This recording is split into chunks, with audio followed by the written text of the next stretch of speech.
All right, guys. I think we're live. What's everybody doing this morning? I'm not sure if I had music playing or not in the background. I could have swore I had it turned off. Let's hope it wasn't playing. If it was, I do apologize. It might have been loud. And I also don't want to get copy. I do not want to get a copyright strike. So, good morning, guys. Hope you guys are doing well. My name's Justin. This is the Ivy League live stream. Good morning. Let's get right to it. I was going over a few things this morning with the overall market, some earnings, PayPal, and a couple other things that are going on that some people really aren't talking about. Again, some of this stuff, you know, I listen to the professionals, the ones that have been doing this as long as I've been alive. So you have a bear steepener, which we're going to get into. Do me a big one. Do me a solid. Hit the like button. Subscribe. Sorry, I was trying to fix this so that if we played CNBC, if I had to use a restroom, that I fix the desktop and all the noise and stuff like that. So, but it's good to see you guys. So there's Baba, gapped up yesterday. So you're seeing. Let's start off with this, just so we understand kind of what we have going on. Let's touch on Bitcoin real quick. That is risk. The riskiest of the riskiest in a sense, right? At least it's the most volatile. It's starting to pull back again. I'm leading to believe that yes, it's either going to consolidate right here around 65, like that low 60 area, and then try to break out to 80, 80, 85, maybe 90, go on another run, or we're just going to waste some more time up here. I don't think we see a huge sell-off. We could, I don't know. All right, I don't know what a recession would mean for Bitcoin. I don't know. The 10-year, the 2s and 10s are closing in on each other. And as history has shown, this is when we start to see a recession. You guys are starting to see copper, gold, silver, pretty much all of your commodities from, let's see here. Let's go to like a 1 week performance. You guys will see copper, what is it, lithium. A lot of these are going down. Let me pull up a month. I mean, we can always just go to them themselves. So I want you guys just to keep an eye on this, is that the market in places with these commodities and this yield curve, more importantly, okay, 4.3 for the 2-year and the 10-year. Come on. 4.1. They're closing in. This gap is getting thinner. If you guys know, we were at one point like a percent. I may be mistaken. A percent, if not a little over a percent wide between the 2s and the 10s. It was like 0.8, right? Just under a percent for quite some time here. 2 years trading up at 5.5, and the 10s are at 4.4, so there was just nice spread, and you're seeing it close in right now. This past few weeks, you've been seeing this close in, and the 10 years been pulling back. Again, as you can see, we're sitting right now at 4.1 on the 10 year, and you're at 4.3 on the 2 year. So that's closing in. They're about even. Keep an eye on this for the next week or two, or even going into the Fed meeting, and how and what Powell says and how he talks. Last meeting, he did reiterate that he isn't opposed to cutting. Like, I think some people think that they're going to continue to hold higher for longer. I don't think that they cut this time, but with copper, with all these things happening, you're having some issues around the world globally as well. All these things are going to take an effect, and we're getting the labor employment, the labor data this week, which I really think is like the tip of the iceberg that's going to make the difference. Okay, if you start seeing jolts, just really initial jobless claims, really, they haven't really ticked up. Like the rate of change has not ticked up to, like, we go from like 230,000 to 300,000, or 290, right? A huge big gap 1 week, not because of a hurricane or a storm as well, or snow. We have kind of saw those leaps were because they were like, okay, we could relate it to tornado outbreaks and hurricane. So it is kind of still there. So that's why I don't think they're going to cut Wednesday. But I do think they're going to cut in September. I do think they're going to cut in September. I'm just putting it out there that a lot of these signs in the commodity sector is pulling back. It's either, in my opinion, could be pulling back for deflationary event. Inflation is still up. When inflation comes in positives, that doesn't mean prices have came down at all. That rate of change is still climbing and climbing and climbing, believe it or not. Right? If it's coming in positive, it's still climbing. But we are getting to that, that flat point and or negative. You're seeing manufacturing, private payrolls are flat.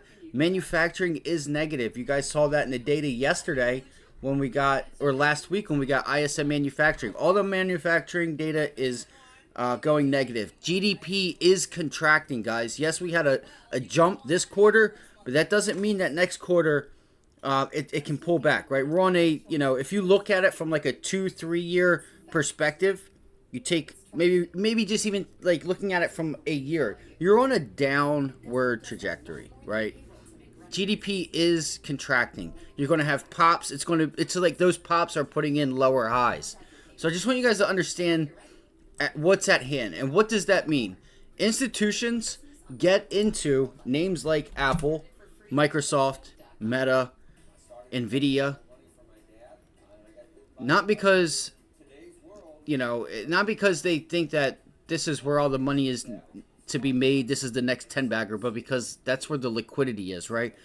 If shit starts going down and you see a big increase in labor numbers and the Fed has to do an emergency rate cut for whatever reason, I'm not saying they are, institutions put themselves in large cap tech names because that's late cycle. This is late cycle actions, right? Unemployment isn't dropping, it's rising. Big tech cap or mega cap tech is rising because of the liquidity, right? They want to be able to get in, and not only get in, but they need to get out. Okay, and where do you do that? Apple, Microsoft, NVIDIA. Those names are liquid. So there isn't, it could take them time. Again, you gotta have to remember, it could take them months. It could take them weeks. It could take them months to get in and out of positions. So keep an eye on that. So when I titled this stream with the recession, we need to keep it on watch. Let's get right into it. The SPY. So today, we have been here 1, 2, 3, going on today being the 4th, 4 days up here. If we cannot hold 546 and get this gosh darn break up through 548, I'm going to put on a position short. And I'm going to look for a possible gap down into tomorrow, going into the Fed meeting. We could get a risk off action today. I want to see how the price action is today going in front of tomorrow's Fed meeting, right? It's hard to say. That's why we just have to read price action and react. Now, so why I say that I have this level here on watch at 546 is because we are bumping into this little pocket, right? This little area right here. I want to see us break above this, turn this level into support. We couldn't do it yesterday. We couldn't do it at all yesterday. And I'm going to show you. And yes, we are above the 50-day, which is good. We are holding the 50-day. So I took 2 trades yesterday. Let's just start off with that.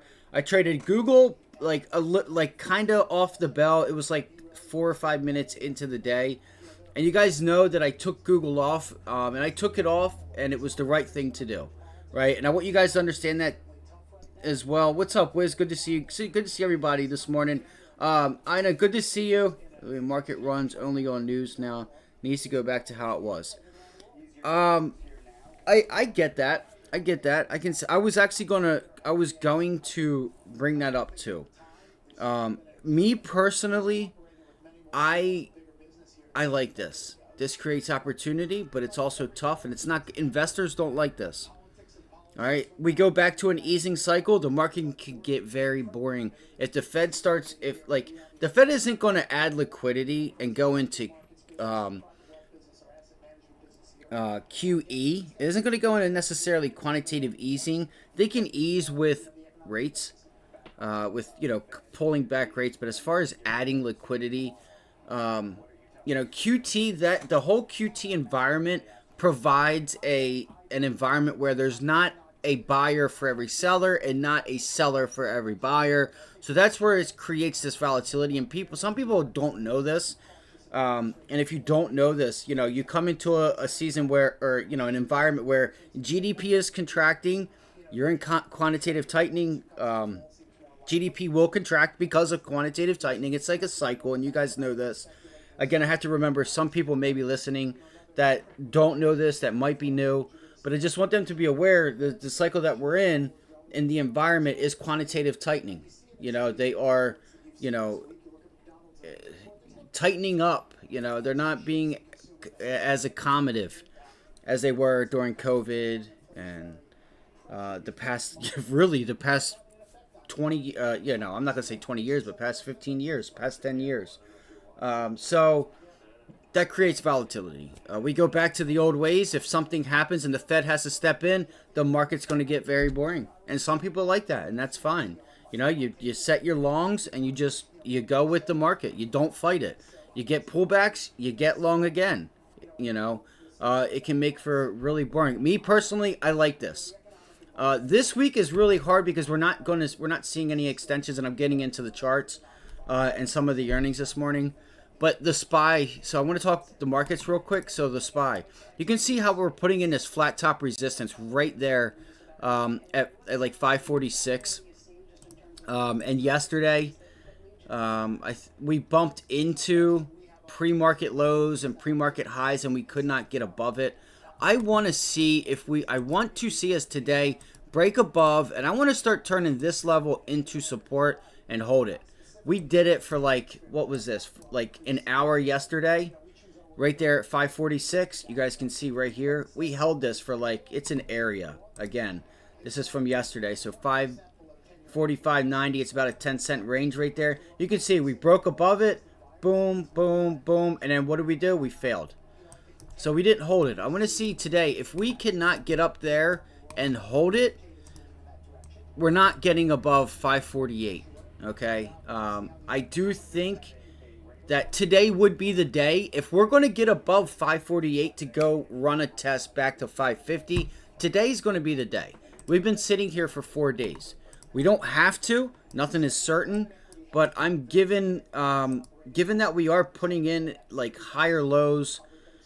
Yesterday we did put in pre-market a higher high, but is today going to be that very first lower high that we're going to take advantage of? So real quick, yesterday literally I got long right here, guys, on that pullback right there. It bounced, pulled back in a decent way on low volume, and now that's why I didn't sell, because we're still above the 50-day. And look at this thing. This thing went from I watched these contracts go from 20 cents. I got in these at 28, 29 cents is where I got in on these contracts yesterday. And they went all the way up to $1. And I'm talking in 30 minutes to 45 minutes, they were already up to 80 cents, right? They were up to 300%. So that was a nice hit. And then I traded Google as well yesterday off the bell. Now, I want to do something really quick, guys. Yesterday, why did I sell? Because I was not seeing, and I want you guys to remember this or think about this when you're in your trade. Are you guys seeing what you want to see?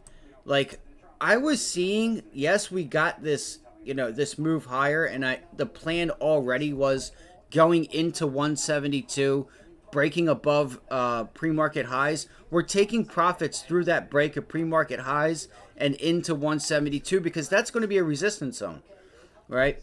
The the first thing is that we did not have an increase in volume yesterday. Now, I did not say this during the trade because I'm watching level 2, I'm watching time and sales. I want you guys to understand that when I got this, and I'm not comfortable swing trading right now. Okay, there may be a swing trade out there. TLT is still going from the scanners this morning, but if I don't have this volume at least the same as Friday and the day before, this is massive volume. I'm not having a 500,000 shares.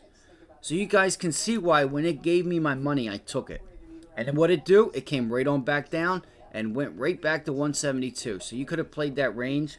So today, watch your volume. If you're gonna put on a trade and you're gonna sit in it and hold it, make sure you at least have the volume that is greater than at least last week. Okay, so just keep an eye on that. So this is holding the 100-day. It's still working. One thing I could have done with this trade, or did, was I could have went out 2 weeks and gave this thing time. But again, I'm only in this to just take my money and I'm in here to take my money and get out. All right, because we still have, I think we have a lot of trading opportunity going into the Fed day, going into tomorrow and stuff. So just wanted you guys to realize that. And again, I will do my best to call this out. If I go to trade Google again today, I can tell you guys right now, if 172 breaks and we hold 172, we have some solid room back to 174, 175. This would be the level. You can see this massive sell-off there, this rip and then sell-off. This would be like a brick wall. You guys always know there's not much price action here is what I'm getting at. At 172 to 174, you don't have like a bunch of buying and selling to get stuck inside of a range there. So that could be a nice trade today, even if you pull back into yesterday's close at like 171. And then you look for the break of 172, take profit. So I'll still be watching Google. I would like to see if it has volume. It could be pulling back to the 100-day too. I also wouldn't rule that out. Again, because yesterday was a low volume bounce. So, but anyway, let's go back to the overall markets. So those were the two trades yesterday.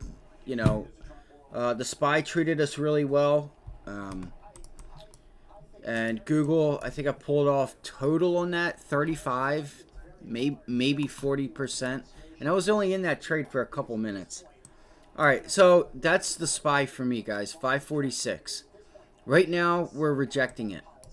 And we're sitting right at it. We're just sitting right at it. We do have Joel's job data at 10 o'clock. I think it's 10 or 10:30. We have some data.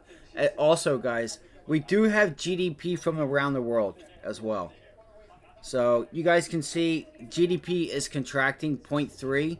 You're about to go negative. About to go flat. So year over year 0.9. Expected 0.9, 0.9. It came in with expectations. And again, this is previous month for Italy, 0.6. Came in at 0.9. You're seeing that, you know, possibly a lower high being put in. So again, some people don't talk about this, but like you have to watch this because this stuff can come hit us. Like it's only a matter of time before it comes full circle. And I wanted to say, Ina, is that I did not see your comment yesterday, so I do apologize. That when I asked if anybody was here, I didn't see that you commented yesterday. So just wanted to mention that. So let's keep it moving. So let's go see. We'll start with, we're going to see where the overall markets are, and then we'll go into some of these earnings. So the SPY today, I'm going to be watching and being focused on 546. Now pullbacks, obviously I'm going to watch the continue to watch, you know, yesterday's low and the 50-day. And I promise you guys, if we cannot get above 546 and pull back and hold it, if we cannot stick this level, because look, we didn't do it Friday. We couldn't do it last Thursday.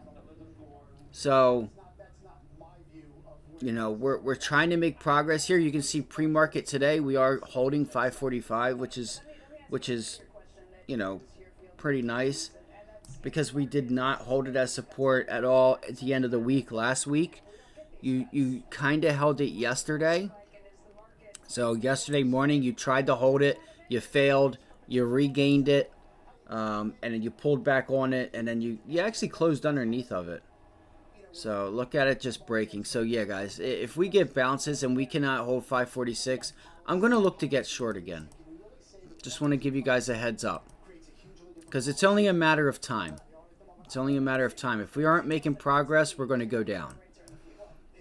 And what we can do is actually look. So the wedge, false breakout. So we'll see. Just want to see that real quick. All right. All right. So let's go to the QQQ. So we know the SPY. We're watching 546 and 548. 546 needs to hold to see if we can run a test, and 548. We're looking to see if we can break that level. Oh shoot. So far, it is resistance. So far, it's resistance. All right, let's go to the Qs. Just want to see where we are in relation. Okay, so you can see the Qs are, and PayPal may help. PayPal could be helping this. You did make a new high just now. You just made a new high on the Qs. Pre-market. You made a high, your first high, not your first, but you made another higher high. So chances are, if that can continue, the SPY should get up there to 546. And you can see the IWM, obviously, just sitting at pre-market highs, kind of looking like it wants to pull back off of it.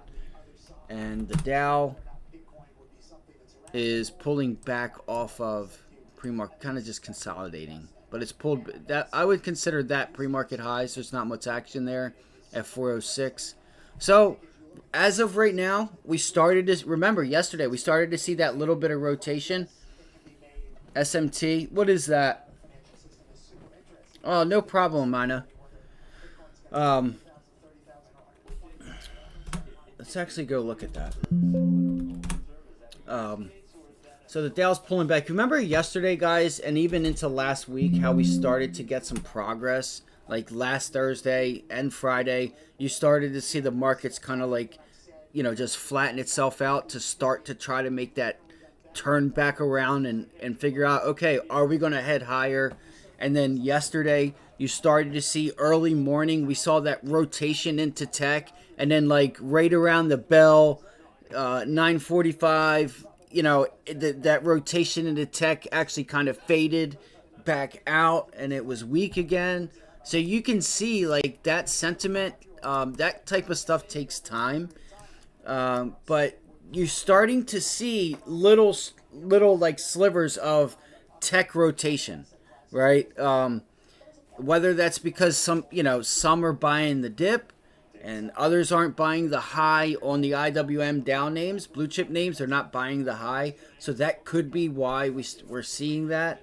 But I will say this for anybody that is new, if you need an idea on the markets and without looking at the overall, indexes, you can always just pull up Apple, Microsoft, United Healthcare, JP Morgan, and maybe even NVIDIA. And if you want to, Tesla, I would rule out Tesla. But Apple, Microsoft, NVIDIA, United Healthcare, JP Morgan, and maybe like XOM or whatever Chevron's ticker is. That would give you an idea of the overall markets. You're pretty much covering healthcare, banks, and tech, which are the three biggest sectors, of the markets, of the Dow, SPY, and the Qs. So, really the Qs are made up of, information technology. But so anyway, so that's that. So we have the SPY. We can go over the Qs and stuff. I want to go into some earnings. What time is it? 7:55. So I want to start getting ready. If you guys have tickers or any questions, you guys can post it below. If you would allow us to trend, hit the like button, subscribe. If we get to 1,000 subscribers and 500 subscribers, but more importantly, that 1,000 subscriber mark, I'm doing a giveaway, free of charge, obviously. So that's that. So we already talked about the SPY. You guys know I'm watching 546, that pre-market high, and we're seeing right now early market moves in the Qs. making that new high there. You guys can see that flat top resistance right at 465. You broke above it. It could be PayPal earnings, but you know, it feels to me that if we can't make any progress today, we may start to pull back. Yes, we have a lot of data we're waiting for, but there is a chance that we could see, you know, risk, like a de-risking, risk off in front of an event, because worst case, if the event happens to be good, then they can just buy the dip even lower. So I'm not saying we're going to see it. I'm just going to keep my eyes out. Maybe they wait. Maybe they wait for Wednesday morning, you know, and get Microsoft earnings, which is tonight. So I'm pretty sure, right? We have Microsoft earnings tonight. Microsoft is tonight. Okay, and AMD. All right, so QQQ with PayPal, they had some decent earnings. They have a new CEO. The CEO had talked up PayPal in his new role, and guess what? Just like Carvana had said that they, you know, raised their guidance, did this and that, nobody wanted to believe it, or, you know, obviously the crowd's going to question it, or just, there's going to be comments being made. Let me just put it like that. And he's done what he said he was going to do. So far, so good. You're seeing a nice run out of PayPal this morning. So the Qs is pretty much, in my opinion, it's going to be the same as the SPY. I want to see us start making progress and holding levels and climbing higher. Even if it's a bounce back to the 50-day, you know, the Qs, I can tell you guys right now, it's going to be right here. It's going to be last Wednesday's pivot low and Friday's high of last week. 466. 466 to 465. It's going to be a dollar range. That's what I'm going to be watching for. I want to see us break up there. And if you guys notice, you had this little area here where you pulled back. It was support. You broke it. You turned it into resistance at 565 or 465. Look to see if we can hold 465 and see if we can attempt to break through yesterday's high. Okay, I want to see us break through yesterday's high, pull it back, and then try to just like extend higher. If we can't, we can't. We either have a sideways day, or they're going to, you know, take this time to sell it off because we're not making progress. All right, you just remember, after so many days and you're sitting there for a week, week and a half, and the market's not going higher or moving, it's going to go lower. Chances are, at least the probability, and that's what we do here. We trade off of probability. I want to look for a test. Where's the target at for the Qs? It's going to be this level right up here. It's going to be, let's see, 470. Really, you have this double bottom. So this would be the gap, right? That would be the gap at it's like 470. It's like 471.80. Call it 472.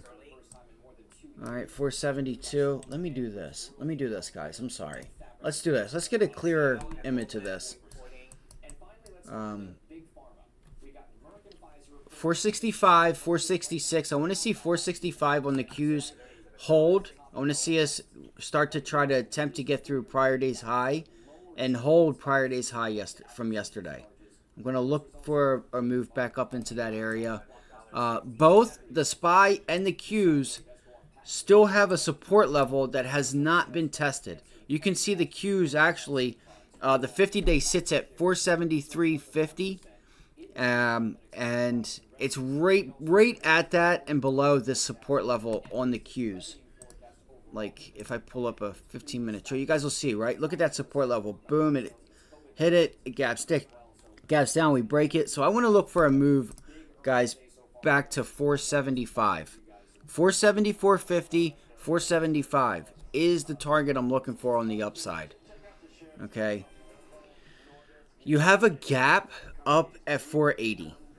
Okay, you have a gap up at 480, but I'm looking for a test of that 50-day to turn it either into resistance or just get back to it. So I want to look for upside move. I want to. If it doesn't give it to us, I'll look to just continue this sell-off.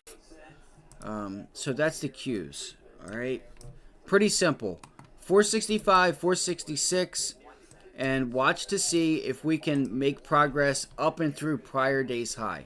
It's going to be the case for the Qs and the SPY. So far right now, in my opinion, the Qs have the strength, or a bit stronger than the Dow and the IWM right now. So I'm going to use the Qs. If I'm going to trade the SPY, I'm going to trade it off of the Qs, because the Qs should lead the SPY higher. Should. Doesn't always, because you could start to get that divergence back into the Dow IWM, and it starts to pull back, and you're like, hey, I thought that, you know. So then you start to get messed up, because if you don't know what you're doing, the Qs start to pull back and the SPY continues to go higher, and you're like, oh shit, what's going on? So let's talk about PayPal real quick. They just reported earnings, and a really nice move here out of PayPal. Really nice move out of PayPal. They broke up here through 61.80, call it 62. It's about a 20-cent range here. So Q2 adjusted earnings and net revenues climb. Let me see here. Here we go. So revenue was 7.8 billion. 1.1 billion in free cash flow. Wait, hold on. See, I hate when they do this. I really do. They mix everything all up. Like, just give me the EPS and whatnot. They did really well. How about that? They beat bottom and top. I know they did. I don't know what guidance is. I don't know why Thinkorswim has been doing this, but I don't like it. So let's go look at the daily chart to see where our moving averages are here. I kind of am frustrated that I didn't buy this, but I think now that the CEO is starting to prove itself, this could be a nice opportunity here on pullbacks. So we're watching this level here at $62. All right, it's like 61.95, 62, and we are above it. So I'm going to look for pullbacks into this area. You have this 100-day moving average sitting there at 62.71. And we're actually through that now. You have buy-side orders, 62.71, 62.75. So you're above it.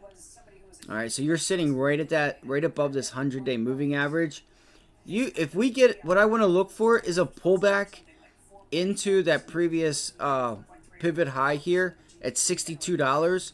Look for pullback longs and see if we can test 65, 64.50, guys. That's what I want to look for out of PayPal.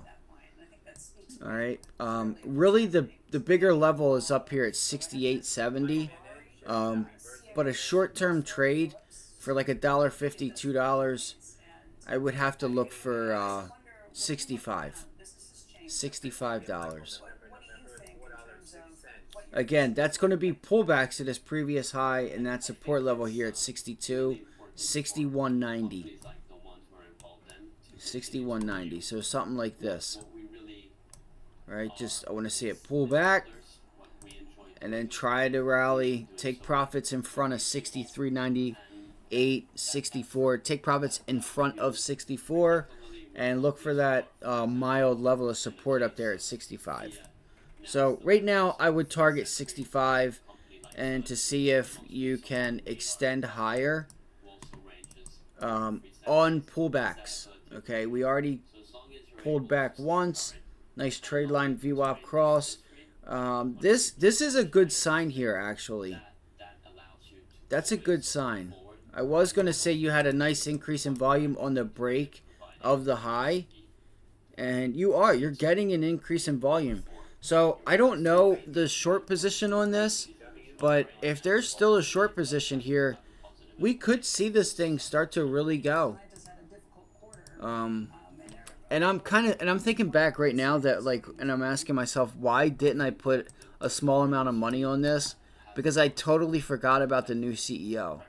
If I would have remembered that they had the new CEO that had said, guys, I'm changing this thing, I'm turning the ship around. When they say that, as long as I've been in this business, when you see that, Carvana just did it last year, when they tell you something, you got to listen to them. Right? Unless there's somebody that has proven to, not be truthful or, it's just, you know, talking a load of crap. But when they're that serious and they come on CNBC and they're reiterating for a week straight that, hey, you know, I'm coming in and I'm turning PayPal around. You got to listen and keep that in your mind, right, for the next earnings. All right, so that's PayPal. We'll look for pullbacks into 62. All right, so right now, you had MRK as well report this morning. They're down. You had Insight, I think, also report. IS. Let me see here. Insight is ISYT, I think it is.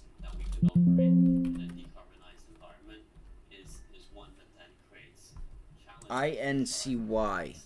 So Insight also reported, and they're actually up on earnings. No, they popped and then they're back down. Okay, so some of you guys may not know this company. Some may, some might not.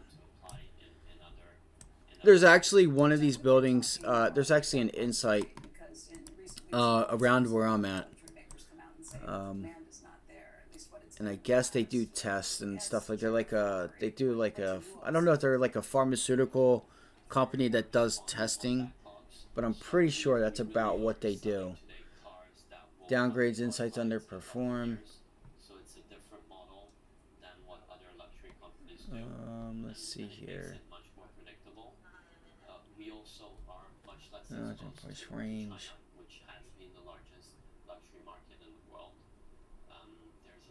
Okay. All right. So we have Procter and Gamble, SoFi, PayPal. Let's go check out SoFi real quick. We'll go through some of these earnings and we'll go into some small caps and then we'll go into some trade ideas. I'm going to tell you guys right now, I do want to watch Alibaba and obviously Google and the overall indexes is what I'll be watching. All right, so SoFi. How did SoFi do today? They just can't get no type of help for whatever reason. I don't understand it.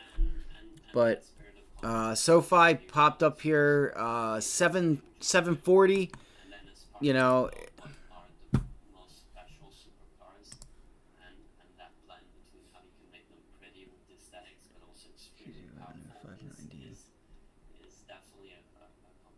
okay, here we go. This is what I like right here. Okay.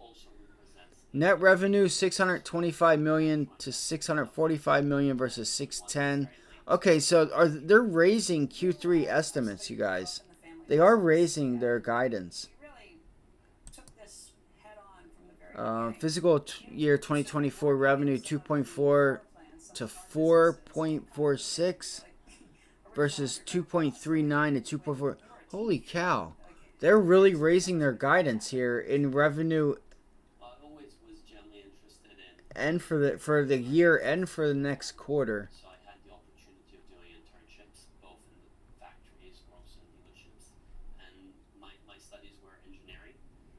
So there is that student loan debt that is messing with them. So, all right, let's keep it going here. So you had this morning IMNN that started out really strong today. It's still going. It's still going. So they have, and I actually clicked this link, and I don't know if I still have it up. I don't. I got rid of it. They're supposed to have a press release. They have, I guess they have like earnings, and then there's like an announcement of a phase 2 trial.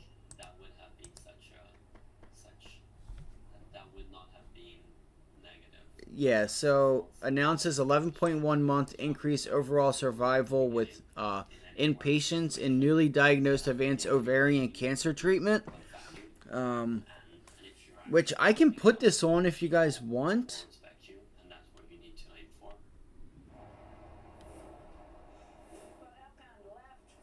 Where? Okay, so there's an offering.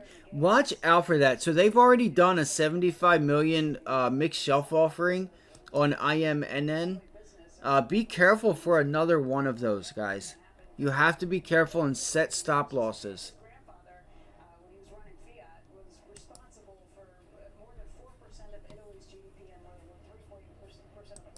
To report. Oh, it's at 8:30. Okay, it's at 8:30. All right. All right, let's go through some stocks. Let's go see also real quick. Let's look to see what's trending. This is important because it'll actually give you the location and like some of the names that are trending, or at least what are people looking up. All right, it's something I like to do, which I think is gives you insight to what other retail traders and investors are doing. So let's refresh this and see what is trending, what's rising, what's the top searches. So here we go. Top search: Tesla, NVIDIA, stock market, NVIDIA, Google, Amazon, CrowdStrike, Netflix. I've been seeing Netflix consistently, and I know that they reported, but people have been looking them up. Meta, which has earnings, AMD has earnings, Google. So Google, Netflix,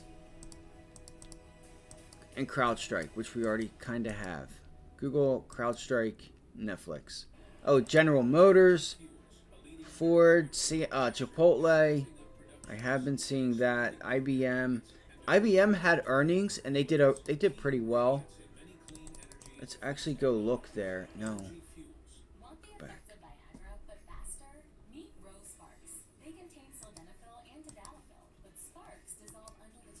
All right, CMG, Chipotle, multinational conglomerate, earnings calls. Let's go take a look at that. We'll go look at some semiconductors. So IMNN, look at that break on that new high with volume, guys. This thing's already up to $4.35. So I don't have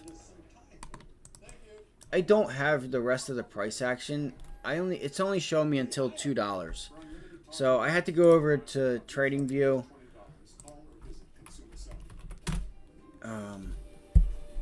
Again, they have a press release at 8:30. At 8:30 today. So let's go here. Let's see here. Let me just go to the daily chart. So they're trading at 408 is the asking price or bid now. Okay. So yeah, 408, 411. Damn, that was a big bid. 415. This thing's really jumping, guys. You're at resistance right there at 409. So that's why you're seeing that big jump to like 411, 415, 420. Right? You guys see this? I don't know if you guys can see this or not. Right there. You see how we jumped from this 409? Let me put it over here. It's because you broke above the support and resistance level here at $4. It's like 409. So look for $6. If you're going anywhere, you're going to $6. So you got $2 left. But again, you have to worry about an offering. And you have to worry about that video that's going to come out in 15 minutes about their drug trial or whatever it is. Their announcement that they're coming out with. So that's the next hit, $6. Maybe you see a quick run up in front of that. Or it's going to start giving it up. So you can see it got really weak there at 420. $4.20. It got really weak, at least on the asking price. I didn't see where the bids were. The spreads are not bad here either. Spreads are really tight. Yeah, look at that. 423, 26, 28, 34. Look at that. 40.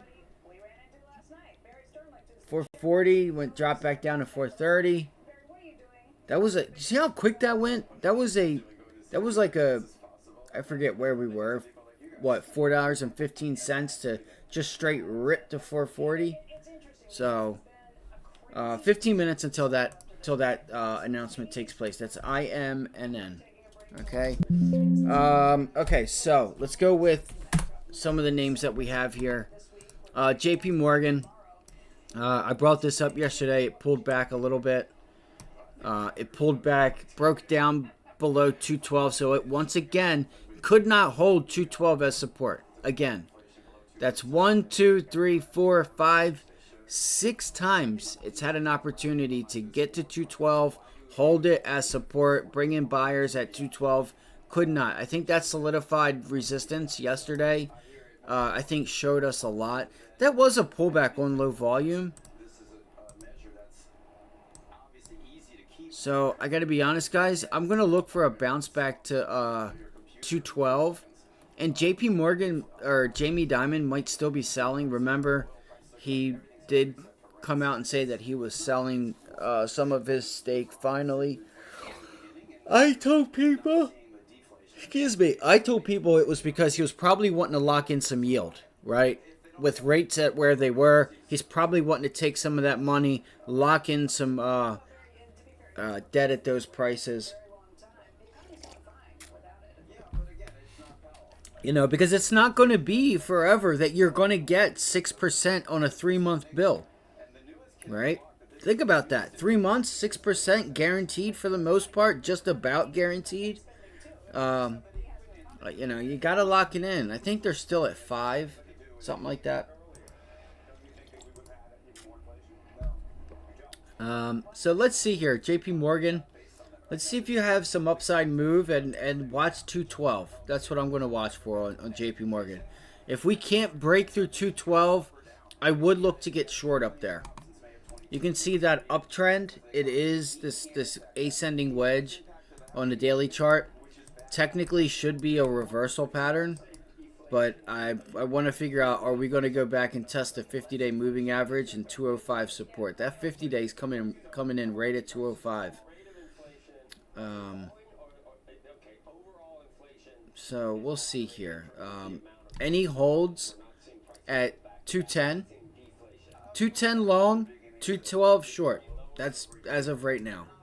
Right? You break above 212, then you look for that to hold and see if you can extend to 216. That's where the real trade is. Really, if you get a pullback here at 210 and you can break 212 and you can start to try to extend back to 216 for like a double top, that would be cool too. But again, you guys got to understand to be careful because of what's going on. Again, these commodities are breaking down. The 2s and 10s, the 2-year is starting to uninvert. That is, every single time that has happened, there has been a recession. Just want you guys to know that. All right, so it's a little bit more serious than some may think. GDP is contracting, labor market's contracting. Things aren't, you know, it's time to hunker down and play it safe until we get out of this. Until the Fed comes out and says, all right, we're going to be accommodative, then you just go long. I'm not going to tell you what to do, but these are things that I'm doing. Right? That's how I'm going to play the sentiment. So, we're holding there. JP Morgan, actually it broke down after hours. I don't know where it's trading right now. 210.85. 210.85. Okay, so we're right at this level right now. So that's JP Morgan, right? 212 breaks above it. I'm looking to get long and or short at it. If we pull back and hold 210, then I'm looking for a long off of 210 to see if we can break 212.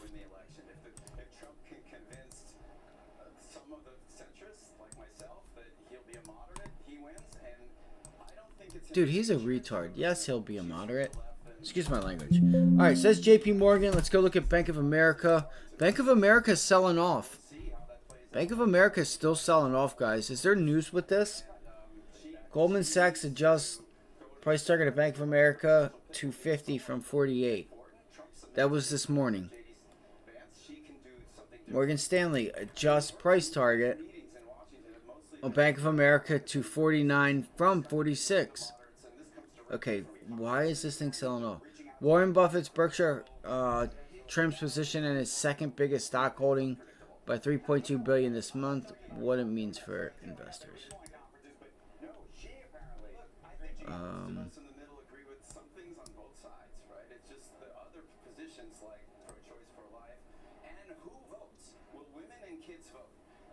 All right, so Buffett and crew are, you know, pulling back their stake in Bank of America.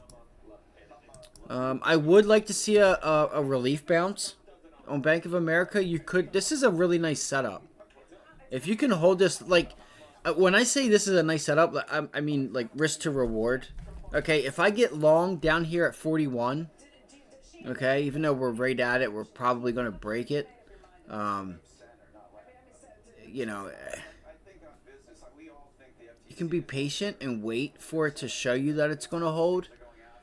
But, you know, I just think if you think you see something, take it. We have a lot of volume here to the downside, so I honestly wouldn't be surprised if you head right back to $40. Daily chart, the volume doesn't look too bad, right? You have that nice increase in volume on the extension. It pulls back. We could use a fib, and I want to go into Tesla and some other names here. It's 8:21. I'm kind of just waiting for. Is there data? It's 8:30. I don't know why I feel like there is.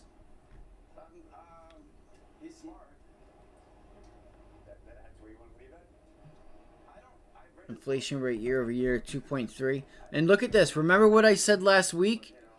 I told you guys last week that India's inflation started to rise. And look at this. Look at Germany's inflation data. It's starting to rise. There's Germany. I told you guys to watch it. That stuff will usually come full circle. It's just a matter of time. So you're seeing it's not much, but there is an increase in inflation year over year and month over month for Germany. Keep an eye on that for us next month, or next time we have our inflation data. All right, so 9 a.m. we have S&P Case-Shiller Home Price Index. Home price year over year. That's an increase of 7.2%. Wow. I can't wait to see if houses start going negative, or pull back and not go up as much as they are. But Jolt's at 10. Okay, cool. So we don't have anything until 9. See, you can see here how Mexico, it hasn't hit Mexico yet. Actually, it did year over year. 2.2%. Quarter over quarter. Man, he's lucky. They're lucky. 0.2. All right, let's see.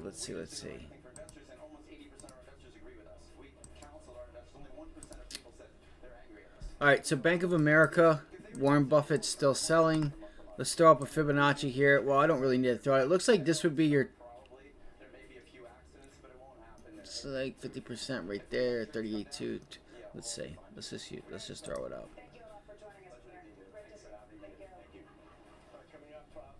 All right. So your 23.6 fib is down there at $40. 38.2 is down at 37. So even a pullback to $37 over time, maybe you get back down to the 200-day moving average. I feel like it would take a little bit of time to get that though. So Bank of America pullbacks into that 50-day and $40. Look for pullbacks in the 40. Look for longs. You are getting some price upgrades there. So if we hold 41 today, this 41 to 42, guys, could be a really nice move that could net you anywhere from 60 to 110% on these if you trade calls. All right, let's go to Tesla. Let's go see where Tesla's at this morning.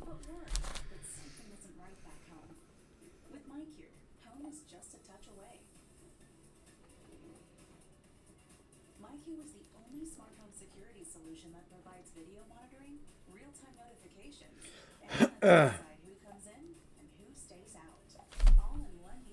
let me turn down the fan.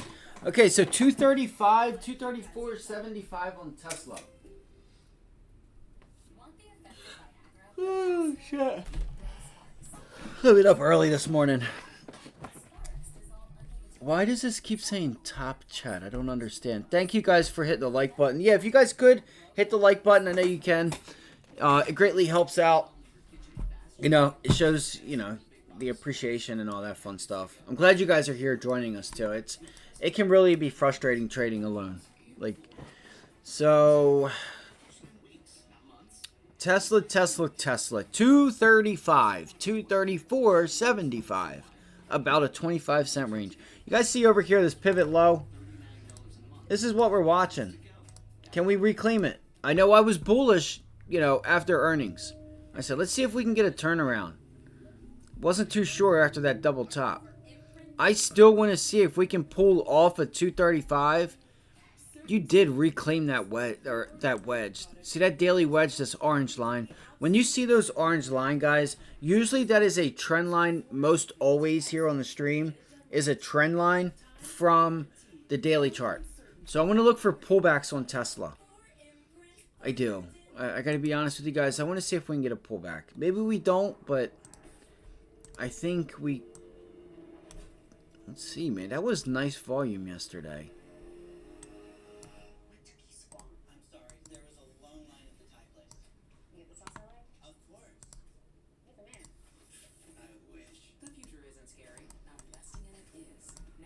Just want to make sure I know that that 20-day is right there.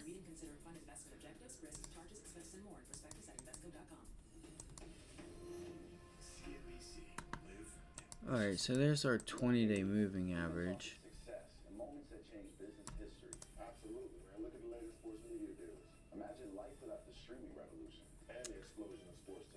Yeah, 239, 240 would be your best bet. 239, 240 would be the best bet for resistance. 239, 240 on Tesla. Today, pre-market, you already did pull back off of 230. You already wicked off of 230. So you can see we're at 235. For a test up there, yeah, 240. I'd look for a bounce back into that 100-day moving average. Prior resistance. Support. Support. Breaks. Now you're running it back, running a test back up there to 239.50, 240, and look for that to reject. All right. So that is Tesla. It has a little more room to the upside, guys. We're at 234. So that's about $6-7 left to the, or $5-6 to the upside. You have left. I'm just saying, I personally think we pull it back. I think we need to pull it back to 230 to get people enticed to take the long to 240.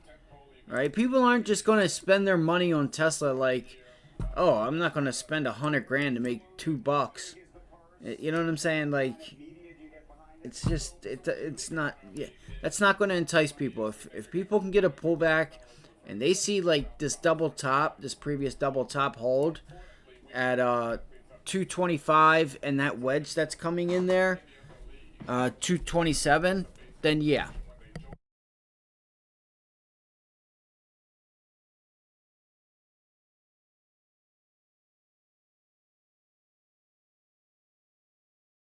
I'm sorry, I thought I heard my cat, y'all. Let's do this. Let me go back. Let's do this. I'm gonna do this real quick.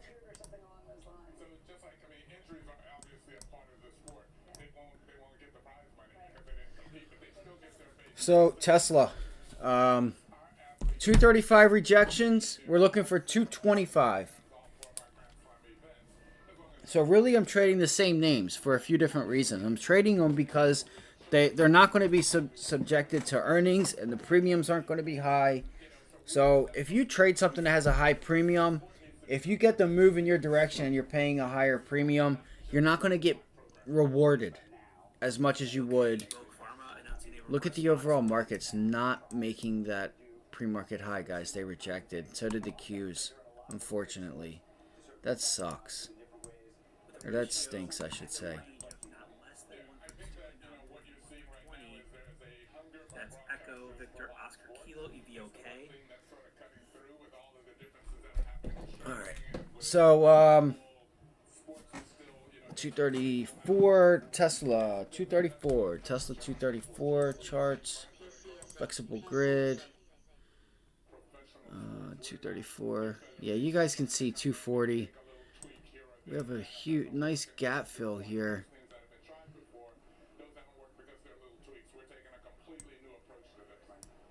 MLSS. Milestone Scientific secures key patent approvals in U.S. and Europe. Michael Lima Sandy City, MLSS. Yeah, guys, I need a pullback to this double top high at 225. So for me, I'm looking for 235 rejections. NNE Nano Nuclear Energy and Block Fusion signed a memorandum of understanding to explore advanced micro reader solutions. It's Nancy Echo NNE.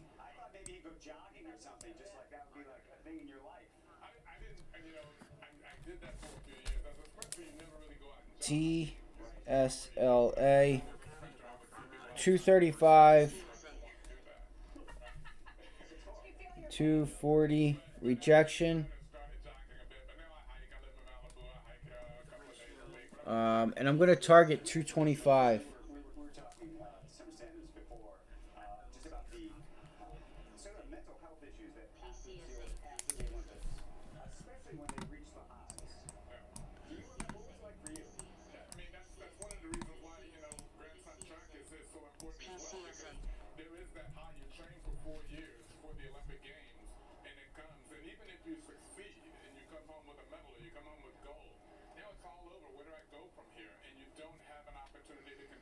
$234. So we're testing. Yeah, we put in a double top yesterday, guys. Can you guys see that? That double top from yesterday? So yeah, so look, semiconductors, again, I have to reiterate, guys, that AMD, ARM, Coinbase, like a lot of those names, we can trade Intel. They all have earnings this week. Along with Microsoft. Like, it's hard. I know, I get it, man. I get it. I do. So today, Microsoft, AMD.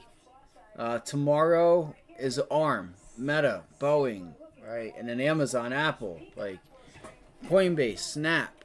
So, let's see here. So you have a double top rejection happening right now, it looks like. So yeah, guys, 235, 240 rejections on Tesla, and I'm gonna look for that 225 level on Tesla. 225. All right, 225.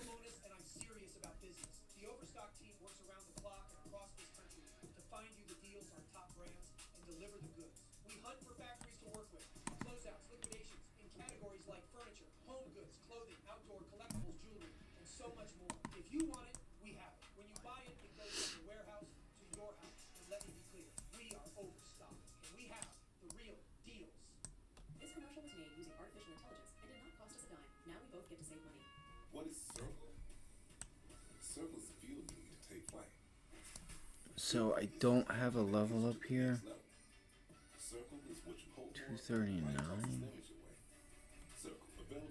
240. Hi, I'm Jay Jackson. For almost 20 years, Abacus Life has been purchasing life insurance policies for seniors. And in just seconds, you can use the free calculator at abacuspays.com to learn what your policy might be worth. For many of my clients, selling their life insurance to Abacus was right for them and their estate plan.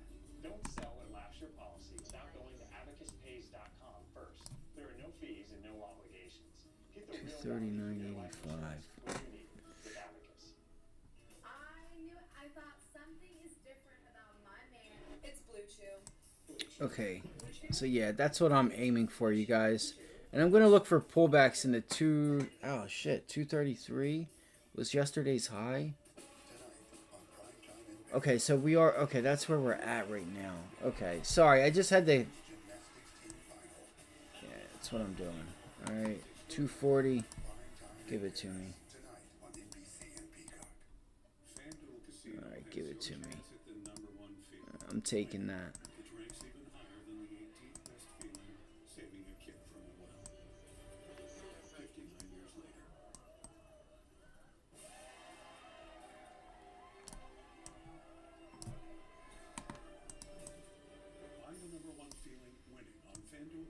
REBN, Reborn Coffee, announcing a joint venture with China's AI company, Penglai Data Store. Shares moving higher on that. Romeo Echo Bravo November, REBN.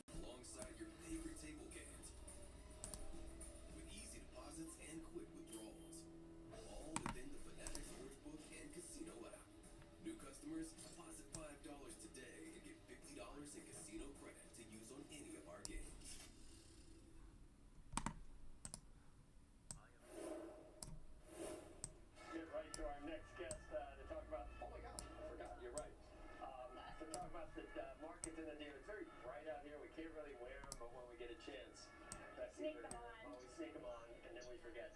With us now, Ralph Schlossstein. He was chairman emeritus of Evercore, senior advisor to global private equity firm Warburg Pincus. All right, guys, so that's it, right? I'm looking Tesla, looking for pops into 240, 239. Pre-market highs up here. You guys can see that's 234, 236.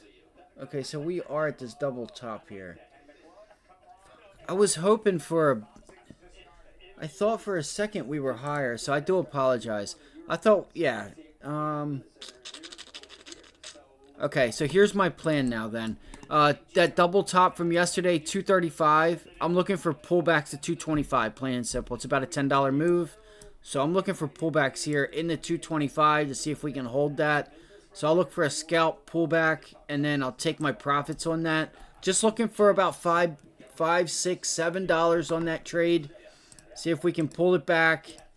All right, right there. And then see what does Tesla want to do. Does it want to extend and break back through that prior double top from yesterday? You got to watch that double top yesterday.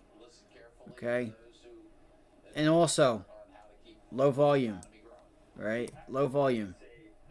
You get something like this and like this. Right? Look at these candles back here. Right? These things have, if you see well, let me use a 5-minute candle so you guys can, if you just want an idea, make sure that you have at least, a consistent 4 million, I would say 3.5, right? See, a consistent 3.5 to 4 million. 4 million for sure, consistently. That was your opening candle, was 4 million.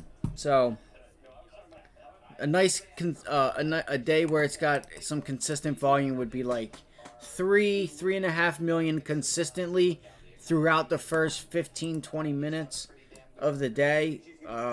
Would probably give us insight that 225 level is probably going to break, and you're looking at the low 220s. But same for the upside. Let's look for a low volume pullback, and then that increase in volume to bounce off of 225. So I'm looking for pullbacks on Tesla. I think she's a little bit overdone. I think we have not tested 225 yet, and I think we need to, because we haven't held it as support. It was resistance. It has not been support. You guys can see here. Pre-market from earnings and after hours from earnings. After hour earnings and pre-market. Bang, bang. Support, resistance, resistance, double top. We broke through it on a low volume yesterday. We actually put in a wedge. We've actually put in an ascending wedge, which you guys know is a reversal pattern. It breaks out, fails, break, retest, and then it fails to break down. So she's holding strong up here. 235 to 240 shorts to 225. That's about a $10 move. I'm going to take profits at like $6, $7, $8 or so. Whatever it can give me from whenever I can get in. I'd like to get 240. Don't get me wrong. I'd like to get 240. I just don't think I will. You guys see up here the support level 240. So I would like to go long from 225 long to 240. That would be a nice trade. And up to that green box, which is the 20-day moving average. That would be a killer trade. If we could get that, that would be a really, really nice trade there. Alright. Alright, so that's that. 225, 230. Okay, yeah, so I did write that down. I'm sorry. 235/240 short, 225 target. That's what I have written down right now. That's what I wrote down. Let's go back to Google real quick. Let's go look at the chart from a daily point perspective. So there's plenty of trade ideas out here. You don't have to trade stuff that has earnings. Let's see. So here we go. Nice bounce, relief bounce off the 100-day moving average down here, which is actually up now. We're stuck in this range. And I want you guys to pinpoint the middle part of this range here at 171. Or I'm sorry, 170. Okay, 170. It's like your middleman. Okay, you can see you gapped up on the earnings. You pulled back. Support 164.64. Call it 164.50. We bounce. You started to reject up there, but like 175. Right? You got through it, but you pulled back. Support 175. You break 175. You bounce into 175. So support, resistance. That's why I'm using 175. So that's the target long I'm looking for. Yesterday was a low volume bounce. This thing could still sell off. Chances are pretty low. You have this previous pivot high here at 172. But you got to watch 170 because that's your like middleman, right? It'll act as support. So here we go.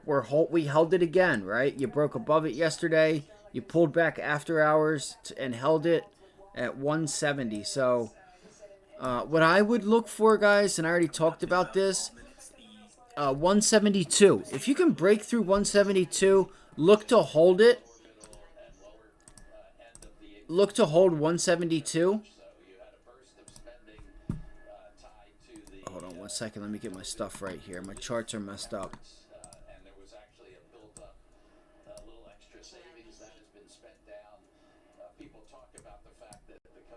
Yeah, so right here, guys. This level right here. I know you guys can probably barely see it, but right there, that prior day's high, you tried to get up there this morning. You tried to hold 172. You could not. Right now, you broke below it, and now you're like testing it. So is this 172 going to act as a rejection point? It could. If it does, I would look for prior day's low and prior day's close, which would be another pullback into 170. I do think Google can get to 174. I really do. All right, I do. Of course, I got to fix this. I do apologize for all the clicking and stuff. End the screen. I know you guys are probably getting dizzy. I got to switch my charts because it's kind of getting old with these charts because it's such an old platform that it doesn't have a lot of the like newer updates that like some charting softwares have. So it doesn't want to like fit the candles in your box when you save it, and you got to fix it. And when you do that, you eat up time, and that could very well cost you money. All right, so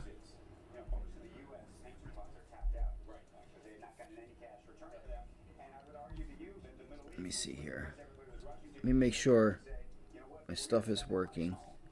Okay, it is working. Good. All right, so 172, guys. I'm watching 172 on Google. Positive MACD. The volume isn't that great yesterday, but let's see if we can have like a little more upside. I am scared here. You guys see this? Look at this RSI right here. You see how you're making higher highs? That was your higher high. You made another higher high there. Put in a lower high RSI, but look at this. Look at that trend line. If you were to just put that trend line there, so that tells me once we bounce back in, if we can bounce to 174, 175, that could be our lower high on the RSI and look for a rejection there, right? If the overall markets decide to pull it back. So I'm watching for that. We are right now on an hourly chart like at 55, so it's not we're not oversold or overbought, but I am trying to be conscious of everything. Volume, all that fun stuff.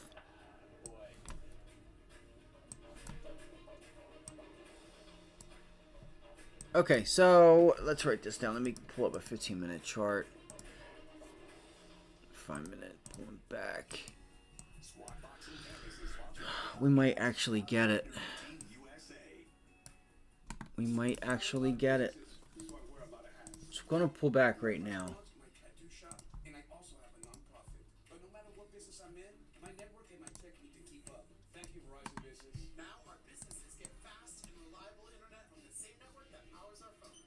$170, 172. That's all I can say. All right, if we pull back to 170 again, You might pull back to like 171.50, but yesterday's close and yesterday's low on Google. You guys can see this is a really nice level here at 170. I would, though, see Google did not test Friday's VWAP either.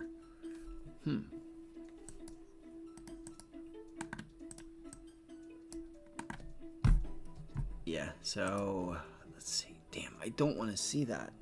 I want to see us have some strength today, and we're just not getting it. Because this could be a nice test here. Like, we have a huge gap. If we can just reclaim 172, you know, guys, I think Google's going to have to show us that it's going. I don't think it's going to just sell off, but I think you get another shot at 170, and or this yesterday's VWAP. So 171, 172, or 171, 170. I'm sorry. I know it's annoying when I keep mixing up the numbers. 170, 172. Oh my God. 170 and 171. Okay. I should put a little dotted line here. I'll put a little dotted line for the entry points so you guys can see it. Right there. And then this next dotted line, which would be yesterday's low. Alright. Yesterday's close, yesterday's low on Google. That's what I'm watching for. You have to get above this little pivot high here. If you do, and you can reclaim it and hold it, you have some room. You have a lot of room to the upside. Or a nice move, I should say.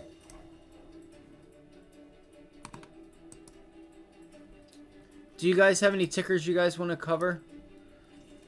So right there, yeah, 171 and 170 longs. I want to look to go long to try to break yesterday's high, and I want to look for a test of 174.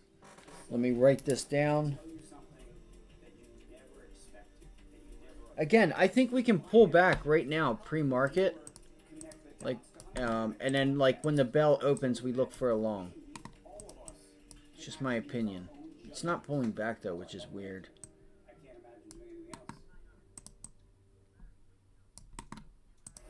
Holy cow, that's so loud. Welcome back to Squawk Box. Moments ago, Coco Gauff eliminated in women's tennis singles by Croatia's Donna Bekic in straight sets. And we should mention there was a controversial call that's making waves literally as we speak by a chair umpire that had Coco. Let me save this. Unsuccessfully, and it got heated to the tournament super. Yeah, that looks like a good spot. 171. 170, 171. Holds. Long, and I'm going to target 170. Shit.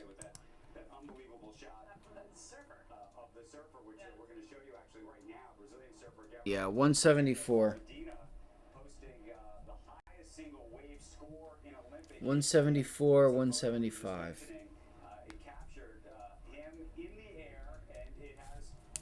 All right, that's a trade idea right there on Google.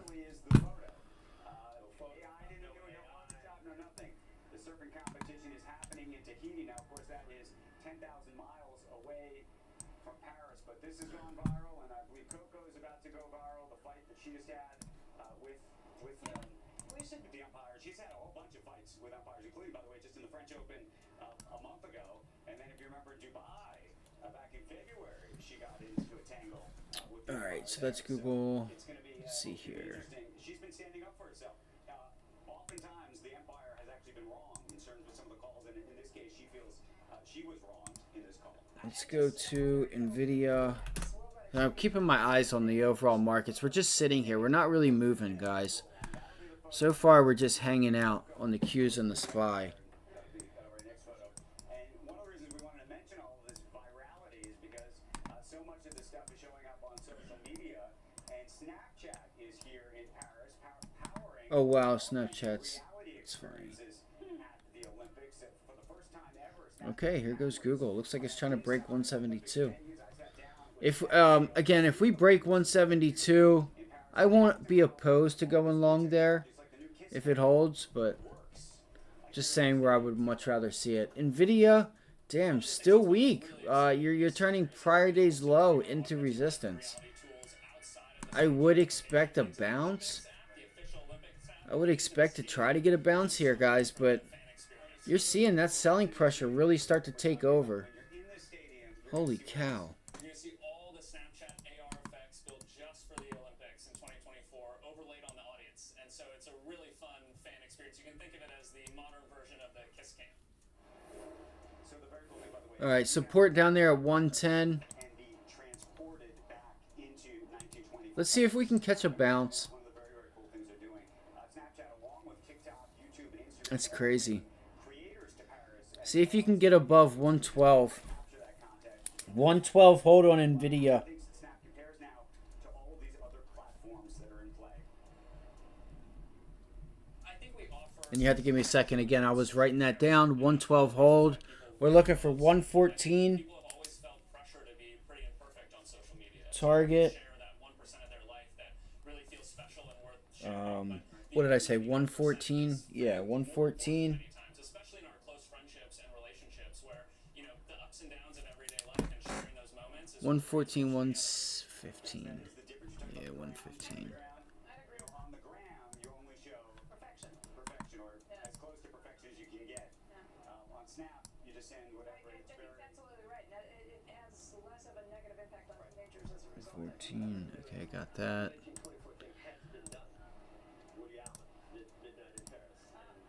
Yes. Hemingway is there, F. Scott Fitzgerald, Gertrude Stein is there. I know Picasso's there, and you know where they were all eating. This is what I'm getting to. Back there. 114, 115, and Our mandate. We'll always have Paris. You Germans wore great. You wore blue. damn. We have a little bit more I want to say though. Yeah, let's look for 110 longs, guys. Let's look for that pullback to 110. 109. Market update: S&P futures up 9.50. The Dow futures down 29. Nasdaq up 55. Crude is Like the down Nasdaq is strong right now, and then Nvidia is just hanging out. It's not doing anything. 2 cents at $2. So I think that's kind of self-explanatory. Look at that. Is there news? 24. It said Nvidia stock jumps as analyst predicts 200 share price. The real narrative lies in the software. What? It's not. It hasn't jumped. It pulled back. Am I crazy?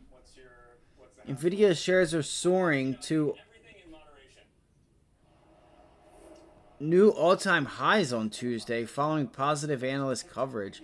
Bro, NVDA is not soaring to all-time highs. Like I need to like wink my eyes. Like I know I'm not. I know I'm seeing this retest prior day's low. It's not doing anything of the sorts. Dude, that's crazy. It anticipates that the software aspect of NVIDIA's business will continue to drive strong sales. I think the only way we're going to find out about NVIDIA is their next earnings. 5% for the week ending July 27th versus a year ago, plus 4.7%, plus 4.5%. Trust me, I know how it is, guy. Versus July a year ago. That's just your Redbook retail sales. Trying to read all these numbers out. Your tongue can get twisted. You can get tongue-tied real quick. Alright, I guess. Alright, so that's NVIDIA, guys. If you end up reclaiming 112, that dotted line there, and you hold it, you could look for a long back to 113, 114. If you pull back even more so into 110, then you look for a long up at down there at 110. Intel, INTC, Taiwan Semiconductors, you're not going to be held to earnings there. Well, until AMD and NVIDIA, or not AMD, but NVIDIA, not NVIDIA, until AMD and the others report. You had On Semiconductor yesterday. Where's it at today? Let's go look at that real quick. Just during our last video call. I'm learning a lot. We're gonna try something new today.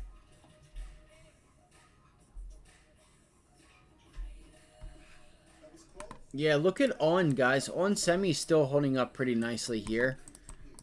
Let's look to see if we open. Oh, it's rejecting. Shit.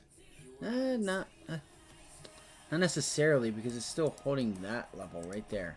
All right, so on semis, really quickly, I'm going to be watching $78 and to see if we can break and hold 79. I want to see if we have major moving average. I'm sure we do. We have to. Nope.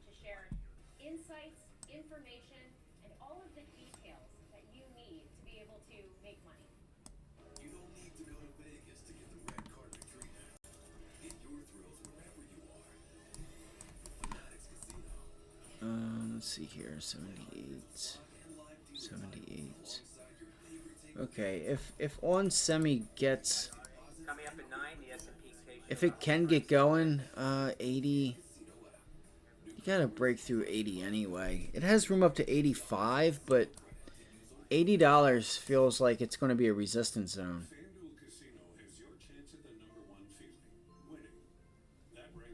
I would look for 80, 85 on semi. See if you get an extension higher. But if you can't break through $79, then you got to look for that break down, get short at like 79.80, and look to break down through 78 and then target 75. That could be a really nice move. INTC. Intel. Oh shit. Intel also has earnings? Dude, Intel has earnings on Thursday. It's like, dude, what are we going to trade here? Dude, everybody is reporting this week. This is ridiculous.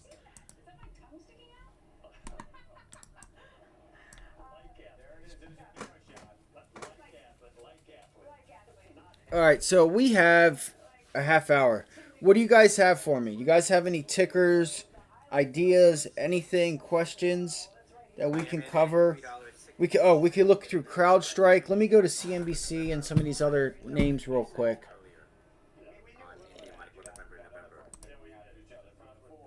Okay, look at this, guys. You guys see how Nvidia broke down below yesterday's low? Look at TSM. It's coming in with the gap up. Baba. Let me look at Baba real quick. Okay. Let me make sure the 50-day is where it needs to be.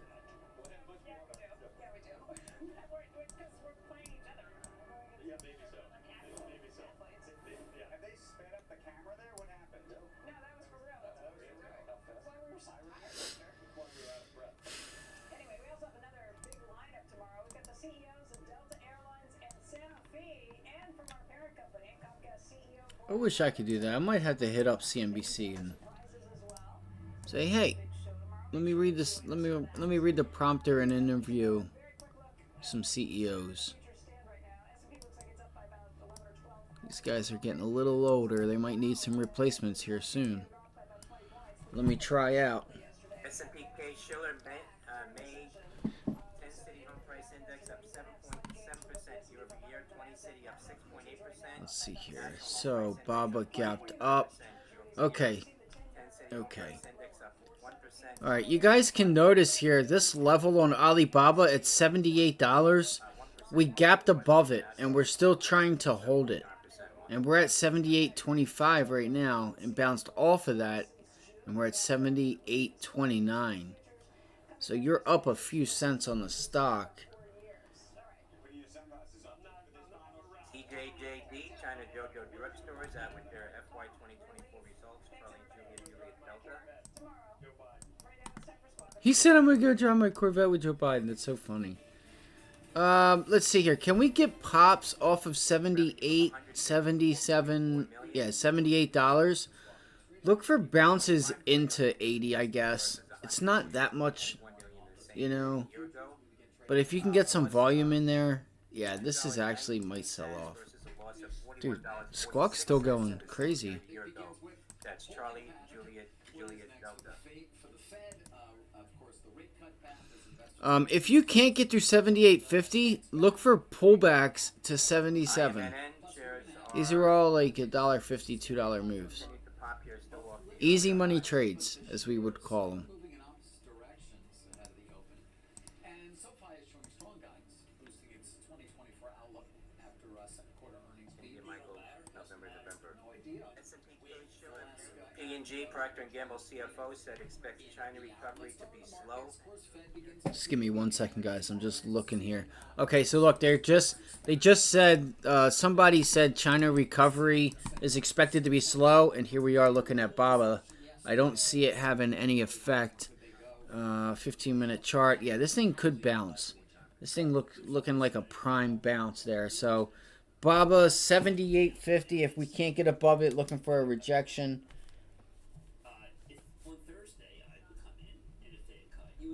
I don't want to have a whole bunch on my watch list because then I'll start missing names. 78.50 rejection.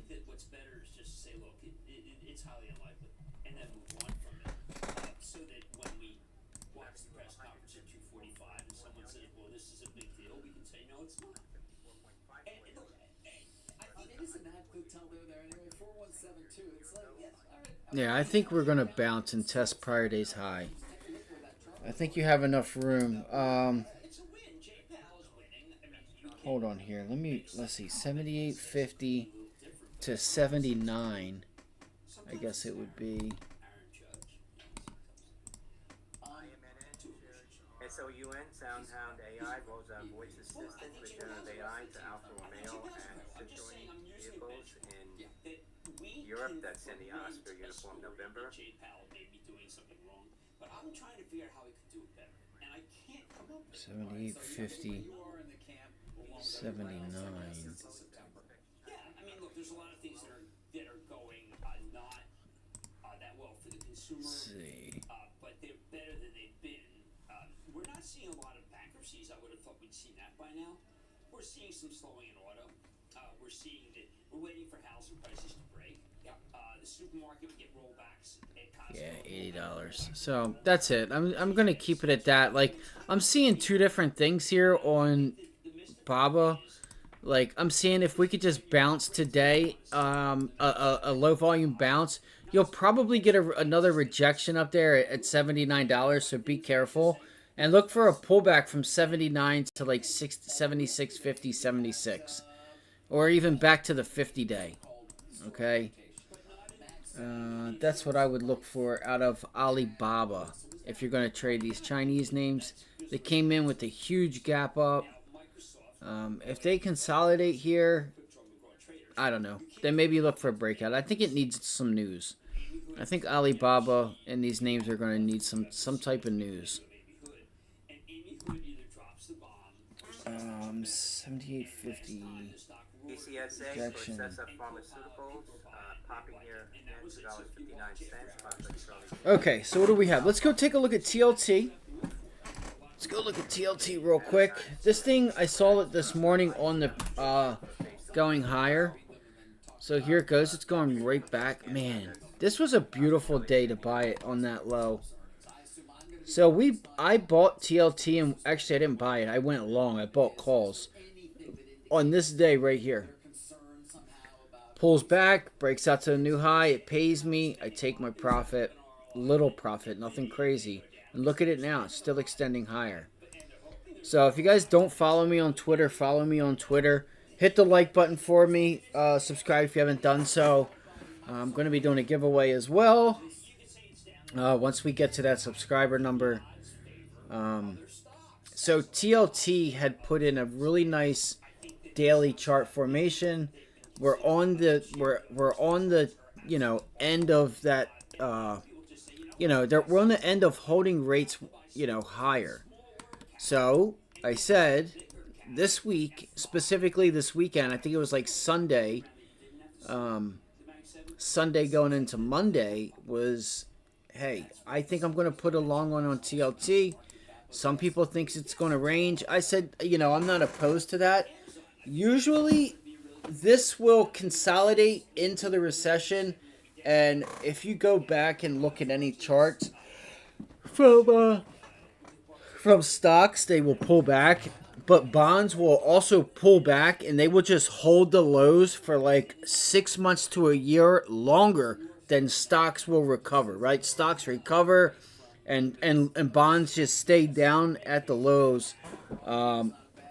Again, this could be a consolidation, but when I see a daily setup like we had here, I have to take it, you know, and we got paid. I'm not in this no longer, but if you took it with us, great job. All right, which this was Monday or Friday of last week. I'm pretty sure, or no, it was Thursday or Wednesday of last week. I'm sorry. So it was that really steep down day. Yeah, right here last week. Might even have been Monday. What was it, Wednesday? So Tuesday, Monday, Friday, Thursday, Wednesday. Yeah. Food falling to the lows. Look, deflation. This is recessionary. Energy's starting to pull back. Gold, silver. Let's go look real quick at this chart, and we're going to pull up some energy names. All right, or we'll, you know, if you guys have any tickers or questions, throw them in the chat. All right, silver daily chart. That was a nice tail there on the 50-day.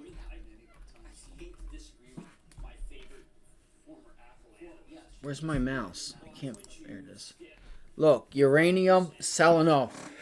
If these commodities continue to do this, like CCJ, if like look, lithium, everything. Look at this. Boom, lithium. Look at that candle. It closed at the lows, guys. What else do we have? Silver, lithium, gold. We can look at gold. Gold's hanging on. What else do we have? Look at wood. Wood's bouncing. Copper pulling back. Copper pulling back. So you're seeing a bit of deflation risk pertaining to a recession. Again, more importantly, the 2s and 10s from the people that have been doing this longer than I've been alive have said every single time. What's up, Drew? I appreciate you, man. Every single time you've had the 2s and 10s uninvert, you've had a recession, and we are pretty much there now. All right, if you go to Fred and you look up a chart, let's move on to some of the earnings movers this morning. Not small companies, of course. Want to start with P&G? It's going to be down a bit. Well, byproduct Procter $1 billion down 10. market cap company. But Say again. byproduct down 10. I mean, now Procter is very cautious. sorry, that's not it. It has. Talked about how raw costs are I'll show you guys right here. Net sales were flat, organic Show you guys right here. too expensive, and they have to cut back. He's talking. We were already on TLT. Right here, guys. You guys see that? So this is the 10-year constant maturity minus the 2-year Treasury constant maturity. So it's that's the 10s minus the 2s, and that is negative, going negative. Look, 2000 going into 08. These were all your recession periods, and then boom, boom, boom, boom. It's really nice. It's good stuff there. So let's get it, guys. Let's have a great day today. Let's have a good one. Let's have a great, great day. Let's go check in on. Look at silver going, man. Look at that volume yesterday. AG pulling back still. SILV, NEM. No, NEM. Newmont. Not going anywhere. Tesla, Intel, INTC. So it's like so hard to find any names because everybody literally has earnings. Like mRNA. No. IMNN. Okay, so here's IMNN, guys. That should be out. I don't have it up anymore. But that release or whatever should be out now and happening. It's probably going to pull back. Yeah, you broke $4. So let's go look. Oh, CrowdStrike, PDD. And you know what I also didn't do? PayPal. I did do PayPal and SoFi. Look, so you've already extended up into that level up there, guys. I don't know. I would keep an eye on PayPal but I think you need to be careful because that's about where I would. Obviously, the cancer therapy used with so many other things, 7.3 billion in sales for the quarter. You know, you have that previous resistance here at 65. If you break through 65, then sure. You know, 66 and then 68. But let's go see some of the pre-market movers here.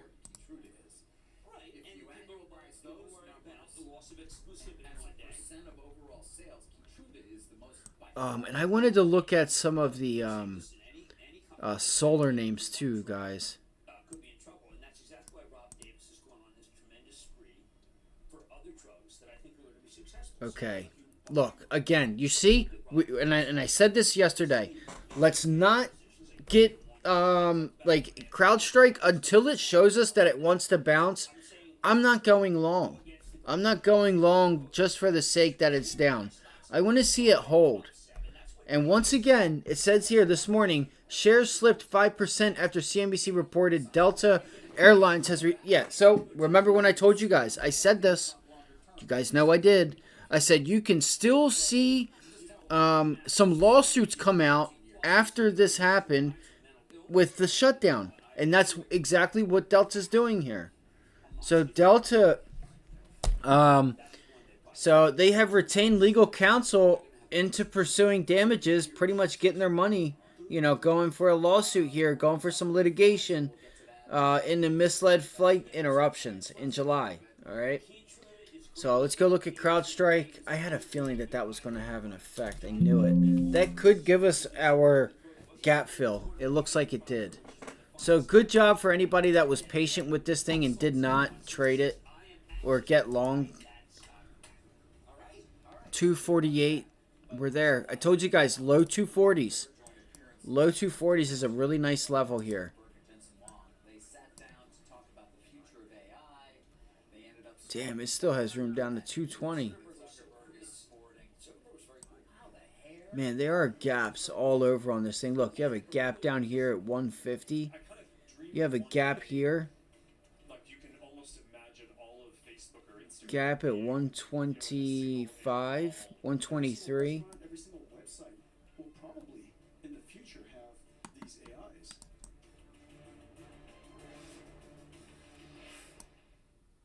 You have a gap down there at $54. Holy shit. Okay, so anyway, let's see here. Again, sorry that, you know, I may be a little boring. I need to get better at this stream. I need to stay hydrated and... oh, cool. Yeah, I know it has been. Yo, yesterday, man, we got long the SPY yesterday. We crushed that long. We're gonna watch that. So we're gonna watch the SPY too. We'll be watching it today as well. Specifically the Qs. Can the Qs try to take us higher? Because we did start to see a little bit of rotation yesterday and a little bit today. Sorry, I thought I heard my cat try to come in. It wasn't her. I thought she was trying to come in. So, real quick, guys, CrowdStrike, that legal stuff I told you guys was probably going to happen, and now we're just starting to see it. You have this gap fill down here at like 248, so we are at the gap fill right now. It would really be something if this thing went negative. So here's your gap at 248, 247.50 area. And if you break this level right here, you put in a new low of the year. And I'm going to make this a 3. All right, so that's going to be the big level right there. You break that low, you are officially making new lows of the year on CrowdStrike. So it's pretty unfortunate when these things happen. I think it's an overreaction.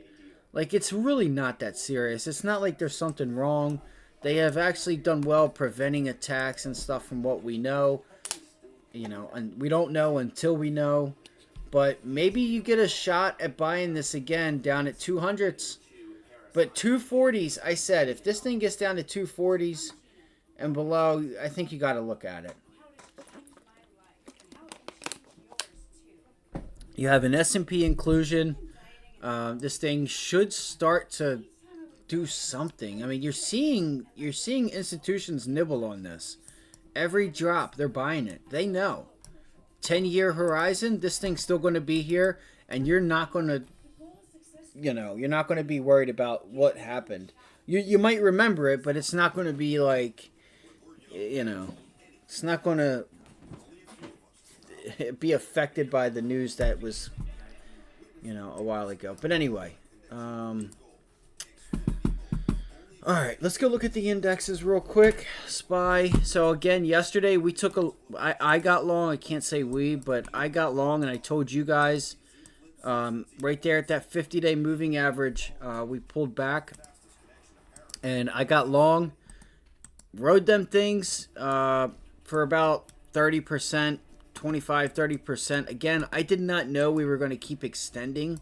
If I'm getting paid, I'm taking half of my stuff off, and it pays me more, unless it has volume, which we didn't have yesterday on the SPY. I literally bought the long right on that candle right there. That green candle, it reversed. That reversal on the 1 minute was actually low volume, and I did not sell it. And then we had a nice quick reversal off the 50-day. And this thing just, boom. We literally got long here. Right there on that candle. On that low. So, let's see where we're at right now. So those went from like 18-20 cents all the way up to $1. It was nuts. It's like 400 or 500%. So you had a nice range, if you could have held. And especially if you got a better price than me, which you could have, because you could have bought that dip. You didn't have to get in where I got in and kind of waited. I just know that we're not going to be perfect on entries, but I try to be. I'm just trying to learn that sometimes I try to be too perfect and I screw myself. So when I see it, I just got to take it. So here we go. 546. Look, we got this pullback, this box here. I want to hit this part of the box. Right here. I want to hit the bottom part of that box. So, something like this. Right? Top right. I want to see a pullback, bang, hit that 546. And I want to start going to the top end of here. And then I also want to start closing right here, because we have not been able to do it yet. You have not been able to close. Oh, wait, that's 546. I got to go back further. Come on. It's the same thing, 546. So we need to hold 546. We got to hold this level. We have not been able to, turn 546 into support and then rally off of it. We haven't done it yet. And we've been sitting here for quite a few days now. I already see something. We're going to pull back. We should be able to pull back right off the bell on the SPY. You should pull back right off the bell. Look at this volume first off. Look at the volume you have pre-market. Right there. Well, that was a nice tail. So you know what? There's a lot of buying in there too. Let me not. I think this is crazy that I'm just dying to get back up to 548, break that level, and just run a test higher. I mean, if we stay here any longer, you're going to have that 20-day to contend with there at 548, and then you might start turning that into a rejection point. Your 9 EMA on the daily chart, look at that. That's already resistance. You broke below it, you bounced into it, and you turned it into resistance. Not once, but twice. And now the trade line is going through the 20-day moving average. And now you're bouncing into the trade line again. Do we get above it today and or into tomorrow? I don't know. We'll see. We're going to see what happens. We are a bit oversold, but we're this slow chop is starting to turn those indicators back into oversold territory. So we'll just have to see, guys. We'll have to see. I want to see us pull back right off the bell. I want to see us pull back right off the bell. You know what? Here's what I think. I think you get a quick wick, like a quick bounce, like right off the bell, you wick higher, and then boom, it like gets taken back, and then we pull back to like 545, and then we see if we can go higher. So kind of like a candle that'll kind of look like this, in my opinion, right? That looks like this. Here, I'll put it right here, and you have like this like long wick. Maybe it's like this, like a quick pop, boom. All right, you have that wick, and then we just pull back to test 545, 544. I think that's where we're headed, right off the bell. Then from there, we look to get long. At least I'm going to look to see if it holds, and we can get long.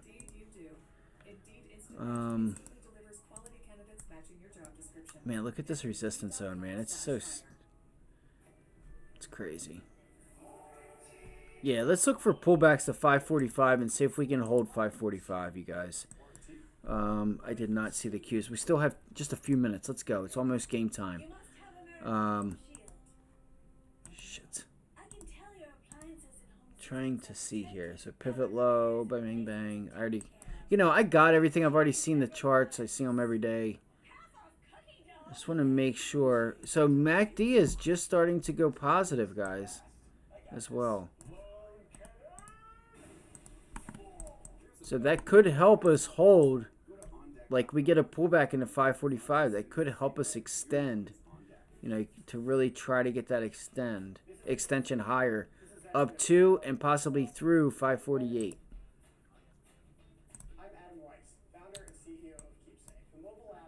Again, we have a huge gap fill up here.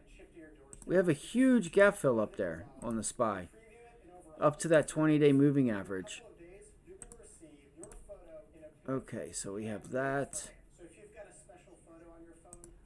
Sorry, I'm kind of just wanting to do this real quick. 15 minute, boom, boom.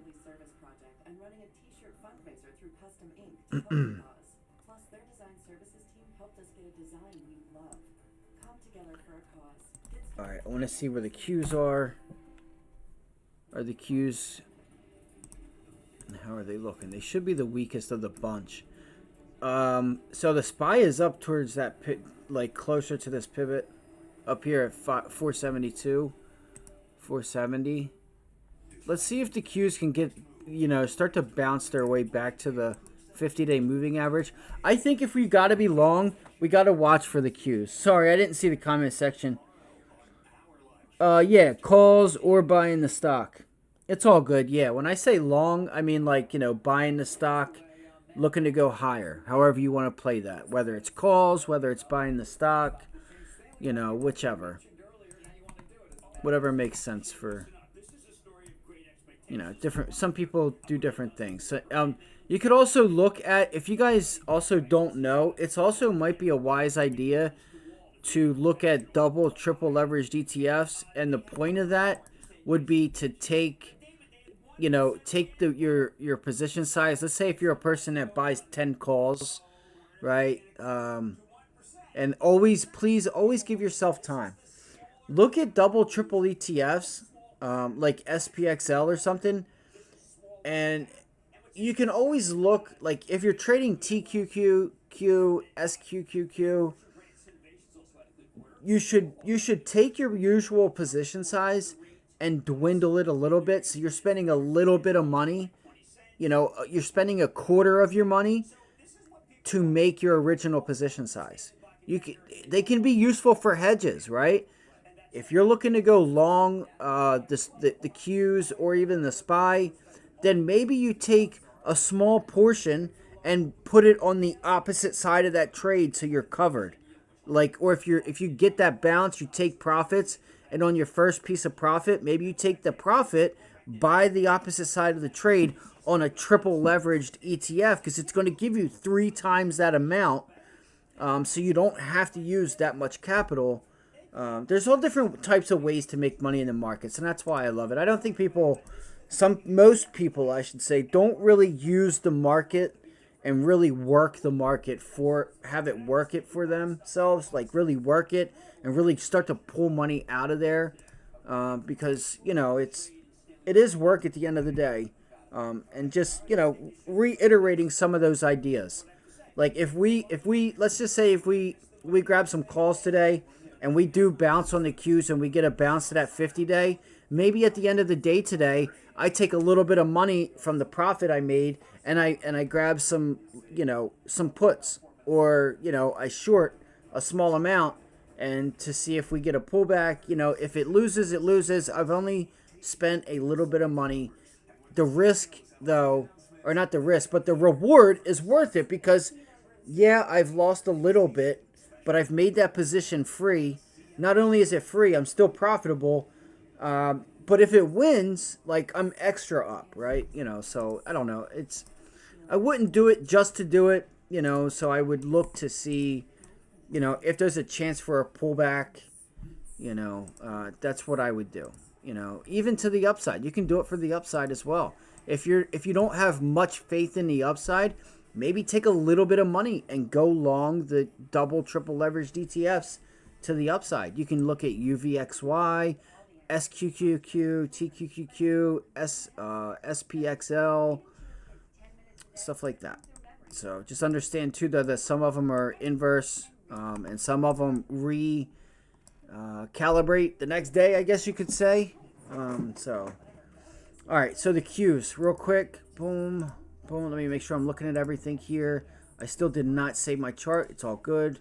Yeah, I think let's see if we can see let's see if we get a quick pop off the bell, and then we pull it back. That's what I'm looking for.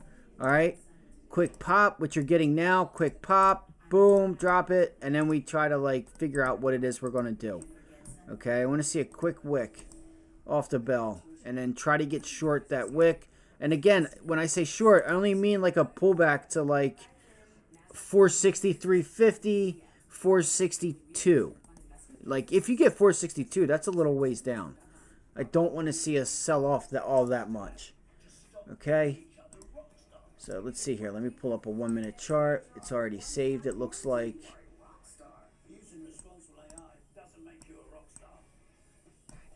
Oh my goodness. Come on. Come on. Come on. Come on. Come on. Come on. Okay, most of you are not rock stars. Looks like everything is already saved. So good stuff. Where's Google at? Let's go look over at Google real quick. Listen, if you're going to buy calls and puts at the beginning of the day, understand that from 9:30 to 10 o'clock, those premiums, if the SPY or the Qs do not give you the direction you're looking for and actually move, then you are going to get, you know, that premium is going to lose money. All right, you're going to see a lot of sellers, you know, sell puts and calls at the beginning of the day, because that first half hour, really, that theta eats up those contracts. So if you're going to get long or short right at the first 15, 20 minutes, make sure you have your volume and your movement. All right, so Google, Tesla. Sorry that was so loud. Let's look for a pop. Look, there's your pop, and then look for that pop to possibly turn back around. Wait, I don't have the Qs up. Okay, so there's a wick. Let's see, it's pulling back.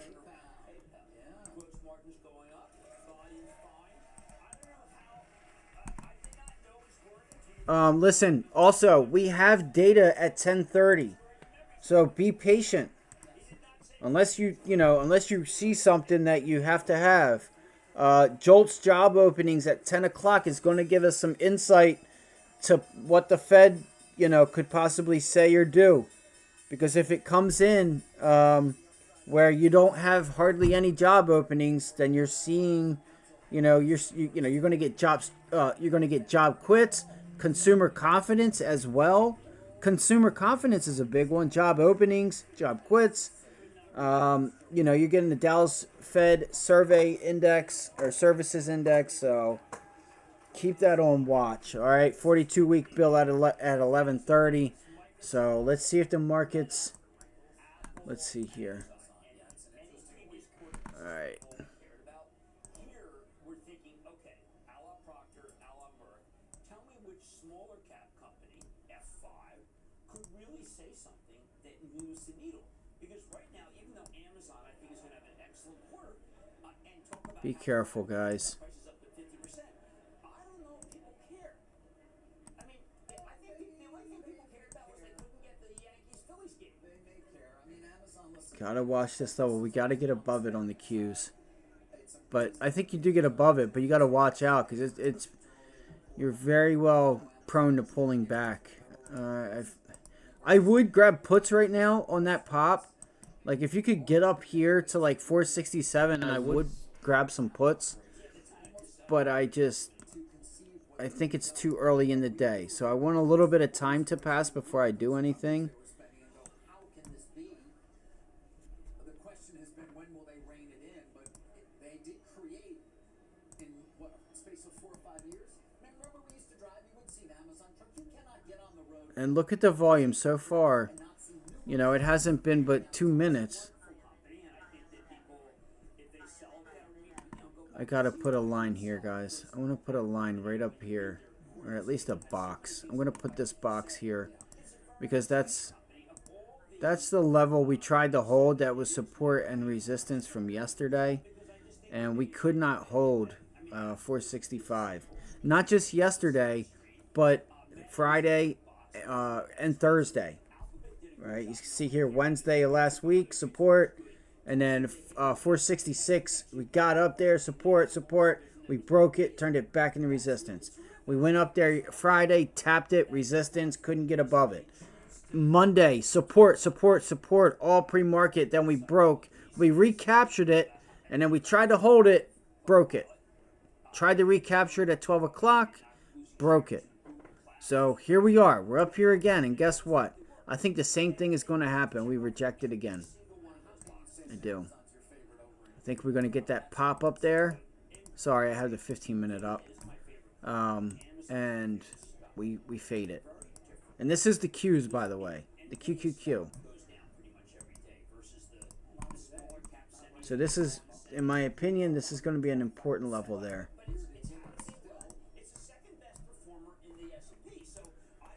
All right. So here we go. Let me throw this up here. Boom, boom. 3 minute, 3 minute. And look, there's your rejection. It's already starting to reject.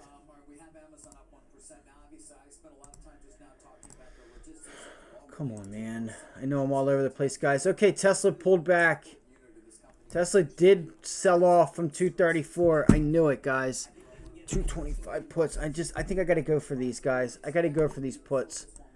Damn it. I need a bounce back to 230, guys, on Tesla. I need a bounce back. Need a bounce back rejection there on Tesla. Tesla has some nice I'm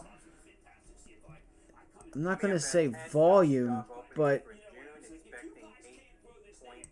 it's got some nice volume. It's got some consistent sell side volume here.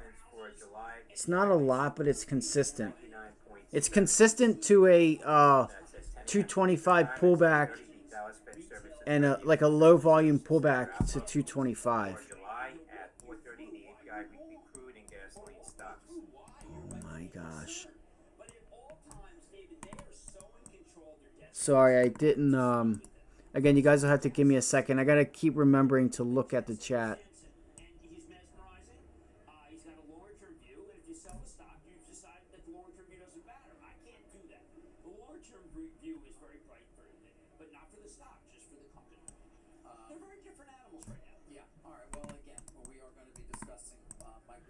Shit. It's not giving it to me. It's not going to give it to me.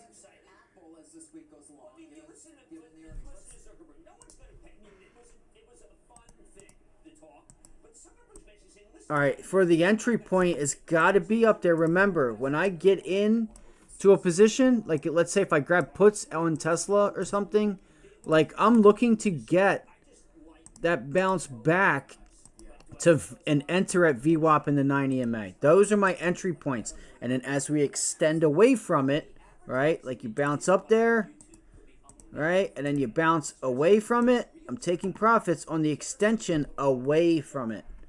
So I want to get in at that area, and then as we gap away, like right there, right, you guys can see how you have this gap from here to VWAP and the 9 EMA. That's that green is people taking profits on that short. You have to just say, I want to use every product, like the Ray-Ban glasses that you have. All right, this thing might start to bounce here. We're almost into 225, guys. Let me check this out real quick. We still have room. Shit. I don't know what this thing's gonna do. 225. I didn't know that Dell was gonna sue him. That's so funny. Kramer didn't know that Dell was gonna sue him, but we knew somebody was going to. I said it. I've been saying it for 2 days that there could still be lawsuits from this, and there was.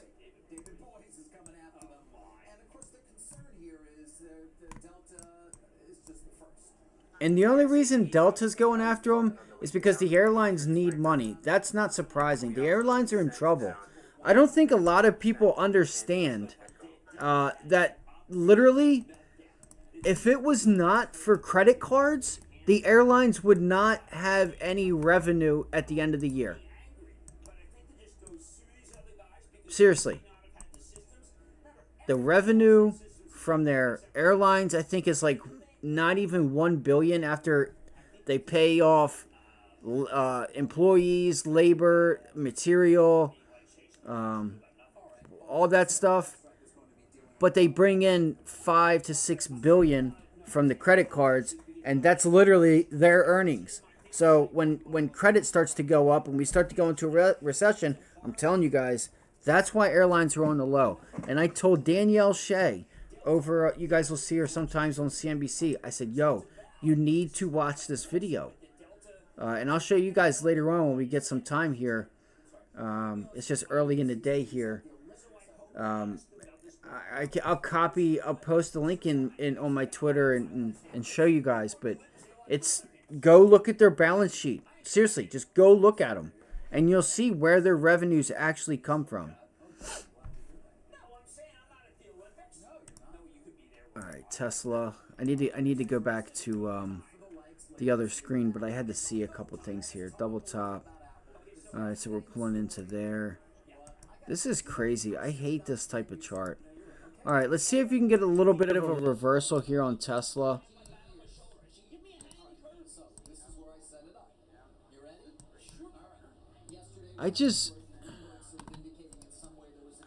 Man, this chart does not look good for Tesla. It's not that it doesn't look good. It's a funky looking chart. Like, cause I could see us going right back to pre-market highs at 235.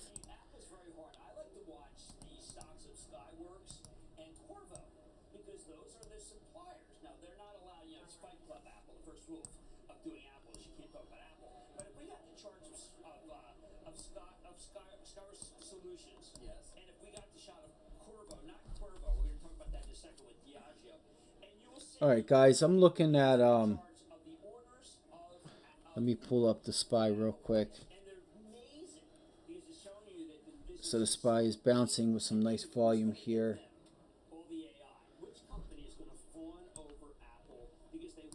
Let's see if we can pull it in a double top. Let's see if we can pull it back and then look for another opportunity to the long. I don't know what to do here, guys. I don't know if I should wait for for it to pull in. Like, I need 225 as the level to get long. You know? But I don't want to try to be too perfect because it's going to be an area. So it's like,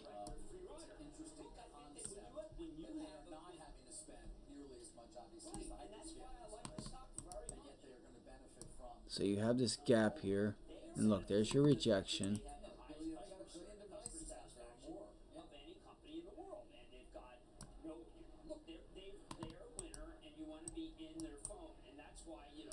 I want to look for a double bottom, you guys. I want to look for a pullback back into 228 and see if we can hold to try to go long. It might actually go now. Look, yep, it's going to go now. Shit.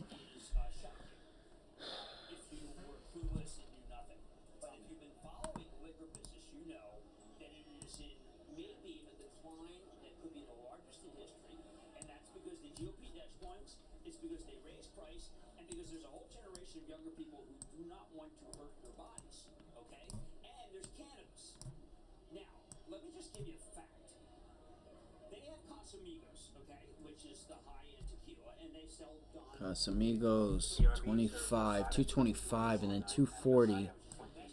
We're actually looking for 245. Casamigos is for 1 liter is down to $33.56. It's on special right now. It's a good price. What? Because they've got too much inventory. Yeah. So go to that and you can see the active of their physically. All right, let's see if we can, man, it's just not giving me the pullback, guys. Discount right now. Okay. It's almost in half. So people who want that Casamigos, just go to Casamigos Boutique Board and order from there. Okay. Because the Don Julio is $65. So this is a once in a lifetime definition of how they raise the price for Casamigos so much. Reposado, Blanco. What? No, Reposado is really expensive. Is it? Oh, it's still. Yes. Now remember, all Blancos have to be the same by the regulation of the government. So it's just people who really think. I used to come and say, I want a margarita with Casamigos. I said, why the hell would you do that? I can give you the well, which was Peloton, which was, by the way, better than Peloton. The right spot was Guinness. Okay, so yeah, let's do this. Let's look for a little reversal. So here's what I'm questioning is that will this be enough to carry us to like a new high a day? That's just like my only concern with Tesla. Well, we got to do SoFi now. You going to do that for us? You want me to leave? I guess so. SoFi technology, important numbers. Yeah. All right, let me go there. Let's see if we can pull it back again here. Put in like a little double bottom. So it's pulling back. Shit. Okay, time and sales. I need to get on my stuff here. Need to watch level 2. That'll really give us some depth or like understanding on what's going on behind. 544 put. Nice job, man. What's that on the SPY? Or the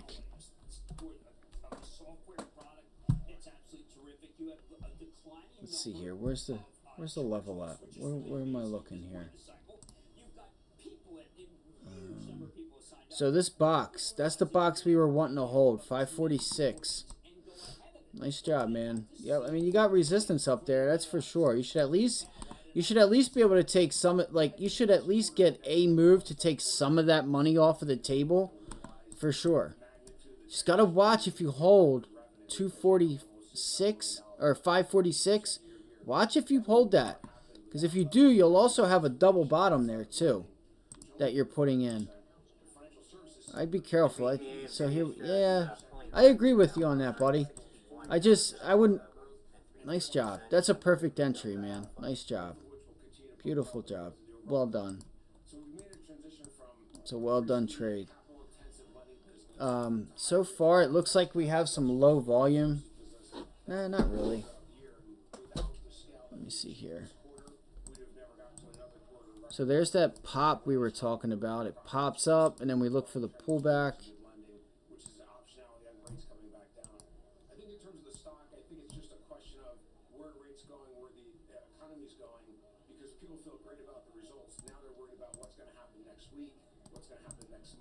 Yeah, man, that's a nice job. Great job there, Andrew. Nice job, bro. Nice job. If you get to 546 and through it, take a piece of that off at 546. Remember, in 15 minutes we have data. So this thing could revert back to the top and put in a double top. Now you're safe because you've taken some profit off, and if it pulls back to where you bought them, or if they go a little bit down because of time, I don't know if you're in dailies, a week out, 2 weeks out, I don't know what you have there. And look at that wick, still holding, right? So that data comes out. You could be down on those, but you have some profits, but you're willing to hold out because you know, we're probably due for this pullback here. And there you go. Nice job, bro. That was killer. I missed that. I wasn't looking at the SPY, and I wish I was. I wish I was looking at the SPY there. Shoot, man, that sucks. Today's the 30th, correct? Yeah. It's going to take a while for people to accept that that's the driver of growth going through the rest of the year. I think that's really important. I mean, you do allude to the fact that you are becoming the AWS of financial services. Anthony, I've known you for a very, very long time, and I thought to myself, when are people going to recognize that this is actually an enterprise? I might actually do that with you. I missed it. Individuals, not individual borrowers, but individuals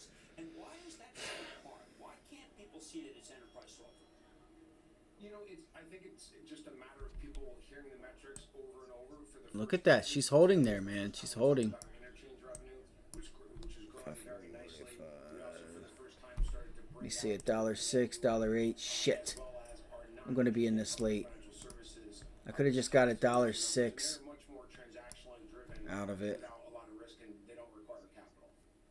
Anthony, finally, just on the macro, obviously we don't expect we're going to get a rate cut tomorrow, but we do, or many expect that we're going to get a rate cut come September. What's that? Damn, that's awesome, bro. Yeah, I'm in dailies too, looking for a quick move. Just understand you're fighting time. I wish I knew what you pay, like, because I know I'm probably paying already 20-30% for these, and we have data in 10 minutes. So nice job, Ant. That was a nice job. I wasn't watching the SPY. Deltas on these aren't bad either. That's not good. Again, I'm not telling anybody what to do. Just take your money. Just take your money. Gotta take your money. Let's see here. So there we go. We got a little double bottom here on Tesla. Like I said, let's look for like a little double bottom. I don't like the chart on Tesla though. I don't like it. I don't feel comfortable with it, so I may just go back to the SPY.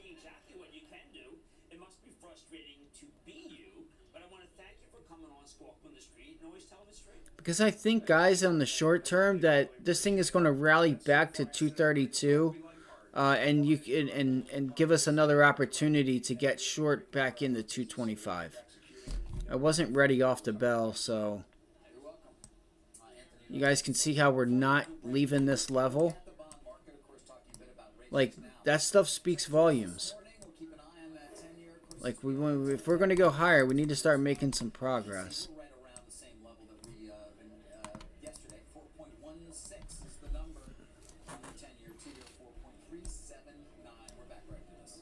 I don't want to get into anything either right at the bell. 72 cents. What was that for? 545s? Oh, 544. 544. 544. Okay, gotcha.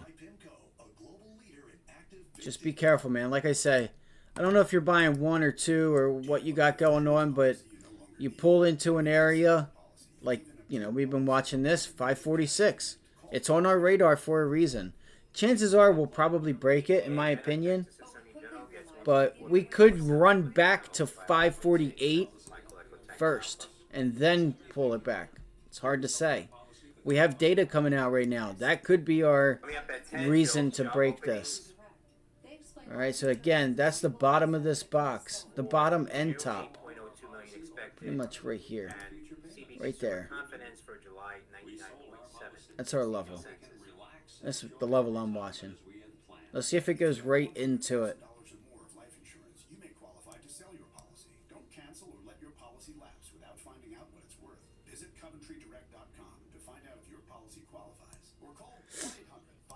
Man, that's such low volume on that extension. Look, right to it. What'd I tell you?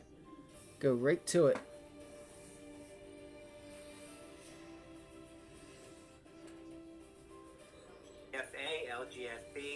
Alright, so what I'd be looking for now, outside of this data, is watching how we do with VWAP. SPY hasn't been worried too much about VWAP as of lately, but let's see.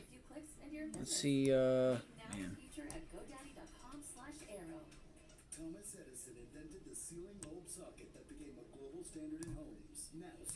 So there you go. You rejected it. You popped in the VWAP. There's your 9 EMA.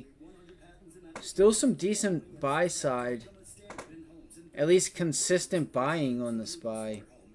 I still think that we're going lower. I'm with you there. I just think we need another little pop to entice more people to take the downside of the trade. They're trying hard to hold this area. I don't know if they're going to. They're trying to hold 546.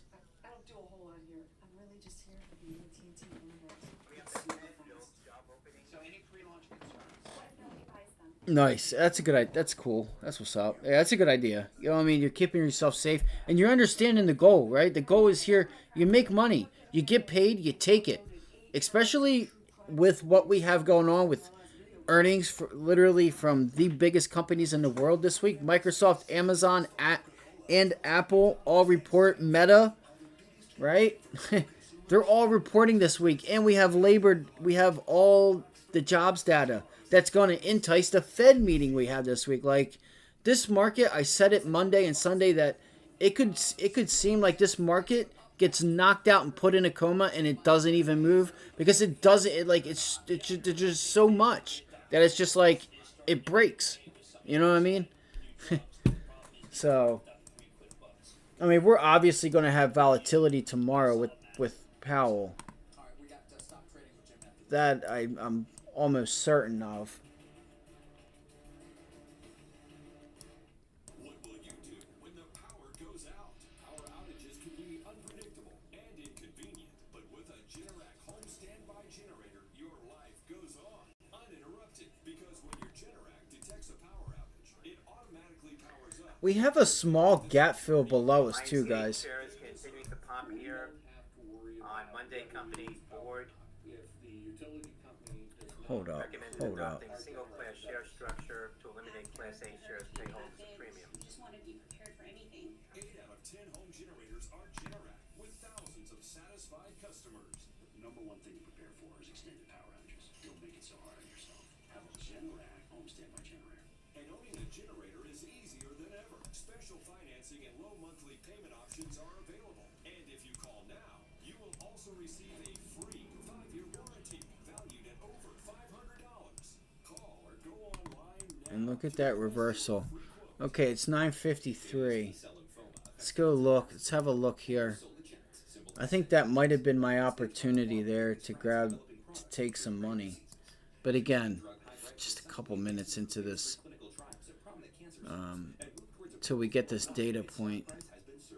With more than $60 million in non-dilutive government funding to date, now is the time to own this rapidly growing company as it fast-tracks multiple drugs with over $2 billion.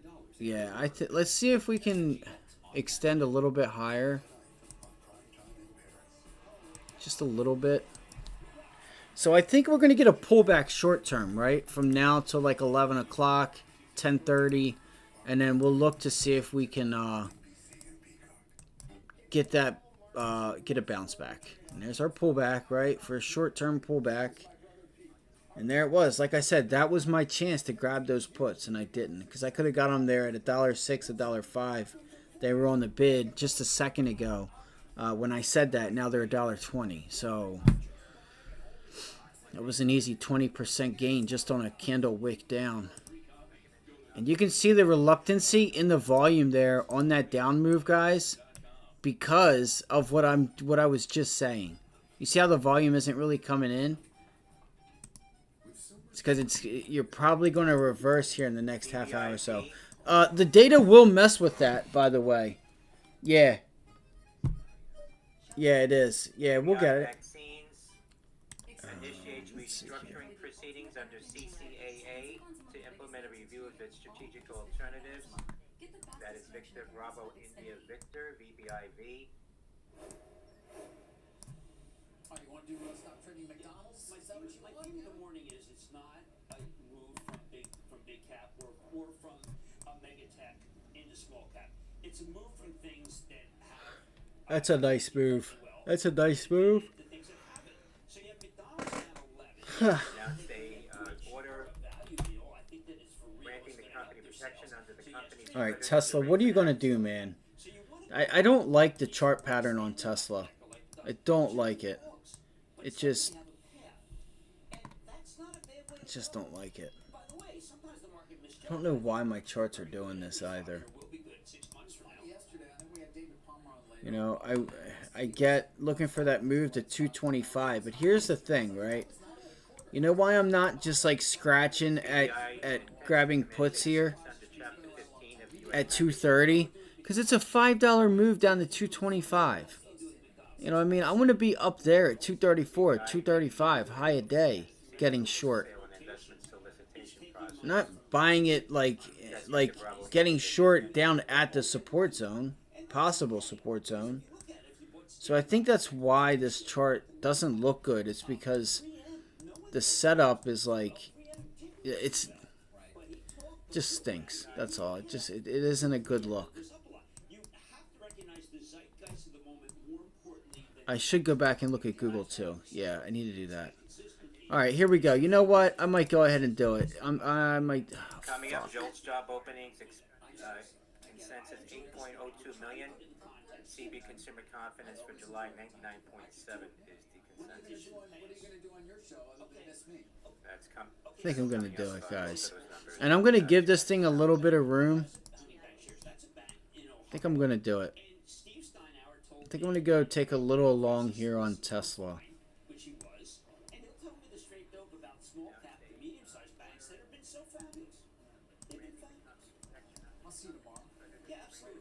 What's up, Base? How you doing, buddy? How you doing, Basic?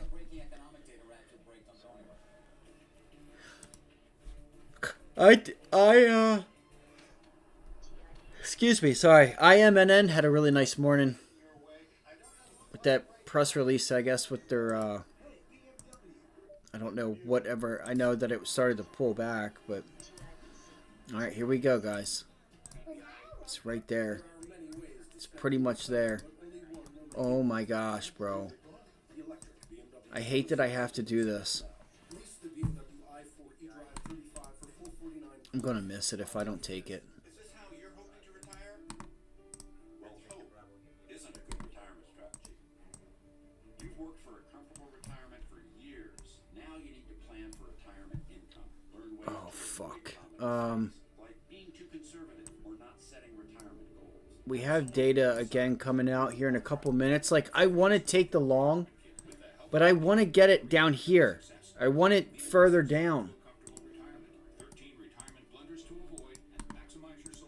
And I feel like we could get a wick. So let me get out of those SPY. Yeah, you guys see how they just went from $1.07, $1.05, $1 to $1.20, $1.30 on their SPY puts, and you were just up 30%. If you never took your profits, you're back down to break even.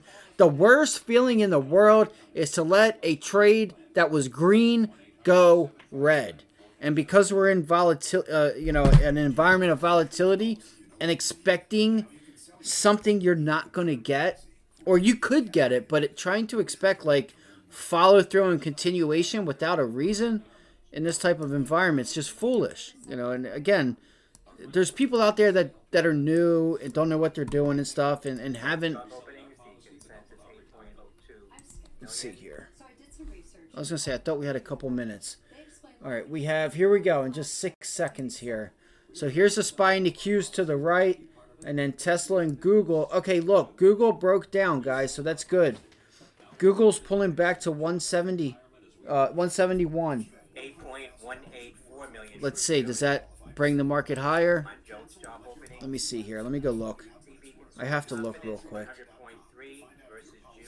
Jolt's job openings 8.18. Yes, that may be taken as not good because that means that the Fed can hold rates where they are as far as the labor market's concerned. Housing price index 5.7, 6 point came in lower. Job openings, we already said 8.18, previously 8.2, 8. Consumer confidence 100. Wow. Job quits 3.2. All right, less people quitting. Less people quitting, more people getting fired is what that's telling you. Okay. So that is the market pulling back off of that? No, it's still holding 546. Still got to respect it. Still got to respect that level.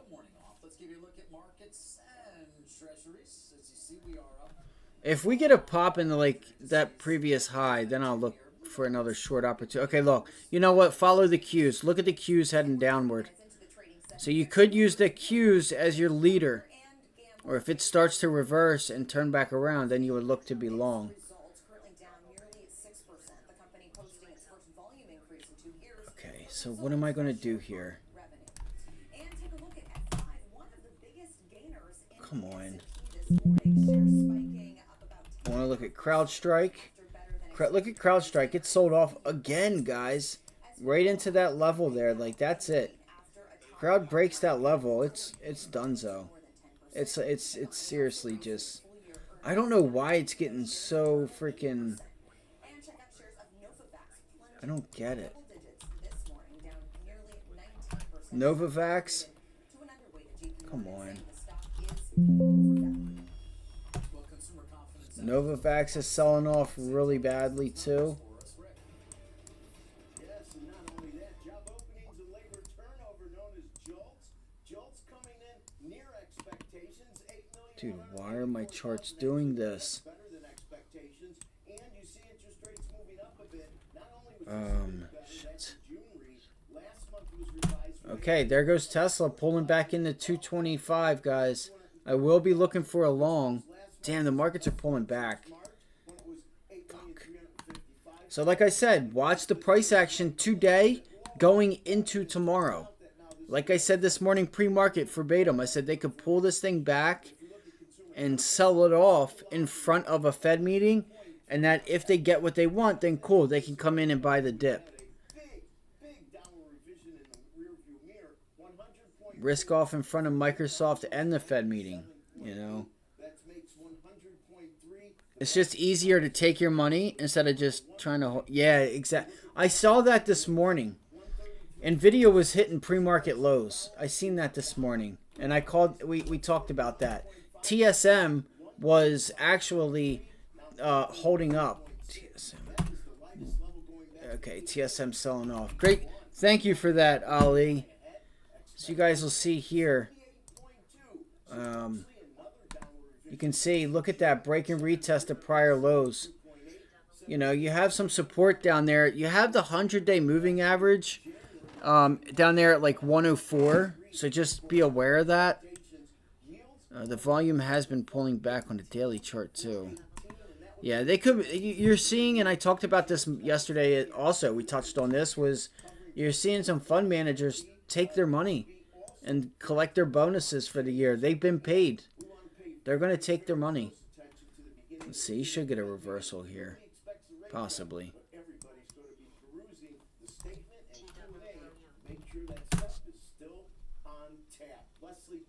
I feel like I want to go look at the overall markets. Okay, Tesla. Trying to recover here. S&P futures, 5505 now. Going back, following the 10 a.m. data. So far, that's been a quote tired Goldilocks story. RBC Capital Markets head of U.S. equity strategy, Lori Calvasina, joins us now here at Post 9. She's an S&P.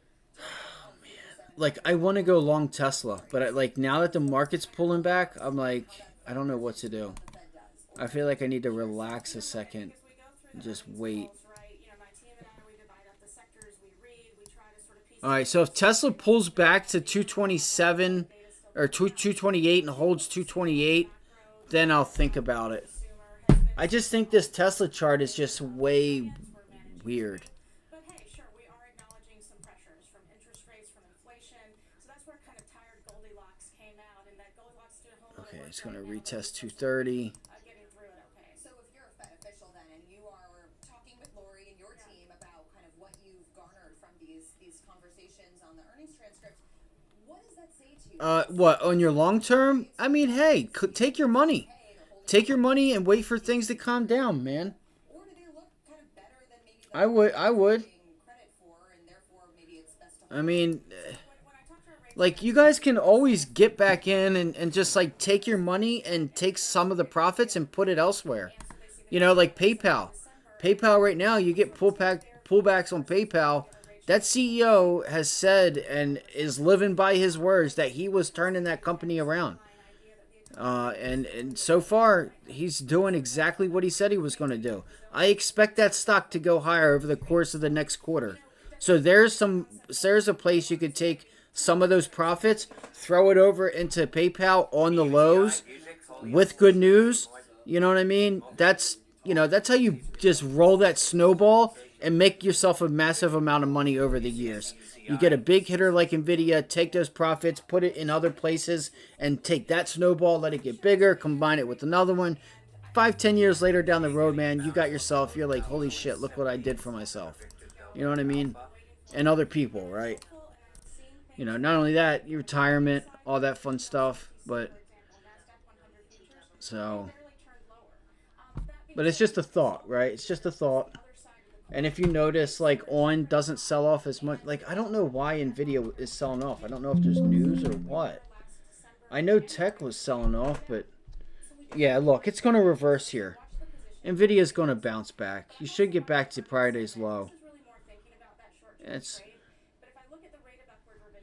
some really nice volume there on that reversal, even though it's to the sell side. All right, let's see. SPY. Let's go look at the Qs. Yep, nice job, man. Yeah, it was about 40%.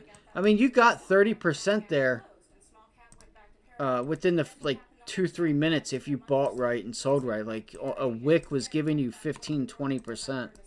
A wick means, like, the price, like, goes from, like, 545, pulls back to, like, 444.80. It moves, like, 20 cents or 30-40 cents, and it bounces back. Yeah, look at that wick, guys, here on the SPY. It's a really nice wick. We still got some room. We still have room to the downside. Holy shit. We need to get up there, though, short term. We got to get up higher. All right, so what I'm going to do, guys, is if we get back up to 547, I'll get short with you guys. I feel like I should take it here.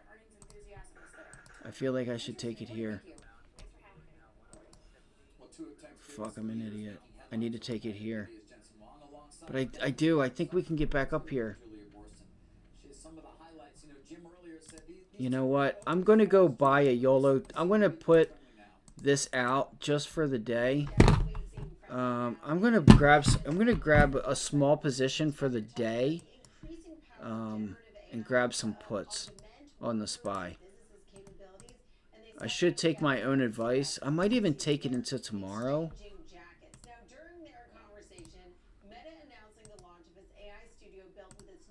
Yes.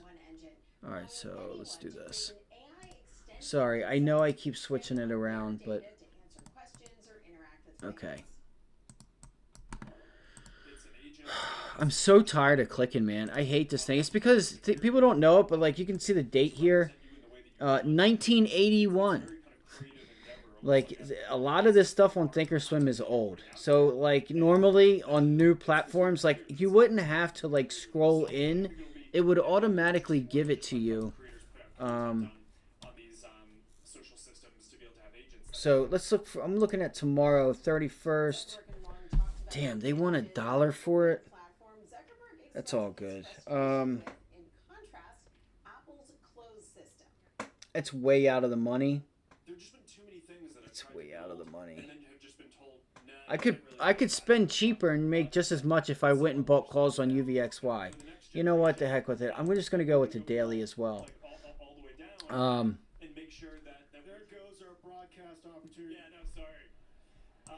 So these things are already up there. Damn it! I knew it, bro. I knew it. Hold on. Come on, give me an opportunity here. Go higher. I need the market to go higher. It's going to. It's working its way up, putting in a higher low. I think we can get an entry right here. I'm going to circle it right around here at that time. At like 10:45, 10:30, I think we can do it. Let's see, like right here. Right there. I want to see us hit that circle. I know that sounds crazy, but come on, baby. Give me that. Reverse it. Flip it and reverse it like what's her name said. 544. I would like the I like the 544s as well. Let's see. Hold on one second. I don't have the chat up. I like the 545s.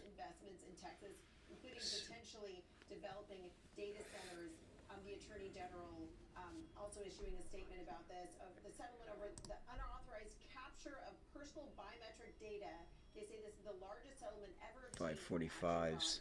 by a Fuck. single God state. damn But it. based on that settlement, Sorry for the they language. are ready to move forward and invest in Texas.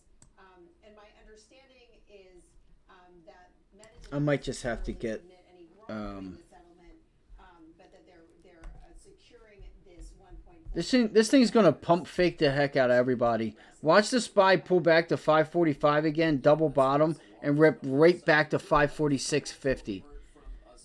If we can get up there to 546 like right now, we can wick up there at 546. I'm probably gonna go for it again. And that'll help bring VWAP back down. See if we can run a test back up there to the 90 MA VWAP at 546. All right, 546 right here, guys. Let's see if we can run a test up here. Come on, man. You're such an asshole. I knew it was going to do this. Come on, let's go. Just go up there. Nobody wants to buy it because they know exactly they're doing what I'm doing, and nobody's buying it because everybody wants to probably go short.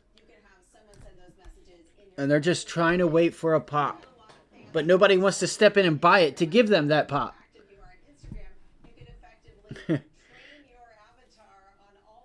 Yeah, I just seen that. I just seen that too, Ali. There it is. That's actually a nice little break and retest here, that level there. So here we go. Let's see. You need some volume, but...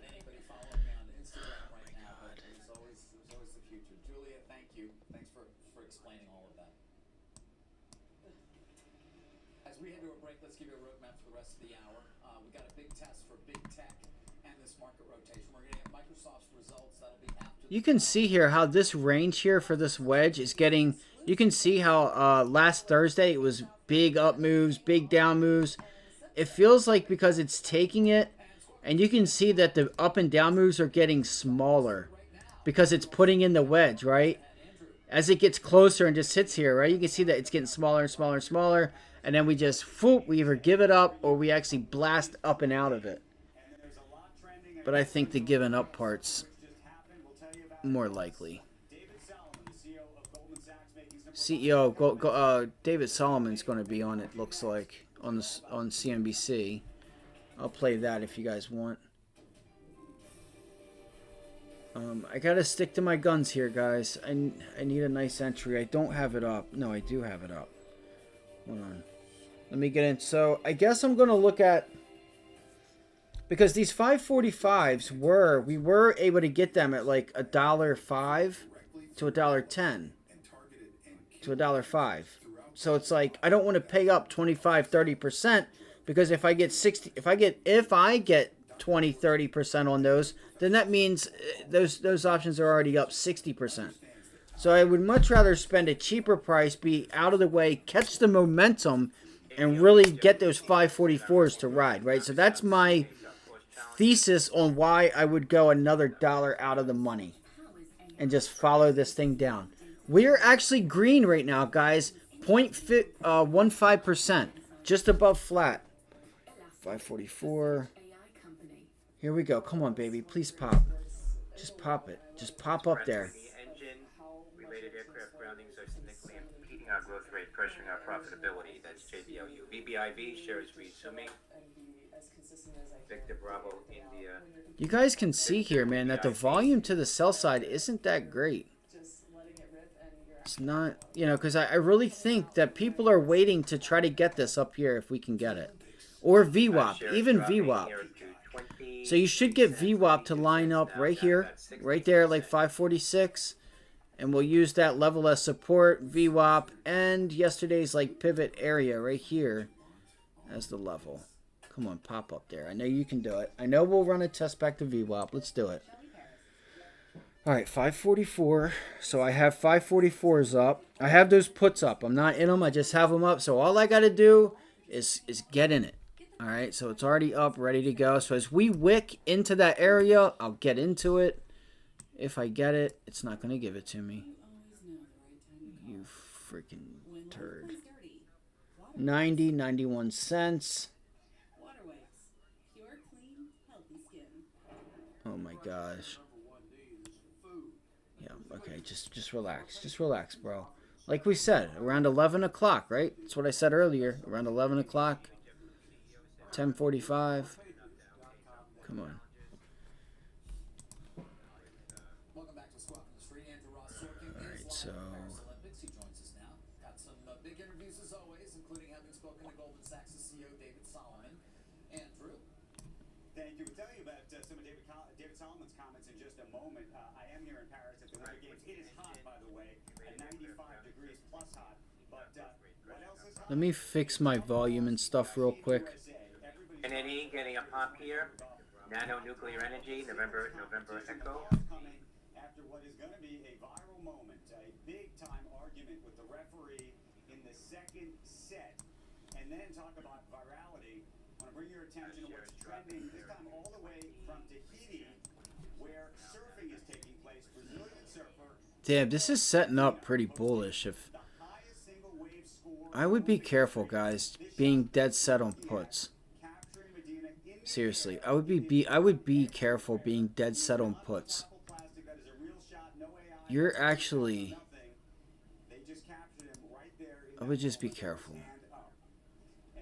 And I feel like the fact that it's not going down is making this thing set up a lot more. on the state of the Oh shit. If you get a pullback into 544.97 and hold, I wouldn't be opposed. I wouldn't be opposed to that long. The long down here. Let's see if we pull right into that dotted line again and we finally break through 546. Let's look for that. Watch it right now. See if we pull back into there. Let's pull back into the low of day. And then let's see if we can bounce back up into that 546 to 547, possibly even 548. We got a little room to the downside to go. before saying that actually the Fed wouldn't be cutting, and he was right. So we're going to keep our eyes on that. Dave, he also talked about M&A activity and how he thinks it's going to be picking up this fall. He said irrespective of who wins the presidential race. And we talked a lot about that race and what it may mean. I know I might sound crazy, guys, but I might grab some calls. Trying to get an answer from him. He really didn't seem to. We have a little bit more time. I think I'm rushing. I think we have to. I need to relax. It's not time yet. It's not time. It's not time. Whether we really get announcements prior to the election, we'll have to wait and see. It's not time. You bet. No, I think you're 100% right, and I think your reporting and my reporting would suggest that things seem. And look, what I say. Let's pull it right back in there. Let's do that. Let's do the damn thing. So we're reading the markets right. We expected a pullback down there, to pull back into that level, but I don't think it's okay. I don't think now's the time because I don't think you're going to get that acceleration back to the upside. I could be wrong. I'm still watching level 2 and time and sales. You can see how level 2 really sped up right there. Yeah, that valuation gap. I think a lot of people Look at that wick. It's a beautiful wick. here, but Andrew, I wanted to commit you toward another, I don't know if it's like a controversy or, a battle of sorts, which is your team's fencing activity Nice. that took place. Tell us more about that and what you learned from the fencing experience. Maybe you could. Yeah, so what I did was I would take days and even throughout the lunchtime and stuff and just sit and watch it. Sit and watch it, understanding and I'm watching the stock at the time, and what it is you're going to paint a picture at certain areas and you're going to be like, okay, you're going to start to see let's just use 500 for an example. You float between 499, 498, and you run up to 500 and it pulls back. Run up to 500, it pulls back. And you're like, damn, we're going back there again? We can't break? I think, I think this time's it. This is our 4th time going back up there. We're probably going to break, and if we do, you're going to see it switch, the tape speed up, and then it rips to the upside once you get back up through that level. It is good to learn. It also gives you depth and not just it gives you a lot of information. It makes you feel better than just watching wicks. Yeah, I can go here and say, okay, yeah, that's a big volume candle, that there's a lot of buy side volume there, but how much, how deep is that depth, right? Because is there a 85,000 buy order down in here that is a rock solid you know, and and how much more do they have to buy, right? Are they still going to be there? Are they going to lower their price and let it fall down? I think there's just a lot. You get a lot of depth and understanding out of level 2 in time and sales. It does really help and work. It does. It helps give you the conviction that you need instead of being nervous and second guessing yourself because you're too busy reading and watching the tape and playing it to say, what if it does this? What if it does that? Oh my God. Oh my God. You know, we're still holding above here. And then you're coming up with every other reason to get out of the trade when you're just reading the tape and doing what it's telling you to do. You know, so it also helps in that aspect to keep your mind in the game. And, you know, you're not giving yourself that time to think of every other different scenario, especially when you start sizing up, you know, and you're new at, you know, with some decent size on, you know, you shouldn't be like that in the first place, right? You're not managing your account correctly if you're doing that to yourself. But it does help. I'm just saying it does help. It gives you depth. It keeps you from, you know, there's just the other little side things that it does that people don't talk about, which is what I just said, right? It helps you not come up with every other, what if we go down and go back up? Or what if we do this? What if we do that? Okay, so there you go. You got your break. Watch it. Let's see if it quickly reverts back up and holds that level and runs back up here to 545. Let's see if it holds and runs back up here. Let's see if it reclaims it. It may not. Like, because if it does that, then it's telling me a story. I'm not saying it's going to. I'm just saying, if it does do that.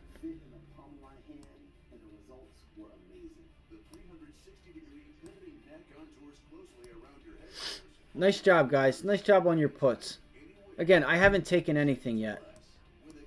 I haven't taken it. It's been a long time since I've sat and watched the SPY off the open. I used to do it every day. For, you know, some people that have been here for a while know that I could just sit and trade the SPY all day long, but I haven't been trading it in a while. Look at that. And let's go. Let's see if it reclaims that level. Let's see if it does it. I think it could. I think that's shake and bake just to get people to get into the short and then flips it back on and we run a test back up here. That's just what I think. That's what I think is going to happen. And there we go. Let's see. You got to get above trade line. If you do get back down below here, I think you're just going to slowly possibly sell off all day. That was a nice reversal there. Beautiful reversal. You don't have enough volume to keep that upside going.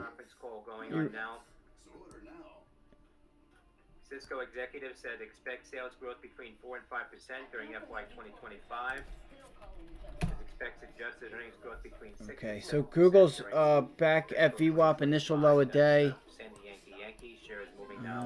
You know what I should do? What we could do real quick. Let's see what Apple's doing. Apple's consolidating, but it's up. Microsoft consolidating. Meta.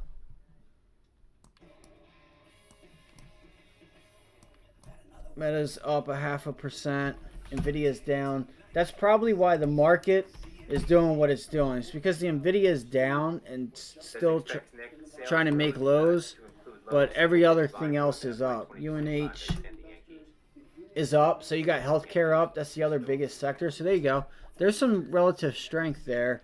Let's go look at JP Morgan really quickly.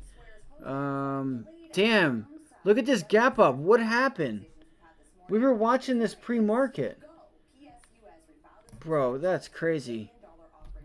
That sucks. That JP Morgan was on our list. Alright, so we held, look at the dotted line there. That's where I put this morning to see. So 171 and 170 is what I was watching for a long. Part of me wants to do it, but the volume isn't there. Let me see here.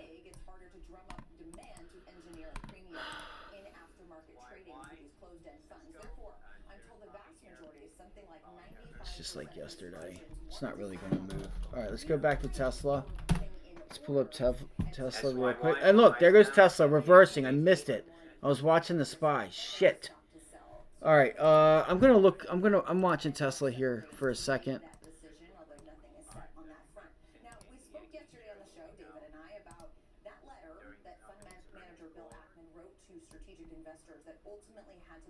Okay, so I'm gonna stick with what I said earlier, guys. I'm looking for a move back to previous highs. Cisco executive said targeting 1 billion in share repurchases in FY. And looking for a pullback. 2025. That's what I'm gonna do. SYY. I'm gonna look for a pullback.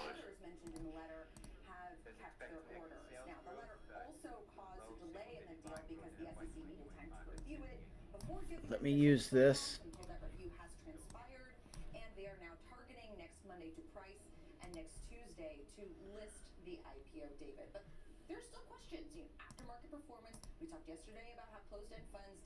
Sorry guys, just give me 1 second here. We have some nice volume right now. HWM and BA, Howmet CEO says parts orders directly from Boeing show some trimming, continue to be at levels above the actual 737 and 787 build rates. That's HWM and BA. Let's go, Tesla. Keep going. Like I said, I want to see if we can get it back to the initial morning high and then try to get a rejection up here around 234, 235 short. And then we'll take that back to 225. And then I'll be happy. I'll be happy. Because then I'll, you know, the plan that I had literally worked out. I told you guys, I want to see if we can get back up here. And if we can, you know, 232 to 234, I want to go back up there and see if I can get myself a short.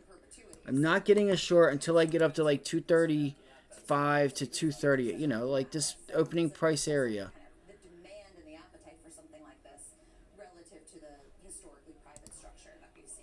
So when people say, or if you guys hear me say, like, you know, come up with a plan and trade that plan, you know, it means that, you know, if it does what you say, or if you have a plan, like, you know, I want to get long at 225. If it doesn't get to 225, but if it's a 75 cents a dollar away and you got to argue with yourself, like, should I have taken it? Should I not take it? Chances are you should have probably taken it. But I don't know. I'm just talking right now, so I do apologize. You guys know what I mean. I'm just sticking to my plan. We said we wanted to look for that bounce back to previous highs up here at 234-ish, 232, 234.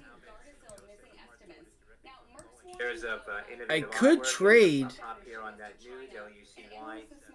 We could look for. $5.15 now. Bro, that's so weird. If you look at the hourly chart, if you look at this hourly chart, so we got there. But most of that was from distributors stocking the drug versus patients actually taking it, and analysts wanting to know when we can see more people actually getting that new drug. And remember, Merck's cancer. We might be able to take a scalp long here. I don't know, actually. All right, let's look for a little pullback. Let's look for a little pullback here and then see if it'll hold up. It may go higher. I want to see it do this. This is exactly what I want to see. I want to see us hold right here, go a little bit higher, and then reject. And yep, right there. Hold there. Try to run a test up here.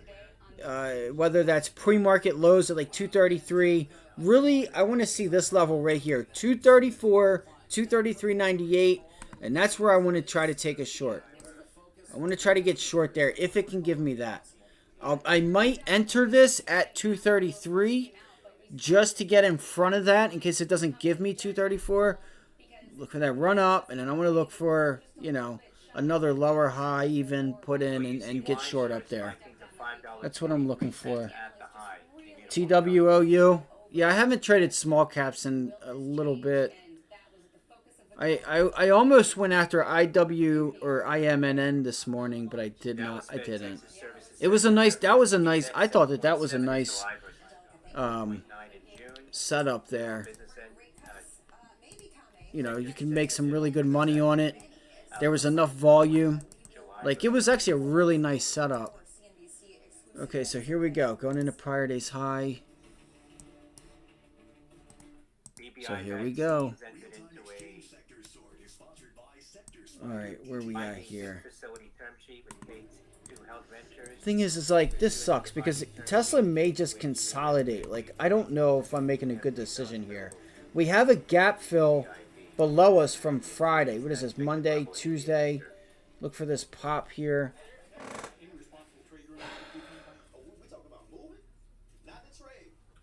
Alright, so here we go. We get in front of 230. So what did I say? 233? Yeah, 233.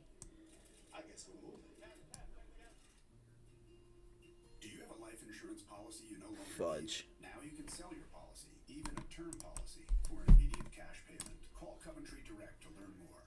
We thought we had planned carefully for our retirement.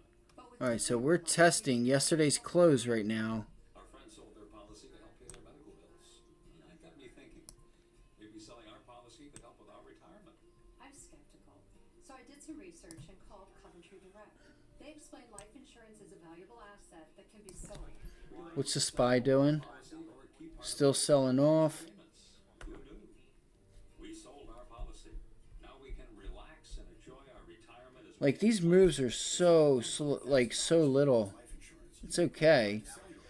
Because we're coming up to that wedge and that resistance point where it's going to break out or break down.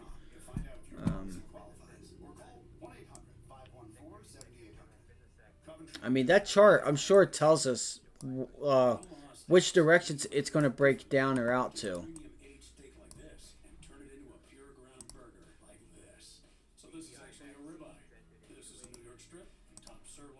So how did I do this? Were you guys with me a couple of days ago? I can't remember. I think I might have used a 30-minute. Contest Chinese actions not only in terms of basic strategy, but desire to go after. Oh, I know what I was using. I know what I was using. Okay, so there we. Okay, so we're back holding that. Commercial properties, got an unused property that's just racking up bills. Consider donating it to Cars for Kids. It's easy. Cars for Kids takes over all expenses and closing costs, and you get a tax deduction for the. I hope today's not a day where I don't get into a trade because I've been too busy running around. We are getting a rejection up there. I was trying to wait and see if we could get it a little bit higher, because the higher I get it, the cheaper I pay, and the less room I gotta give it. So, like if I were to buy those puts here at 533 and I gotta give it all the way up here, you know, I could be down 20-30%. I mean, I don't know. I have to go look at the deltas, and it's gonna fucking sell off. You dirtbag. You're a dirtbag, bro. Welcome back. I'm Silvana Hanau with your CNBC News update. A third child has died following a stabbing attack Monday at a Taylor Swift-themed dance class in northwestern England. 8 children and 2 adults remain hospitalized. The pop star issued a statement. I hope you guys are having a great day, man. I'm glad to see, you know, some of you guys made money today. Great job. Look, it's all right, let's look for a pop here, and I'm just going to go ahead and get it over with. I might just try to enter this thing a little early. I don't know. I don't think it's a good idea to trade this, so I may just wait a minute. I don't think it's a good idea. Like, I feel like I need it up here. I need it up there. I need to get myself a nice bounce. It's just, it feels like it's going to consolidate. Oh, there's a Tesla issued a recall. Oh, the hoods could pop open. Okay. Well, that might change things just a little bit. I didn't know about that. I'm not sure if you guys did or not. About 1% of vehicles are likely to be affected. The recall includes some 3S, X, and Y models. David? Savannah, thank you. CNBC is out with its latest Fed survey. This is policymakers, of course, meet on rates. Let's get rid of Is anybody still short the SPY? Anybody? Well, let's look. Would it be worth it? 545s are at $2. I mean, you'd be up 90%. It'd be a 100% trade. But yours, you know, you were in the 544s, I think. So yeah, you got those at 17. Let's see here. I mean, you still got to understand 40-50% is still nice, man. Like, I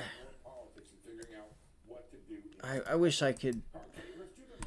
You know, I wish I could tell you whether or not. Like, you got to understand. Like, we very well could have went up. I don't know. I get it. It's easy to say that.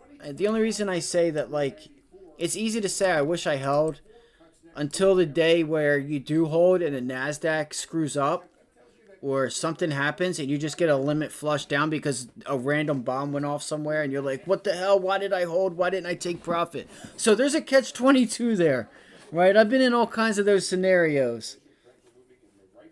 Yeah, I feel, buddy. I feel. Yeah, I mean, you said it. You know, you were looking for 544, so you trade your plan.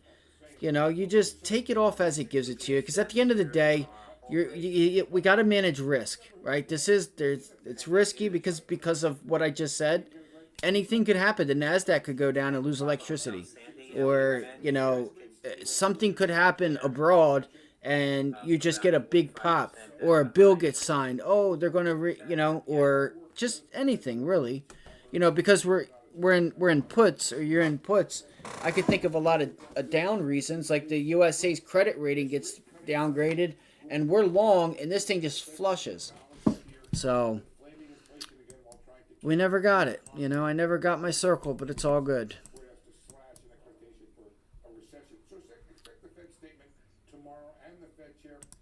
Well, looks like they are going to sell this off in front of the meeting. I was curious to see what was going to happen today. We honestly haven't moved that far. 546. I mean, we have moved $2. It's pretty nice. But look, if we get back to 545 and you still have conviction in that short, look, that 50-day is sitting right there, guys. You're sitting right on it. So, you know, I wouldn't get too. What I would look for is to turn Friday's close into resistance and Monday's open. Like, see if we pull it back and you get another bounce back into... Oh, look, we have a gap fill down here, 541, actually. Oh, we already filled it. Well, we didn't fill it, but... See, I don't consider a wick a fill. I don't... That's just me. Look, let's see if we start to bounce here.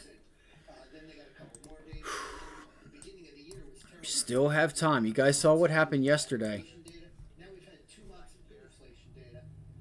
It's a nice pullback.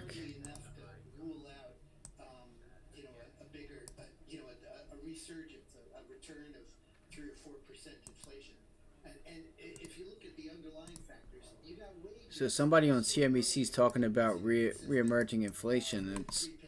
I mean, you could just go look at other countries. They got inflation data today with GDP. Inflation spiking and GDP is contracting. That could be a problem. To have, you know, a recession on top of deflation, that could be a problem.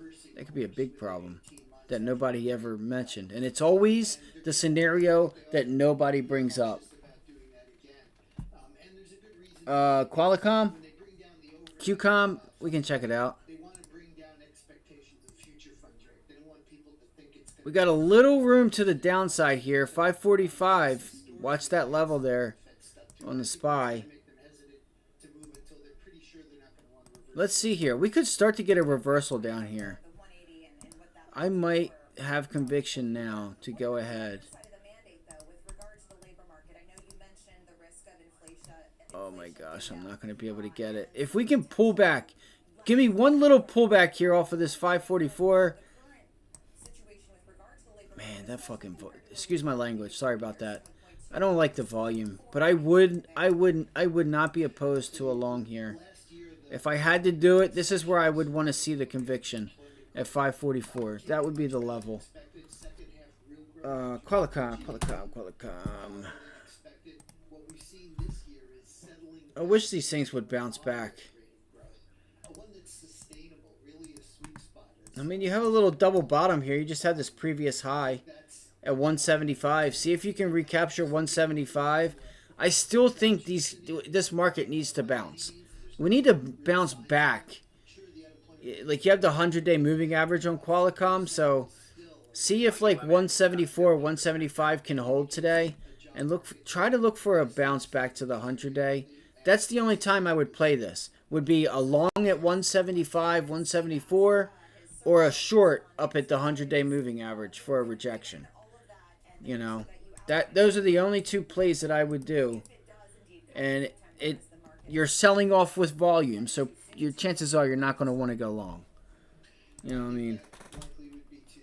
Let's see here. Let me pull up Tesla.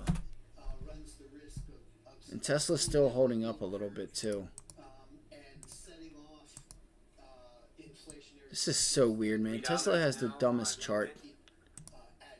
It has the dumbest chart pattern. I think that if people got the ebullient sense that rates were coming down dramatically in the next 12 to 18 months, that could stimulate spending. Just give me. $3. Okay, 1040. Let's see, short term. Let's see, we're a little overdone. Let me go to a 15-minute chart here. Hold, break, down. Big test for big tech. Microsoft will report results. That'll be after the bell later this afternoon. Meta's tomorrow. Amazon's Thursday. Maybe Tesla still gives it to us. Look to see if VWAP can hold, guys. Watch 230 on Tesla. See if this thing can run back up to high a day, pre-market highs, and then up there I'm going to look for a rejection. If we get it. If this thing breaks down, then it's a no trade from me. If it starts to break down with volume, then I'm out of it. I'm not, I've missed it. I'm not getting my entry. It is what it is. Google. See if some of these names can, reverse a little bit here. It's still looking weak too. I wouldn't say it's looking weak, but it's not making any progress.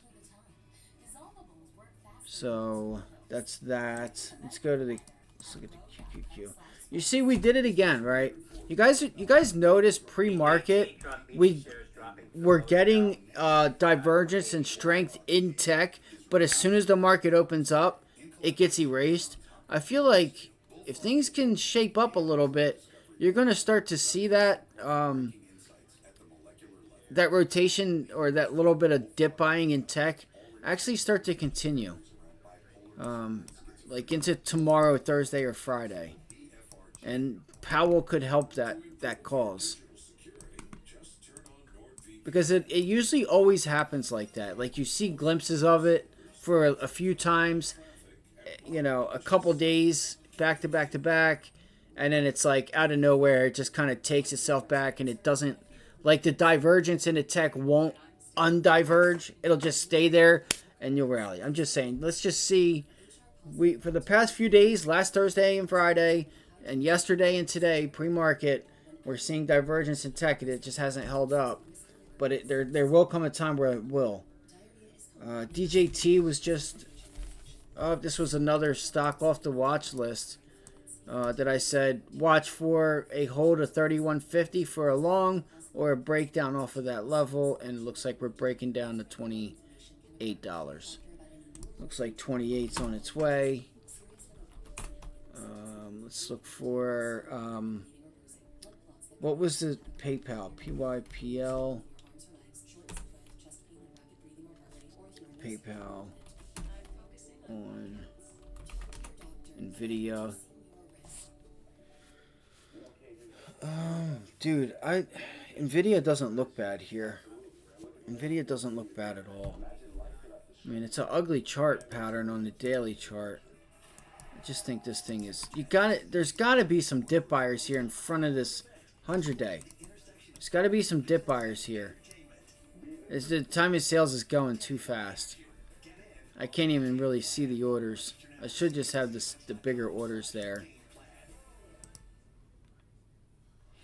For the Magnificent Seven names report earnings this week, Microsoft results will be out after the bell today. Our next guest just upped his price target ahead of earnings. I might do it. I might scalp this thing long. Record year numbers year over year in terms of growth rate, I should say. Joining us now, It's probably a dumb idea.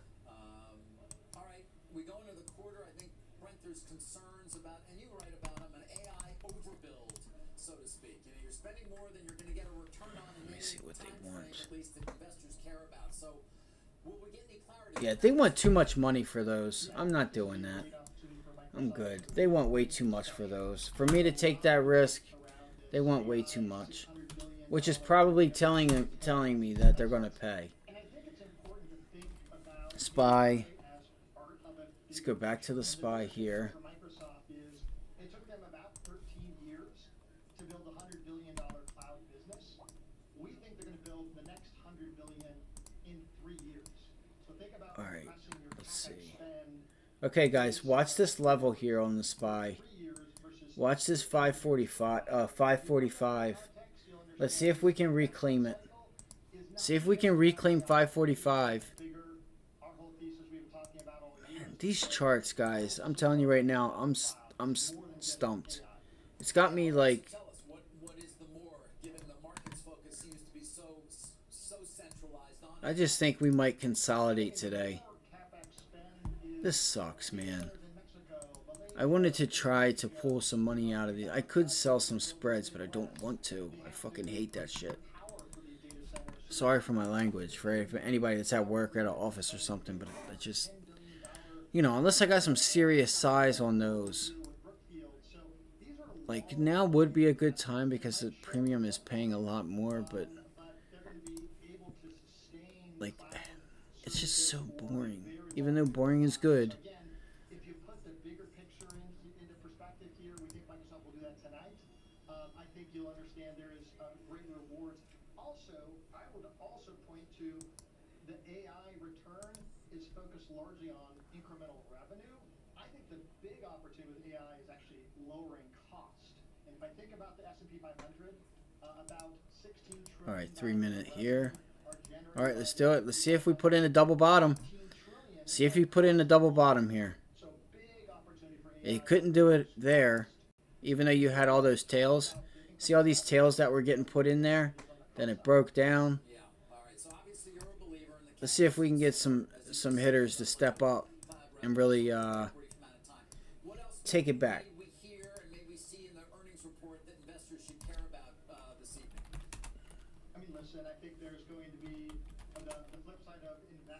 What are some names that... I can't think of really any names that I could use to trade other than the indexes. I think Amy is committed to making sure she's optimizing the extra costs they're taking on to support this cloud AI opportunity. Guys, I'm going to go grab a cracker real quick. A little bite real quick. I'm going to grab a bottle of water.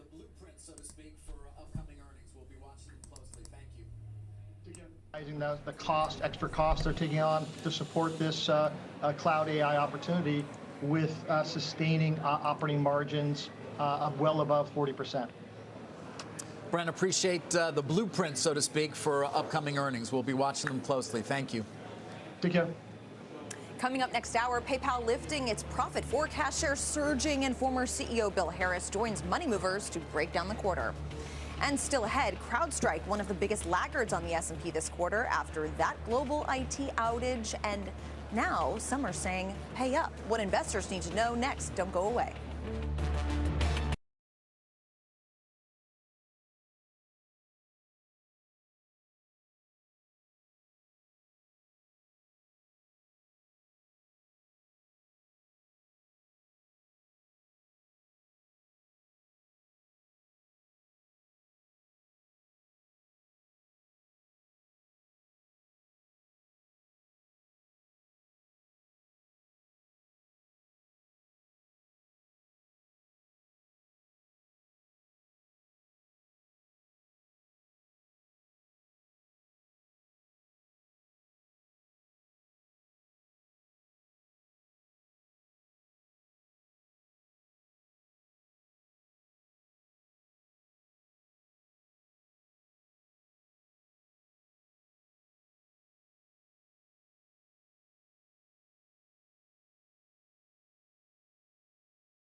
All right, I don't want to chew in front of you guys.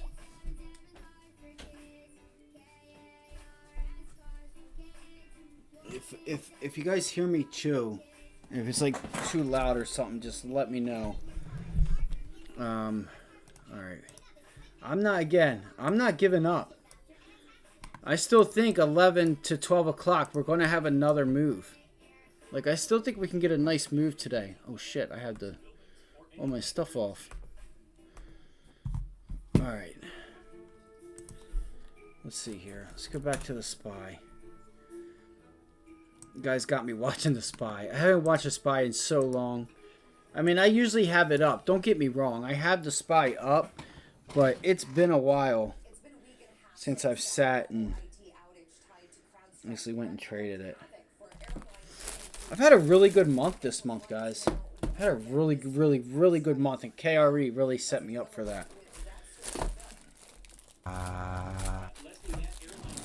It's been a week and a half since that global IT outage tied to CrowdStrike wreaked havoc for airlines, leading let's see to some buyers thousands step of in canceled here. flights, and now I want to see some buyers start to step up.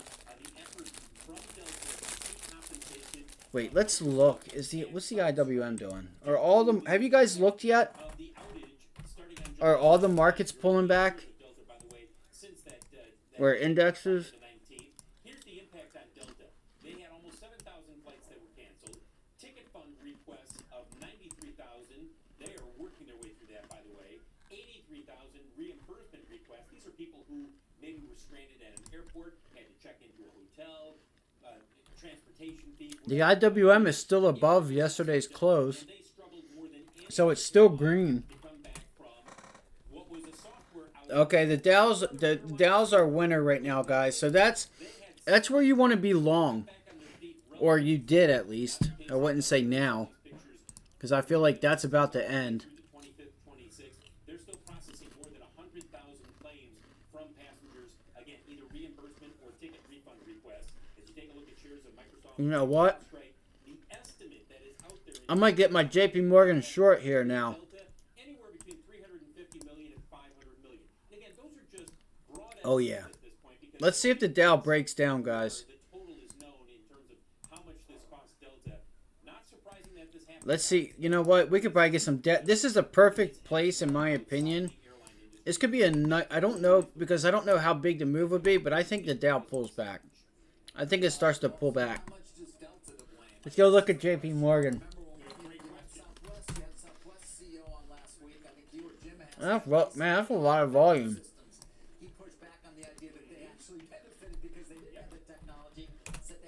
Bank of America? Damn, it already made the move. And David, to your point, American Airlines was also hit early that morning. I was in Cardiff, Wales when that hit, and it was in a matter of hours that American Airlines started putting flights back into the system and was generally back at full mode over the course of a day or two. Same with United Airlines. Not the case at Delta. And I'm sure that Microsoft and CrowdStrike would say, now wait a second, they were hit as well. This could start to get ugly. If you start seeing the Dow break down with this. But the thing is we have healthcare and banks, financials holding these markets up. So it could be a boring day with the SPY. Let me look at XOM. Okay, bouncing back.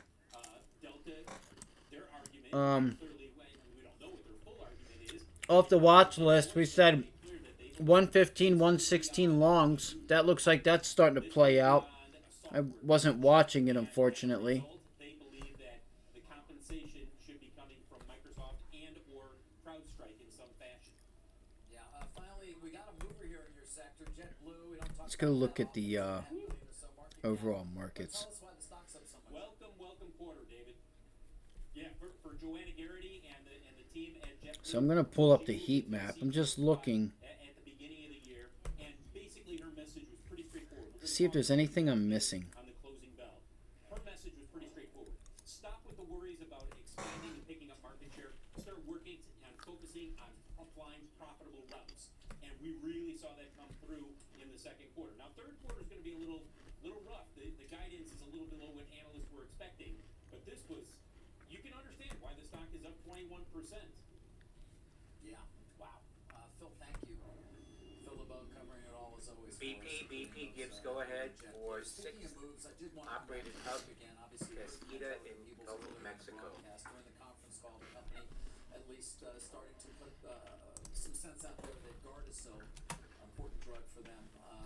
Maybe there's some slowing there, and then apparently as well, Leslie's sort of saying some things about a relatively new therapy, Winrevair, in terms of it just coming to the market and launch, and maybe they didn't hear what they wanted to hear as well in the analyst community. Yeah, it sounds like they asked a bunch of different ways, weren't completely satisfied by the answer, and you know, you can see the stock price down 9.5%. Yeah, that's ugly. That's Well, we were right. Pfizer reported a good number, but it's getting penalized as well, down another 2.5%. We've got a lot more live market coverage for you straight ahead. I'm Marcus Lemonis. Our team 542 is working hard is your level on top brands in of support. outdoor collectibles, jewelry, and so much more. When we find great deals, they go from the warehouse to your You very well could get there today, guys. I just think you need a bounce back short term. Like, I don't think, you know, I think it's very possible to get to 542. We thought we had planned carefully for our retirement. But we quickly Man, I just don't know. It's just, I don't like these charts. I have to be honest with you. And I hate that I'm not, you know, I haven't had a trade yet today. But it is what it is. Like, you know, I mean, if I get my entry and the setup is there, boom, I'm on it. 90 cents up 40%. When it isn't, I guess that's, you know, We sold our policy. Now we can relax being retirement as we had planned. disciplined. But Drew got a beautiful entry. Andrew got a beautiful entry. Like that is when you should have taken the trade when he did. I never got that opportunity. At least what I was looking at. I might have been looking at too many things. repair bills is to be a race car driver. The other is endurance.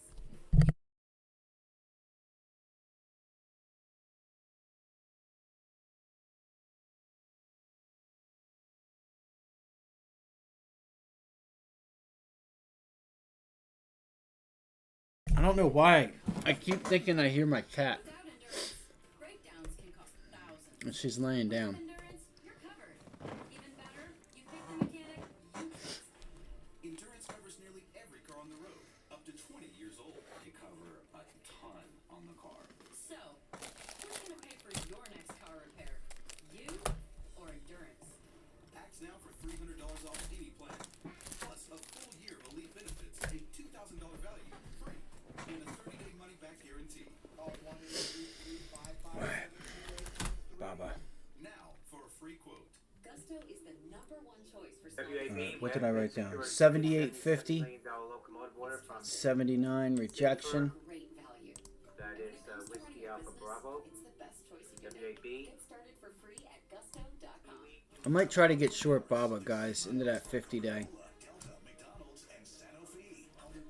I might try to get short down into 70, 50. Doesn't have any volume, though. Tomorrow, 6 a.m. Eastern, CNBC. Damn, part of me wants to get short Baba. Good Tuesday morning and welcome to Money Movers. I'm Leslie Picker with Brian Sullivan, live from Post 9 at the New York Stock Exchange.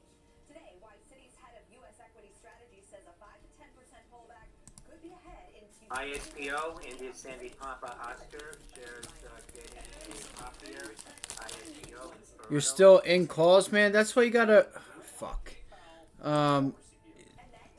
And if they're to today, yeah, you'll have to just wait, man.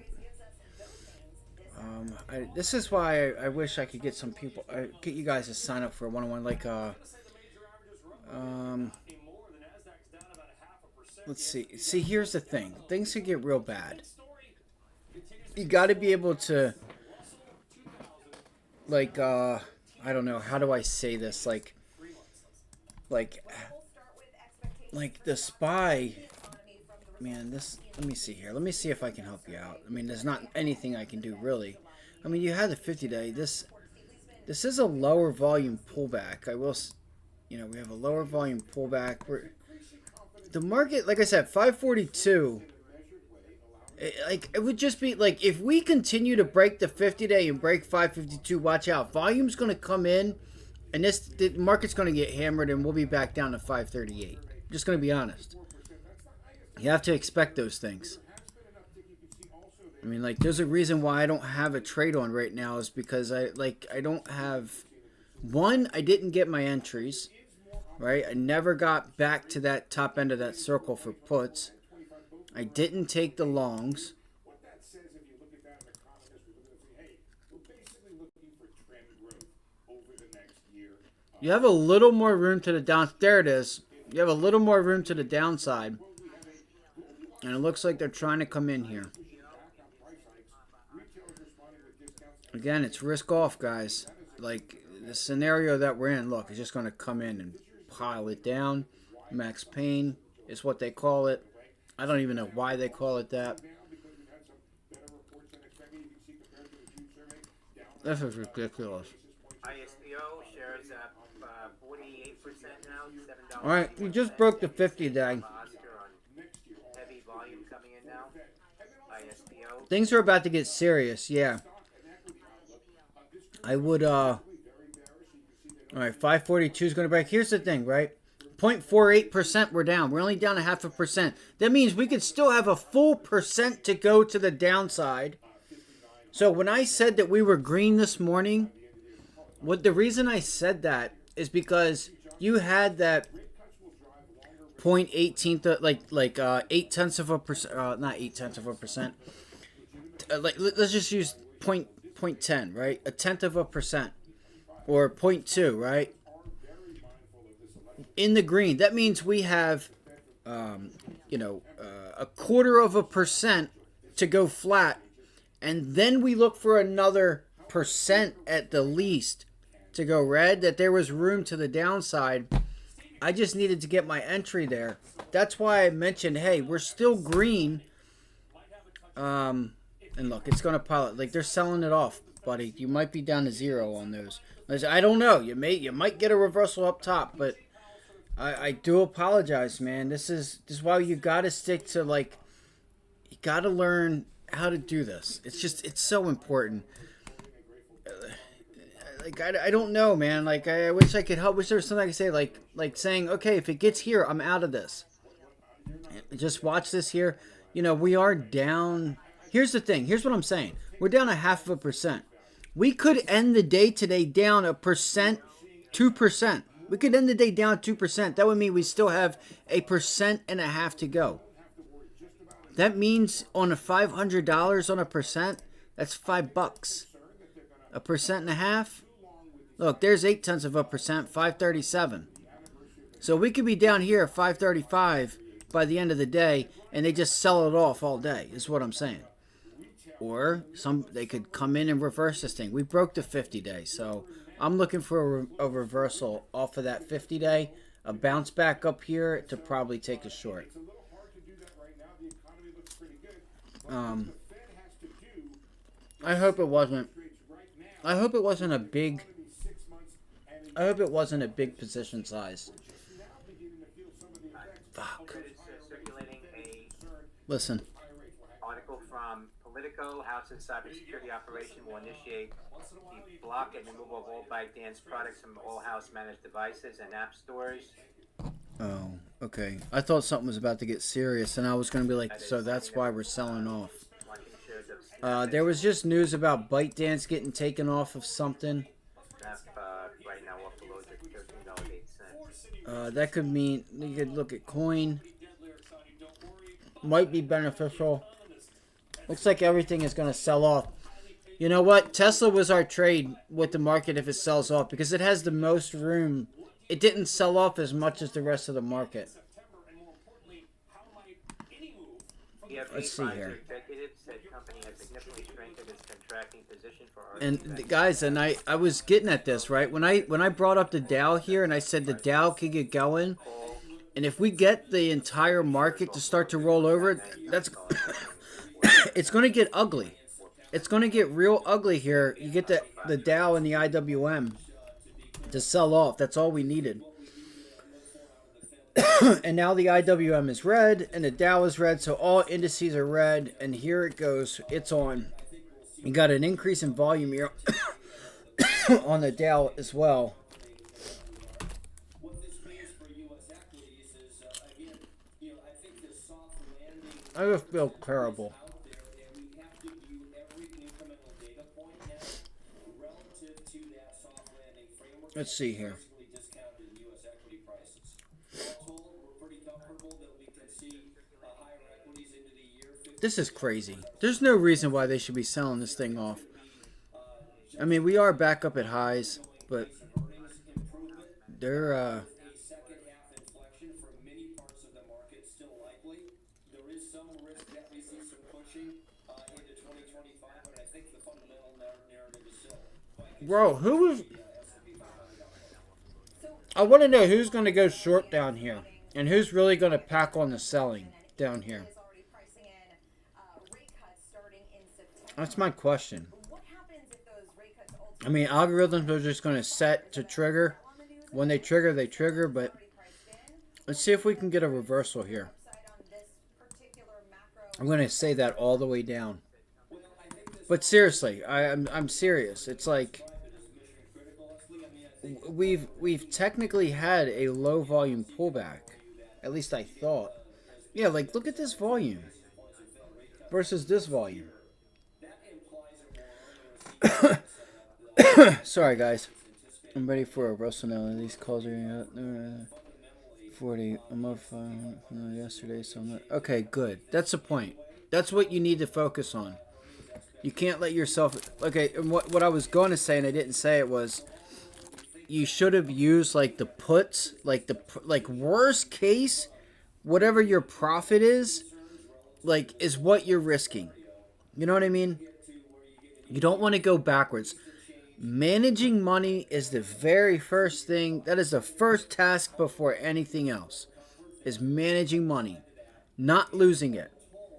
And I a lot of people like this, and I learned it, is earning the right to take the risk. Right? You make a trade, you got 40% on it. You made $3, $4, $5, $1,000, $4,000, whatever you guys use. And you use that. I'm just going to use $500 as an example. You use that 500. Okay, so you've earned the right to take a little more risk if you see it. But you don't want to use that whole 500, obviously. Maybe you use 150 to 200 of it. That way you're still holding 75% profit. And you use that to grab some puts or calls. You know what I'm saying? Because you always, the job is you have a number, our job is to make that number bigger. How do you do it? It doesn't matter how you do it. If you got to sell calls and sell puts to make the money, you got to sell spreads with buying stock or going short or whatever. It doesn't matter. You have a number, our job is to make that number bigger. That's it. That's it. And a lot of people forget it. Me, yes, I'm frustrated. I don't have a trade on yet. You know what I mean? I haven't had a trade yet today. And it always freaking irritates me, but it is what it is. I'm still green on the week. I had 2 trades this week. They were both green. You know. All right, so you had a nice trade on those puts, man. Up there. And I should have taken that reversal here, that break and retest of 546 and got in there. I was kind of wanting to see if I could get another pop higher, really to VWAP, and it never gave it to me. I was looking for VWAP, and it never gave it to me. And here's the thing. Don't get short now, because look how far away we are from VWAP. Chances are we're going to revert back to that mean. Chances are.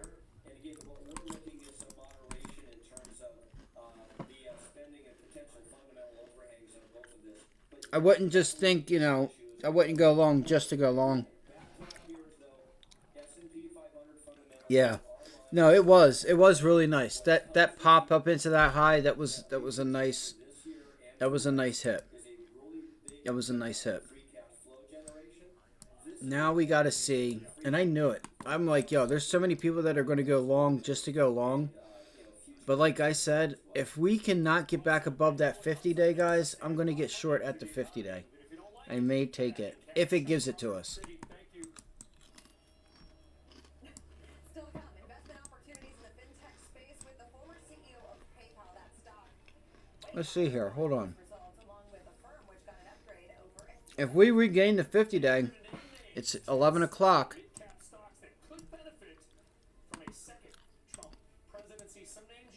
I'm so tired of hearing this. Like, certain stocks that are going to do well or not do well because of a president is the most dumbest shit that I've heard of. It usually goes off of sentiment, right? Energy going crazy because you had all these people that were stuck at home that finally get to go out. Oil went negative, and then a war. Prime example of why energy ripped. And then semiconductor shortage, and then the introduction of AI at the same damn time. And then all the other things with streaming and gaming put a massive influx on semiconductors. I mean, like, it's sentiment. It's not because of a president. It's because of the sentiment of the environment and what's going on in the world.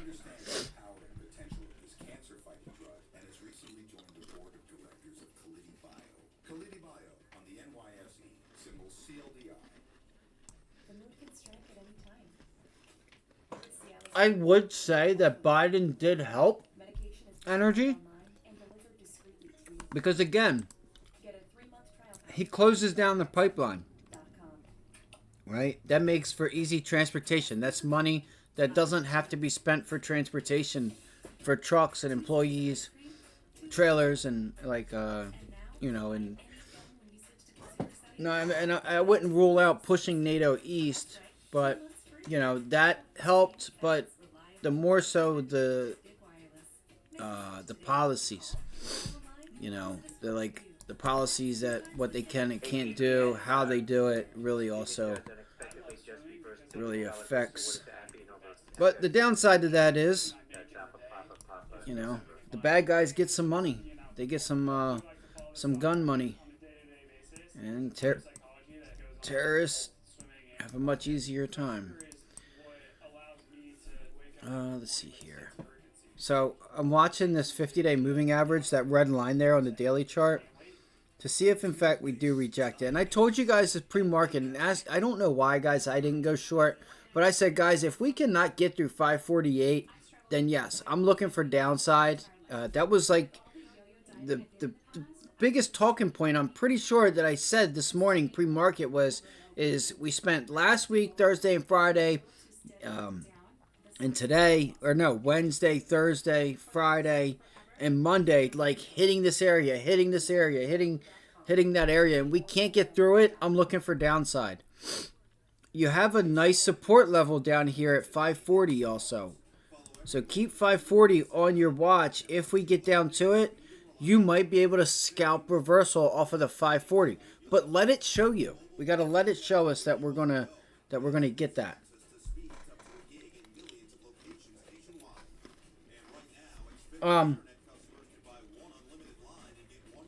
And why am I not short?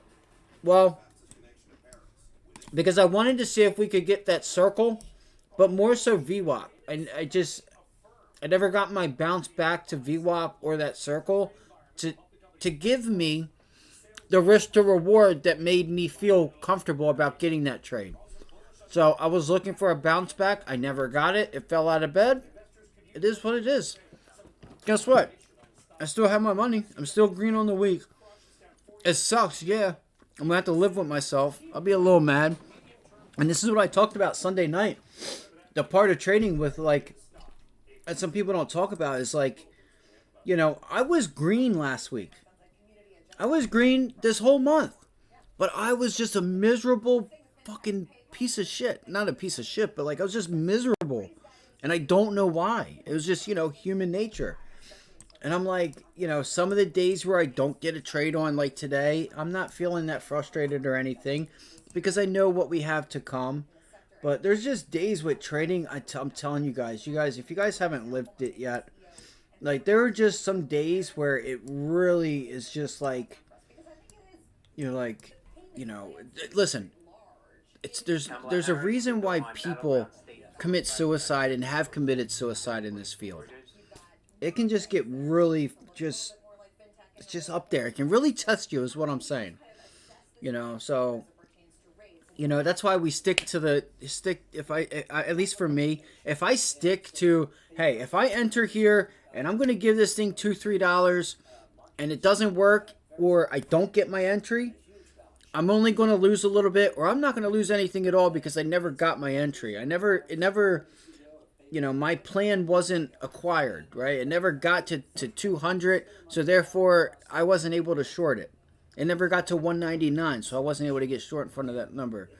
But, you know, as long as I do that, even if I'm irritated or irritable or just being a human, like, you know, you would think that I was down last week. I had a monster trade with KRE. I'm telling you guys right now, I was the first one to talk about KRE and regional banks. I posted it on Twitter 2 weeks ago. Like, for the breakout. I'm like, guys, KRE is getting ready to break out. This is a beautiful setup. Like, I'm taking it. I posted it on Twitter, and it was a monster trade. And I just, you know, again, because the risk to reward. I'm going to give this thing $1, $2. Okay, I gave it $2. It broke down. Okay, I'm out of it. You know, I lost, you know, 30-cent delta. We'll say, or it would really be like a 5-cent delta. Not delta, but it would be like a 5-cent loss for contracts. You know, okay, whoop-de-doo. Whoop-de-doo. I lost 10%, but I could have made 150 to 300%. You know, just understanding that makes trades easier to take too.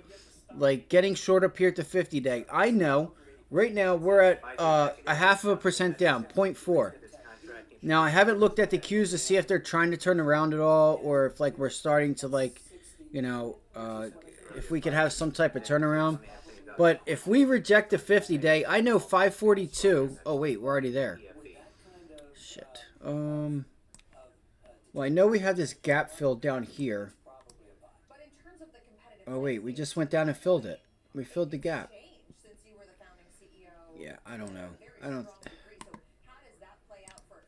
You have room down to like the low 540s.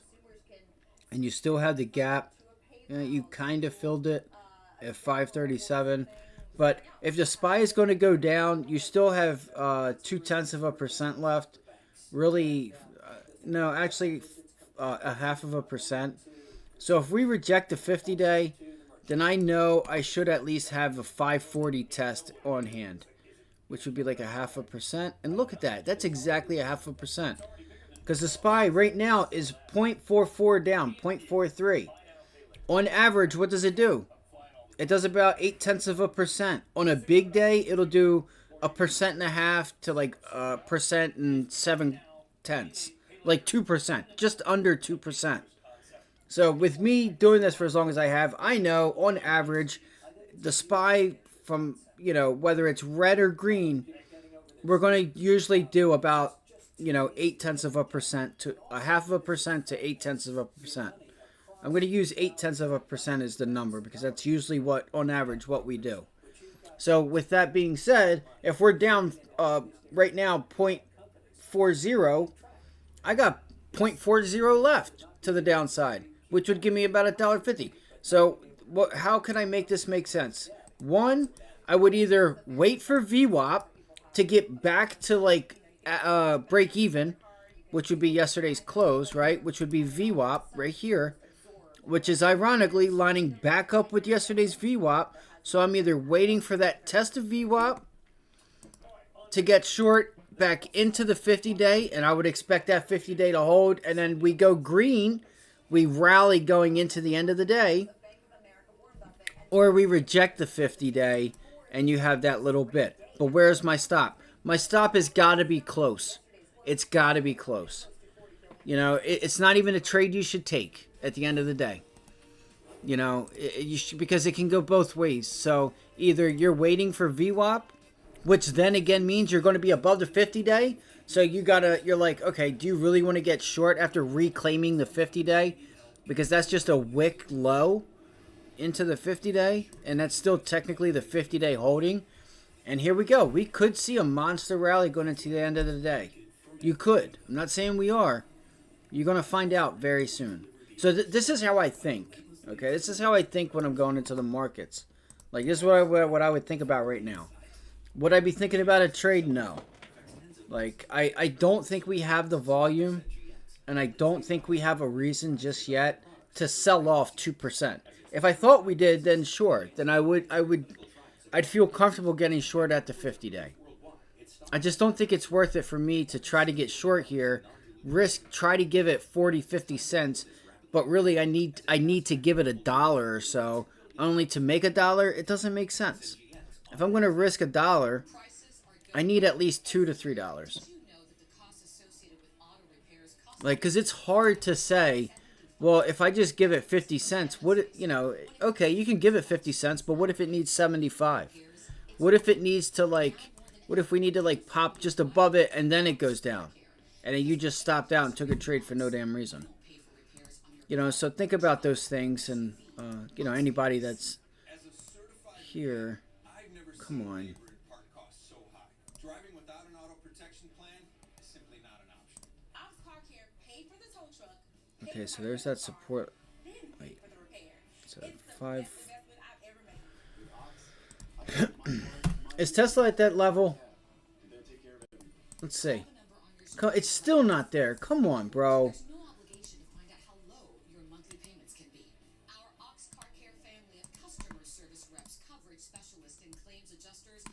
Alright, so we have a pop and a rejection up there at that pivot low. Again, I want 534 to 533. Like, I want that or 2. You know what I mean? Sorry about that. That'd be a great birthday present. I feel, bro. I feel. You might get it. Hey, listen, don't be surprised. Listen, that is volatility. I wouldn't be surprised if we go back green on the day. I wouldn't be surprised. I just haven't found the entry point for it. Like Tesla, I don't think Tesla is. I don't know. Tesla's funny. I think at the end of the day, you could just be like right back to break even on the SPY and stuff. Let's see here. All right, so there's our 30-minute. So we are coming into 225. Let me pull up the daily chart real quick.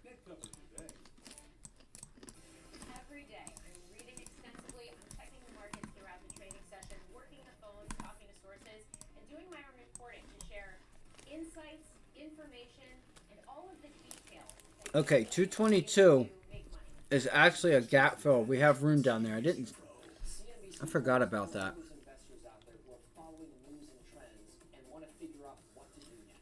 Become a CNBC Pro. Go to cnbc.com/getpro now. Welcome back. It may not be the first thing you think of when it comes to French cuisine, but Krispy Kreme donuts making plans for major expansion in France and the rest of the globe. Our Andrew I think that's where she's going. We're here at the Olympics, Let's see here. country with the most Michelin-starred restaurants in the world. So it might surprise you that the locals have a taste for Krispy Kreme. I mean, some would call this a break and retest. That is a lower volume pullback. Again, that's what I say. We need 225 if we're going to go long. Like, we need right around in that level, pretty close to it. I still don't think the long is the best thing to do here. I could give it some time. I don't think Tesla has. I think Tesla might be okay to swing trade to the downside. Here, how about this, guys? So what I might do here is if I can get it and the overall market stay where we kind of like reclaim kind of what we have done today. I may go ahead and look for like a scalp, like a 15-minute, half-hour long trade on Tesla back up there to 230 from this like 224, 225 area. See if I can.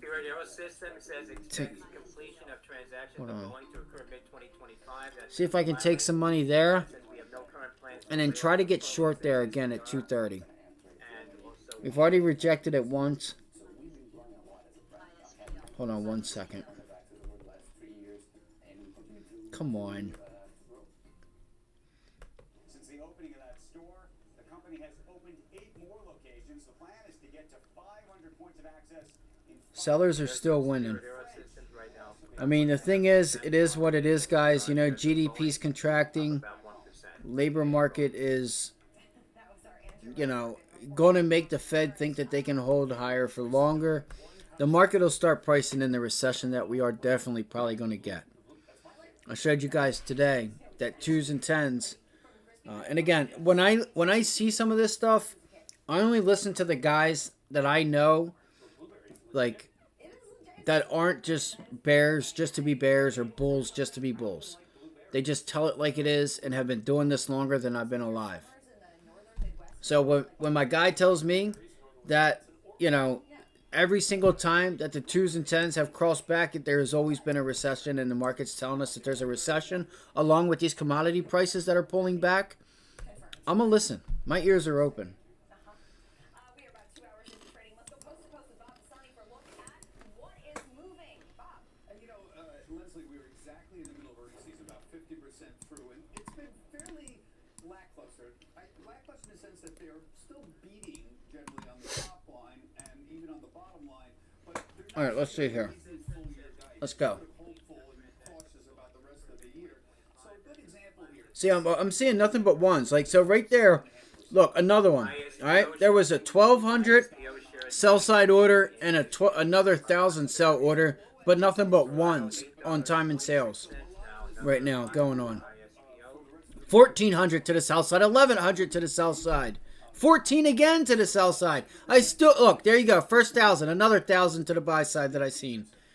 So you guys, it's screaming right now. The time and sales is going crazy. So, you can see there that, like, just that sentiment alone is not telling me to buy. Look, just more. Okay, look, there you go. There's a nice 4,000 buy order that just got filled. Somebody got filled for 4,000 shares to the buy side. Still heavy sell order, 1,400 again. You know, it's still 2,000 to the sell side filled. 1,700 filled to the sell side. So 2,000 to the sell side. So what would you guys do right now? Another 1,000 to the sell side. 1,600 to the sell. I still haven't even had 800 to the buy. Anything over 1,000 even. So chances are it's probably not a good idea to buy. Another 1,000 to the sell side. Like,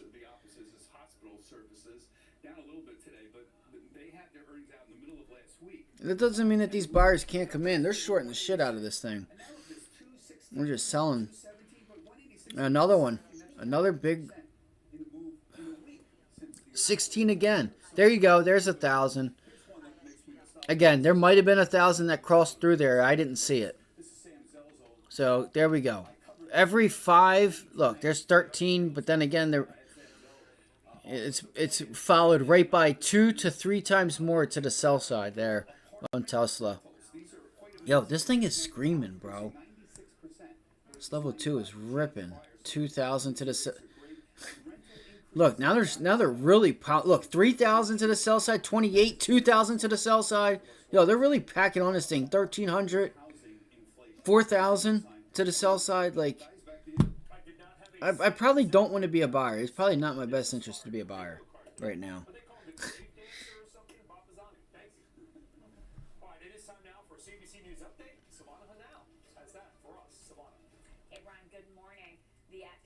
They're really trying to pile it on this thing right now. Let's see here.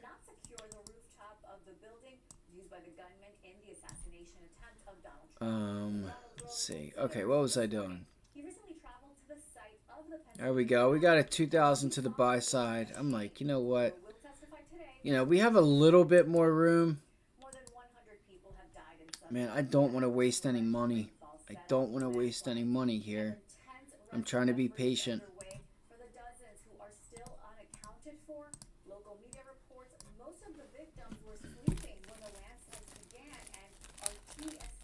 Oh, there's some 100. That sucks, man. To die in a landslide with mud. That's sad.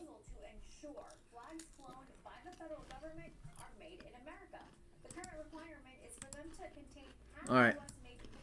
Let's get busy. Look at that volume increase right there. And Democratic Senator Sherrod Brown has been sent to the president to be signed into law. Brian, I'll send it back to you. All right, Savannah, thank you very much. All right, coming up, if politics will drive the stock market, we've got some news that you can use because the names that might... I think that's a waste of money. All right, guys, so I would actually target this level here down at 220, 219 on Tesla. If this thing is going to continue. Again, I'm only getting short on bounce backs. I agree with the law that they just talked about. But, like, the fact that you even got to make it a law and not use common sense. Like, what if something happens? Right? And you have to get it made in another country. But something happens in the United States. And they're like, shit, we made a law that we couldn't make it outside of the United States. Like, you shouldn't have to make that in the law.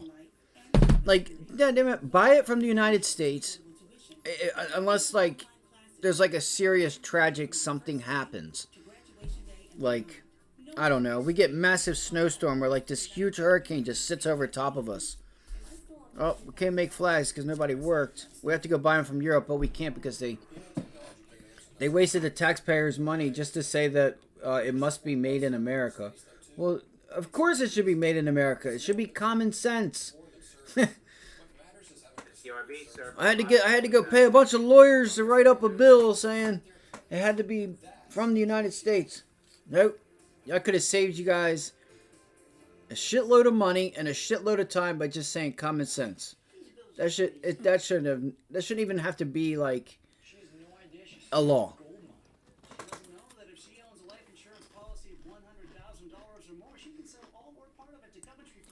I get it. With the time of the age that we live in, things are kind of crazy, and we don't really have much of that left. But all right, let's see here, Tesla. What are you going to do? We still have some room down on Tesla, I feel like.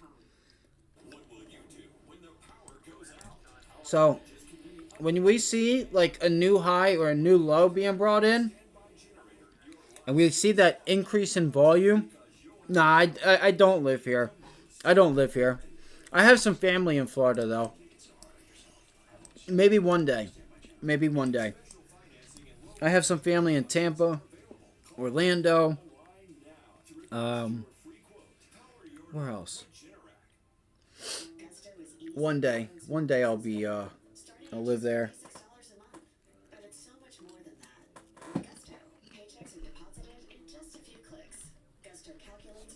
How about yourself? Whereabouts roughly? Like what state? SERV served robotics continues to fall here now, down 11%. Traders circulating a report. Oh, nice, nice. With Fidelity Income Planning, a dedicated advisor will grow and protect your wealth. They'll help you create a flexible strategy designed to balance growth and guaranteed income, so you can enjoy the life you've created. That's the planning effect from Fidelity. What's the number one item in a crisis? Food. Because when the world goes sideways, grocery shelves get picked bare, people worry they'll go hungry.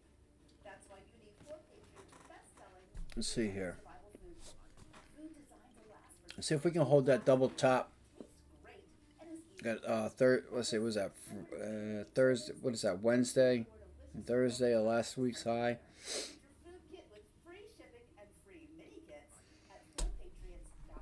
So we are underneath VWAP 90MA. Let's do this. What are we gonna do here? See, that volume did actually drop off in 15 minutes. What time is it? 11:36. So we still got a full candle left to go, actually. So yeah, that was a nice increase in volume. And let's see here. Tesla may just go to 222. Let's see. I don't know if it's going to bounce back yet. That's why I had said earlier, this chart just didn't make much sense. Like I was like, this thing could either consolidate, or it could go higher. Or I just felt like it could consolidate, because it's like it's showing like two different sides of the trade. So really, you know, when a stock does that, you know, if you can't come up with a sufficient one side of the trade, It shouldn't be, you shouldn't trade it. If you can come up with 5 reasons to be long and you can't come up with no reasons for the downside, then you know which direction you should be headed in. I think in conversations I've had with sources around this, that when that $25 billion I think that's it. number was initially floated out, That's going to be enough. That'll give you enough room to get down there to 222. I think that's where she's headed. It's just, the question is, will I get another opportunity back up here at 230? That would make sense. But if we bounce back up there, by then I feel like the market could possibly still bounce back. Then I got to fight. Then if I get short up there, then I got to contend with the overall markets bouncing back, turning around, and that's fighting the trend in a sense. well, if you read the prospectus for the actual post,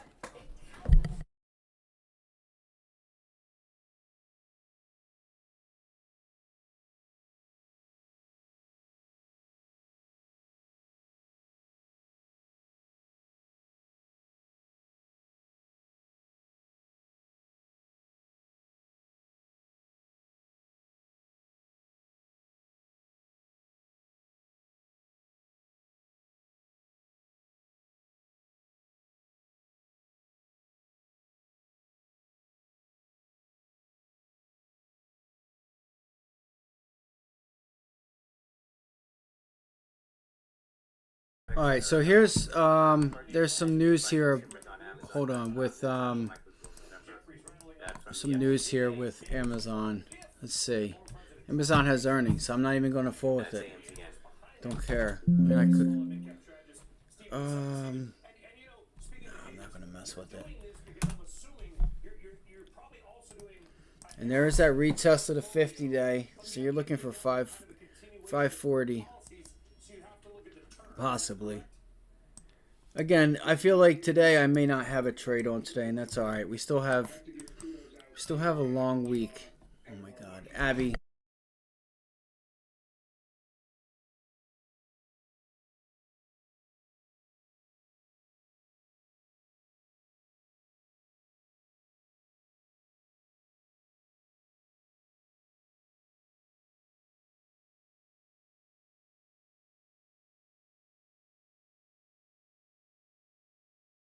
Sorry about that, my cat. I was wondering when she was going to wake up. And the extension. Flush it out. Let's go. Flush it out. Start piling it on there. Limit order down. And let's look for a reversal. Normally I don't look for reversals. I just think that this volume is a little... I just think we shouldn't go much further than 540.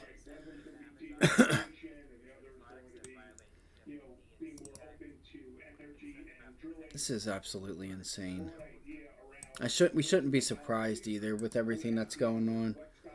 Things are about to get bad for a lot of people. Things could really start to get bad. And here's the thing, you have companies like Lululemon.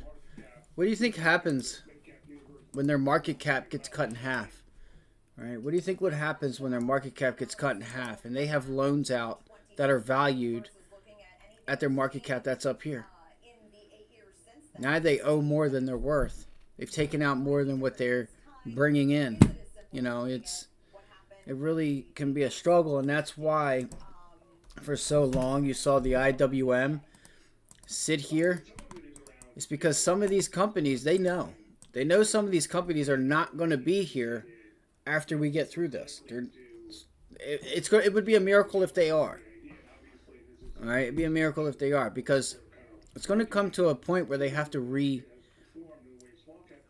either they have to purchase more debt, and they aren't making enough and paying a higher rate. Or if things get bad and they just totally just go underwater because their product doesn't sell like it did, they owe too much, they start coming up with it. Again, you got to remember too that they can come up with different financial tools and different ways to do things. They can do offerings after offering after offerings. They can do an offering and then like, they're they're in corporate finance, so they can be creative, right? They can be creative. Oh, can I loan all? I own the building. Can I loan off of these? 20 buildings I own. So that's why I go back to 2018. I go back and you'll see here just the same exact scenario. 2018, 2019, same thing. The markets and the SPY were way above. Like you can see here, the IWM never put in a new high. It consolidated here, rallied, just like here. Consolidate, rally, consolidate. You rallied, and that rally, that break to a new high, brought you into a bear market. Brought you into a bear market. You consolidated for 2 years. Back here, you consolidated for a year. You broke out, and once you got to that point, which would be that point right there, what happened? 230, 240. That's why I have this box there, because that's we're going to see if they, it doesn't rhyme. It may repeat, but it's not going to repeat exactly the same. You'll see here if we consolidate, try to push up, and then like 230, 235, you start to get up there, and let's see, because the point is if we get up here and we do sell off again, even if it's to like 190, right? We don't have to go all the way back to like 150 or the lows, or put in new lows. We could. We also probably won't, but it'll give the market a chance to connect back together, right? You have this separation from the SPY, the Qs, and the Dow. They're all at new highs and been at new highs, while the IWM is still at the lows. So if you get the overall markets to pull back, the IWM to pull back a little bit, they can match back up. Like there's a big divergence in price in and of itself. And again, we'll see what happens, because this is all late cycle stuff. Right? Unemployment isn't high coming down. It's down going up. All right? Mega cap tech, all at highs, not lows. It's just funny. I started the stream with that. And it's the type of day we're having.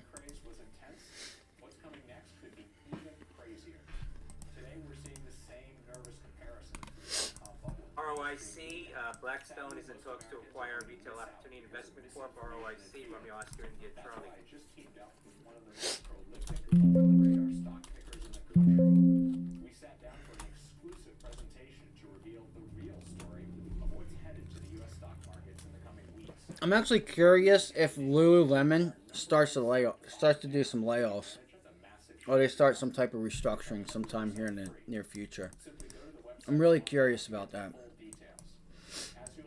I think I said it last week. So there you go. That's a perfect break. It.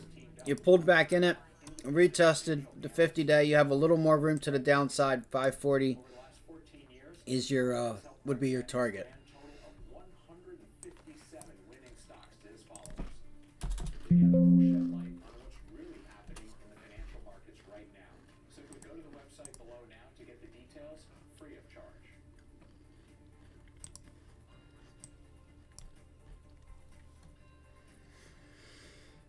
Let me see here. VADSY, Airbus first half revenue, 28.8 billion euros.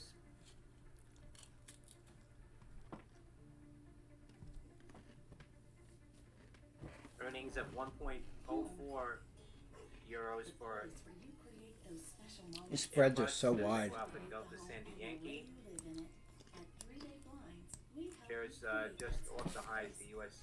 ACTA highs now. The U.S. ADR at 3607, up about 2.3%.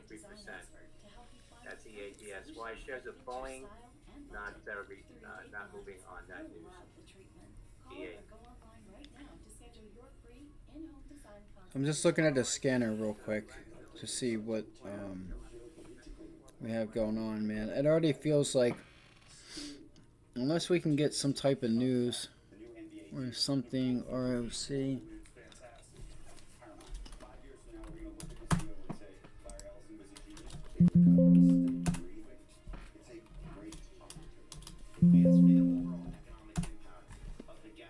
Bro, what?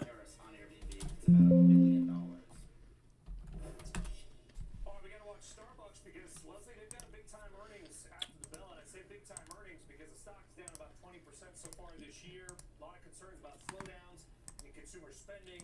Of course, you probably saw Jim Cramer taking the CEO to task a couple months ago for just screwing things Well, up. 1450. You get through that, you got room to $15. I'm not sure why that's going off. IMNN.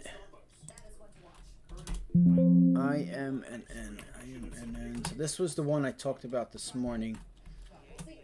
That I wanted to trade this pre-market, but I didn't have for whatever reason. Here you go. Pull back to $2. Nope, $2. Where's $2 at? Down here, down there. Okay, so it already did pull back to it. Let's see here. Can you get? See if you can get a Tesla high a day at 350 here off of $2 here off of IMNN. Did anybody watch their whatchamacallit come in? Got some nice orders getting filled to the buy side. Sorry, I'm like choking on crackers.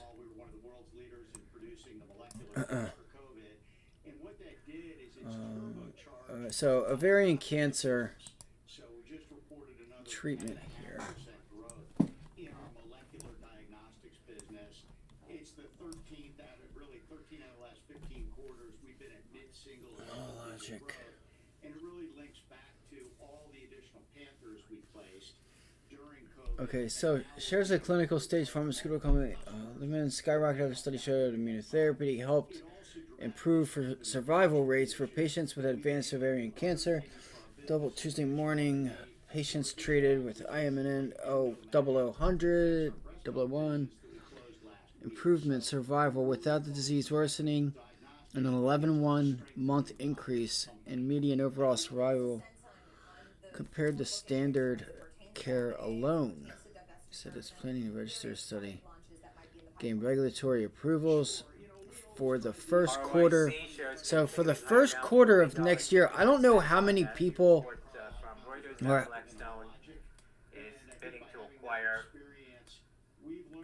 Retail opportunity, one reach, that's Romeo Oscar India Charlie, $14.52 now at the high of about 11.5%. So I don't know like the population. I could ask my sister this, because my sister is a doctor, but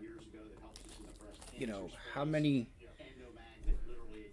what's the percentage roughly? Is it like 10% of all women have this sometime in their life? Is it less than that? Is it becoming more, is this something that's becoming more and more common? So this is something we could look at. Because again, it says here.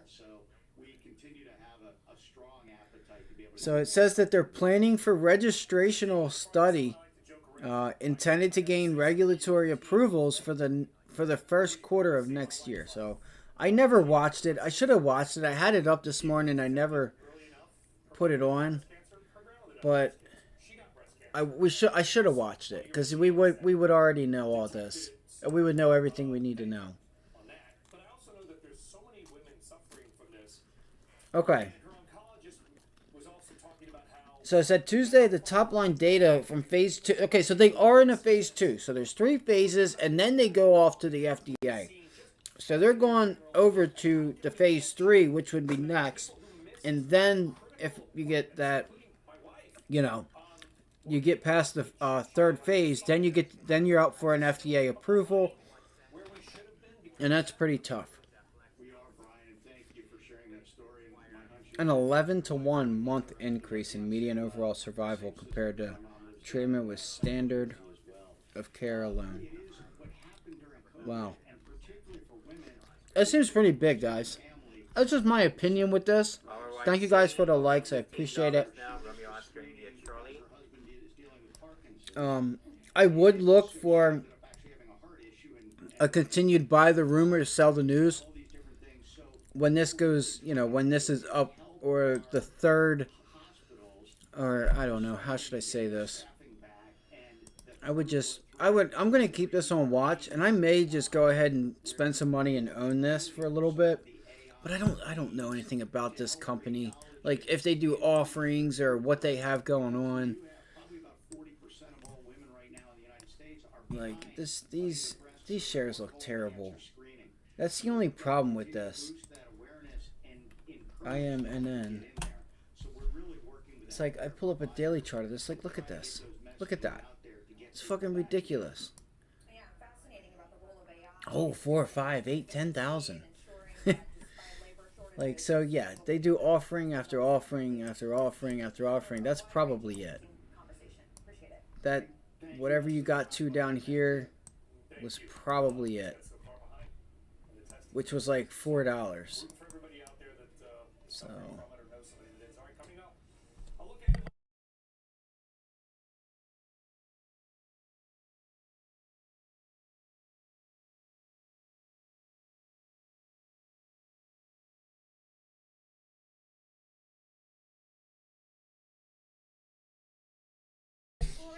All right, but let me get back.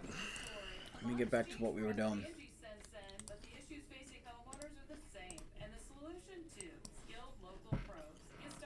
It's 11:53. We'll come into lunchtime, see if we can get a lunchtime run up.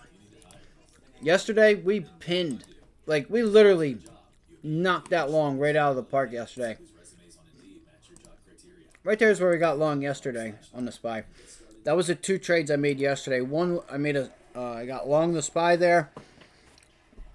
Targeting VWAP in this previous pivot low down here was an alright trade.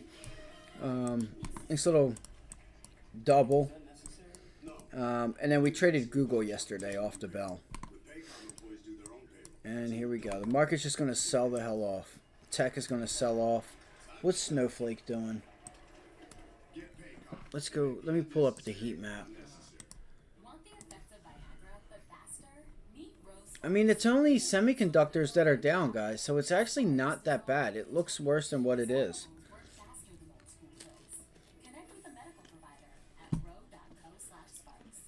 I want to know why the hell my computer is asking me to lose weight. I feel good. I know it's not spying on me. Because if it did, it would know I ain't going to lose weight. That's funny. So you have, let's see, we, not you, but we all have, some of these oil and gas names are doing good. Is this, I was going to say HP had earnings and they had, they were perceived really well. They actually had a huge blowout candle. Ticker symbol HP. Helmer campaign. But again, be careful because you don't want to just go long a stock because you're seeing what's going on here, right? It won't take no time at all for that red to start trickling into banks and healthcare, and then energy, gold, literally everything across the board is going to get sold off if they really start selling stuff off. Nothing will be safe except, you know, the VIX or UVXY.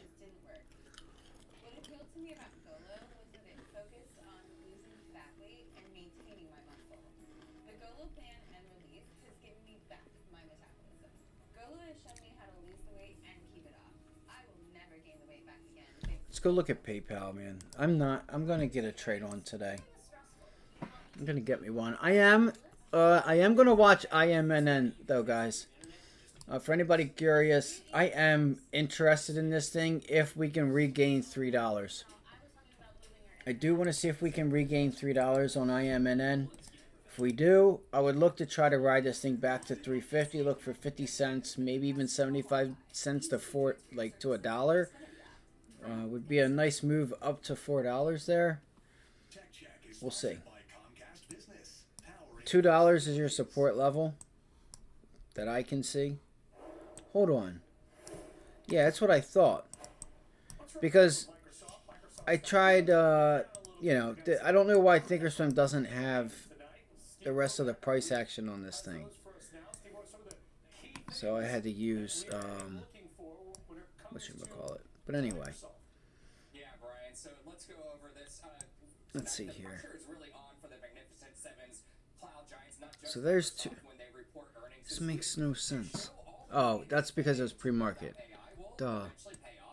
Let's see here. Let me pull this up. This looks like a 23.6 fib, by the way, too. Might be a 32. I don't think it's that far back yet, though. Look at this. Let me pull this up. Pull back. Come on. But when it comes to the payoff of all that investment, things are a little less clear. Now, there are two main ways Microsoft is making money from artificial intelligence. First, they're selling AI services on the Azure cloud, and secondly, Yep, 23 fib. No, it's below 32. Okay, and we're below VWAP. She's probably done.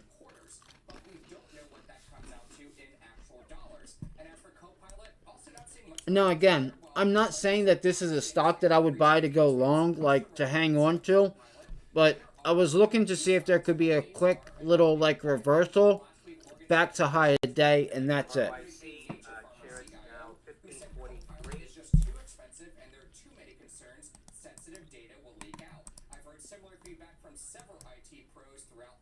Let's see, where's the SPY at? Look, 0.7. Are you serious? We're still only down 0.7, guys. Bro, this thing's filling the gap and going to the 100-day today. See if we extend. See if the SPY extends. Watch this.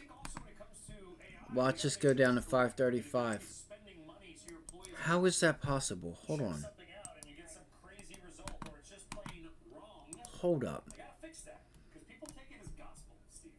that's a big part of it too, and that's where the data is so much important. And you know, a lot of the IT pros that I talk to. Yeah, 2% would be 535. There's concerns, especially among the lawyers inside companies, that they don't want AI kind of snooping around the data, private data, and also it's a legal issue when it transcribes Teams meetings because they don't want that coming up maybe in a legal case of discovery or something like that, Brian. Yeah, we'll leave it there. I believe the IT people call that GIGO. Garbage in, yes. Garbage out. That's exactly also right. sounds like my diet.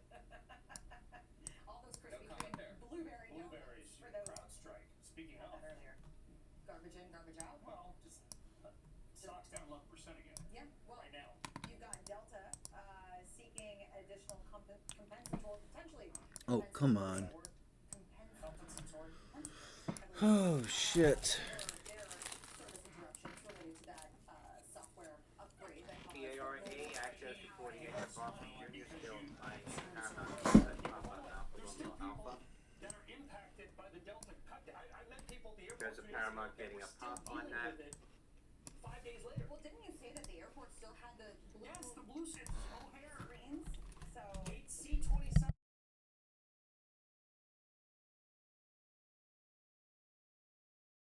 Now let's take a look at the major indices, which are near session lows, led by the big tech. Is Nasdaq's taking it on the chin, down 1.4%, but the benchmark S&P 500 down 0.75%. The Dow slightly in the green, and the Russell 2000 small caps flat on the day. To help me break down this market action, let's bring in my co-host. That's Kevin Hinks. Kevin, it doesn't seem like there's any conviction left.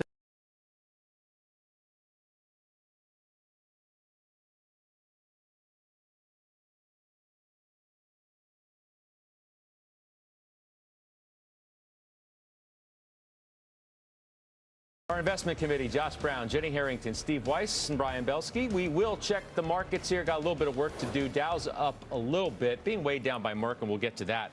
Obviously, today, For anybody I said the that doesn't Nasdaq know was a Brian laggard. Belsky, you're The going to want to S&P listen to is what he has to negative. say. But let's kick this, If you Weiss, guys want because to you learn do anything. own Microsoft. It is, as we say, the first big tech test of the week. What do you think? Look, it's I'd say expectations are not as euphoric as they were perhaps a month ago before you start to see the rotation and stocks come down. But there's still obviously some fluff in the valuation, so I do have concerns. More concerns for the market broadly because of Microsoft misses. And then, you know, we've got another one tomorrow, of course, another one Thursday, and we'll talk about those. It's a critical week. Fed is not going to play much into it. Nobody expects a hike. The verbiage may be interesting. A cut. You mean a cut? Yeah, I mean a cut. Sorry, thank you. Yeah. Cut. It's like I'm the one who's vacation for 2 weeks, right? Yeah. It's my job to correct you as usual. Some things never change.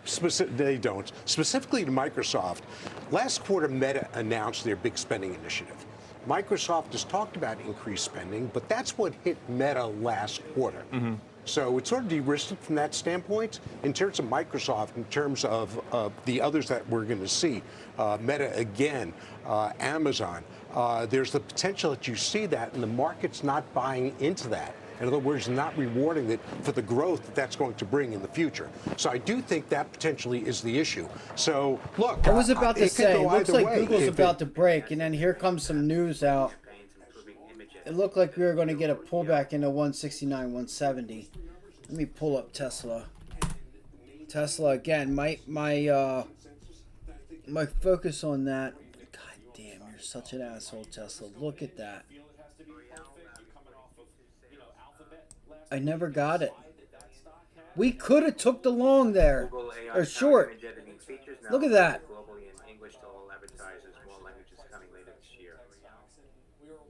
Oh my God, if that's yesterday's close, I'm going to be pissed. All right, here's Brian Belsky. Went off of, Alphabet last week and the slide that stock Again, had, for and now anybody we that have a doesn't whole know, new you test wanna coming learn this something, week. listen to what he has to thanks say. for having us. The last time we were on, we talked about this whole notion of price to perfection in tech stocks, and we were widely panned just because I think there was so much momentum on the upside, if you remember that, Scott. And, we believe we're in the Weiss camp here that if you take a look at expectations for Microsoft coming into the quarter, they're far from euphoric. Earnings revisions have really slowed down in that name in particular. Now, from our perspective, in owning these stocks longer term, we still own these big core names, which we would call the consumer staples of tech. Microsoft's one of them just because of the balance sheet strength. So I think from a risk perspective, it has less risk relative to some of the other higher multiple stocks in tech. But Steve's right. This thing could go either way, but it's right now priced to perfection. We could see more downside in tech based on any kind of squishy numbers in Microsoft.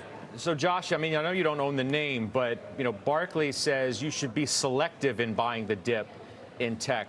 The way that I hear these gentlemen to my left talking, especially, Brian just now, with this idea it could go either way, that's a different view than we've had from last quarters when it comes to these mega cap techs, where it was almost thought to be a sure thing.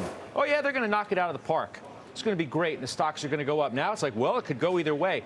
That in and of itself says kind of where we are in this market right now.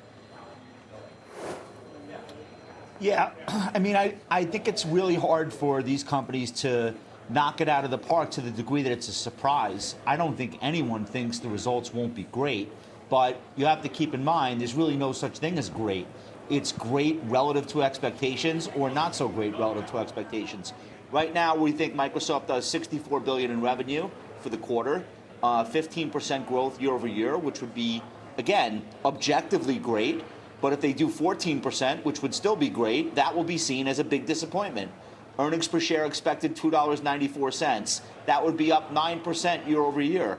Again, they do that number, that's incredible. This is a $3 trillion company growing its profits by 9% a year. The question is 9% enough?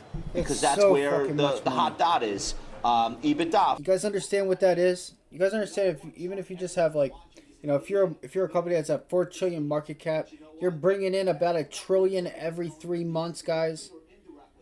Every quarter you're bringing in about 900 billion. That's at the flat rate. That's not putting a multiple on it.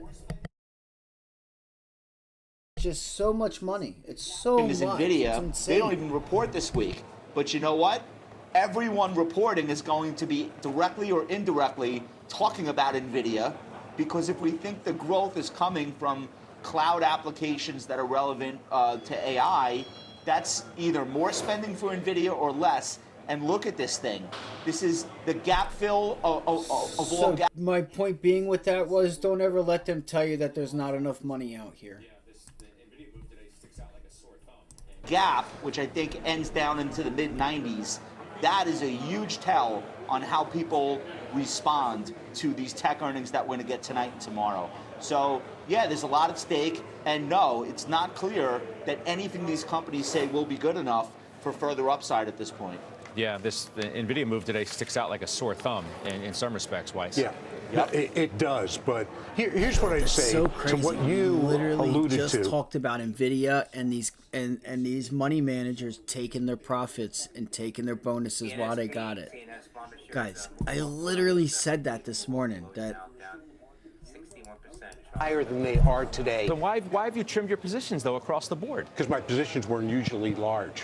I mean, I had, and you know, when you couple that with the beta in these stocks, it's significant. So they had run quite a bit. When they run that much, you sort of got to trim. And I did some trepidation about the market. If we were still in the market a year ago, I would have been happy to ride the momentum. But I saw the momentum dying, so that's why I trimmed it. But you know, that's one point I'd make. The other point I'd make is that, while I say that they're no longer priced for perfection, if you take a look at Alphabet's earnings, right? I thought it was a great quarter, except YouTube slightly missed. So the market is looking at the glass half empty at this point with tech instead of glass half full. The growth that YouTube had was still great growth, but they missed slightly. So that's what took the stock down. So that is my concern. I wouldn't say I'm nervous. I'd be nervous if I had planned to sell it and bought it for a trade. Well, I mean, part of the concern, though, is that the glasses are filled with stuff that makes you, drunk with spending. I mean, you're looking at expected CapEx numbers really across the board that are astronomical. The whole idea of this pullback, Jenny, I want you to listen to what Light Street's Glenn Kacher told me yesterday about this tech pullback. Essentially, as he sees it, as no big deal. Listen. It's very typical for summer to kind of people go away. They want to reduce their books a little bit. We've had a little bit of a sharp correction here in the last month. It's normal to see a little pullback. I think it's healthy. I think a little bit of skepticism around AI helps, keep things in check, even though we think it's the biggest investment cycle that, we've seen in, our careers. I would They're agree highly with concentrated, that. obviously, in these stocks, Jenny. Cycles. They've had just an incredible sure. first half of the year, according to some reports, of better than 50% performance upside. He justified the investments that these companies are making. Don't get me wrong, He said their valuations, they're up a lot, obviously, but this is nowhere near 1999. What do you expect in what's a really big week? Well, I don't think it is 1999, but it could be closer to 2022. And this is where I kind of disagree with Glenn and I kind of disagree with Steve when they're saying, like, look, they're not priced to perfection. Like, they are. And that's exactly why Alphabet did trade down after earnings. And when you say Microsoft isn't priced to perfection, well, it's trading at 30 times with only 9% earnings growth ahead. So there is a lot of perfection in there. And then when I look at Meta, which we own, I see something that's got high 20% growth and only a 23 times multiple. So not everything's priced to perfection out there.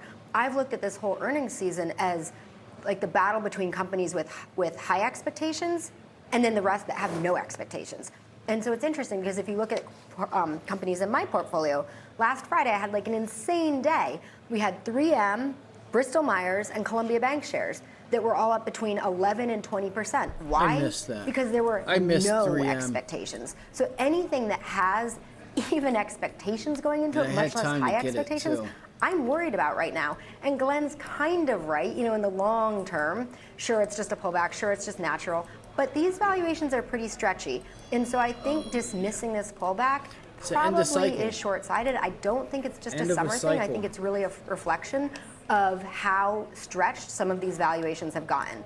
And everything was pulled forward. I mean, it was a pretty insane move, right? To see the S&P up 15% at the end of the second quarter, and the entire rest of the market, like the equal weighted, the Dow, the mid caps, everything else up 5%, because that small pocket of Mag 7 or top 10 pulled the whole market up. There was such a big disconnect between valuations, and that's moderating. Okay, and PayPal it should is pulling moderate. back Things into got too crazy 62 on both here. sides. Scott, I think there's a piece of reality and common sense that we're not talking about quite yet. If you're a large cap portfolio manager and your benchmark is the S&P 500 or the Russell 1000 growth, the relative weight change in Apple, Amazon, Google, Microsoft, Netflix hasn't changed. Where's the big change been?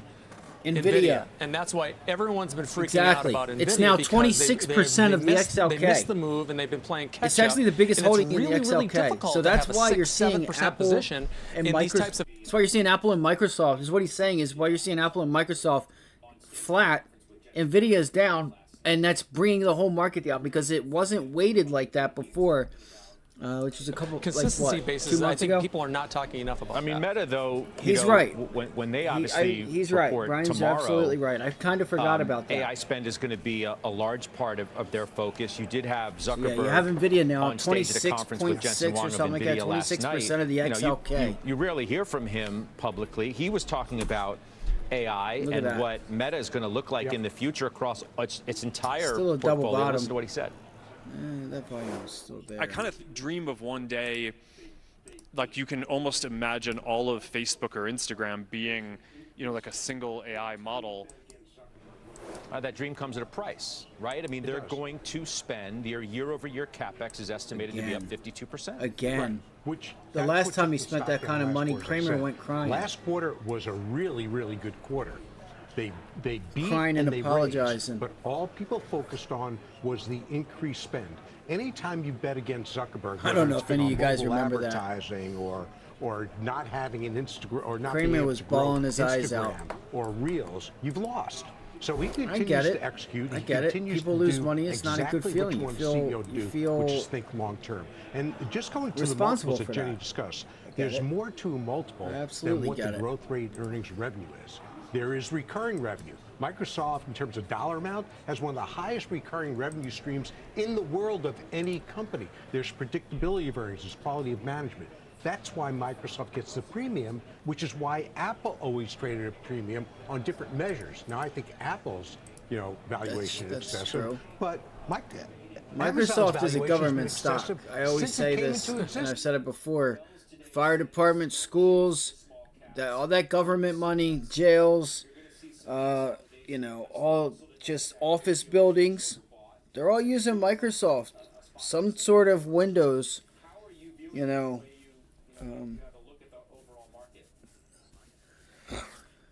So the government spends money, Microsoft receives the small some of that. caps. Wolf suggests I think that Microsoft you're going to is see priced some pretty consolidation fairly. because the It'll Russell to consolidate NASDAQ for a ratio year, is rally for a overbought, year, that it consolidate feels for like a year. a spot for some mean That's what it's reversion. always done. How are you viewing it in the way you have a look at the overall market?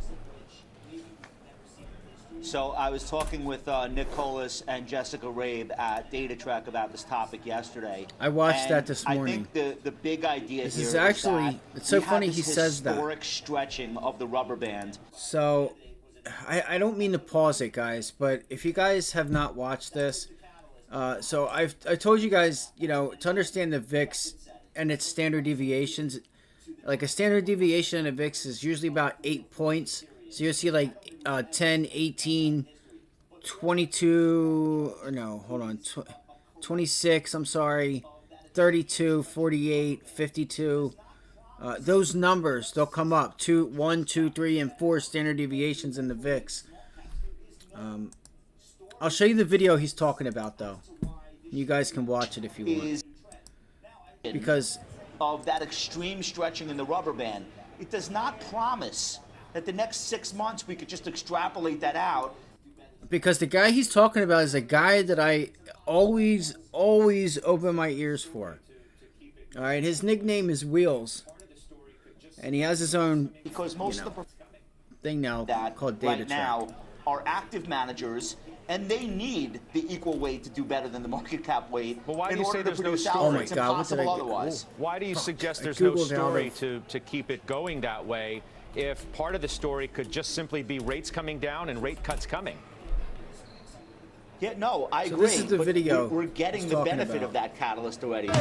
Wait, It's not like, oh, they cut rates and then people go, oh, you know what would be cool? Let's buy small caps. That's the video You're he's watching that talking play about. out right now. Everyone knows the next move is a lower rate. So some people think it'll happen this week. Some people think it'll. So you know what? I'm actually going to play it. Because it's actually more informative. Well, I don't know. Because they have Brian Belsky on, actually. I'm just going to leave this playing.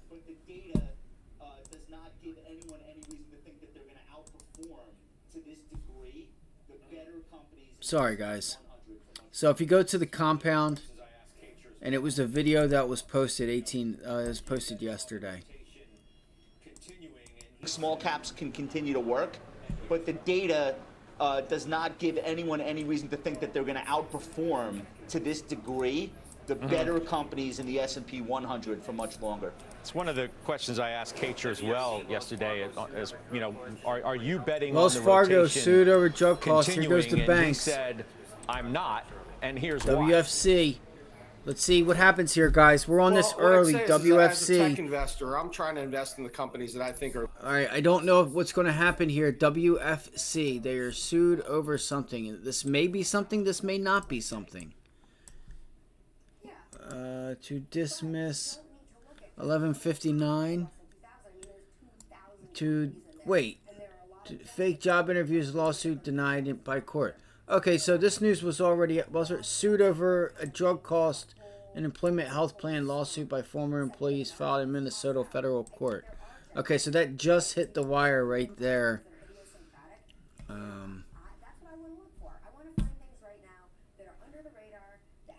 Doesn't Out with the seem like backwater. it's So I hear that, and I think it's anything. a broad brushstroke kind of painting of a whole segment of the market that's tossed out. I think there are gems in there, and I think you can pick through and find things that are idiosyncratic. Not that lawsuits are cheap. That's what I want to look for. I want to find things right now that are under the radar, that haven't just been swooped up with money that's moved That's into going to be indexes hard to find, and have Gabe. automatically overrated. This goes back That to was Brian's last point year. before. Automatically Shopify. overweighted the top part of the index and gotten more and Right, more and stretched these Shopify, valuations and now have Coinbase. things that are trading They've all been bought 2 or up. 3 times a multiple this. versus their earnings. I'd much rather find This something thing's that's up balanced, 100%. where, like, the So, earnings make sense. I got to be honest. She's living in La La Land.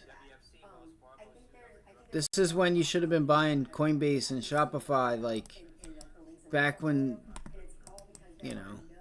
I got one for her. Tell her to go buy I bought TLT. UPS a couple weeks ago, and bought a small position to start, a smaller than average position to start, with the objective of, if I'm wrong on timing, I can add to that.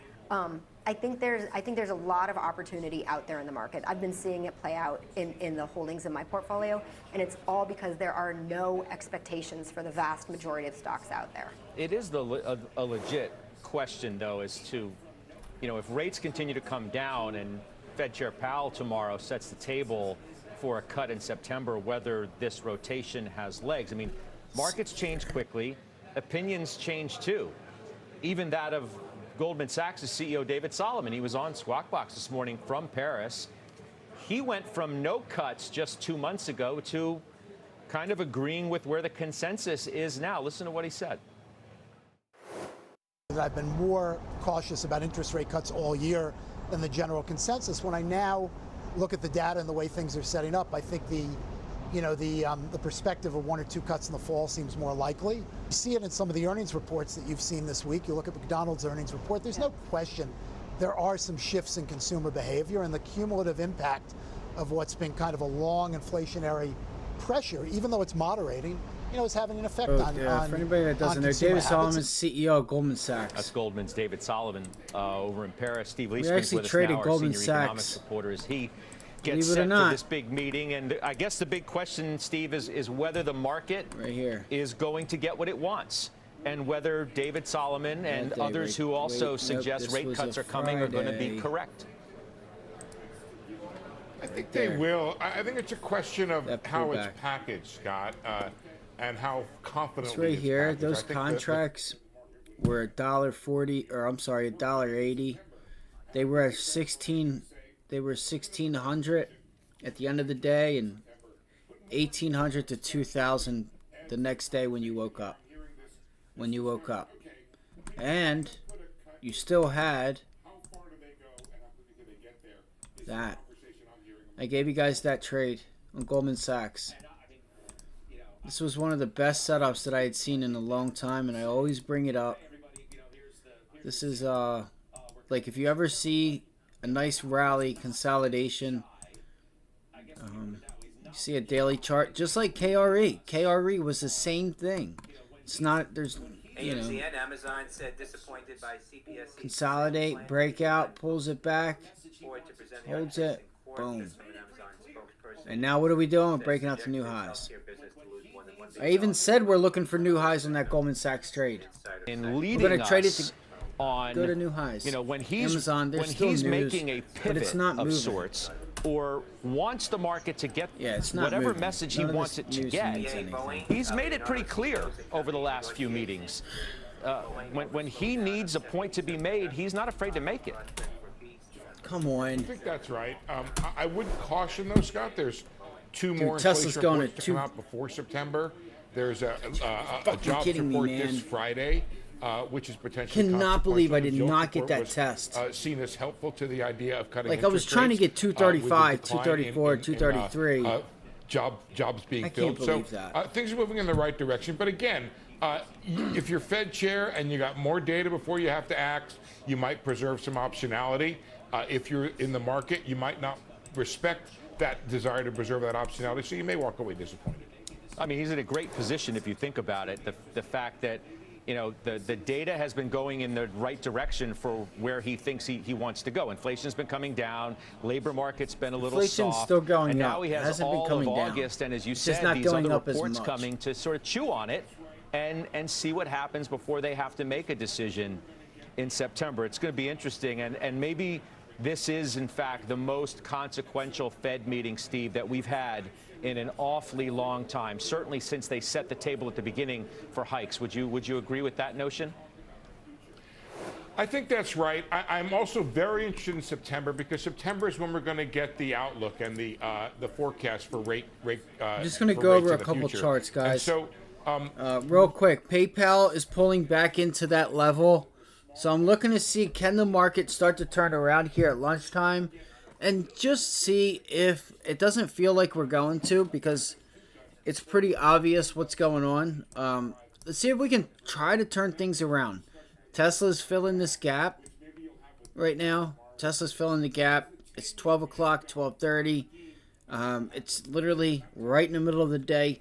Can we reverse this trend and try to reclaim some of this downside move? 2025 with the funds rate. And then there's a discussion that's layered on top of that, which maybe you'll have with Gunlack tomorrow, which is how does the 10-year react down at 415, and then what happens to the 2-year? Not telling you your job, Scott, but it's part of the discussion that's going on among the guys, the fixed income managers that I talk to. Yeah, suggestions always welcome, Steve. You know that. I appreciate it, as always. That's Steve Leisman. We'll see you down in D.C. Sure. I look forward to talking to you tomorrow when the Fed chair is finished doing his news conference. Up next, we have a big battle brewing over 3M. Jenny just sold it. Josh is sticking with it. They each make their case. Plus, our chart of the day, a major drop for another Dow name. Brian Belsky's in that one. We'll find out how he's playing it. He also has a move that we have to get to. We'll do it all next.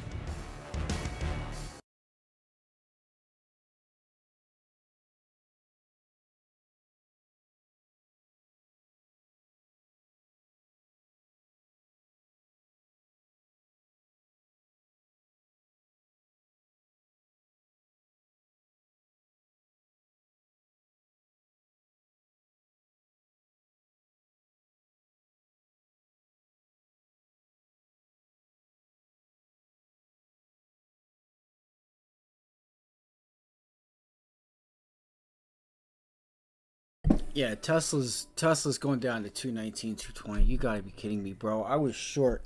I was looking short for Tesla today, and I never got the entry. 235, 240 rejection, and we're looking for 225. We got 221. Unbelievable. That one hurts. That one hurts. It happens. We'll get a bounce back here. You just wait for this thing to bottom out. We'll look for it to... Doesn't mean that it has to bounce back, because they can just fall down here, stay down at 220, and you come in with a gap down, right? You get that continuation. It's, can even get a gap and go. Highly unlikely, but When we're young, we're told anything is possible, but only a few of us go out and prove it. Witness the greatness of Anna Hall on a connection. all right. So there's our Xfinity Mobile. right there. Xfinity gives you the most powerful mobile Wi-Fi network. Volume.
We are back, and we're going to have a debate.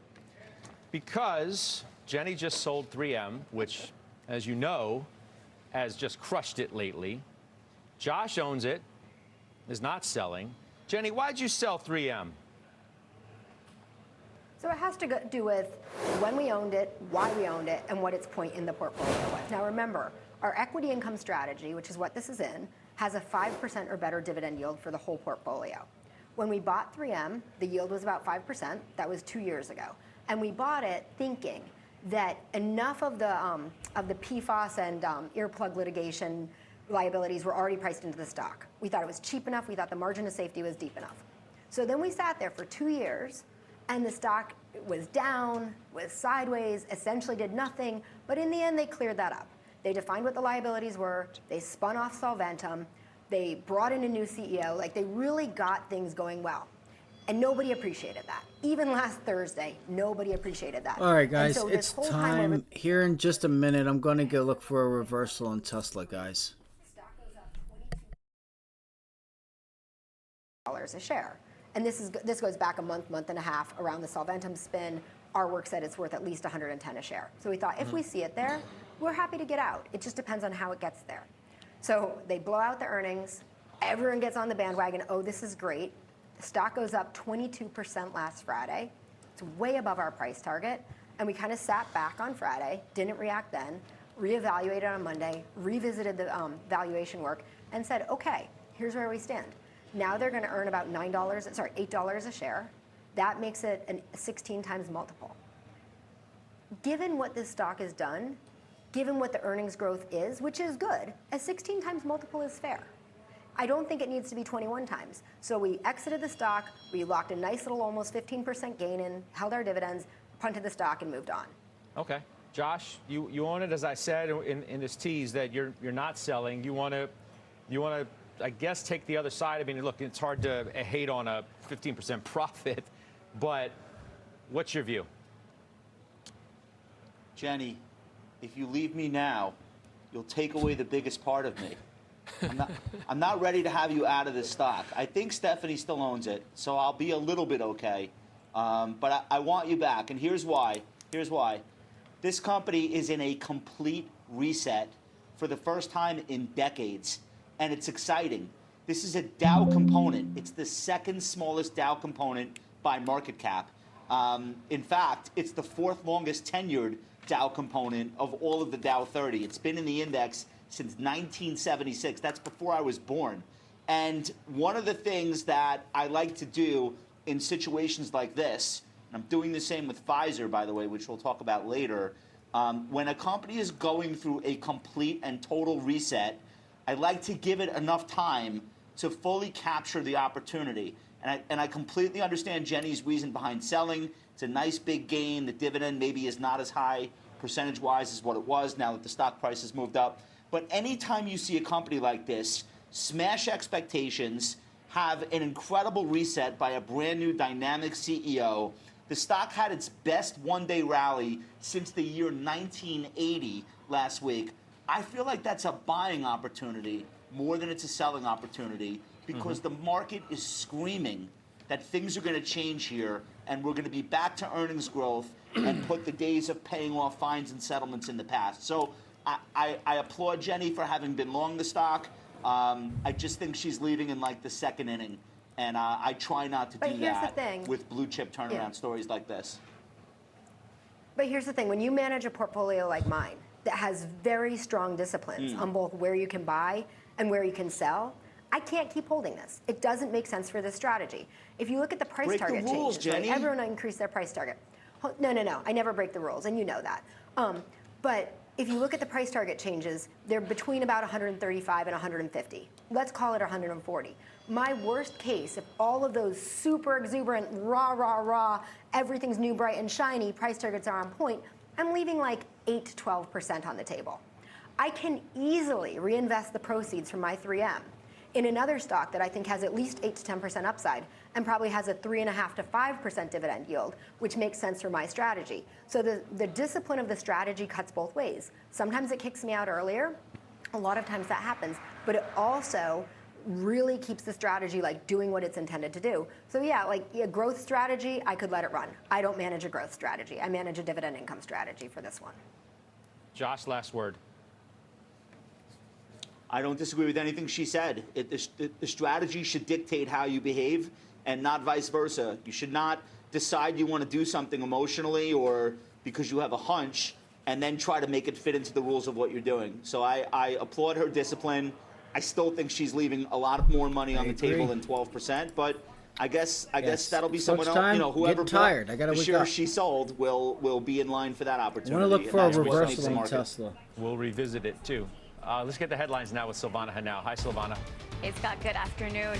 The Senate is set to pass a pair of bills to protect children online. That reversal probably won't come in until around 2:15. To pass in the House, a rare moment of bipartisan support. The bills require social media platforms to provide children under 17 with better protections and create strong online privacy protections for them. A weight loss drug similar to Ozempic could protect against Alzheimer's. That's according to new research presented today at an Alzheimer's Association conference. The findings, which haven't been published, add to growing evidence that a class of medications called GLP-1, which includes the popular weight loss drugs Ozempic and Wegovy, may also protect the brain. And flood warnings are still in effect today as heavy rains continue to fall in northern Vermont, just weeks after the state was hit by flooding from the remnants of Hurricane Beryl. Local emergency officials said as much as 8 inches of rain fell overnight Monday, washing out roads and leading to 24 swift water rescues. Scott, I'll send it back to you.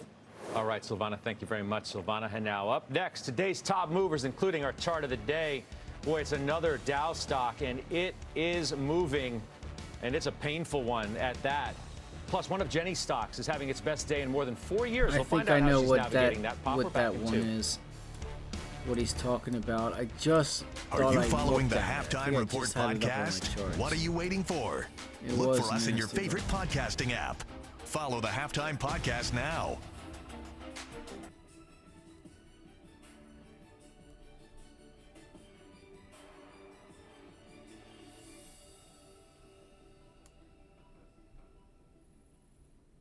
You founded your kayak company because you love the ocean, not spreadsheets.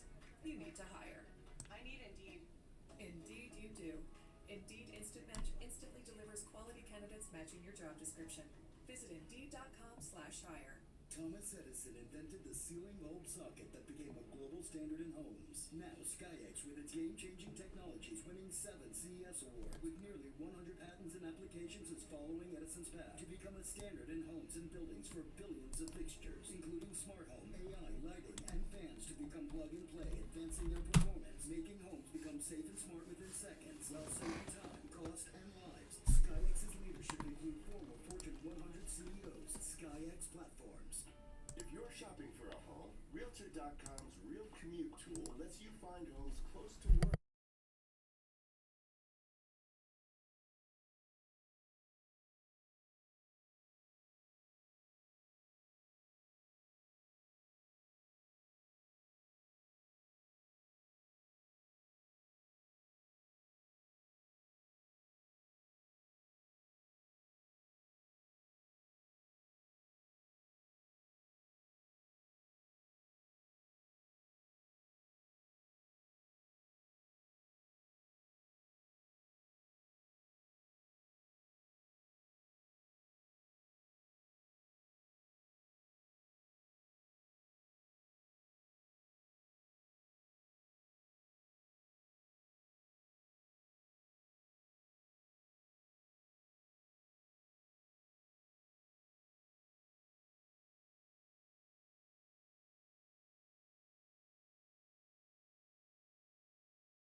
Here you go. Watch PayPal.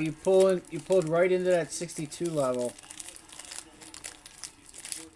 Sorry guys, I'm just eating some crackers real quick. And I don't want to do it over the mic.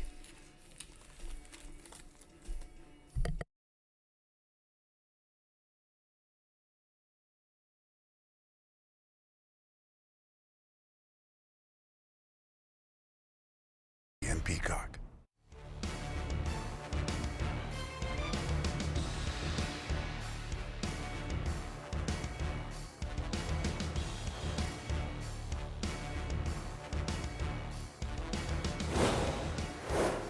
Our chart of the day is an ugly one today. It is Merck.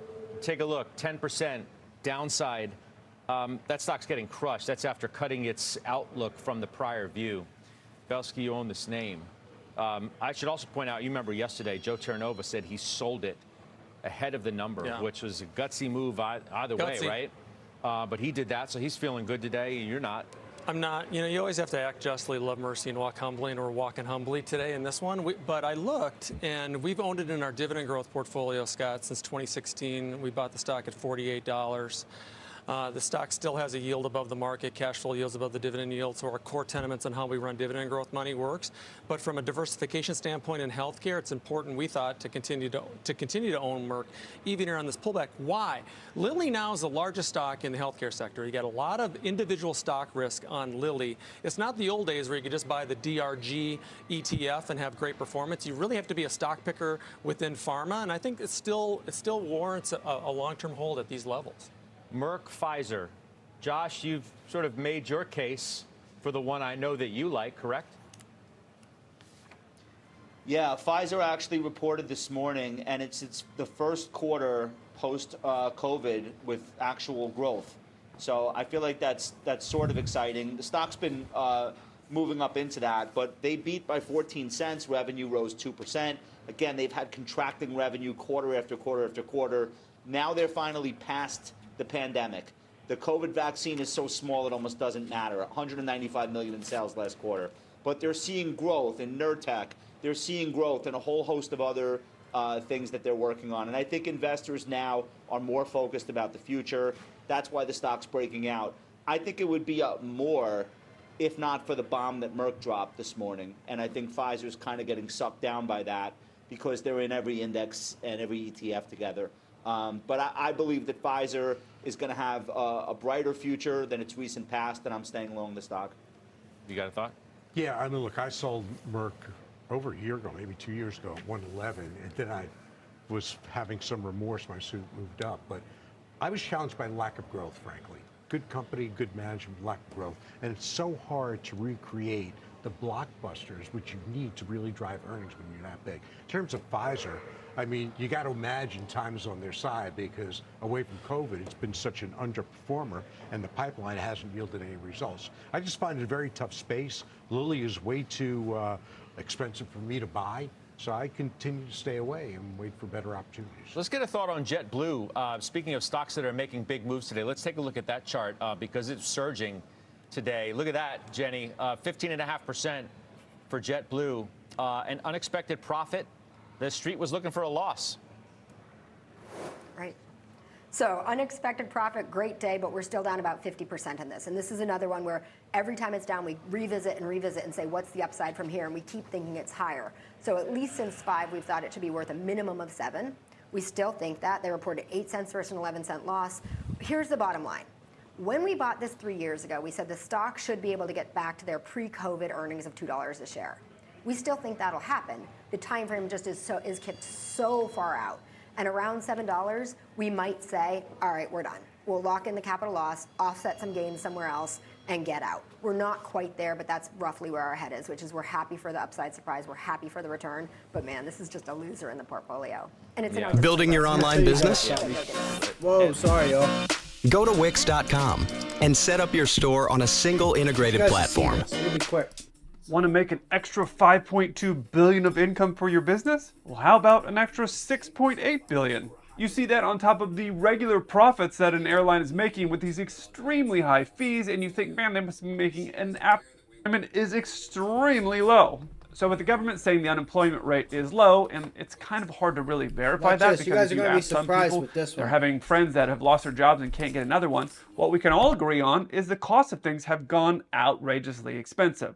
Sure, I mean, you want to go buy a new car, you're talking about $1,000 a month. You want to go rent a house, you're talking, depends on where you go. I'm in Miami, it's $4,500 a month if you want to get a small apartment right in the downtown of Miami, which is crazy. You want to go to the grocery store, everything is like 40% of what it was just a few years ago. So the overall inflation has gone out of control. That we can all agree on. What the unemployment rate is, well, those numbers can be manipulated because it's just something that you can say, oh, well, they haven't applied for unemployment and so it's fine. And you can kind of fudge those numbers, but no one's going to disagree with things have gotten a lot more expensive, and we haven't seen any time of economic downturn for over a decade. And even though a lot of things have gone up over the last few years, like pilot salaries themselves, one of the things that has not gone up a lot is the cost of an airline ticket. How is that possible? Well, the airlines are making billions, and that's with a B, and use their staff to sell you on their credit card because of the huge revenue. You guys are going to see something here, which is really funny, okay? You're gonna see their balance sheet and what their revenue is. Wait till you see this and put it together. Have faith in this. It's only going to take 2 more minutes.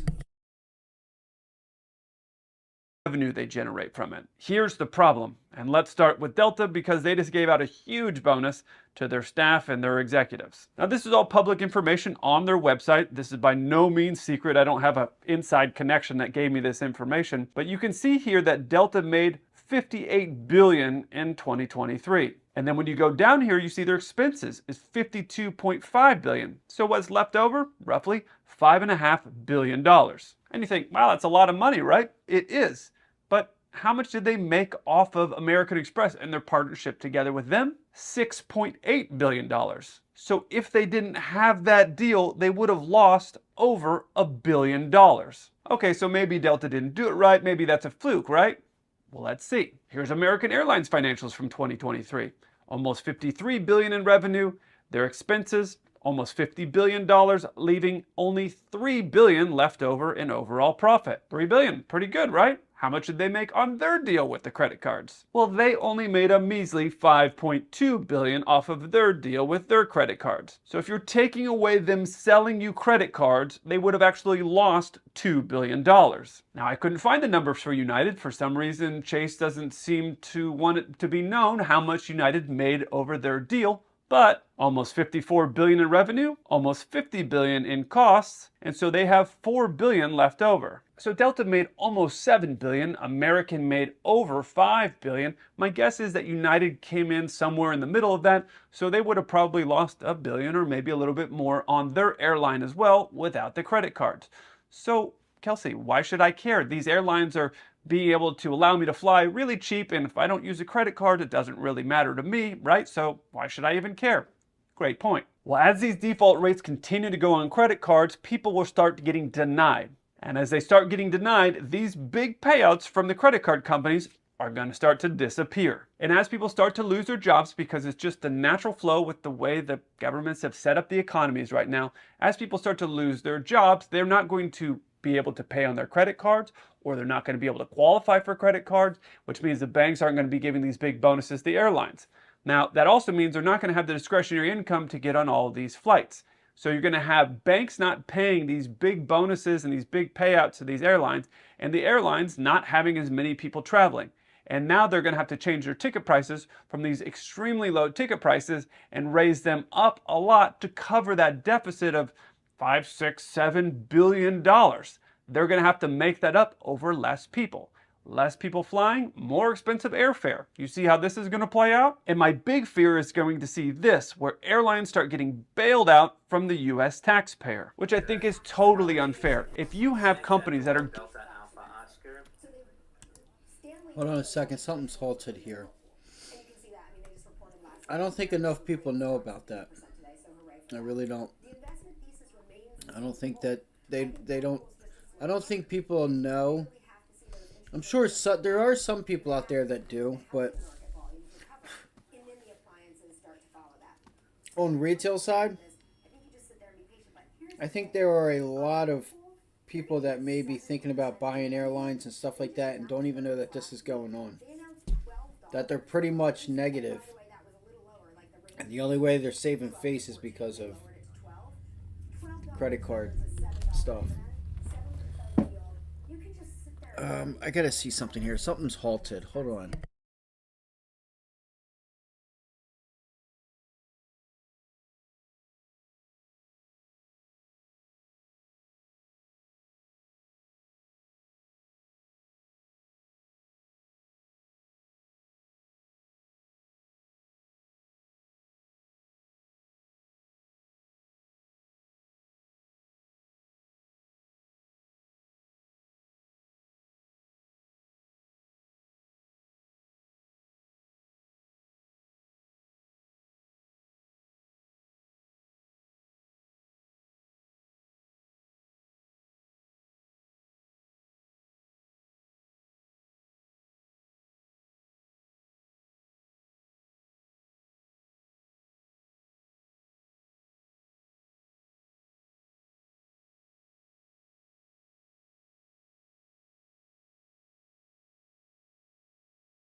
About 13% monthly uniform in November, continuing.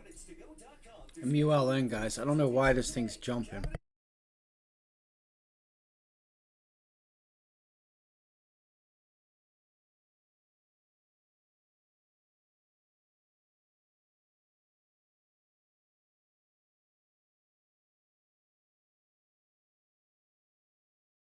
This thing does have room, I will say that. You know, I'm going to tell you guys right now, somebody literally probably just did this on their own. Somebody's getting paid for a promotion, and they literally just bought this. You can't tell me that this thing wasn't trading 16,000 shares. Okay, let's talk about this Belsky move. Let's talk about it. So you bought more of First Citizens Bank shares. Yeah. Why? Well, you know the theme of you and I like to kid each other about. Somebody had to have started this just to bring some buyers in. Mullen, fucking Mullen, man. That's exactly what this is. This is a promotion, and somebody just set this thing off, and I guarantee you 2-3 weeks from now, listen, quote me on this, you're going to see somebody go to jail for it or something happen. They may not go to jail, but Those are the kind of banks, and especially speaks to the small mid-cap world where you got to dig in, you got to roll up your sleeves and do the work and find good companies that are operating very positively fundamentally. Okay. CrowdStrike. So I know that you've already weighed in multiple times, Josh, since the initial. BAO shares resuming now. But Delta now it's down another Alpha Oscar. as we see. After a circuit breaker hole. Where's your head today on this? Shares off the lows now, $2.95. Well, I think this was a shoe that everyone knew would drop. They're going to have to spend money to make customers whole. I mean, there's no other way to say this. If you let's go look at Twitter. salvage the reputation going on here? Hold on.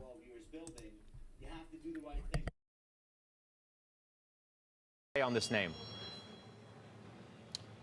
Well, I think this was a shoe that everyone knew would drop. They're going to have to spend money to make customers whole. I mean, there's no other way to say this. If you want to salvage the reputation that you've spent 10, 12 years building, you have to do the right thing when things go wrong. And it's really difficult, and it's really expensive in this case. So today we heard a figure from Delta. They were probably the most impacted companies, but they're not the only. And Microsoft will be on the hook for some of this as well. And I think ultimately there'll be more, but this is like one of the bigger shoes that had to drop. There's one more. The company itself has not come out and given any kind of guidance about what they think this will mean for sales. I've been in the name for almost 5 years.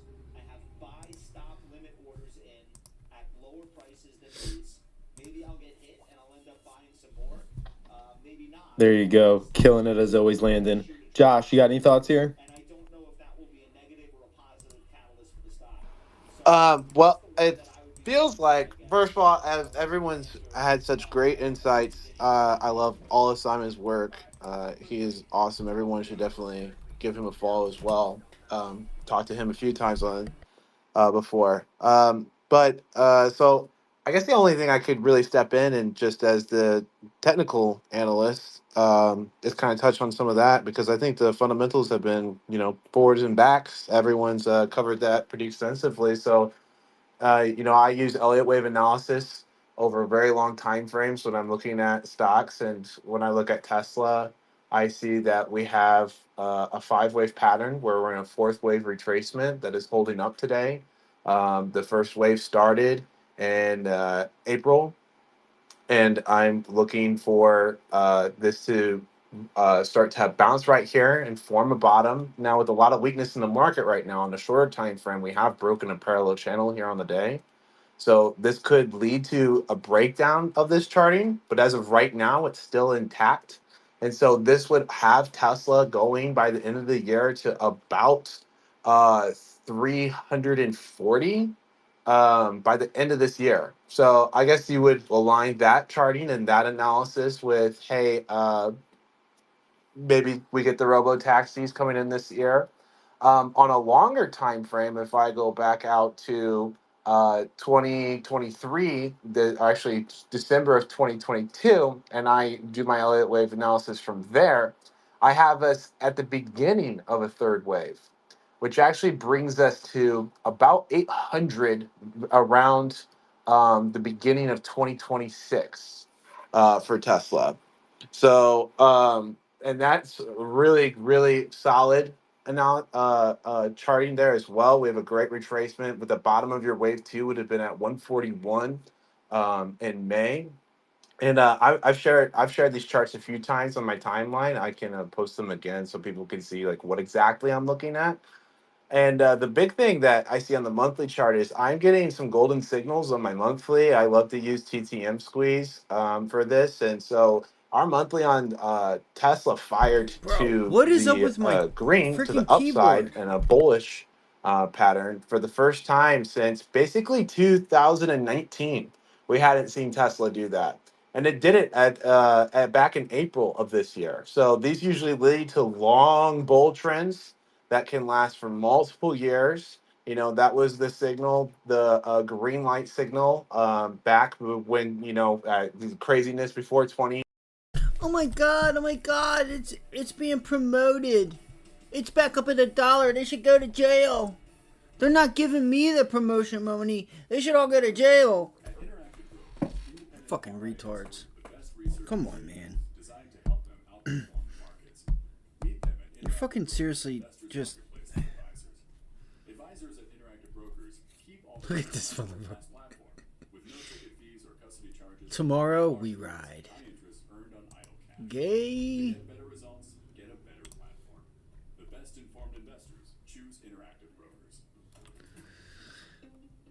Come on, y'all. We got this. If you want it, you want to make this money, let's do it. This is how you do it.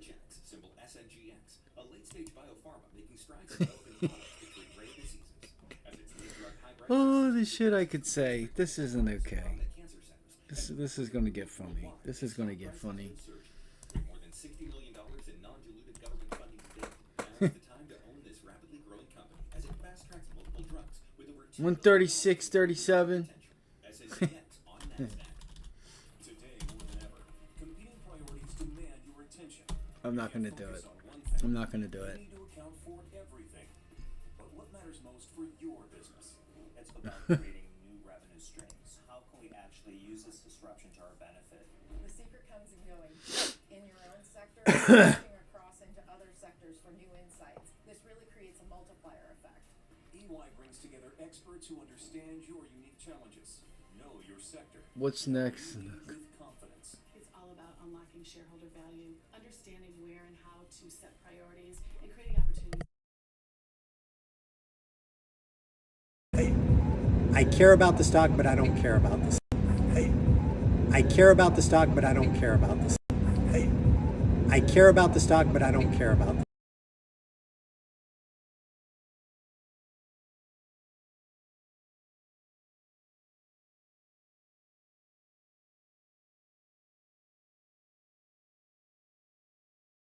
That's so funny. There's 559,331,167,500. Yo, there's more? Are you serious? Our friends sold their policy to help pay their medical bills. That got me thinking. There is there's almost 600 million shares. 600 million shares, even at $1. That's crazy. 600 million. Holy shit.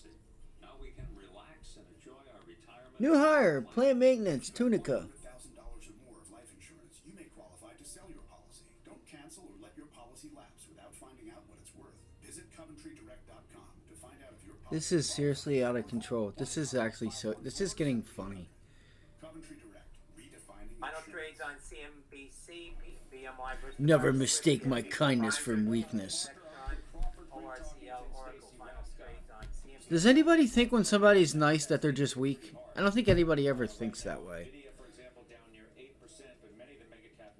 I mean, it makes sense. It's him the tool man. Jenny, final trade is what? Sure. Bristol Myers. They reported great earnings last week, 5% dividend yield, and a really undervalued free cash flow year. Okay, Josh. Staying long Pfizer. Thank you, Brian Belsky. Oracle, double-digit revenue growth at 25, off-cycle tech until September. Oh, shit. Oracle is a good buy. Could be a good buy. Especially if they get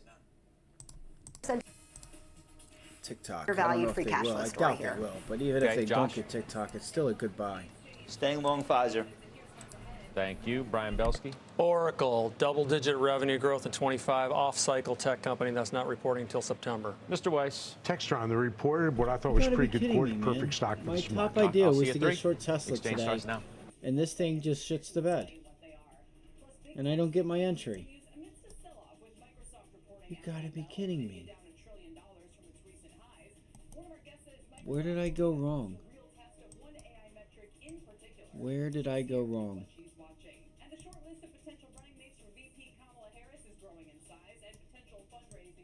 Nobody cares about Kamala Harris, bro. Stop. Nobody cares about a prosecutor becoming a president.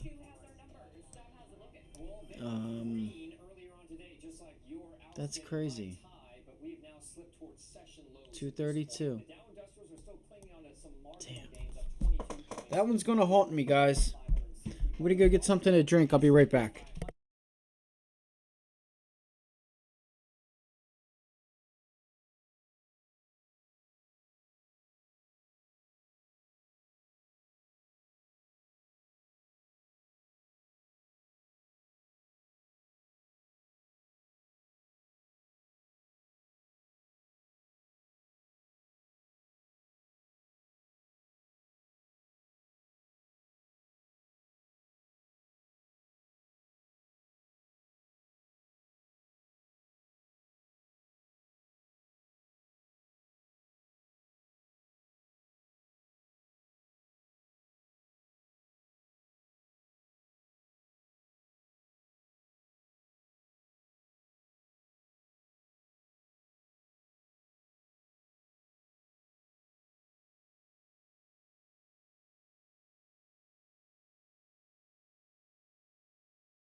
Oh shit! I forgot what I was doing.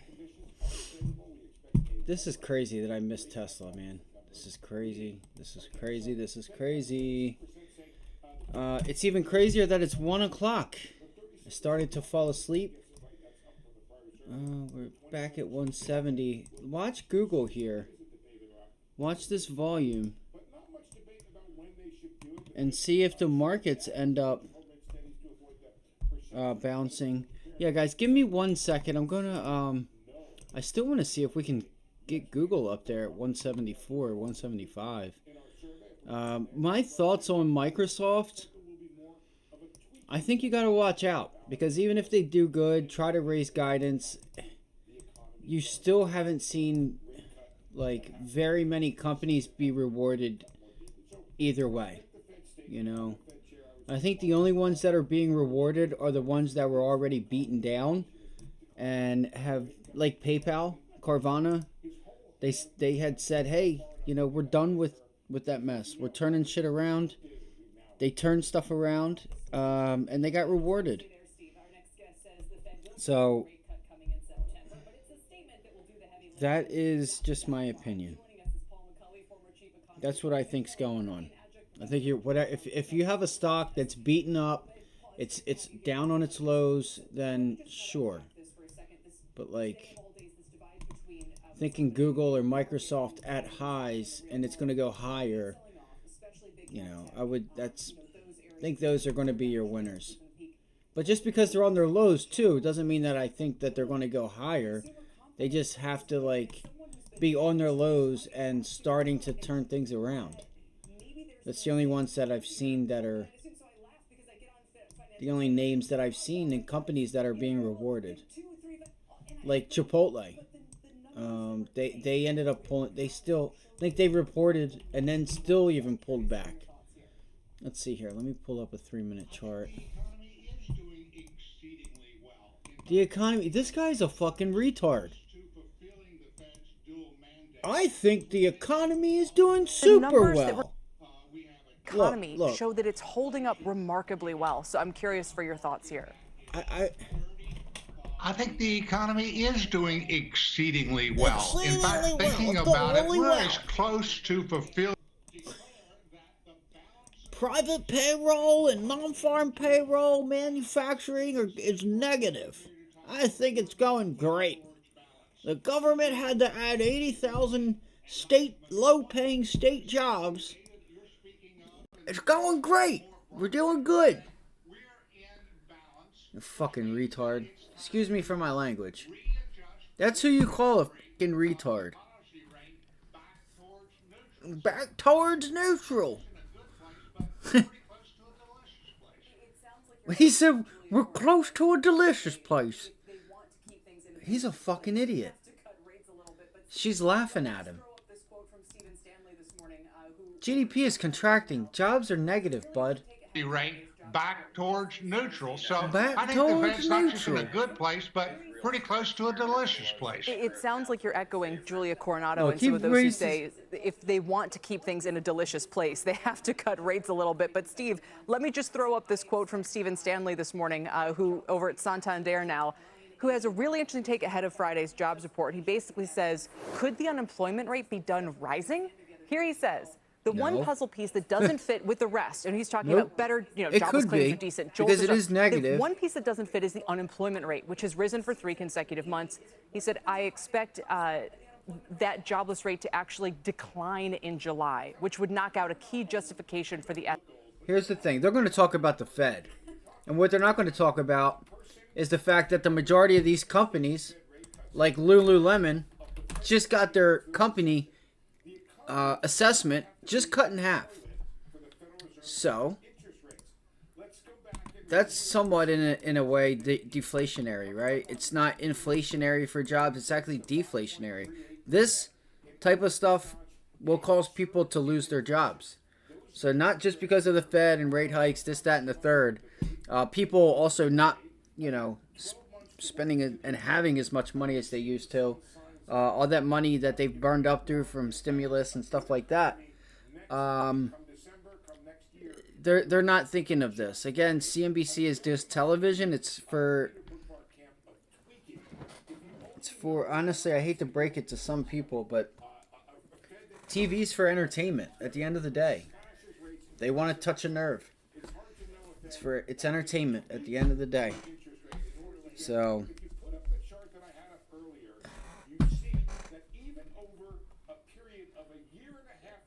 look, this chart that he's going to post does nothing for anything or anyone. Very quickly slashes rates in the face of recession. It's hard to know a Fed that can tweak the interest rate in order to get. If you put up the chart that I had up earlier, you see that even over a period of a year and a half from now, the Fed will still be 0.8 nominal percentage points above a neutral rate of 3.1%. Oh, we got a new over that guy? entire time, at least theoretically, the Fed will be tight. I feel like this is a therapy session, Paul, but it's not just me. I think there's a lot of us, the millennials, we sort of came, into the market, into the workplace even in 2007. So at the time, I remember thinking, gee, it's looking bad out there. And then when they cut it, yeah, this is, and I think I'm like a hammer looking for the nail. It's going to be another great financial crisis, and it's not. And wise people like Steve and Santoli, they say, look at 1996. I didn't have the luxury. So I'll put the question to you, and Steve's quite right about this. How does the Fed message? Let's say the unemployment rate falls. Let's say the job market keeps growing, and they still want to cut, and consumers are still mad about inflation, even though you and I and everybody knows that's a story more from the past than the future. How does the Fed message that rate cuts in a strong and growing, decent economy? I don't think you should put very much attention on what the unemployment rate's going to do on Friday. It could be up or down a tick, and it really doesn't change the fundamental narrative. The issue with respect to the labor market, it's gone from overheated, unambiguously overheated, now to being in balance. You're seeing that in a whole mosaic of data that is in balance. So that's the good news. And the Fed has been using forward guidance, signaling that it would be doing this tweaking back towards neutral. But to get back to normal, do they have to go negative? So they had to take everything negative to get to normal. It's weird. Is to validate what forward guidance has already done to financial conditions. It needs to do that. And there's also the reality it needs to bring down the short rate, even though the markets have already discounted it, because small business and the lower half of the income distribution actually pay the policy rate. So forward guidance can't bring relief to small business and the lower end of the distribution. You actually need to have the rate cuts. So that's the process that's going on. A post-inflation shock normalization in the context.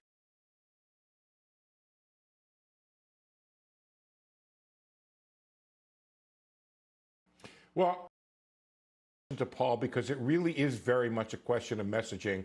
And I think this is Powell's challenge tomorrow, and it's going to be his challenge over the course of what is expected to be a gradual series of rate cuts. It's a bit like groping in the dark, eyes closed, trying to find where the floor is here and where the right place is, and keeping the market from pricing in too much financial easing. So I think you have your eye on the right challenge for the Fed chair tomorrow, where he doesn't want to say, for sure you're all getting a cut, or even down the road, we get the dot plot in September again, and that's going to be another challenge for the Fed. So this is not going to be easy, and it's not going to be a straight line. It's definitely going to be bumpy. But in general, the expectation is for rates to be coming down gradually as we grope for finding where that neutral rate is. No, it is fun, because this is not the period I thought we were going to be living through. So I need to just get over it. It's not 2007 anymore.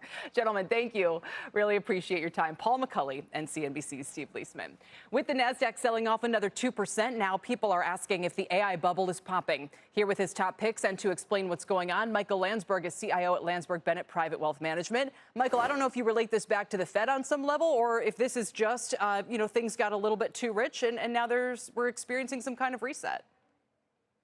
I think it's a little bit of a reset. Obviously, a lot of AI stocks had a great run, 6 months, a year, and this is a typical process where we do kind of rotate out of some sectors. It doesn't mean we're not positive longer term on AI, but when you have big runs like that, that's why you rebalance portfolios to keep the risk in check. And I think ultimately, I think we're going to get some Fed action, but I think ultimately earnings drive stocks at the end of the day. And I think that's kind of what you're going to see is stocks continue to drive earnings and prices will go higher. Is that true? I don't want to mean is that true, because obviously you look at a Merck, look at a JetBlue. Yes, earnings drive stocks, no question. But would you, so for those who are following this and saying, this is it, the AI bubble's popping, that's it, it's over. I mean, do you think that's what's really going on here? Absolutely not. I think what's happened is you're having some deceleration from some of the rapid growth that we had. And there's some normalization in terms of what the prices should be. I mean, if you're looking at kind of how AI has kind of basically taken over our vocabulary, yeah, it's probably gotten a little exuberant. But at the end of the day, a lot of these companies are going to drive earnings going forward. Are they going to grow at 250% year over year? Of course not. And so that's kind of what we're coming off of. But the internet itself and a lot of the things that we saw, the cloud weren't straight up. They had these fits and starts. And I think that's what you've got now. You're getting a resetting of some of those names. And some of the names are going to deliver and some of them aren't. And I think it's a stock picker's market when it comes to AI. I know you have more of a stock picking bent. You like TJ Maxx or TJX companies. You like Stryker. You like Arthur Gallagher. So you're looking kind of at those names. When NVIDIA is down $1 trillion from its peak, does that entice you at all? I mean, do any of the Mag 7, which are now down about as significant amount, maybe 8% peak to trough the past couple of weeks, are there any opportunities there, especially if earnings come in a little better than expected? I think obviously, a name like NVIDIA, we've owned NVIDIA since May of 19. We like the story longer term. It had a great run. It's kind of, corrected. This is an important level. I think when we get through earnings season, you'll kind of see, kind of separate the wheat from the chaff, if you will, and see who's actually delivering earnings. I think if you're a long-term holder of these names, I think you can look to pick up names on weakness. But again, it depends really on the holding. I think a lot of times people say they're long-term holders and they hold for 20 minutes.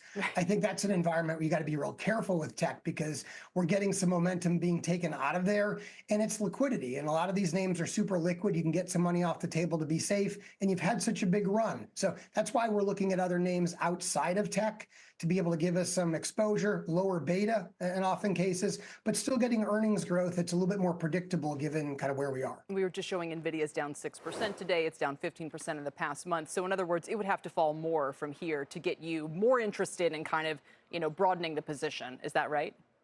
Yeah, more interesting. What we typically do is we rebalance. So we trimmed some of our NVIDIA position about a month ago.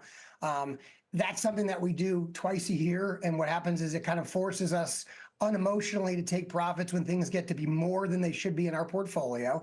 And then if it has a bad 6 months, we'll be adding to it back in January. It is a long-term core holding. And I think what happens oftentimes with some of these thematic names is people get emotional and they get attached to them. At the end of the day, they're tickers. And when they're cheap, we want to buy more. And when they're expensive, we want to let some of them go. Again, not buying and selling per se, but kind of trimming and adding to them when opportunities present. It is hard to be unemotional, with things like this, with your money.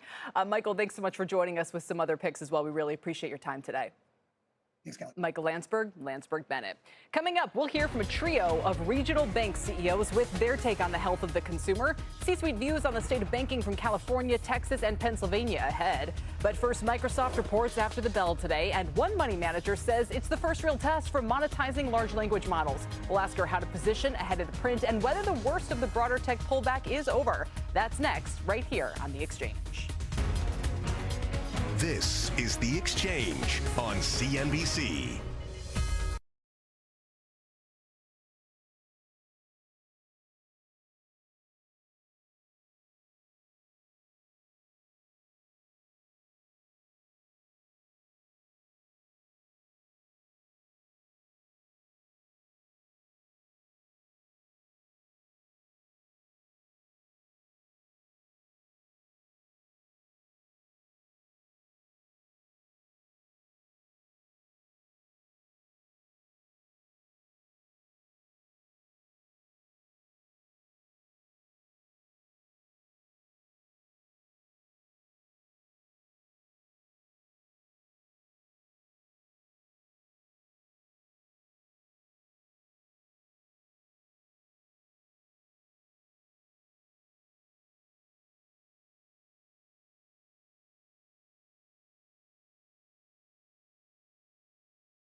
welcome back. We've got a news alert out of Capitol Hill. Emily Wilkins in Washington with the details. Emily? Hey, Kelly. Well, yeah, the Senate just passed the most sweeping regulations for big tech companies in decades with a package of bills that require more data privacy and other protections for users younger than 17. Now, the measure got massive support. 91 senators supporting, only 3 opposed. Senator Ed Markey said the support for the bill was a sign of rising concerns with tech companies on Capitol Hill. It's very clear, especially with the Surgeon General's warning about the mental health crisis among young people in our country. Everyone knows now it's time to finally take on big tech and to put these protections on the books. The package is made up of 2 bills. Now, one would ban targeted advertising to kids, limiting data collection, and require that companies create this erase function to remove any gathered information. The other bill would require platforms to prevent and mitigate content that promotes things like alcohol or tobacco, or more serious issues like anxiety, suicide, and eating disorders. That bill has split Silicon Valley, while companies including Microsoft, Snap Inc., and X have backed that package. Meta has said that the best way for parents to monitor their kids is for the App Store to require parental sign-off before kids download anything. Supporters of the bill are hoping that the strong vote in the Senate will speed passage in the House, where Speaker Mike Johnson said he needs to look at the details of the bill, but he suspects it will have a lot of support. Kelly? Especially given that it just passed by a wide margin. Emily, thanks. Emily Wilkins. Speaking of big tech, Microsoft is on pace for its second monthly loss of the year, ahead of earnings after the bell. And my next guest says it's more than just an earnings report. She says it's the first real test of large language model monetization. Joining me now is Kim Forrest, Boca Capital Partners Chief Investment Officer. Kim, welcome. What do you expect? Well, I expect Microsoft to answer one of my big questions is, will anybody or how many people will pay for access to large language models? And maybe we can figure out what problem they're actually solving using them. I don't think that second question will be answered, but that is something that drives every investment we make in technology is, what problem does this technology solve? Because we just don't like throwing money at technology in general. Sure, and it's actually interesting that Emily just mentioned how Meta breaks with some of the rest of big tech on this bill that was just passed. They also break with the rest of big tech on their large language model, Llama. It's open source. Mark Zuckerberg is insistent this is a better way to go, a la maybe the blockchain would be a good analogy. Microsoft is, of course, going the other way. OpenAI is making $1 billion off a year off of access to its LLM, but the question is for how long? And kind of once it becomes more commoditized, what's the way? And I guess that's when we focus on Copilot, the way that they monetize that. Right. And I mean, I think it's interesting that they want businesses specifically to spend $30 more a month per seat that they're paying for. Now, I have no problem with Microsoft in general. It is the toolkit for the knowledge worker, right? How could we do our business without Excel, Word, and PowerPoint? We can't. But what does Microsoft have for us? And how is it going to make us $30 a month more productive? And I think that's the real question. And they have to come up very quickly with some probably industry packages that are pre-canned answers to that problem of how do I use this large language model to make my business more productive. And on that front, broaden this out, Kim. I'd love to know how you're thinking investment-wise, what's working, what's not working. The sell-off, and I don't know if we want to call it AI, NVIDIA, whatever it is picking up steam. So NVIDIA's down $1 trillion in market cap, 15% or whatever from the highs. The triple Qs are down 8%. What does all of that tell you? How are you positioning? Well, I mean, I'm going to go shopping here relatively soon because, you know, I saw it go up tremendously just on the power of a stock split. I mean, that was essentially what drove NVIDIA the month of June, which is ridiculous, right? I mean, nobody watching this channel that knows what a stock split is like all in on that one. So, I mean, I think this is coming back to a little more normal. But I also think a lot of people out there invested in momentum, which I don't really, that's not what we do. So, but the other thing is a lot of people invested in technology where large language models, I pose to you, what problem do they solve? and how much should people be willing to pay for that problem? Nobody can answer that question right now because we're so much in love with, ooh, watch me get this answer. Well, for okay. some weird question. I'm a bit of a fan of the Jeep, what do we call it, of LLMs. I've used them myself to be massively productive for kind of rote kinds of tasks that are like write a letter of recommendation. Okay, I can give a prompt and kind of do that quite well. Okay, generate an outline. You know, Kim, there's always a book in the project. Okay, write me an outline about, you know, those kinds of things that save me some time. They help with creativity. They're not that great. I mean, it still takes, but does it free up some time on the margin? I don't know, if you kind of flip the question back to how you asked it, how that necessarily helps make a Microsoft and Apple, you know, if I upgrade to Siri with the new device, I guess that's all Apple really needs is maybe that's enough on the margin. Well, we're talking now about consumers versus businesses. And I think businesses, when they invest a lot. You know, they're going to train people to use this, a call center. Let's take that. Probably a large language model, if tailored to whatever the questions that people are answering, could quickly get them to a place. Now that's some money that a business would spend to another business to get their people more productive. I don't really care about productivity for regular people because we are cheap. We will give away our information. But what about helping me with my recipe planning or garden planning? Those are other cases that I've had at home, and I'm like, I don't know. But how much are you paying for it? Zero. There you go. You made my argument. Thank you. Yeah, exactly. No, I take your point, and it's, you know, maybe at the end of the day they find out a way to stick ads in it, and it goes back to that old-fashioned powerhouse. You like Alphabet quickly before we go?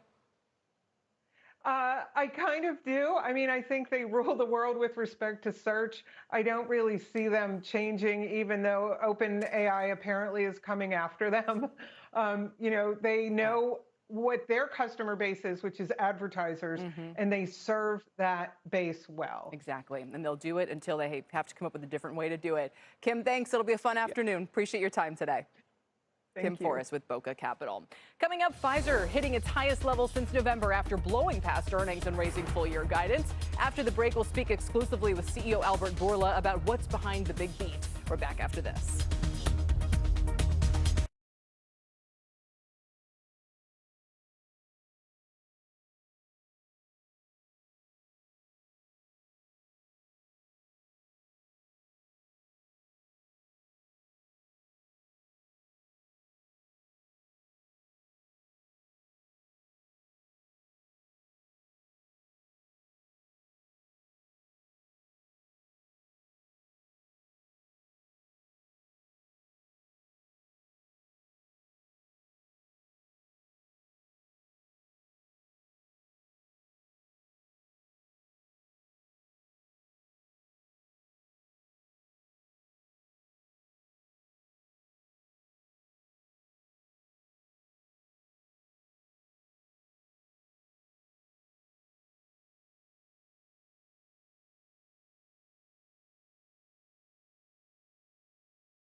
Welcome back. Pfizer up 1% today to touch its highest level since November after blowing past earnings estimates on the top and bottom line and raising full-year guidance as its cost-cutting efforts continue. Angelica Peebles joins us now for an exclusive interview with Pfizer CEO Albert Bourla. Welcome to you both. Angelica? Hey, Kelly, thanks so much. And Albert, thank you for joining us today. I want to start, like Kelly mentioned, you beat and you raised this quarter, and we're seeing your stock kind of all over the place. So what more do you feel like you need to do to convince investors that you can move forward beyond COVID? We need to have some more quarters of this level of success and execution. This quarter was amazing. We beat by 200 million top line. We had a growth of 14% in the non-COVID business. We had, for the first quarter ever since 2022, when our sales went 100 billion because of COVID, growth in general. And we beat the earnings by 14 cents, which is 30%. So it's not a small achievement. It is a very, very big achievement.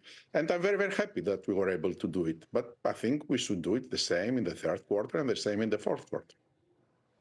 Okay, and one of the drugs that did especially well this quarter was Nurtec, that migraine drug that you acquired, but it had struggled in the quarters before this. So what did you do differently to make that drug finally have a good quarter?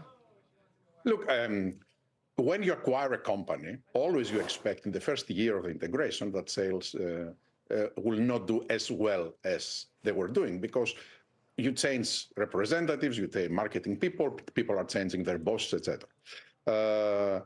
Nurtec now is delivering, and I remind you that Nurtec was the second largest acquisition that we did with Biohaven.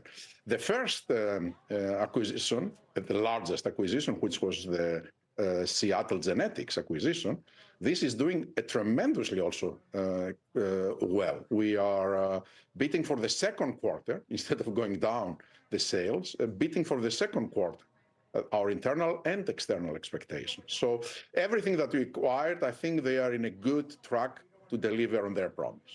Albert, it's Kelly here. Thanks again for joining us. It's good to see you again. Is there anything you want to tell us about how the progress, I want to call it the GLP-1, I don't know if that's the right term, the oral weight loss drug is going? Any updates on that? Yes, there is a lot of interest apparently because there is a very large market about it. We told to the world that our danuglipron, which is one of the 3 molecules that we have in the clinic for obesity right now, was able to achieve a very good profile of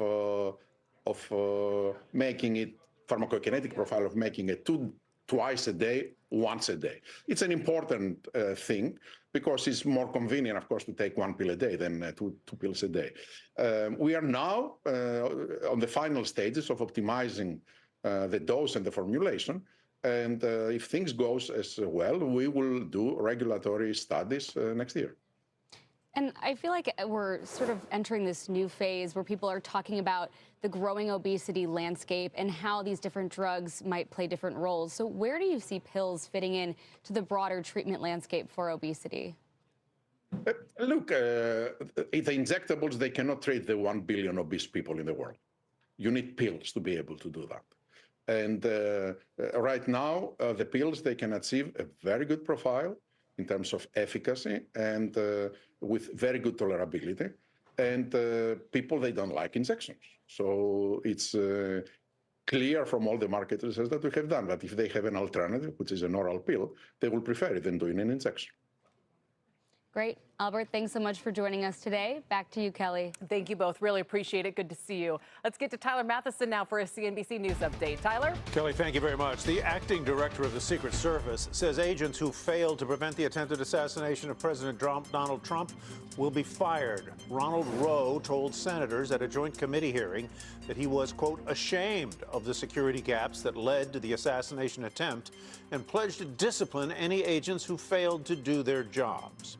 The U.S. will arm Ukraine's fleet of F-16 fighter jets with advanced weapons. A U.S. official tells the Wall Street Journal that the Pentagon will supply the aircraft with air-to-ground munitions and air-to-air missiles. The first batch of American-made jet fighters will come from Denmark and the Netherlands. Belgium and Norway have also agreed to send F-16s to the Ukraine in the future. And Air New Zealand became the first major airline today to drop its 2030 climate goal. The airline said it is struggling to meet its targets because of issues outside of its control, including delays of fuel-efficient aircraft and the lack of affordability of alternative jet fuels. Air New Zealand initially said it would reduce carbon intensity by nearly 29% by 2030. Not so now, they say. Kelly, back to you. All right, Tyler, see you soon. Thank you very much. Coming up, we're sitting down with 3 regional bank CEOs for their takes on lending and the health of the consumer. Look forward to hearing a triple perspective on what's going on with the U.S. economy. That's next on The Exchange.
BC.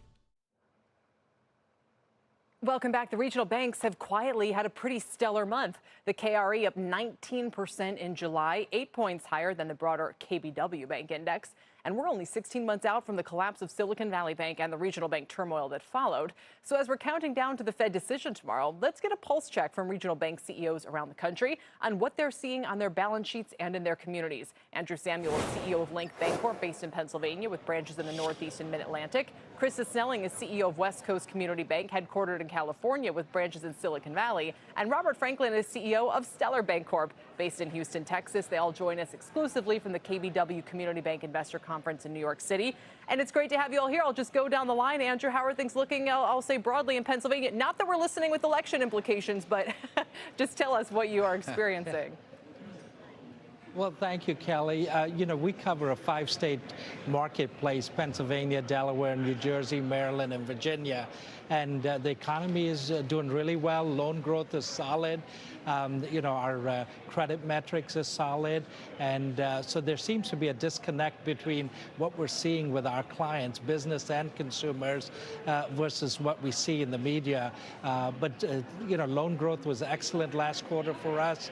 And so things are looking good in our marketplaces. You are reading from my hymnal. You're looking over my shoulder. Krista, this is what I was asking at the top of the show. We have investors saying more rate cuts and they're looking at signs the labor market is softening, and maybe it is, but then I hear from Andrew things are pretty good. Out west, your stock, by the way, as at, correct me if I'm wrong, all-time highs, has had an incredible year. What's driving that?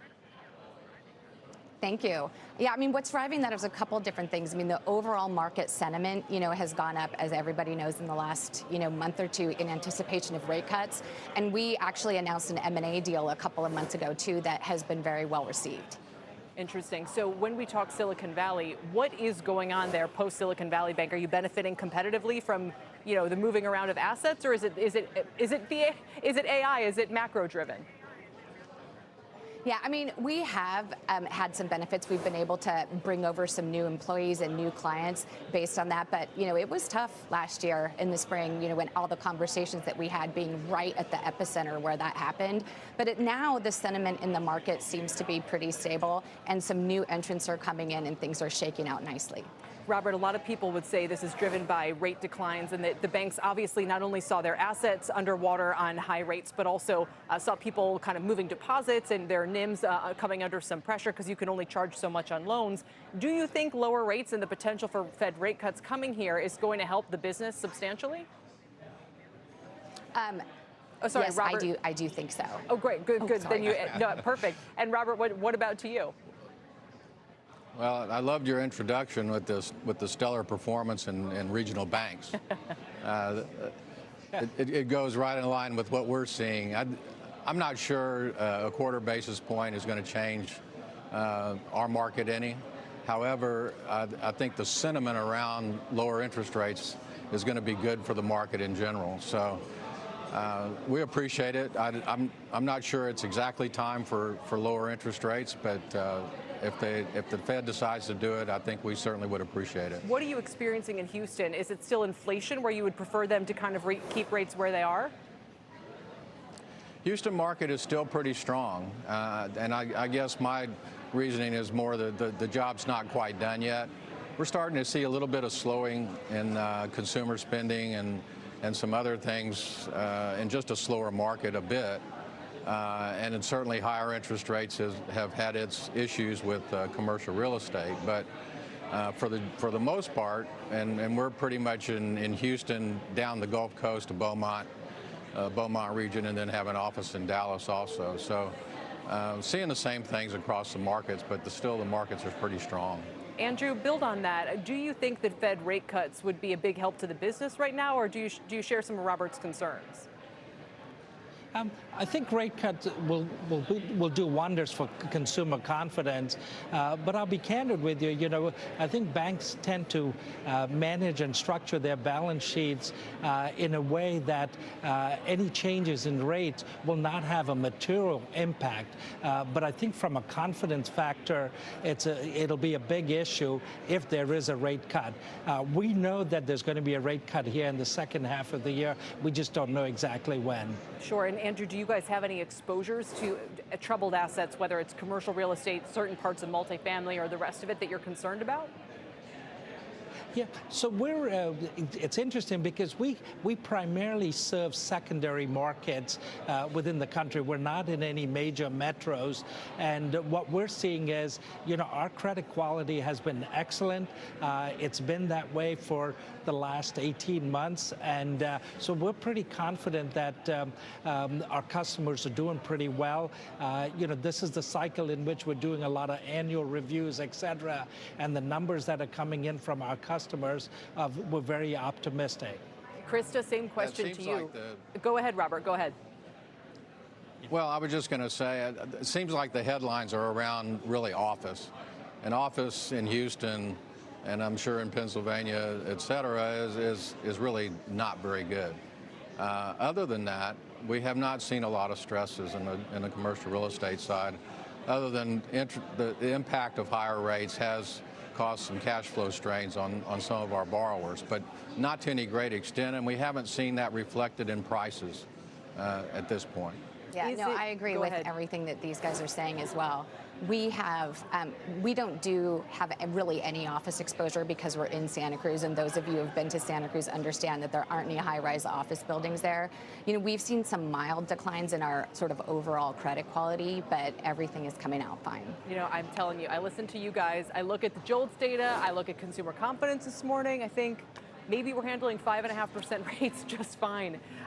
In any case, we'll see if the Fed agrees tomorrow. Thank you so much for your time. Really appreciate it. Andrew Samuel, Krista Snelling, and Robert Franklin.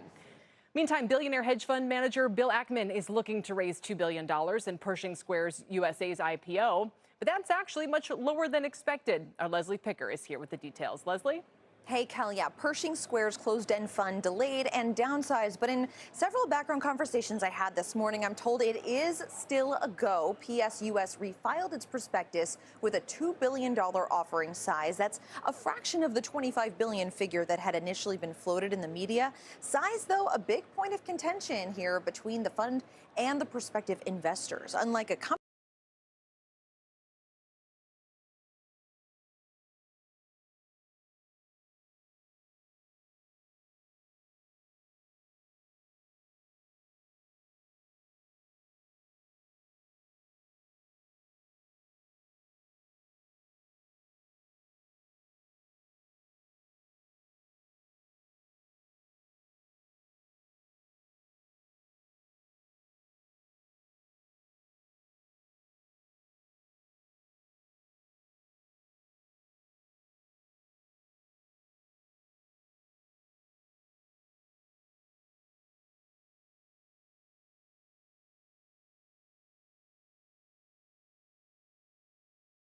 Wow, that's crazy. I mean, it's not crazy, but I figured the man would have at least another season or two. And listen, I'm going to tell you all right now, whether he was good or bad, I think, honestly, telling you guys the truth, I'll whoop all their asses in bets. All right. Sometimes I notice a lot of them, but that's neither here nor there. A lot of them like to think too much, and look at this old picture.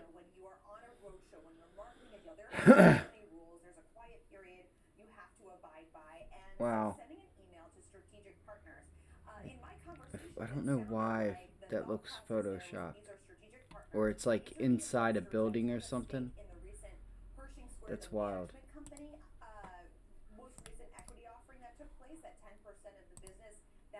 I wonder if had said anything.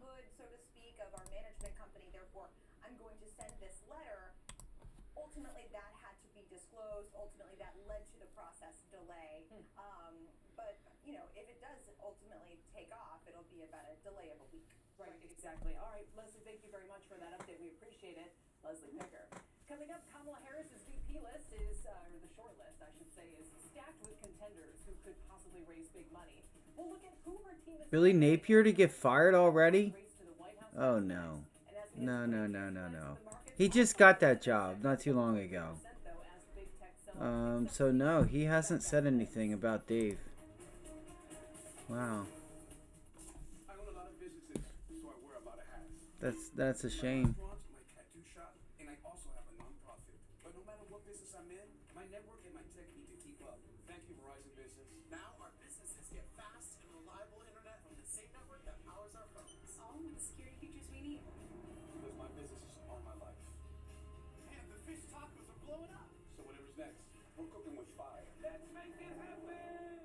Switch to the partner businesses rely on.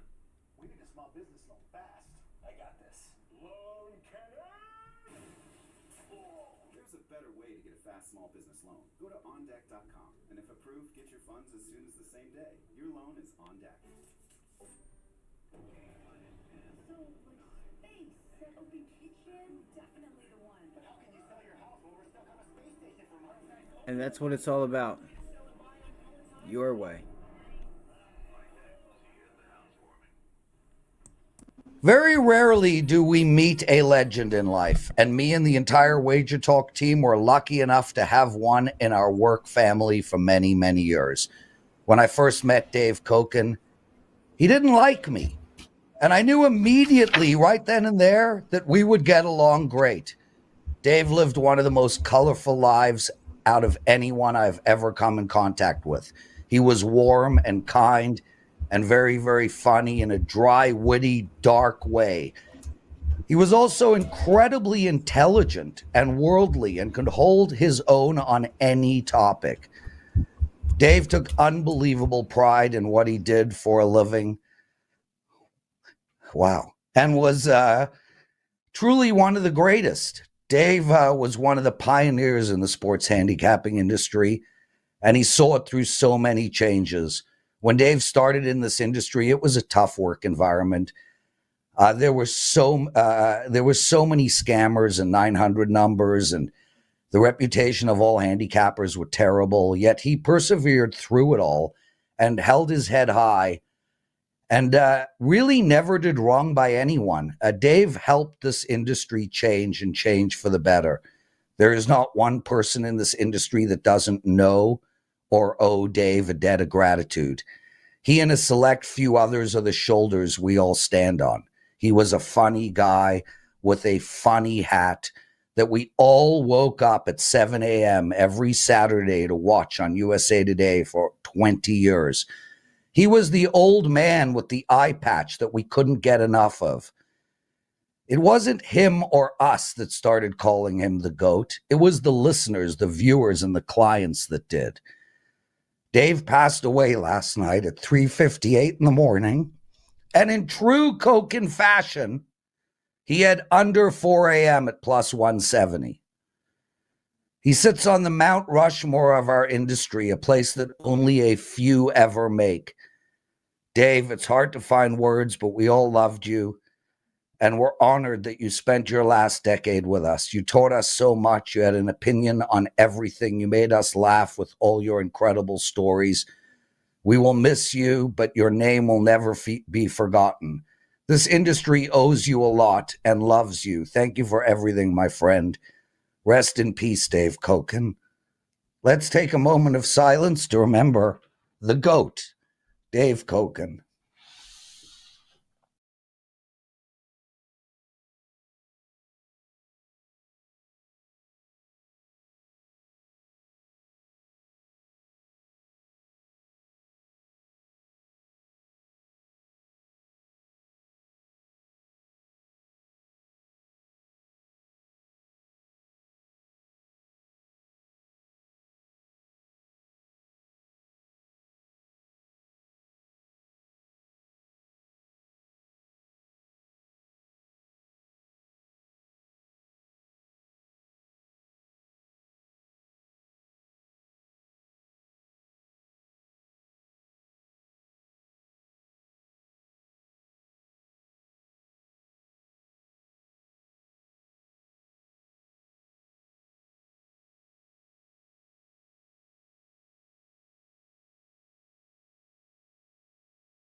Wait, what?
Okay, so I don't know, man. I don't know, guys. That's up to you guys. Let's see here. Doesn't look like I'll have anything traded today. I'm still looking through scanners. I'm doing a couple of things. I might just watch a video. I went and grabbed a Red Bull and some water. I just found out Dave Kogan passed, which is upsetting because we're only probably about 5 weeks away from the football season starting. So it's pretty sad. I think this is, you know, for anybody that's in the industry.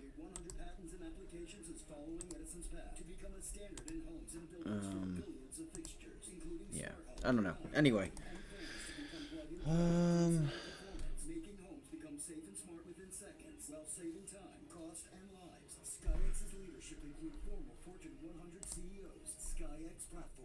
The Keepsake Frames app makes it ridiculously easy to frame your favorite photos. Just choose a photo that you love, select the perfect frame, and you'll have your framed print delivered and ready to hang. Download the free Keepsake Frames app and start framing today. We spend $204 billion a year for drug development, but 90% end in failure. Now a NASDAQ company called Bullfrog AI. I mean, it doesn't surprise me. I said it this morning. I just never got my entries this morning for the market. Sometimes it is what it is. It's that way. But volatility, there's still plenty left of it. If I get into anything, guys, I'll let you guys know. I'm gonna go Theta. I can explain Theta and Delta. I mean, it's what do you look at? What's the number for the Theta? I can explain it. I can help you. You know, I can tell you what it is if you tell me what the number is that you're looking at. But if you have a Delta, I'm just going to give it to you this way. The easiest thing to remember, and it should help you manage your risk. If you have a Delta, let's just say your Delta is 35. You're going to make or lose 35 cents for every dollar that it moves, give or take. That's it. It's pretty simple. 35 Delta, a 50 Delta. If you have a 50 Delta, it's going to give you 50 cents for every dollar, up or down, give or take. And obviously Monday, if you have a weekly and you're trading it Friday, your Theta, I mean, you can, yeah, you know, it's, well, the market's also not moving either too. That could be it as well. But yeah, it'll get to that point. You have time on your hands. You still have time. It gets to that point where you have time on your hands. You'd have to tell me what the number is, but again, I don't really worry about Theta personally. I like to know what really the only way I manage my risk, just to keep it easy, is whatever the delta is. If it's a 30-cent delta, you know, I'm risking 30 cents a contract. You know, whatever that's going to be. If you're risking 500, 1,000, 10, you know, 5,000, whatever your stop loss is, add it up with your delta, and that'll give you, you know, how much you're going to risk, you know, from where your entry is to where your stop loss is. If you're buying it here and you're going to give it $1 and you're going to lose 30 cents on every contract, maybe you need to give it a little bit more room. Like, you know, maybe you need to give it $1.50, so you're going to give it about a 45 delta. And that'll be about, you know, so you're going to say, I'm going to lose 50 cents for every dollar. Like if the contract's $1 and you're going to lose 50 cents, that's obviously, that's not what I mean. Like if you have usually, how do I do this? I don't know. Like this is why it's easier to do a one-on-one than because I can have all of it ready. But if you have a contract that's $2 and you're going to lose 30. Like if you're going to lose 50 cents on a dollar contract, obviously that you need to take in account that, hey, if you're going to risk 50% for a dollar, the stock is going to move a dollar and you're going to lose or make 50%. Usually that's on a Friday, but it usually doesn't work like that, you know. So, but 30 cents usually if you get a contract. Let's see, what do I have up here? Tesla. Okay, so 83 cents, Delta's 39 cents. So pretty much for every dollar, give or take, on whatever this is. No, this can't be Tesla. Yeah, it's NVIDIA. So these are going to be up. You're going to pay 88 cents. Call it 90 cents, and you're going to make or lose 40 cents for every dollar. You know, that's. Yeah, you'll have to just use it for the chart. I was getting ready to do something. I can kind of help with that, but I want to see here, like, because like Google's coming up to 172. I wonder if I should see. I like Google for the long. SPY and the Qs are bouncing back, and we have a Fed meeting tomorrow. Hold on one second. I want to see this Google trade here. I might take a short on Google. I might. I don't know though, because this thing is strong and it's holding support. Let me see real quick.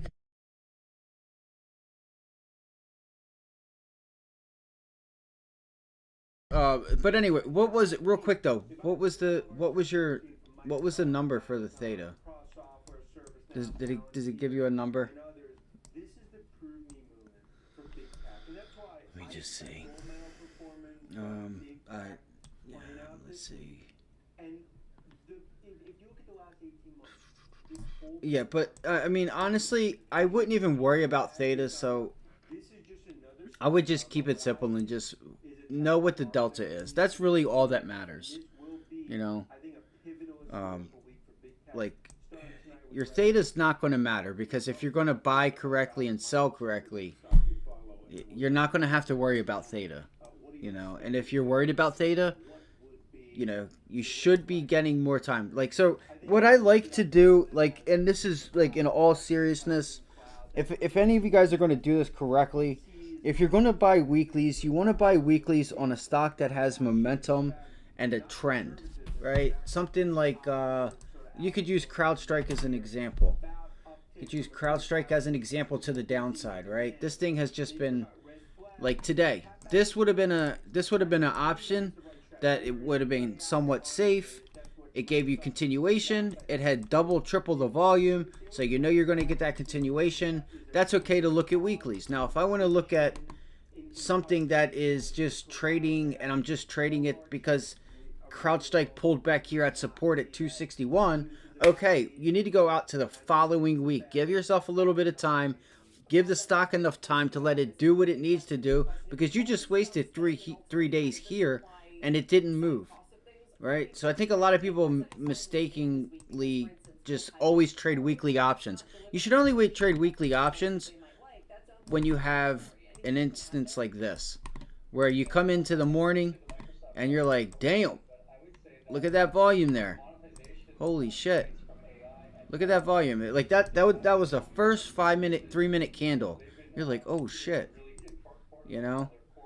You're like, damn, look at that. That's double, triple the volume. So obviously, I know today we're getting down to 238. If not, we're gonna at least try to break it, all right? And then that volume is just consistent. You're like, dude, look at that. Holy shit, right? You can use weekly options for days like that, right? When you're just like when it has the momentum and the continuation. You just have to be careful, because if you go to trade something and you're trading a weekly, and the stock just doesn't do nothing for 3 days, you're just going to be down money for nothing. Especially if you don't take, you know, if you don't sell and understand the range and understand that it's, you know, that you have enough screen time to where you're going to understand that, okay, we're not going to break out today, or we're not doing this, or we are going to do this and we're not going to do that. And being able to identify that in real time. You know, that's like yesterday. I was not, like, Google was not doing what I said it, like what I wanted to see it do, so I took it off. We got long, We took 30-40% off. It was like in 2 minutes. There's like it was like 5 minutes. It was a little longer than 3 minutes, but it was like 5-10 minutes. We took this thing. We pulled it back. We literally took this thing through the highs. I took a profit off right here at pre-market highs, and I took it off up there because we were not. I wasn't getting what I wanted to break out. You know what I mean? I'm just like, I'm taking it because, and obviously when I took it, and what happened? It went right back down to where we got in, and you know what I mean? I'm not here to do that. I'm here to make money. So, you know, it's a lot of the stuff takes time. Again, I don't want you to think that like you're going to finesse your way like to being able to, like, that type of stuff takes time to be able to like put the pieces together. You know, you'll find sometimes people just find their own way of doing things, but you know, that's just what I would suggest. So you don't have to worry about that, right? Because you may even be correct and still be able to lose money. Usually 0 or 3. Yeah, I would, you know, here's the thing. I always bring this up too, right? If I spend if I spend $8 a contract, right? I would much rather have 20% on an $8 contract than 100% on a 10-cent contract. Why is that? Because I would much rather make 20% on 800, right? Which would be, I should have used 1,000, which would have been $200, right? I get 20% on a $1,000 contract, or 800 would be what would that be? That would be $100. See, 2 is 1,000, 8. 20% of 8, that's 50, would be 4. Half of 50, 250. 8 plus 8, or 4 plus 4 is 8, so that's 50%. And so I was correct in the first place. 20% of an $8 contract would be $200, and that's better than, you know, getting 20, 30, or 50% on a dollar contract. 100% on a dollar contract, you're still making more, and you're not. And listen, you're also losing less too, because you have time on your hands. You're giving yourself more time. I think once people do it, people that haven't done it and start doing it will always continue to do it.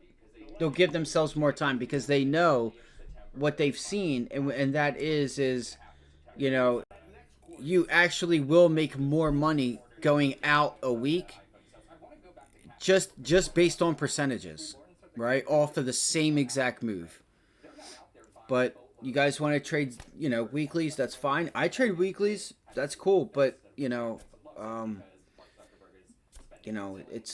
we have an environment, you know, as long as I can, you know, you're not going to be able to make everything I try to make my trading perfect sometimes, and sometimes I regret it, like by not getting a Tesla entry to get short today. That was the very first thing we wrote down. Tesla 235, 240 rejection, 225, 220 target. That's exactly what we wrote down this morning. And I didn't get 235, 240. I did not get 235. Could have got 232, and I decided to wait for 234, 235. I decided to wait for that. And the separation between this here, like that little bit, stopped me from catching this. So I am a little frustrated with that. It is what it is. I don't care because I have, you know, I've already made some money this week. And I know that we do have volatility that's still to come later on this week. So I'm not too bothered by it. But what if we didn't have much data this week, and I just let, you know, I let 50 cents come between $3-4 worth, really $10 worth of price action. You know, that's not really the point, but I would say the thing to do is to be safe in the beginning. You know, unless you have volume and unless you know that you're going to have that stock is going to move, you're potentially just putting yourself in a position where you're going to buy a weekly and you're not even going to make that much from it, you know, unless you're going to put a lot of money on it. You know, if you go out 2 weeks you know, you'll have a little bit of money out, right? You may not have as many contracts. You're going to pay more, but once you collect 20% off of $5 instead of 80 cents, you know, you're going to be like, okay, I can much rather do that. And you're going to see your account grow more. And again, that's the only reason why we're here, is to make money. We have to remember that. So yeah, you'll have to, you know, I that's all. I just have to caution it, to say it, to keep myself safe, because I don't need the SEC knocking at my door.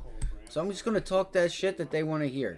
If you guys want to trade options and trade weeklies, you know, just know what you're doing. I'm telling you, know what you're doing, because a lot of people think options are a scam because they can just never get over that hurdle because they don't give themselves a chance. You know? Yeah, I figured it would. I figured it would bounce back. But yeah, that's what I like to say, man. It's like, some people just don't understand. I mean, do the math. Would you rather get 20% on a $5 contract or 100% on a 50% on a 50-cent contract? I'm talking 100% now. Some people can't even fight for 40, 50. They're like, damn, I'm up 40, 50%. I got to take that shit on a dollar. You could get 20% on a $5 contract and still make more money. That's what I'm saying. It pays to take time. And I always say, don't sacrifice price for time. Don't sacrifice price for time. Don't sacrifice price for time, as in, just because something is $4 or $5 or $8 or $1,200 and you can only buy one, don't do yourself that disservice by not getting it. Because especially if you get it on a day where it does move, you know you have time. And once you get to 20%, 30%, 50%, you're going to be like, damn, I made more on that than I have on any other daily. You know? You know, it's something I need to do. You know, I need to do it. I need to do it more. I could have done it with Google yesterday. I could have did it with Google today. I just didn't think about it. You know, I didn't think about it. And again, it's what I'm used to doing. I kind of know what I'm doing, but I would suggest anybody that's new, that way if you're wrong and something happens and you make a mistake, or if there's news that breaks and you can't get out fast enough or something, you're not going to get hit as hard too, though. That's the other part to this. It's not about how much we make. It's about how much we're going to lose. That's the first thing that should be on your mind. How much you going to risk? Or like you need to be worried about how much you're going to lose if something goes wrong. So that'll definitely help you.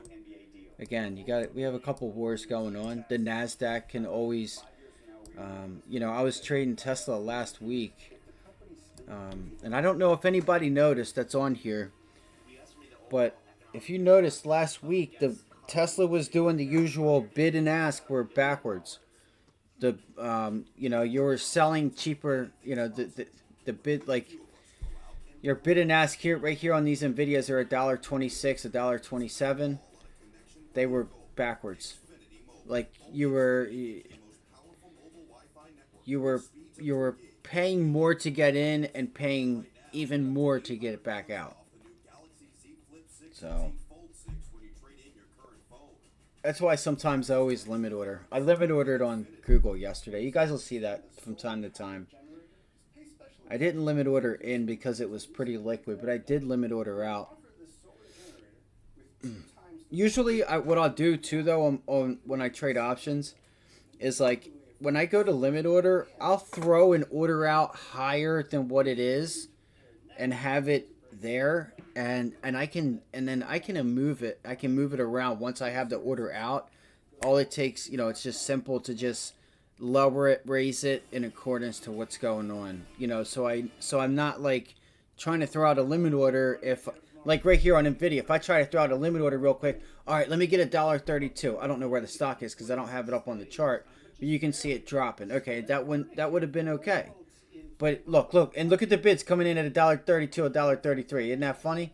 See, trust me, I know this shit. Now it's at $1.36, so I can just tell where the options are and where they're getting ready to go to. NVIDIA is moving right now. Is that no? It's SPY July. Wait. What are these? Yep, we're back. We're back up to the 50-day. You got to get through that 50-day though. All right, I got a Red Bull. It's 2 o'clock. Let me give me 1 second. I'm going to see if we can get a trade here going into the end of the day. Day's not done. I'm acting like the day's over with. What are these?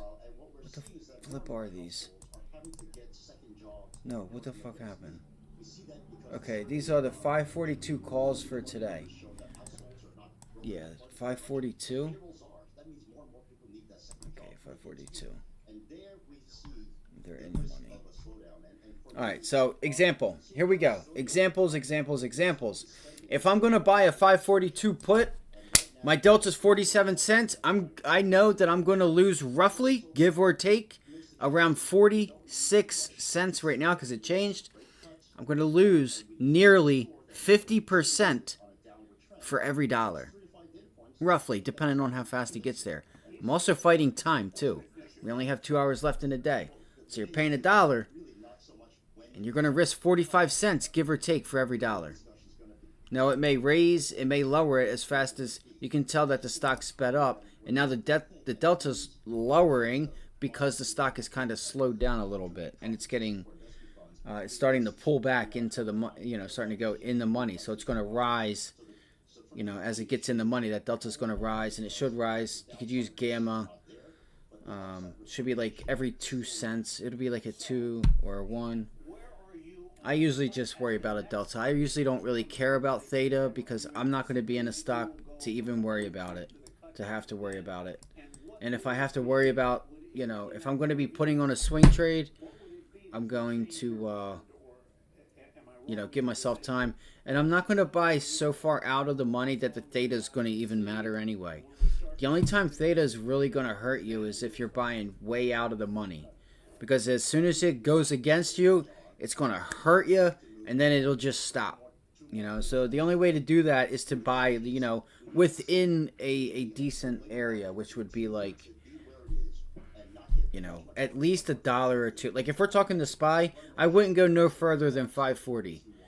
If you want me to be honest, I probably wouldn't go further than 541.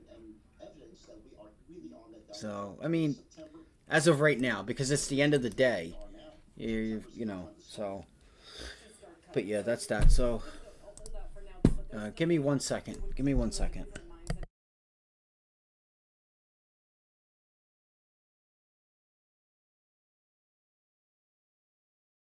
Time to start. So you're just now, Bill, but there's nothing that would keep you of a different mindset than what it sounds like the Fed is planning to do here with that September cut. I don't know what it is with my right AirPod, man. This thing is just ridiculous. Come on, man. And right now, it's the labor force that's doing the increase, and that is a whole host of factors that have nothing to do with the weakening of monetary. Let's see if we reject VWAP again. That'll be our second attempt. Final question on this is: do you think that VWAP the is Fed lying can message right rate up cuts with an economy to that's still 50-day. growing and inflation that, while disinflating, is still high and still has a lot of consumers, angsty? I'm not a big believer in forward guidance because I think the credibility of the Fed has really been trashed over the years. But if there's a time to start putting in forward guidance, this is it. And the markets need some verification for whether the Fed will be ready to cut in September or November or December. And that messaging has to be put in place at the next press conference. Otherwise, the uncertainty in the market is going to rattle everybody and make the recent volatility that we've seen nothing. All right, Bill, thank you for now. We appreciate it. Bill Lee with the Milken Institute. Bond yields, as you just saw there, are falling along with stocks today ahead of that decision. Let's get to Rick Santelli in Chicago for more details. Some are citing Mideast, what's happening over in Israel as well. Rick, I don't know what you're hearing.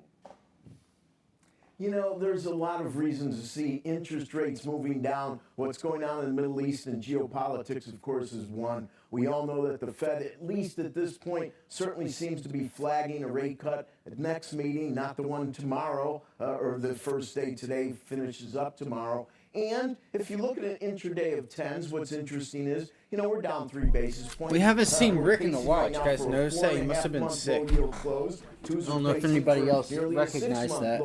He was out for a little bit. What's really interesting today is the momentum trade, whether it's All right, let's get it.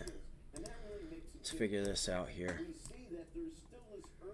I'm gonna set up. I'm gonna see if I can't set us up. I'm gonna see if we can't get a couple trades here. You know, maybe one here going into the end of the day, and then maybe see if we can find something that we can carry into tomorrow. I don't want to carry just to carry, right? Let me go look real quick. Hold on 1 second. I don't have the chat up. Just want to see where TLT's at. Dude, fucking TLT is in the money already. Anybody that's got those TLT longs with us, good job, guys. Let's see where they're at right now. Where are they? They Seeing a are. headline from Reuters. God damn. Amazon sues Nokia, alleged patent infringement. Ticker AMZN, ticker NOK. Fucking loud as shit. And seeing a report from Automotive News, China's BYD is preparing to enter Canadian EV market, according to documents. Raise or not, we'll have to wait and see, but the currency is certainly reflecting the fact that they are going to see higher rates in Japan. Kelly, back to you. Interesting. We got to tie it all in when you're talking rates. All these global developments, Rick and Kelly. Still ahead, President Biden helps champion the inflation. All right, so Google. I really want to see if Google can break above here at this 171.90 level, 172, and try to hold it. I just don't think it's going to. Or at least it doesn't seem like it feels like it wants to, but it's going to have to wait for Microsoft to get going. We have Microsoft earnings, guys. Remember that. Man, let me go look at this chart. Fuck. What time is it? It's 2:42. So you said ticker sometimes seen a lot of people talking about burning theta. Yeah, that's you have to. I mean, you know, you know, it's hard to say where those people are coming from, like, and how long they've been doing this.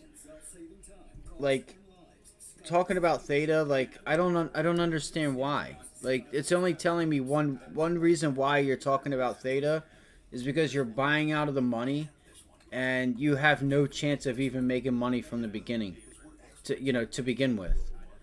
You know, if you're trading anything that has anything under a 30 delta, it's, you know, a 20, a 17, 15, 12, you're going to be you're going to be shit out of luck. You know, you're just going to lose money. And even if you get it, right? Let's say you buy it and the stock goes in that direction, the second it pulls back, you're done. It's just that pullback is going to kill you, and that little bit of money you made, it's just going to take it on the pullback. It's going to go again, and then you're going to be break even. And then when it goes again and pulls back, you're going to be red. And then when it goes up again, you're still going to be red because you got to that third bounce back, right? If you can think about that, right? It goes, you make money, you don't take it, it pulls back, you're break even, it goes again, you make a little bit of money, or no, I'm sorry, it goes, pulls back, and you're down. Perfect example is Coinbase. That'll do it to you if you don't know how to trade it. Every time I trade Coinbase, I say it all the time. I say, if you're a beginner trader and don't know what you're doing, either give yourself time. Make sure you stop out when you need to stop out.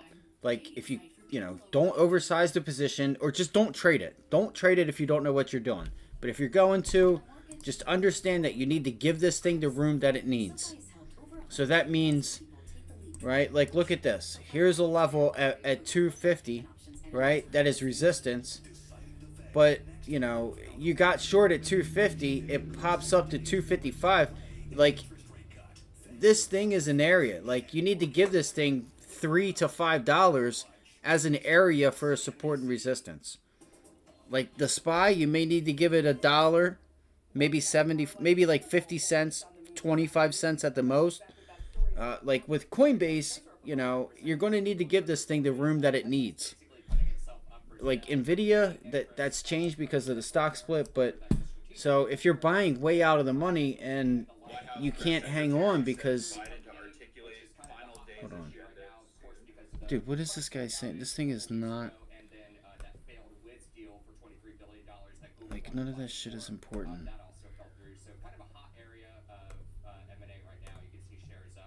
But yeah, Theta, it just, there's no real reason to touch. So look, we got our rejection off of SPY right there. There, I knew it. Fuck. I think though, but that would be my assumption, is that they're buying way out of the money, or they're trading like MSTR, and this is the same thing. This stock needs like here's your resistance zone on a daily chart. There's your resistance at 18.2. You had to give this thing $25, $30, really $40 as the resistance zone. So if I were to say, all right, here's my resistance, right, and I'm gonna have to use this box to say, all right, I need to give this a little bit of room. So, you know, I know that may not make sense, but you're gonna have to give it, like right there is $20. It went an extra 20, and you were still correct on the resistance. You just had to give it the room. So, and that's like here, like look at these. Here's your resistance area at 1700, and the top end of that is really at 1740. So there you go. There's two spots where I found, you know, the same area, resistance area, both landing at $40. 17 to 1740, 18 to 1840. So if you trade MSTR, you got to know, if you buy calls at the support level, you're either going to have to wait and let it show you you're right, or you're going to have to give that thing $40. And you give it $40, those $40 swings could mean the difference between being down or up 30, 40%, 50, 60%, 100%. I doubt 100%, but, and then the spreads on those. So, let's see, like these deltas, I can tell you right now, it's 48, 47, not bad. This actually isn't bad. Well, it is $1,000 stock, so 10, 16, 20. So half of this chain is just a zone for support and area. I know, like $40. So I have like 1600 here, right? 1600 to 1620, 16, or you know, 16 to 1580. That's all. This whole area right here is just like a zone for support and resistance. But yeah, Theta again. I know I keep talking about it and bringing it up, but I don't care about Theta. I don't even look at it. I don't even care to know what it is, because I know, yeah, it's not like Theta isn't important. It really isn't. If you're worrying about Theta, like, I don't even know why you would be worried about Theta. Like, I can't even answer that. If you can on Webull, could you ask them why they're worried about Theta? They might be selling options, actually. Yeah, I think they're probably selling options, Drew. Is probably they're selling far out of the money puts and calls. And they're probably doing credit spreads, so they know that they don't have to wait. So I don't know if you remember me saying early this morning at 9:30, you have to remember that if you're going to trade daily options, the first 15 minutes, you know, those contracts are going to decay. You know, depending on if you buy out of the money or not, and if the stock goes against you. U.S. crude futures settle at 74.73 a barrel, down $1.08. So that's probably why they're talking about that. I'm pretty sure that could be why. It's either they're selling spreads, or they are buying options out of the money, or they're just like Wall Street bet types. And it tells me a lot that because they're on Webull in the first place. Listen, China owns Webull, and there's no reason why the CCOP, China Communist Party, should know everybody's banking information. So it's kind of like, you know, I'm like, it's kind of, I don't like to see it. I don't really care. I think you guys should have the right to use it, and China should have the right to have a brokerage account for Americans and people worldwide. But would I recommend using it? No. Just my personal opinion. I don't think they need to know anything or have any type of business knowing your personal information and your financial information. It's in my opinion, it's none of their business. But that also doesn't mean that I don't think that they should be barred from having brokers and banks. I just wouldn't recommend people using them. Yeah, it's probably a bunch of kids from like Wall Street bets and stuff like that. You know, it's probably a bunch of kids. Yeah.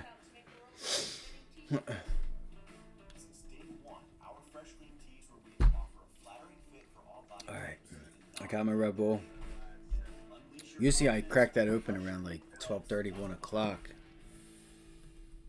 But I was tired today. I woke up, I think I was up today around 4:30. Went to bed around 11. So sitting here from 5 o'clock, 4:45, really 5 o'clock, because I got up, made some coffee, fed my cat, fed the cat outside, and then kind of saw where we were at, some of the upgrades and downgrades. So I was sitting here for about 6, 7, 8 hours. Just, you know, I start to fall asleep. Let's see here. All right, so I have up, let's go, I wanted to see Google. Let's go see where we are. I think it's got to be somewhat safe to... So Google's above VWAP again. We have flat top resistance here. This is the level I'm looking at. It's 172. 72, 3, 4. I should have bought this down here at 170. Once again, another trade that I did not stick to.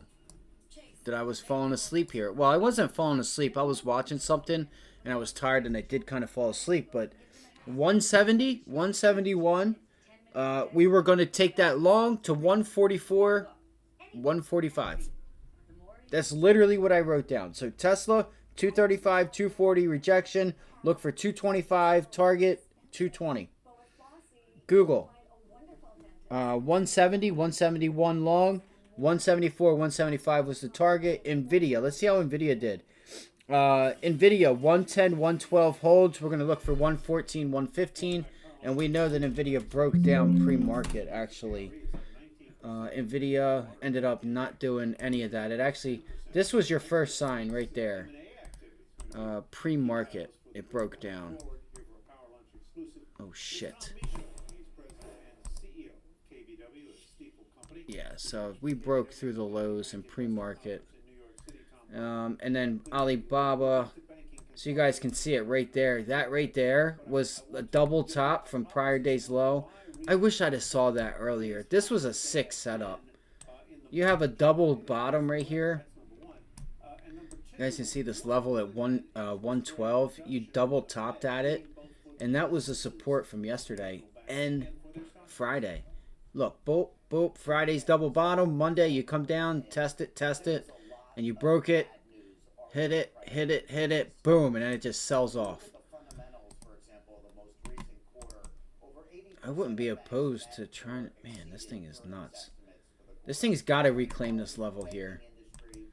This thing's got to reclaim it. Doesn't have to, but... I think it does. I think that should be about it. Like, we should start to see a pop. And if we don't, it's because of Microsoft, so... So you can tell that, like, we kind of, like, flushed everything out today. At least NVIDIA did. And again, the markets, especially the Qs, because the XLK is now, you know, NVIDIA's got 26, what was it, 23% of it or 26%? I forget. I think it's 23%. Might be 26. I forget. I used to know what it was. All right, so there's another rejection there.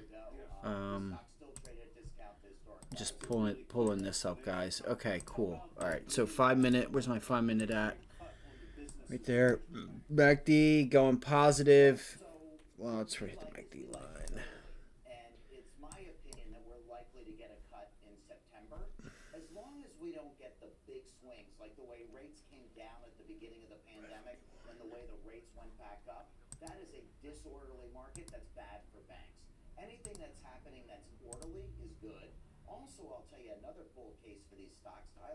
All right, if we get a pullback, I wouldn't mind trying. Man, see, we're underneath the 50-day. What's the Dow doing? Hold on one second. I'm just trying to gauge what direction, because I'm thinking like, hey, let's look for some like longs into tomorrow, even if it's out of the money. The Dow is still holding up. The Dow is green. IWM turned back green. So therefore, the SPY should start to turn its way back up there also. Man, this thing would have to go on a serious run this afternoon. We still have time. I think if we take this next half hour, it may not pull back. I think the SPY is going to start heading higher without a pullback. Aside from a few banks that got offside, the industry by and large, credit quality is benign and actually even better than historic averages. Don't So I think see. it says a soft landing for now is a reasonable outlook. And Just watch this level here, right? Watch this 242. Watch this 242. So you have your 50-day up here. I just don't think it's going to... I was going to say, let's look for a pullback. Like, let's look for a pullback right down, like, down into here. But I'm not sure if it does. I'm not sure if it does that. I want to see if we can start trending higher, like, from now until the end of the day. And go back up to right around where we were. And recapture the 50-day. You have not retested this support level at 544 either. So if we pull back, I also wouldn't mind getting long at like 540 if it gives me the opportunity. I don't want to be dumb to fight the trend, but I feel like the market is selling off just to sell off. They're taking profit just to take profit. Because the minute they take profit, they're going to be right back to buying again. Because again, the people still have jobs. Retirement accounts are still here. Okay? There's not, like, Microsoft hasn't reported. I just think, I don't know. I just think we could see a bounce back if we can get above this 50-day and VWAP.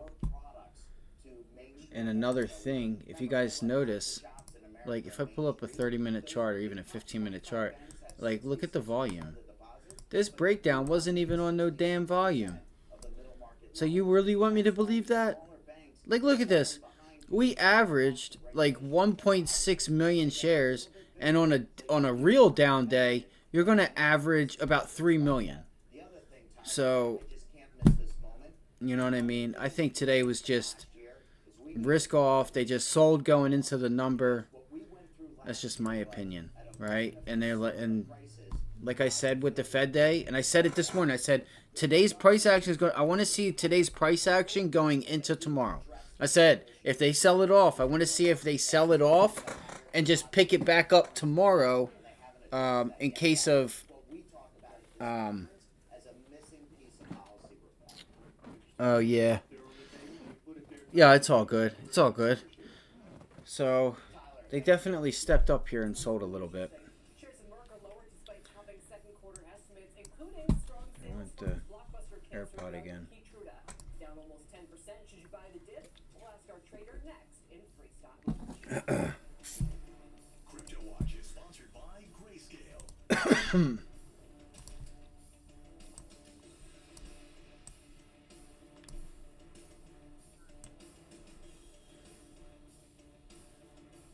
Crypto investing begins with Grayscale.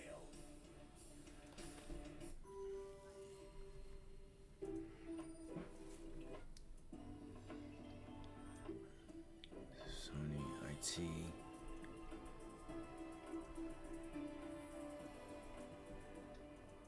Thomas Edison invented the ceiling bulb socket that became a global standard in homes. Now SkyX, with its game-changing technologies, winning 7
All right, let's watch 542 here.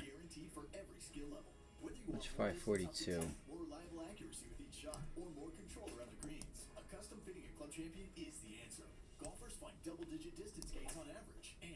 Sellers still.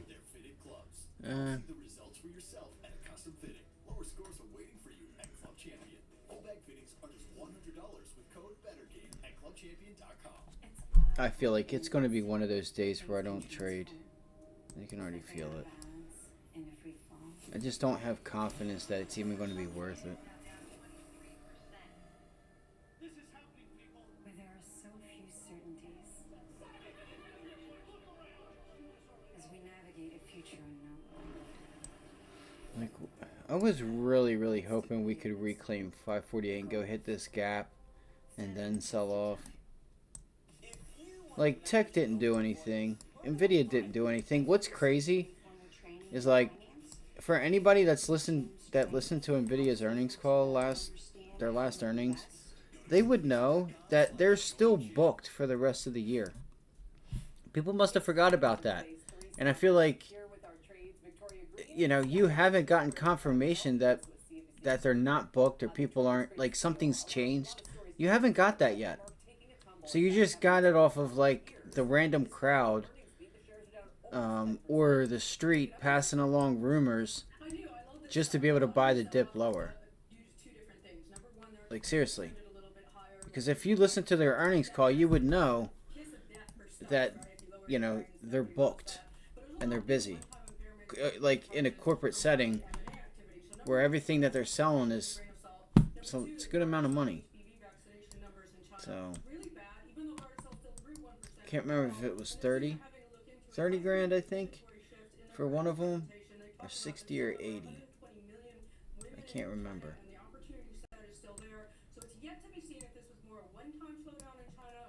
And that's the best business. Business to business, corporate to corporate, corporate to business, corporate, you know.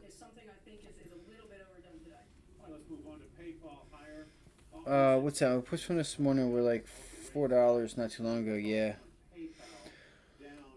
Yeah. I mean, we did move, you know, if you paid, even if you paid, like you said, 75 cents or $1 from 46 to 40, that's $6. If you got 75 cents, even just 75 cents on each one, that's 1, 2, 3, 4, you know, 5, 6.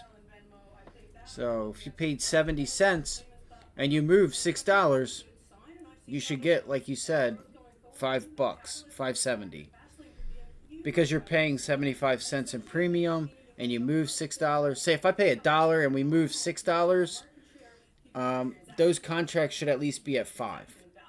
You know what I mean? Depending on the time, they might even be $6, but depending on, you know, how much time is left and what the market thinks that, you know, what the CBOE is going to price in for where the VIX is. You know, this is the thing too. You know, the VIX is going to be going higher, so these option puts are going to go higher. It's not just that stocks have to go down or the SPY has to go down. If you go look at the VIX is option prices, specifically puts. Okay, which is the pricing of what do we think the SPY is going to do, the market, in the next 30 days. So, wait, damn, that's crazy. We're already up to 18, 19. What I tell you guys those numbers were 10, 18, 26, 30. No, it was, I have it in my book. 10, 18. I forget. 10, 18. I forget. So here's our support, $12. So you see each of these pops in the VIX. 34. 30, 34, 36. It's an area. 20, 24, 21. I have to go look. I have it all in my book. But damn, it's been a while since we've been up here. You're going to start seeing dailies cost you like $3 if we keep this up. Like, what cost you like $1 today, $1.50, could start costing you $2-3 a contract for a daily. That's when you start to sell. You know, I don't think we'll get that high. We could if earnings are bad, but so if we look here, let's go look for. No, see, it's not going to let me do that. Okay, so here's a SPY puts. They're damn near $1.50, $2, and you're at about $20, and you can see they're about $2 because it's a daily. It's at the end of the day. They're $1.40, $1.45, $1.50. You know, these things are pretty much saying that it's $2. You can expect $2 a contract for a daily. If we get up to the 30s, you're going to say $3. You know, $3 or so. It all depends too what's going on as well with news and all that stuff. But some people don't. I know some people that, you know, may not know that. A lot of people do know it. Some people don't. Okay, let's see here.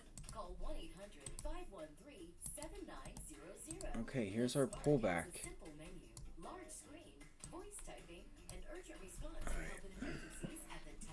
Let's get back to business. We got 1 hour left. See if we can get something here. I just don't think I'm going to trade today. I don't. Look, we bounced right off of that area. Right where I said it.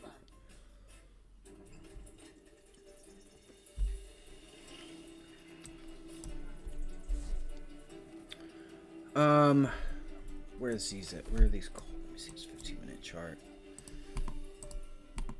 Come on, man. I don't want to force anything because we're getting ready to have earnings. We're going to have Powell tomorrow. But I will try.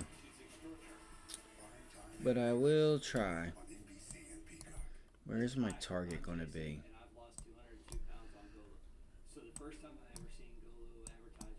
I don't know why my daily chart. My charts are so messed up. I'm going to have to clean them off tonight. Like, I'm going to have to just clear out all these levels that I have. I already start to have too much. Damn. I don't know if we're going to move much further than that 50-day. Like, that would be something if we could run back up to Monday's close. Like, that would be something. If we could run right back up here to 545. I just don't think we're going to. We might be stuck under 542. If we break above and we start holding 542, guys, I guarantee you we're gonna run a test right back to Monday's close. What's up, Mike? How you doing today, buddy? How'd you do? I seen On had trouble extending higher with NVIDIA falling out of bed. Profit did fall, revenue, however, was higher. But the company previously warned about results given supply chain issues. Joining us now is Guillaume Faury. He's Airbus's CEO, along with our own. Excuse me. Phil. Tyler, thank you very much. Guillaume, thank you for joining us fresh from the analyst call. I'm curious, during the call I'm listening to it, and there were a number of questions from analysts about the target you have for production aircraft. What was I doing? Get permanent teeth in 24 hours. Okay. What do I need? I have teeth.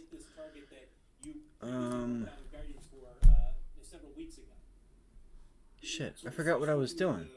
Oh, the earnings calendar. Sorry. Okay, PayPal and SoFi. So that was it.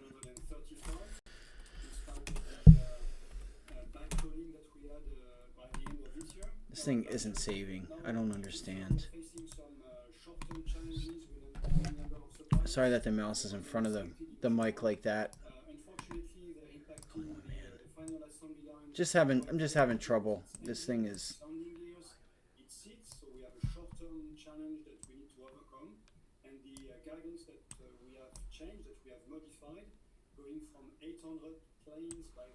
You know, don't fight the trend on the long side unless you see something that, unless the risk is worth the reward, but you get something that really signals some upside, which I want to try it, man. I do, because I do think we can get back above this 50-day. I just feel like we could. This was a low volume type of sell-off. There's no real reason to be down here outside of NVIDIA. You have banks and healthcare that took us higher. The Dow is green. The IWM is green. Let me save this, and I'm going to go look to see where they're at so we can see. On time and with the right quantity and the right quality. So that's really a ramp-up challenge in their own supply chain and for both A320 engine manufacturers. When it comes to seats, that's the diversity and the quantity. All right, so here we go. You're going to start seeing this trade line start to come in here with VWAP on a 15-minute time frame and see if we can get like, see, we don't have enough buy-side volume. We don't have it. But we could start to, we did hold that. If we could start to just like have like the little blow off top here in between VWAP and the trade line.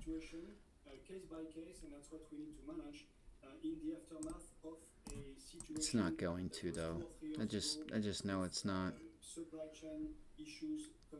So you guys can see Friday, like Monday's pivot low here. We kind of just went up there and rejected it, and VWAP, and the 50-day. Kelly here, and if plate making were an Olympic sport, it's clear that you guys would have the gold medal. You've outpaced Boeing for 5 straight years. I wouldn't mind like a 542, 543 short down to 540 either. I just don't think it's, I don't know, man. Just don't know if there's a trade there. So if you guys see anything, you guys let me know, and I'll try it out, but I just don't think we have any. Just not seeing it. Thanks for the question, and you know, we see ourselves as well as a Quick sell off, gap up, held, sold off. Assembling, producing in the US, we have final assembly lines for the 220, for the 320, for satellites, for helicopters in the US. So we have thousands of employees and hundreds of thousands. Brutal. Sometimes it's like that, you know. You just gotta wait, pick your spots, and let the market do what it needs to do.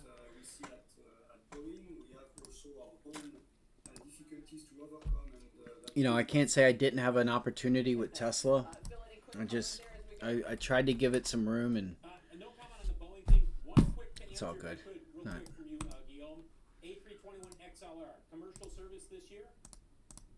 Of course, that's good enough. Just got the certification for the. Let me guess. My AirPod is out again. There as we go. No comment on the Boeing thing. One quick answer, if I could, real quick from you, Guillaume. A321 XLR commercial service this year. Come on, man. Of course, we've just got the certification for the CA. That was close.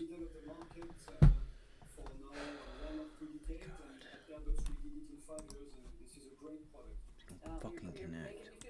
For the end of this year, and that's great news because that's a very important product for us. We've been hearing about the middle of the market for now 1 or 2 decades, and at Airbus we did it in 5 years, and this is a great product. You're making me feel worried. No, congratulations. Guillaume Ferry, thanks for joining us. Philibert, we really appreciate you bringing that interview to us. Our Philibert, we'll be right back.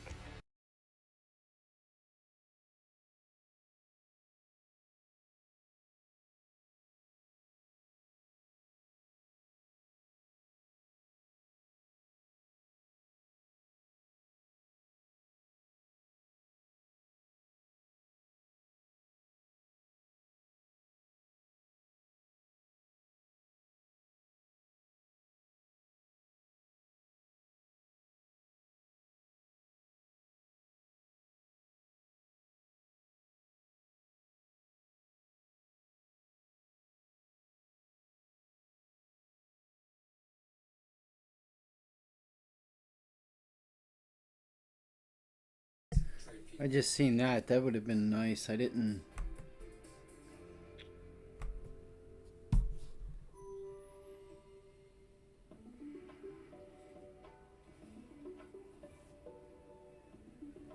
Fuck.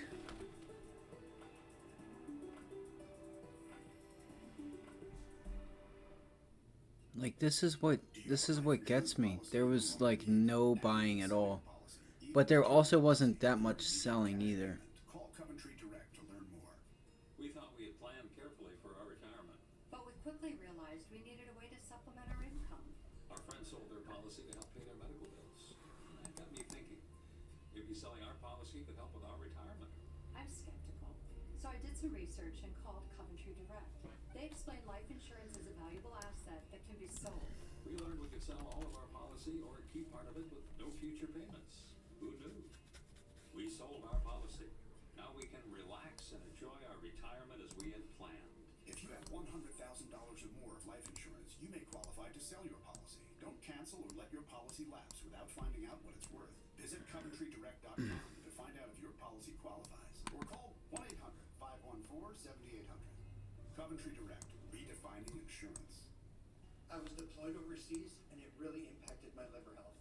I was missing family moments because I just couldn't find the energy. Dose for your liver was the change that I needed. Okay, 460. I can show up as the dad I want to be again, and it's all thanks to Dose.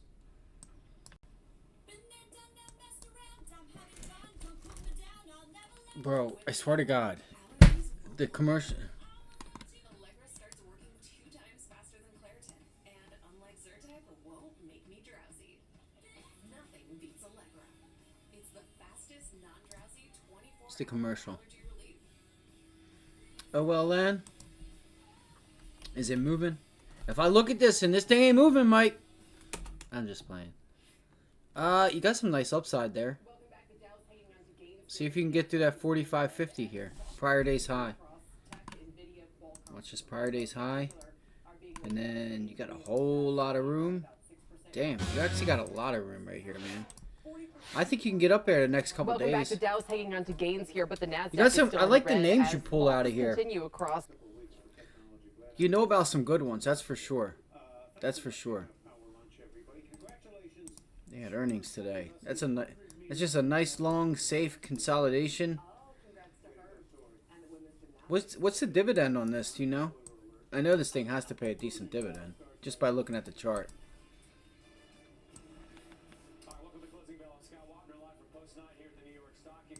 I would say though, if you get through tomorrow's yesterday's high, you have some nice room to the upside. And you can see that you have some volume too. You had some nice volume yesterday, Friday, that was coming into earnings from yesterday or Friday, whatever this was. You had some nice volume there. So this is a good one. That's a good one. I like it. I'm gonna write this down. Allen Corp. I'm gonna write this down, Mike.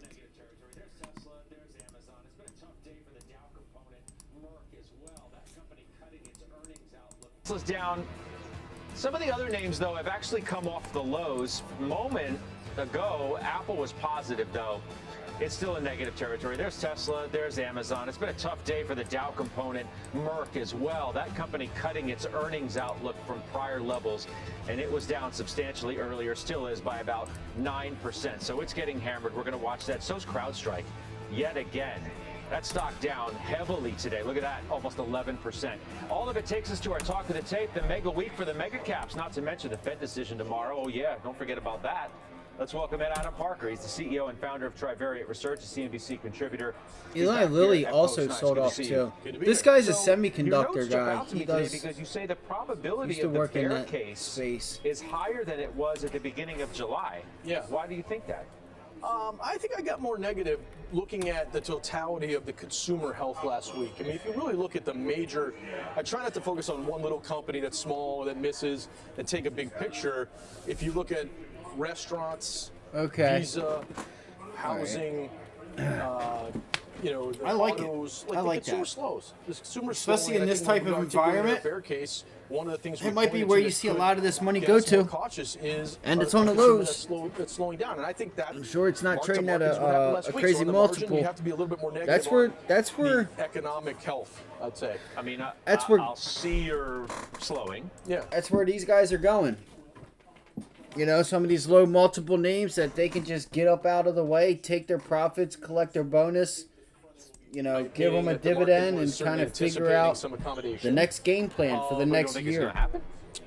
Well, I think it will, but I Or think to, that some of it's in do the price. research We and track figure out this what they think is the rolling next relationship move between Fed fund and futures what and sector people that's going to think be. the front end will be 2 years from now, and the price to forward earnings or the multiples for growth stocks, and it's currently around 0, meaning the market doesn't actually know if it's going to be great at the moment. Obviously, 21, 22.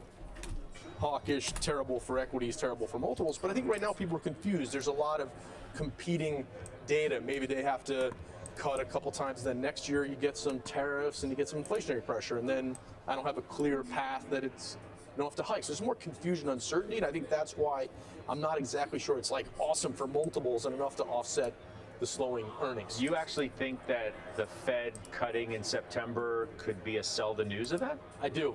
And I wrote that in my second half outlook. It does sound, your facial expression is merited, because in the last 15 years, I'd be certainly stupid to fight the Fed, and I and everyone else has said don't fight the Fed. But I think this time, the question is like, why are they doing it? Is it because the economy is really slowing materially? Both. They're doing it both because inflation's come down. Right. And yeah, the labor market's softened enough that they now need to err on the side of a little bit of caution. Before it was, hey, we don't want to go too soon. Now it's we don't want to go too late. So I think the part that I feel confident in is that the week-over-week change in the Fed balance sheet is statistically significantly associated with a week-over-week change in the equity market. So if I knew the Fed was going to do a ton of the balance Google's sheet, trying to reject in addition again. to the front end, I wouldn't be questioning. As I've been out marketing the last few weeks around, I don't think it's as crazy when I talk to investors. A lot of people say, yeah, I could actually see a little bit of a sell the news this time because it will only be happening of more uncertainty and kind of a surprisingly slower. I wonder if we can get Tesla to crack this level. If we can get Tesla to crack 218, I'd we say can get down to 30% 215. of people kind of agree with me. So I traded these Tesla puts last week, like probably, let's see, once, like I traded them like 3 to 4 times a day at the end of last week. I think it was the 217s, 217.50. Yeah, 217.50s. And I really just like tore up the premium in those. Like every little ounce of premium that those options had, I just freaking took it and I just put it in my pocket, sold it. It would come back down. I'd freaking just do it all over again. It would pull back. It would jump 20, 30, 50 cents. I'd take it, do it all over again. I just, back to back to back. It's not really like how I like to trade, but it was just something that was there, and I just kept using it and abusing it. And I know by Friday, man, there wasn't like anything left in those contracts. Report earnings and thinking about buying SBSW. I gotta be honest, I haven't even really heard of it. What I will say, Mike, is that I don't think it really matters. You just have to be careful of just the environment and honestly, SBSW. Oh yeah, you brought this up a little while ago. Stillwater.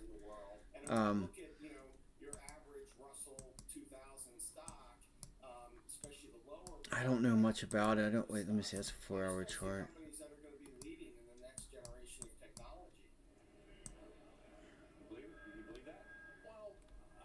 I mean, it's on its lows. The market's at highs, and this thing's on its lows. Why is this thing at lows? You know what I mean? That's what you have to ask yourself. But, again, I would look to see if it starts to get some volume in it. Does somebody start trying to pick this thing up? I don't know much about this. But it's not doing anything. That's not a pattern. That's not a, you know what I mean? That's not something I'd be interested in. Yeah, it's making it put in a double bottom here, and it looks like it's trying to put in a double bottom, like a higher low at $4. If you start making headway, sure, but I wouldn't waste my time or money with something like that. Unless it's usually better to wait and let it show you that some institution's going to go in there and buy it to support it. Because if they're not doing it, it's not going to do you any good. At least that's my opinion. And get new news and say, what did I learn? Okay, what I learned last Tesla week is the consumer was slowing. I mean, I think across multiple areas, and I'd say maybe a shade more than I would have thought a month ago, and that's kind of why I phrased it that way. I mean, you've also talked about, at one point wanting to be overweight mega cap tech, right, which is already such a massive part of the S&P 500. You had changed your view, so I don't know, a couple of months ago, a few months ago. Maybe that was a little bit early, but it looks to be rather prescient. So I got to get to 212.60 to break even. So this is my break even price. Do these reports have to be perfect to go up from here, or no? I think they could calm some fears as long as the guidance. Today's Tuesday. We only have 3 days left. These things are going to get ate up. This week we have a lot of big earnings, and some of the stocks are now down quite a bit, as we mentioned. You're going to pay at 235. That's your break even. That's break even. You got to get down there. Did anything happen to derail your view that there's going to be, it's doable. Pretty heavy support level down here at 1750 AI semis, AI software, life sciences, kind of 5 to 10 year. So I think I might just accept it and say, if like part of me wants to try to take this, but I'm not seeing an increase in volume. It's 3 o'clock, and we should start to see that volume start to increase to the end of the day. You know what I mean? To start trying to, like, if I go back here and we pull up a 15-minute chart or even an hourly chart, what do you guys see? You see how you have like this U? Tesla's been doing this. That is weird. There we go. That is weird. So at the end of the day, Tesla hasn't been bringing in volume. Like, so if I go to like the Qs, you'll see it's like a U shape. That's so weird. You should have that volume like peak in the morning, pull back at lunch, and then start to rise again out of lunch. This is so weird. Like right here, right? These are examples of it. A coherent story when that spending is so you guys can see how in the morning, the capex numbers across like, the board, as you point out, are just enormous year on year. We'll see what happens, and we'll see you once again.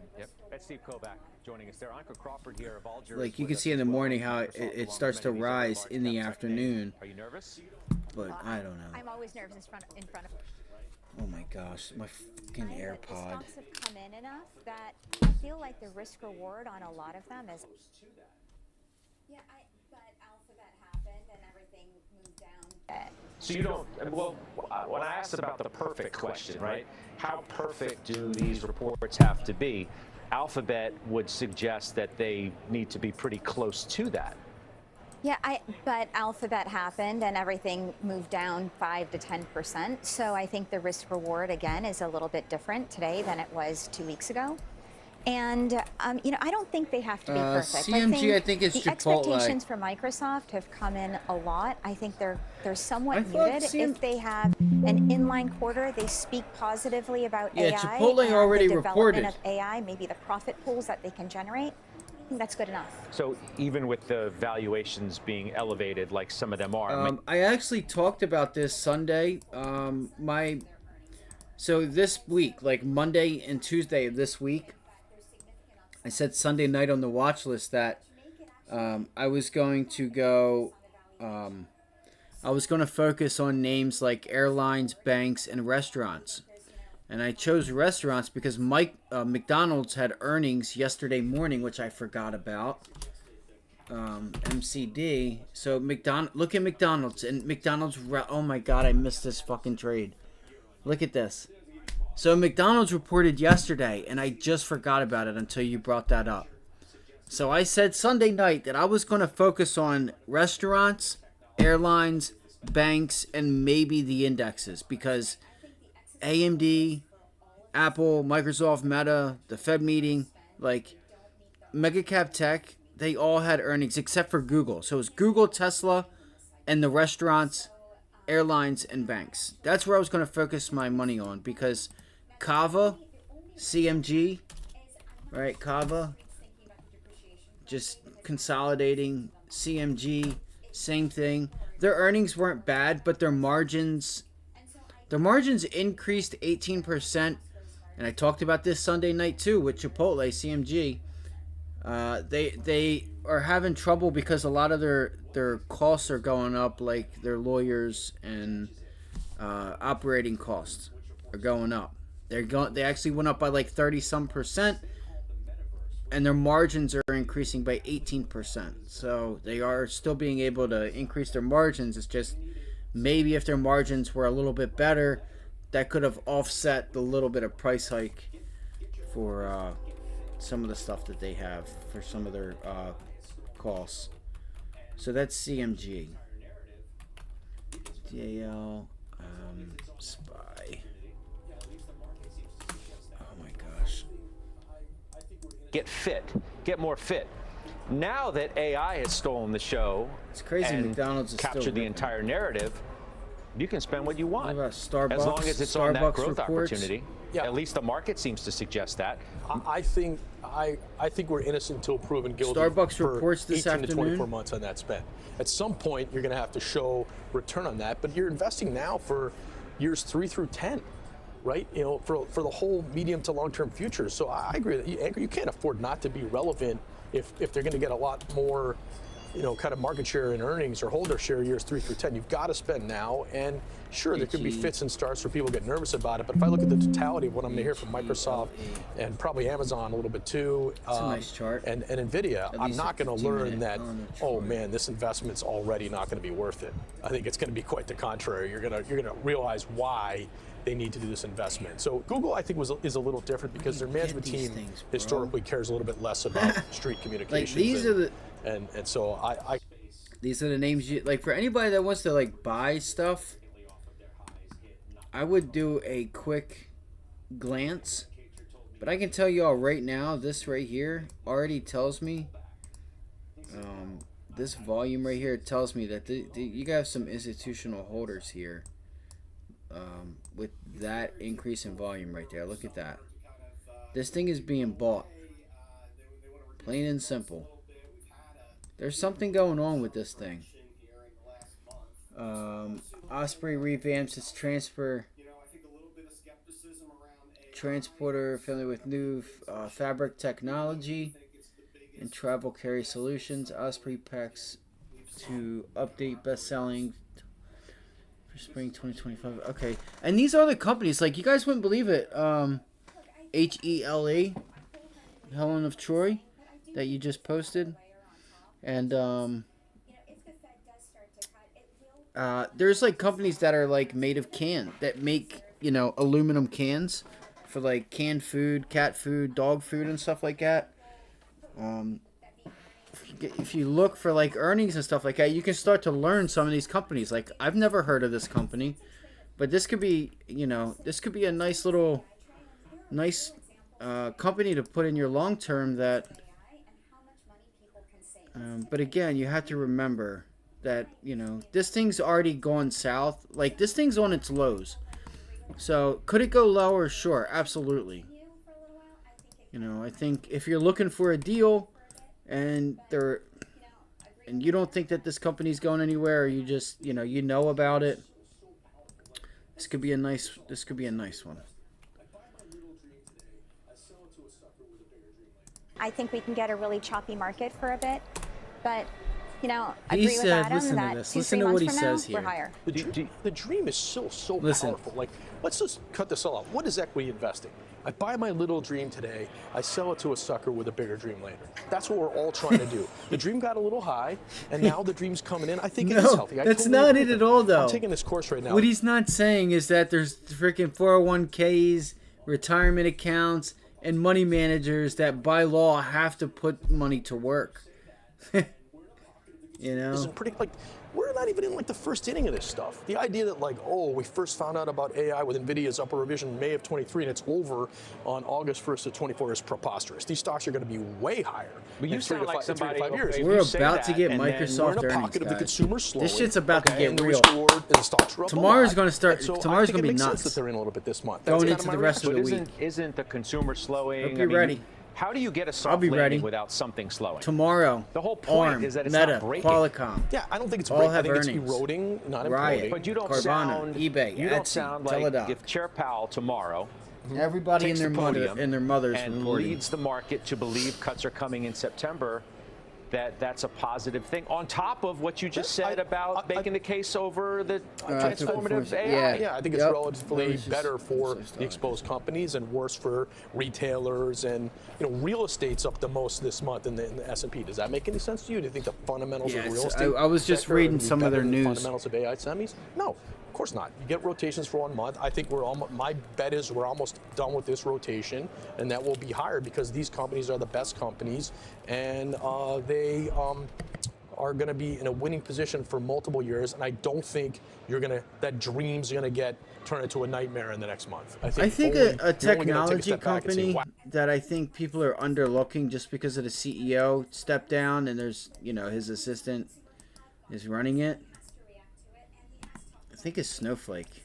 And guys, I told you guys, if we can get 110, you remember how I always say that there's always a price that the market just won't ever give you again? I feel like it's 110 for Snowflake. I feel like it's never going to give it to me until I buy it. What do I mean by that? I feel like it's not going to go to 110 until the day I buy it at 118, 120, which is okay.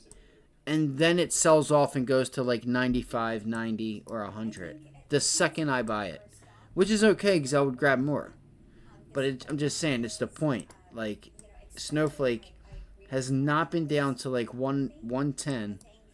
110's that level that I'm like, give me like 105, 110, that low 113, 112.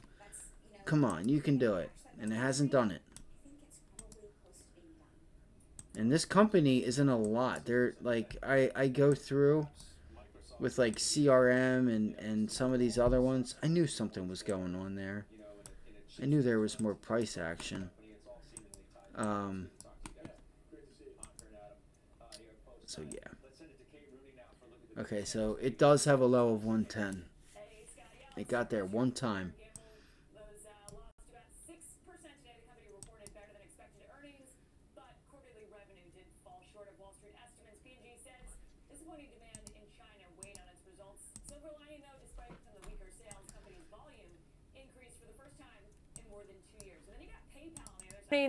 But quarterly revenue did fall short of Wall Street estimates. P&G says disappointing demand in China weighed on its results. Silver lining, though, despite some of the weaker sales, company's volume increased for the first time in more than 2 years. And then you got PayPal on the other side, one of the big winners today, rallying around 9% after reporting second quarter results that were better than expected. Wall Street reacting to this boost, though, in the payment company's full-year earnings guidance, and then this increase as well in share buybacks. Q2 earnings and revenue were well ahead of analysts' expectations, so all of that helping that stock. Scott, back over to you. I appreciate it, Kate. Thank you. That's Kate Rooney. We're just getting started here on Closing Bell.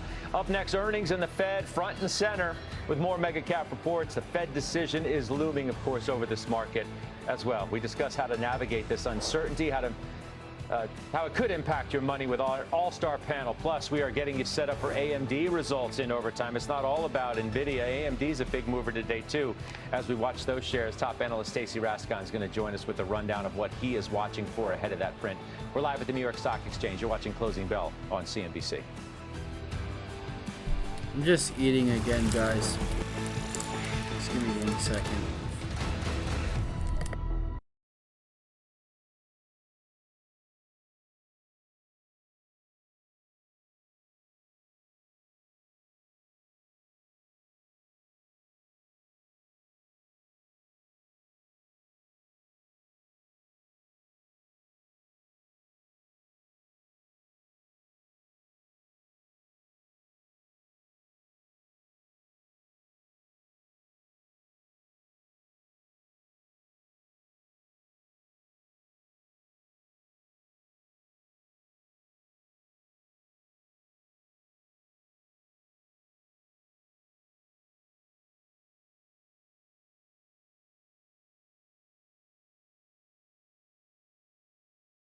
So look, guys, the S&P's held 541.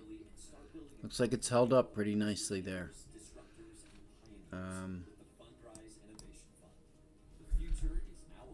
So Google, I'm still watching Google. Again, the only reason I'm watching Google is because It has some room to the upside, and it's already reported, so I'm not going to be held to earnings or paying, you know, more for the options than I should be.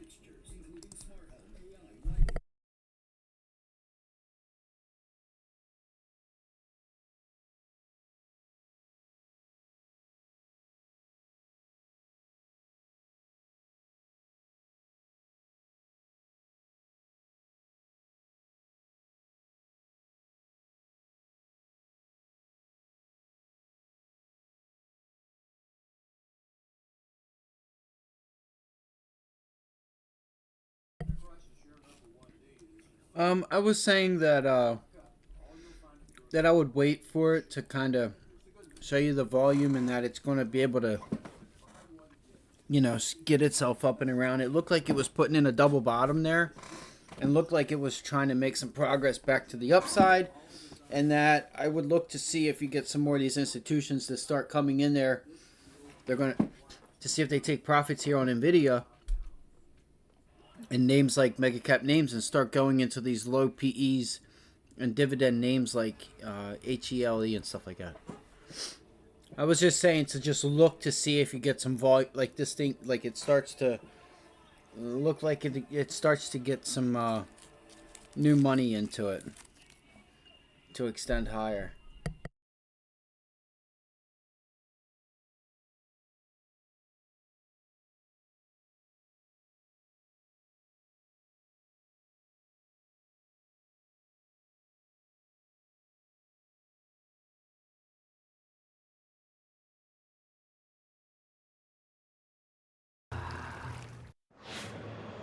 We're back. Investors bracing for a critical 48 hours ahead. 2 mega cap earnings reports and one of the most significant Fed meetings in months. Joining me now, Samir Samana of Wells Fargo and CNBC contributor Bryn Talkington of Requisite Capital Management. Good to have you both. Samir, I'll go to you first. What do you expect over these critical 48 hours? Market's going to like what they get?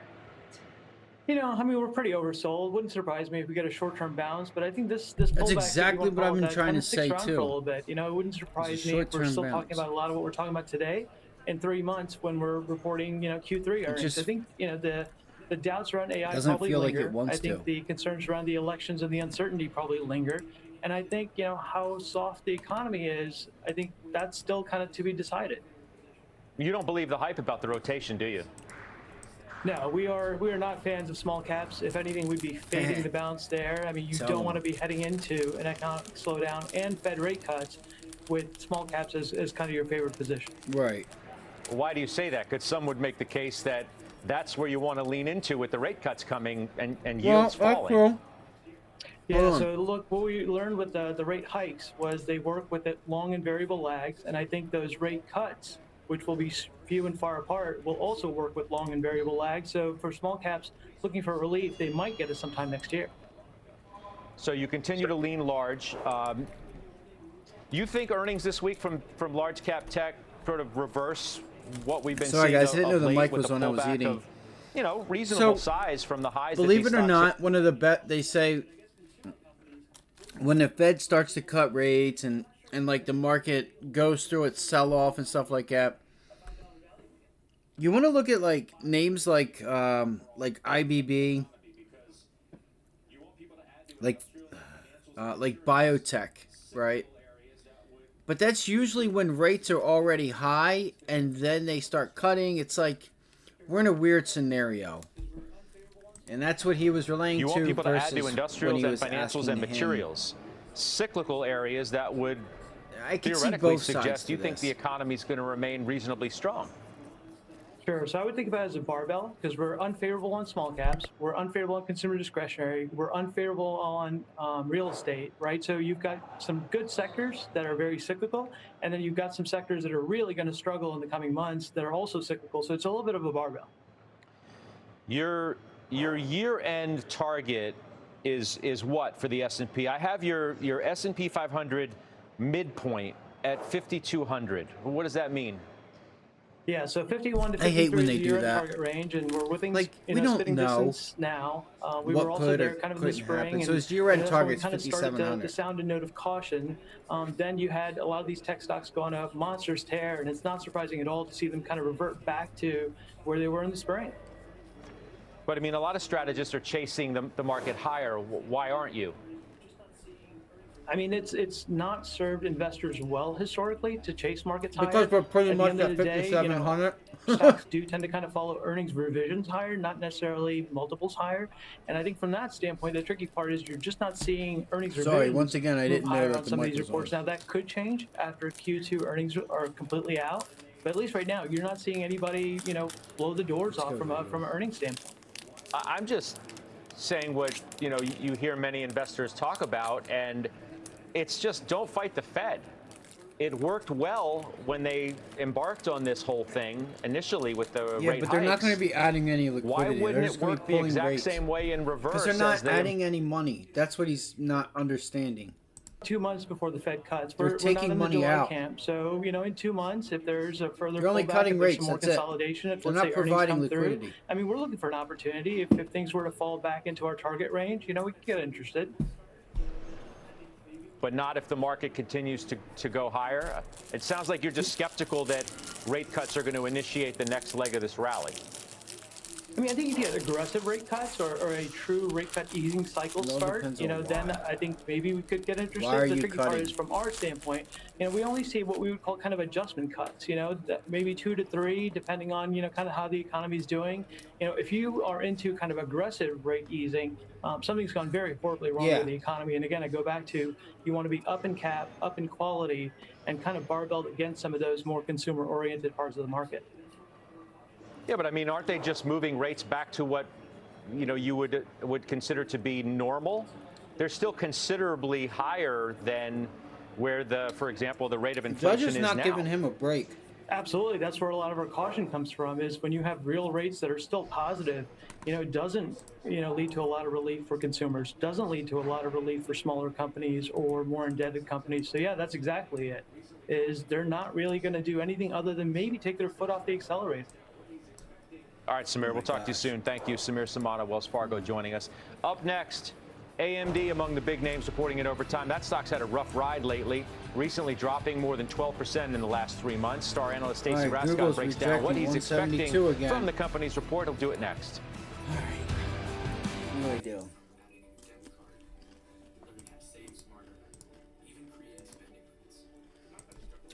I want to see how I can take advantage. If Microsoft does well, AMD does well. We haven't been seeing that. We haven't, again, I've said this earlier today. We haven't seen these names get rewarded that are at highs. The only stocks you've seen be rewarded are the ones that were down, on their lows and that haven't had a rally in 3 years. So I feel like if they do okay, sure, we could. Let me look at Microsoft real quick.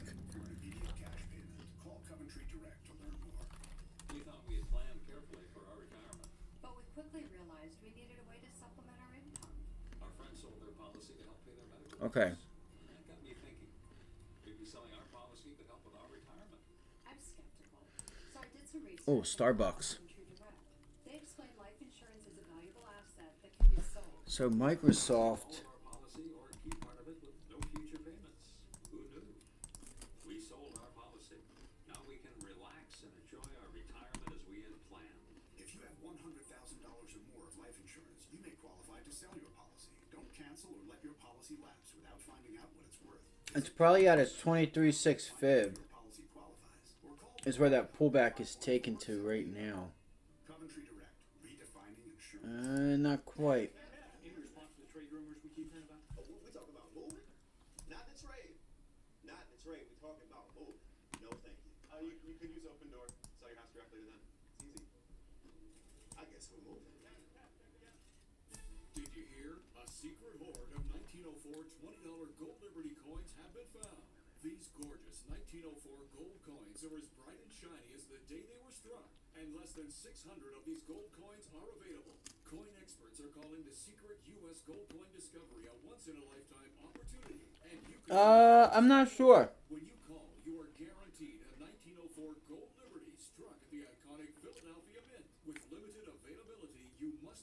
I'm not sure, Mike. Not sure.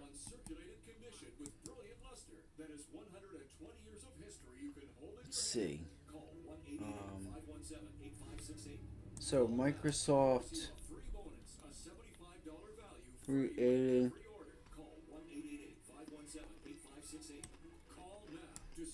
I might look at Starbucks, guys.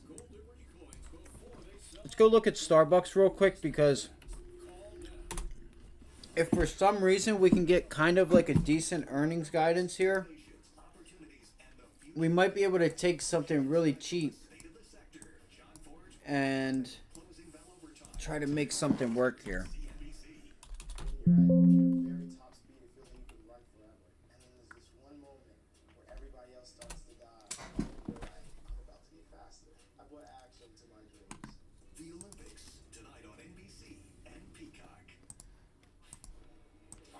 Semis under pressure today. The SMH ETF is down more than 3%, led lower by NVIDIA. AMD is also in the red, and that name is reporting earnings tonight in overtime.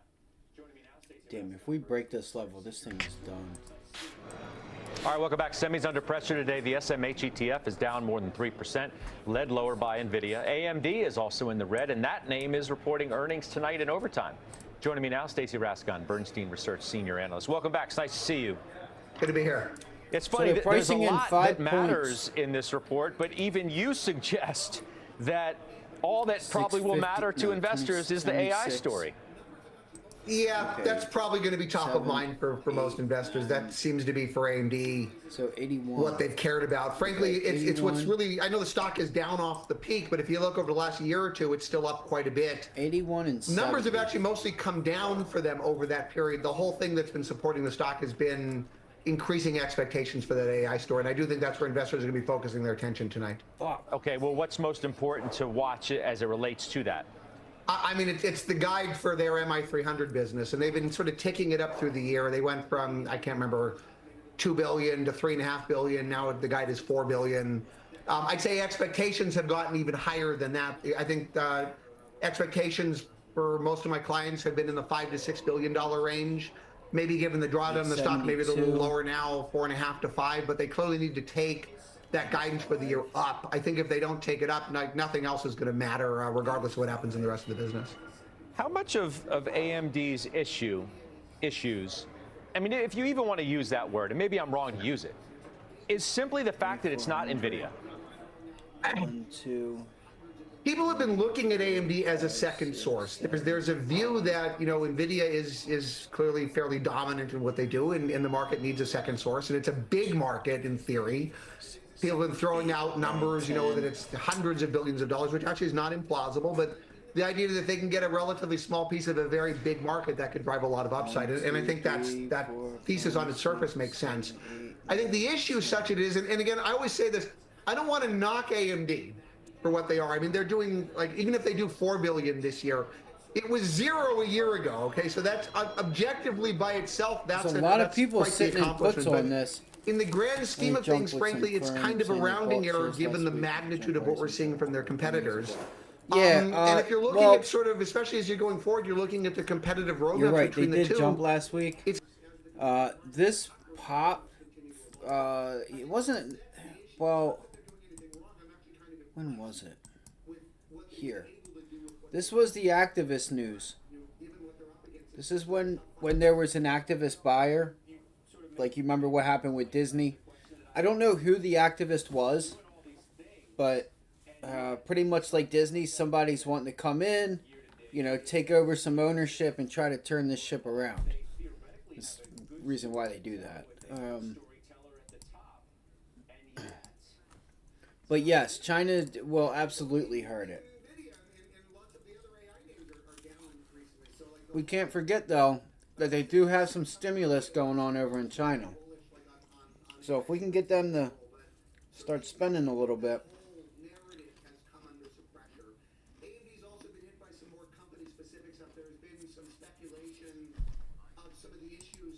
Very bullish, like on AI stories in general, but certainly notice how it pulled back right to where we bought it for the long term, and how it won't break it. And again, I think as people are doing the comparison on the roadmaps, and then people are starting to realize it's just tough. And then you look at what the expectations maybe some order pushouts or order cuts, which have impacted the stock, I think, more recently. And again, I think as people are doing the comparison on the roadmaps, again, people are starting to realize it's just tough.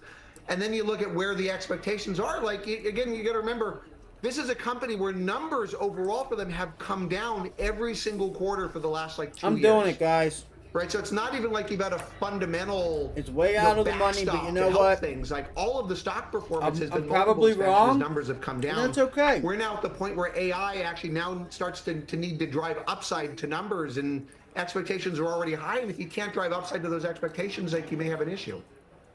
What about PCs? Where are we as it relates to that, and what do we expect the company to say? So if we go through the non-AI businesses, so PCs are going to do whatever they're going to do. I think PC shipments just overall in Q2 were a little better than expected, so that's a positive. Although I suspect there's been some channel fill on the CPU side of the last couple of quarters. So the PCs will do whatever they're going to do. I think you can see some upside potentially on data center like server CPUs. There's been some incremental data points that suggest maybe a little more positive news there after quite a few quarters of just horrendous results. So maybe you get a little bit of upside there. They have a gaming business. It's probably bad. I don't think anybody cares. And then they have this embedded business, which is mostly the Xilinx FPGA business they bought a couple of years ago. That's been pretty lousy. They've been guiding for growth in the back half, but you've got some competitors. I think Lattice reported last night it wasn't so great. And so in auto and industrial markets in general are not good. Embedded's probably not going to be great. Right, and again, they've got a bit of a lift in the back half. So I think just got long Starbucks in the core business. But again, like if AI went way out of the money. Like none of it's going to matter. Even I went pretty far out of the money. Yeah, I hear you. You know, your point's well made. We'll talk to you soon, Stacey. And we'll see what happens. Appreciate it. Yeah, as always. That's Stacey Rascon. Don't miss, by the way, AMD CEO we'll get some Lisa of that Su on activist Squawk news, on the and Street we'll see what tomorrow morning, happens here. 9:15 a.m. They still have a Eastern balance time, so sheet. that'll be an interesting interview and a very important one to watch. We have a gap up here at 85. That's probably where it's going. Into the close. Kate Rooney is back with that. Kate. Hey, Scott. So next up, you remember those outages that caused thousands of flight delays and cancellations just a couple weeks back? One of the companies involved. I'm going to cover earnings. A pretty tough day. We're going to tell you why. And then speaking of flights, we've got an airline stock in the move after a blowout. Sorry, I had some crackers in my mouth. That's all Closing Bell returns. I've had to eat, really. Yeah, we'll cover some earnings as they come out.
Damn, this thing is weak. You notice that thing is weak.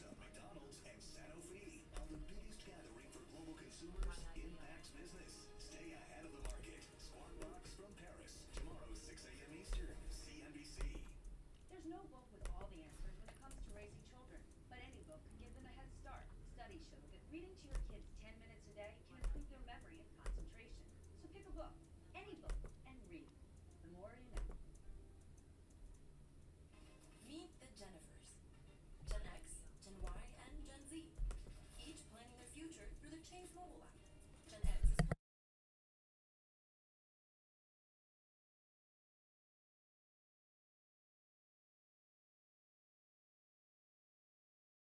I'm already losing. I'm already down money. I don't like it. I'm not doing my job. I'm already down money. It's all good. Again, this thing could go to 0. I just put it on just to have a shot here. Just to see if we could get something. I haven't been to Starbucks that much. I think this thing could go lower. I love Starbucks, don't get me wrong. I think people that don't like Starbucks just haven't ordered the right thing.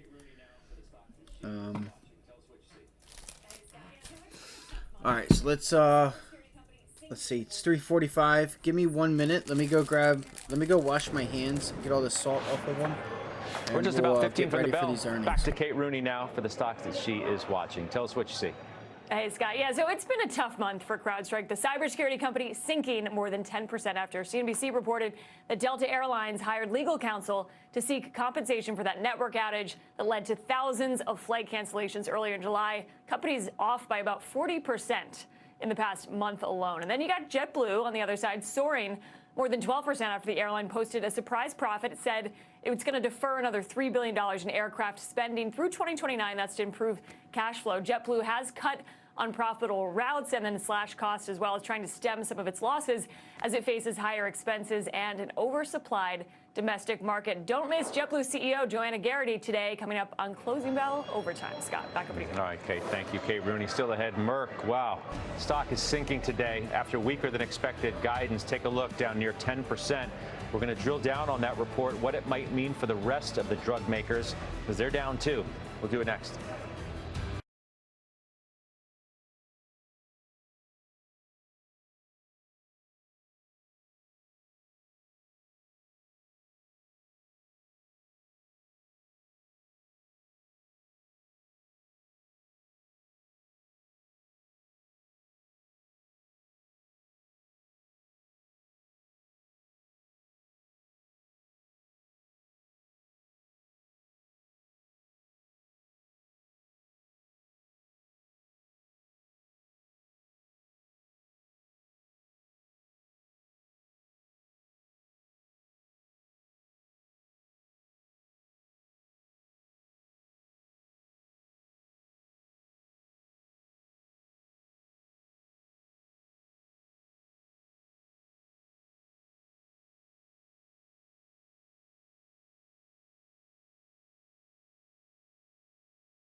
I don't know how I missed the damn McDonald's trade, guys.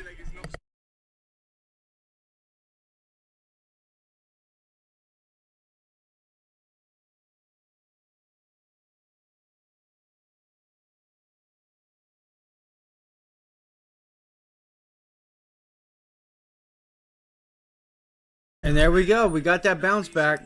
Got right off of 541. Held it. Flip it and reverse it.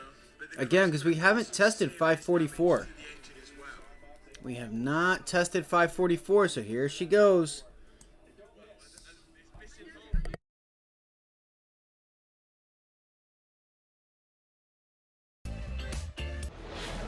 All right, coming up next, Microsoft, AMD, Starbucks, they all report in overtime. We're going to run you through what to watch out for. And don't miss the Qs have my exclusive so much interview, room Double to Lines, run Jeffrey higher. Gundlach, once again with us because it is Fed Decision Day. Right after Chair Powell's news conference, Jeffrey Gundlach will be with me right here on Closing Bell. We're back right after this.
I know what these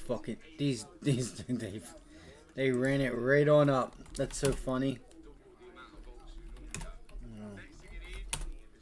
Tesla. So Tesla Tesla looks really weak.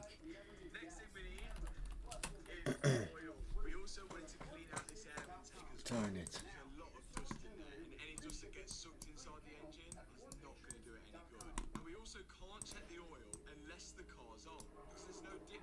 So now we're just going to remove this brace across just to give us better access to those intake pipes so we can clean it all out.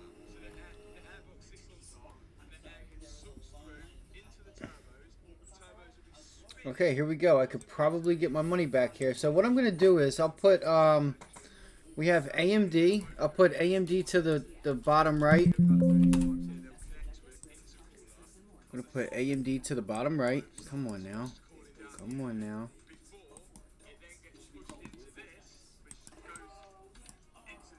I can't believe they're doing him dirty, but like AMD reporting by itself is like weird. Like there's no other semiconductor like Qualcomm, ARM, like they couldn't have like teamed up together or something. It's just weird.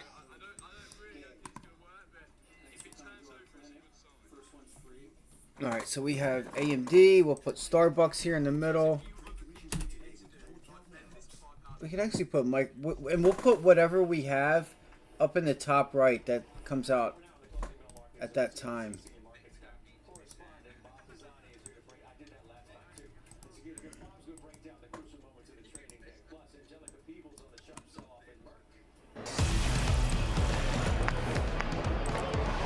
Oh, we're now in the Closing Bell Market Zone. CNBC Senior Markets correspondent Bob Pisani is here to break. I did that last time, too. Bob's going to break down the crucial moments of the trading day. Plus, Angelica Peebles on the sharp sell-off in Merck. Bryn Talkington here for one last look at Microsoft ahead of those results. And Kay Rogers with a setup on Starbucks, which is also reporting in overtime tonight. Bob, it's good to see you. This rotation in full effect. Yes, I'm happy because I like rotation. A reversion to the mean is a good thing. Too much overweight in tech, not healthy. Look at today here, S&P 500 down. Equal weight, S&P 500 up. Russell 2000 up again today. It's up 10% this month. S&P's flat. And we have S&P mid cap also on the upside. That's a rotation. Look at that. If you can't do any better than that on rotation. And in terms of sectors, look at the rotation. Even with the S&P 500, this is rotation. Energy is again outperforming. Banks, Scott, have been on a tear since earnings came out with JP Morgan, just on a tear. Yo, Retail's look at been that strong. run out of Real estate, Starbucks, and I industrial, still there's the haven't gotten rotation paid. play. And at the same That's time, so what's been sad. going on with technology? Well, it's That's flagging data for you. again today. So Nvidia down. You get a move in the direction, and it doesn't even pay you. Holy cow. Holy cow. That's so funny. This thing just ripped, guys. Oh my gosh, that's so funny. Bro. Look. And that little pullback, boom, just kills them. It crushes them. Look at it. That's data for you right there. That's data. It moves in your direction. You don't get paid, but it takes it when it goes away from you. When it goes against you. There's your definition of theta. Don't buy out of the money calls or puts. What are you talking about? And did you buy any of those lists? No, I didn't buy any of them. No, I didn't. I just spent a little bit of money and bought some calls on Starbucks just to see what happens. Just in case, if it does pop, I want to be a part of it. So I spent a very little bit amount of money to potentially make a good amount. We'll see what happens. All right, let's see. It would be up even more if not for the drag that Merck is today. Microsoft. Yeah, Scott. Merck's HPV vaccine Gardasil is really driving today's move. Second quarter sales of 2.48 billion coming up just short of analyst estimates. But then we found out that the bigger concern is China. Now that market representing 60 to 70% of Gardasil's international sales, and Merck seeing a quote significant step down in shipments of Gardasil in China. Executives saying that they were surprised by the sudden change and have a few ideas about what's going on. There's China's anti-bribery and anti-corruption campaign. Merck's Chinese distributor focusing on other priorities and an overall decline in the HPV market. And Merck executives saying that they're still confident that Gardasil can reach $11 billion in sales by 2030, but clearly this is shaking some investors. People don't like surprises, and that's especially important because Gardasil is Merck's second largest pharmaceutical product, and it's key to its future beyond cancer drug Keytruda, which should go off patent in 2028. Scott? Angelica, appreciate that. Angelica Peebles. Bryn Talkington joining us now on Microsoft. Give us your feelings ahead of this critical report. So first of all, we know they're going to talk about CrowdStrike right up on the bat. So I think that as it relates to what happened, how Microsoft obviously was involved, I think that can be another bad day for CrowdStrike. But as it relates to Microsoft, this is a very different company than Google. They have OpenAI and that unique relationship embedded inside of the company. And so I think just like last quarter, as they talk about cloud AI, GitHub AI, come on, film me. AI, I think you're going to continue to see oh my that gosh, narrative come on, guys, build. film me. And don't forget that last quarter, it's going down, they had so the spreads are getting double-digit wide. revenue and earnings growth. They bumped their ass up to my $62 price. billion. And so I Amy have a had talked about 12-cent CapEx at order. $14 billion. I do think it's important to do a numerator denominator.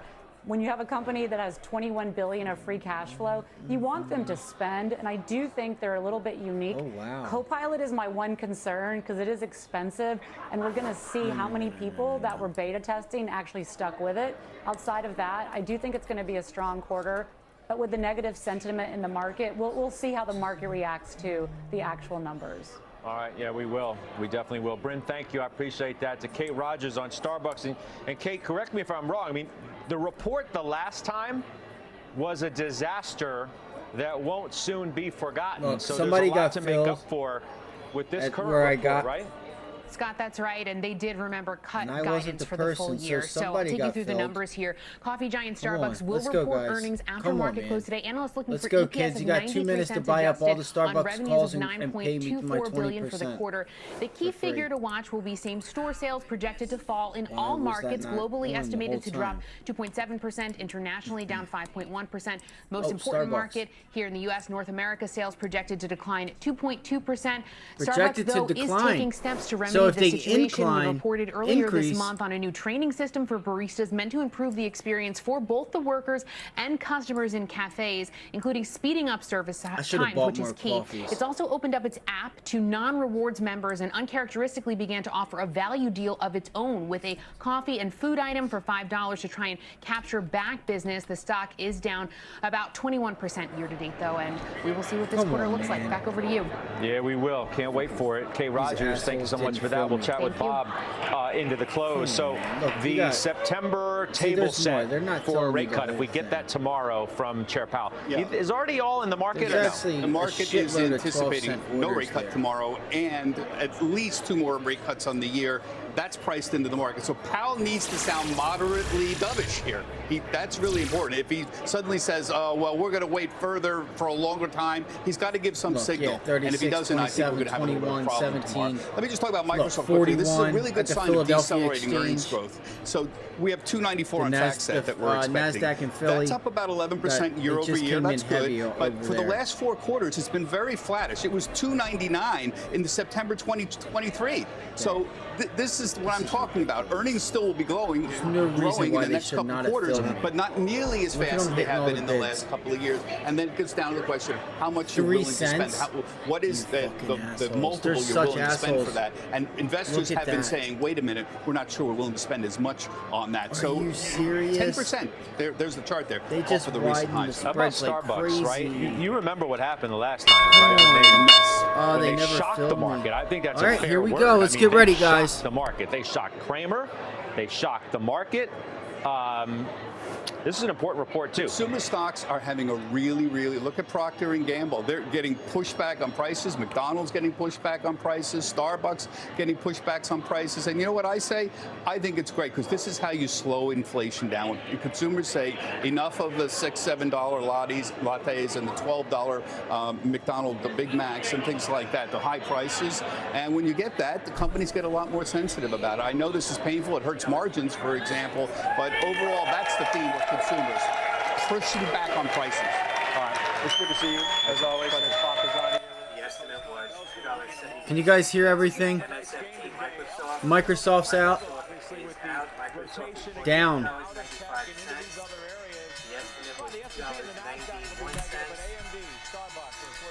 All right, Microsoft. Revenue 64. Come on. Come on. Come on. 7 billion. The estimate was 60. It's not even up yet. They don't even have it up yet. That's a beat for Microsoft. Wait, so Microsoft beat. It's down though. Dude, my shit's frozen. My shit is frozen. Microsoft's still selling off, guys. There goes the SPY. SPY and the Qs are all selling off right now.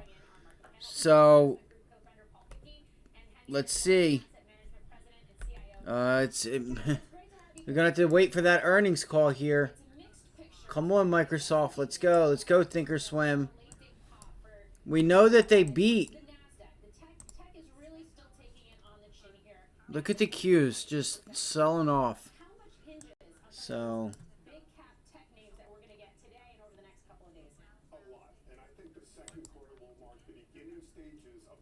So let's see here. SWKS Skyworks reporting $1.21. Skyworks. Microsoft is still selling off. 23, so that's Microsoft is still selling off. 905 million. Here, I'm going to put a... Okay, here it is. So here we go. Microsoft, Azure Cloud Service revenue... Dude, you fucking asshole. God, she's so sexy too. But... So, Microsoft Azure Cloud Service revenue was up 29%. EPS 295 is a beat. Revenue 6.7 billion, that's a beat. GAAP EPS beats 295. The estimate was 292. Sales 64 billion was a beat. They brought in, oh wait, hold on, sales 64.7 versus an estimate of 64.3. So that was a beat on the top and bottom line, guys. Q4 net income, net profit, I'm sorry, or net income, whatever you want to call it, or net revenue, whatever, $22 billion. So I don't know if that's up or down from their previous. $1.34, so that's a wider loss than expected for Hotel Alpha. Hotel Alpha, HA, wider than a loss expected. Starbucks turning back around. I'm gonna lose my whole little contract that I bought. I don't know if they were these assholes, bro. They're such assholes. Let's go, Starbucks. I know you can do it, baby. Spend that, man. I know you can do it. I know you can do it, Bucks. Microsoft is still at lows, guys. AMD, still waiting on AMD. Let's go, Starbucks. Starbucks is popping still. Come on, baby. You can do it, Starbucks. You can do it. Look at this. 71 cents? Fucking 12 cents. Man, fill me. I don't think they... Don't we have like 5 minutes or so? I don't know about original stocks. I think when the market's closed is when everything is over with. I mean, look at this. Somebody has an order for $5, $2.23. They have an asking price? That's nuts. Let's go. Starbucks is going higher. Let's go. Come on. Come on, Starbucks. ANET, Arista Networks, reporting $2.10. The estimate was ANET. Look, Starbucks. Big pop, guys. Big pop on Starbucks. Let's go.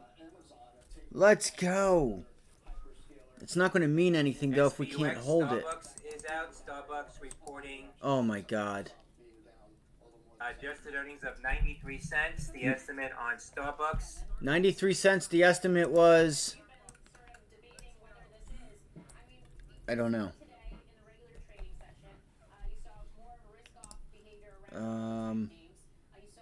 I know, it's hard to read. Up 1%, up 1%. Constant currency, up 6%. Q2. Q3 GAAP, non-GAAP, EPS 93 cents. Explains partially offset. Continue headwinds. I just Starbucks rewards membership total 30. 93 cents, so that's in line with estimates for Starbucks. I don't know. They're fucking assholes. I knew it. I knew it. Really? Two? It's fucking ridiculous. Yeah, I don't know what's going on here. AMD still just hanging out. How do you have two orders sitting at 12 cents there? Like they're obviously hiding my order. Like they're blatantly hiding orders. Okay, let's see here. Hold on, guys. I'm trying here. Hold on. I'm trying to just like look. I want to see what the hell their earnings were. Okay, so here we go. Starbucks Q3 adjusted earning 93 cents in line. Sales 9.1 billion. That is a miss. 9.2 estimate. As expected, Starbucks reports Q3 EPS of 93 cents, revenue of 9.1. I already said that. Starbucks opened 526 net new stores in Q3. Oh, wow. So they opened 526 stores, guys. That should surely help earnings out. With 39,470 ending the period. So Starbucks has 40,000 stores. I never knew that. Almost 40,000 stores. Come on, Starbucks. Just fucking break the goddamn bank and go higher. You can do it. Come on. Let's go. There we go. Let's go, God damn you. It just does not want to go higher. It just doesn't want to go higher. Fucking jerk. Come on, let's go. Activist talk. We're gonna turn this ship around. I'm still waiting for AMD, everybody, and everything else. We haven't really gotten anything just yet. Let me look. I have the earnings stuff here. Let's see here. Valuation highlights. Company operating store constitution constitute 58%. Blah blah blah blah blah. Okay, cool, great, grand, wonderful. All right, so let me go to the earnings. Okay, so Pinterest is out. Pinterest. Let's go check out Pinterest right here. PINS. Pins. This was another one I should have played. I forgot about this. So Pinterest Q2 estimates. EPS 29 cents was a beat. The estimate was 28 cents. Sales 854 million. That was a beat with a 847 estimate. So you guys see these companies, right? 800, a million, 850 million. Are y'all doing a few million in revenue each quarter? I know y'all can do it. Once again, when they say, that there ain't enough out there, tell them you're lying, because there's plenty of money out there. What else do we have here? So EA Sports, let's look to see if EA Sports just came out. Pinterest is pulling back, by the way. Pinterest is pulling back. I want to look for EA Sports. Okay, EA Sports, net bookings 1.26 billion. This thing is, I would keep an eye out for EA Sports. Nice job.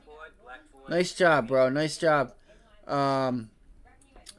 EA Sports, college football, this NCAA 2024, whatever, this NCAA football game, they just brought back college football. Everybody and their mother's on it. So I actually almost went and got it because, like, I love college football. I love college sports. Let's see here. Let's keep it going. You said CSX? Down from 4.5%. John? All right, I'll take it, Pippa. Thank you.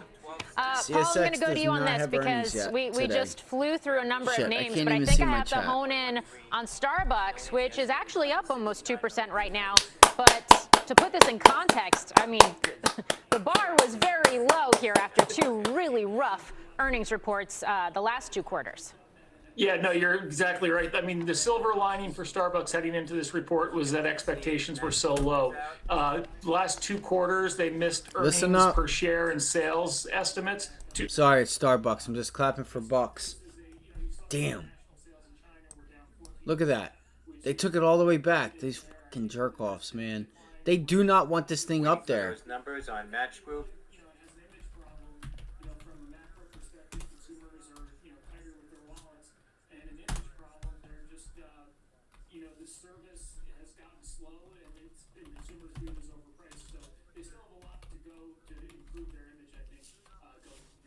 Match Group. Nothing.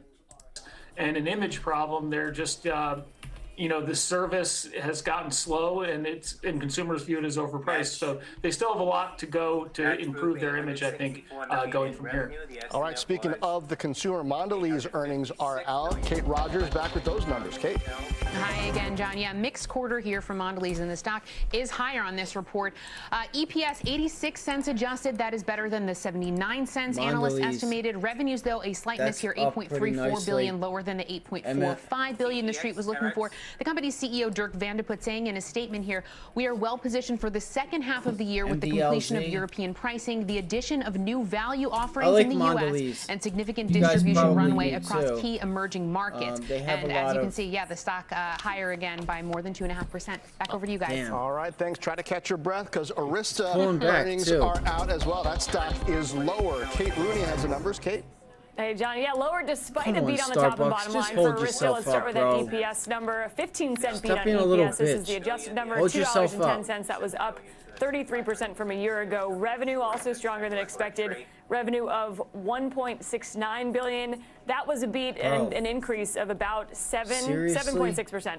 from a year ago. It also looks like Q3 revenues, in terms of the guidance, is better than expected. At the midpoint, at least $1.72 billion to $1.75 billion, better than expected. And then gross margins coming in at around 64.9%. All right, we're waiting on as AMD. you mentioned, though, John. Stock down more than 4% here after. We'll keep digging through it and get back to you. John Morgan, though, back to you. All right.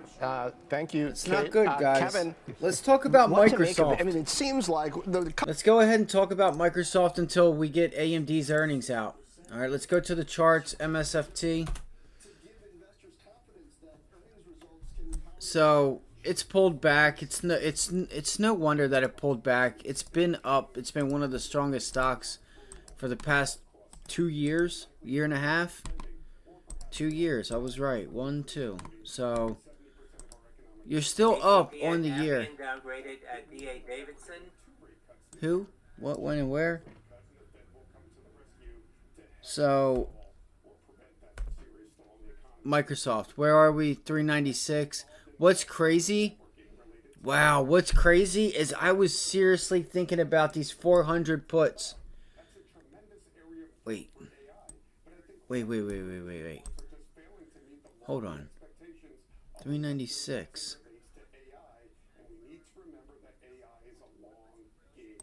Must have been 327. Let's see. Sorry, I'm just trying to look to see 320. Yeah, 370 is 26 cents, 30 cents. Dude, what is going on here? Come on. I don't know why everything is just being a struggle.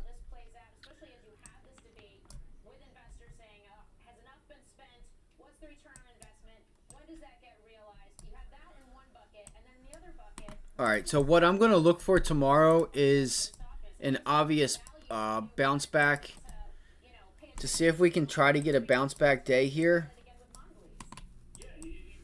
Bro, this mouse is pissing me off. I gotta go get a new mouse. Bounce backs to 400. If you look here on a daily chart, we are below the 200-day moving average. I can start cleaning off my charts now. Bounce backs in the 400s. Look for that rejection and look to see if we can get some support here at 370. But I expect you to get some buyers. It's not like they had a bad earnings. I have to do a little more work on it.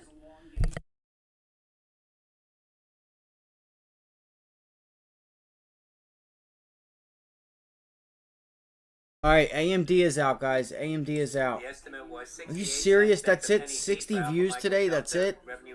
God damn. The estimate $5.73 billion. See periods where the tech stocks will fall out of favor temporarily, but overall, that's there we where go. the growth AMD, is. let's go. I mean, well, they got way stretched in terms of performance relative to the rest of the market in no, June and into early July. That to. doesn't mean that they have to, fall from here. He's We just think that there's going to be a broadening of the rally into non-mega cap stocks and doing really awesome. smaller large cap stocks, so to speak. And of course, we'll see what we get from the Fed tomorrow as well, and Powell in particular. Come on, can it has break some out? lofty 144 arguably around that as well. Paul and Kevin, thank you both break out for to kicking 145. off the You can hour do it. with us. Let's get back to Steve 144.85. Kovac for more from There it Microsoft's goes. report. Steve, with that stock down 6% right now. Yeah, Morgan, and that's mostly tied to the Azure cloud growth miss. Within that Azure cloud growth number, though, there's an important artificial intelligence bit to it.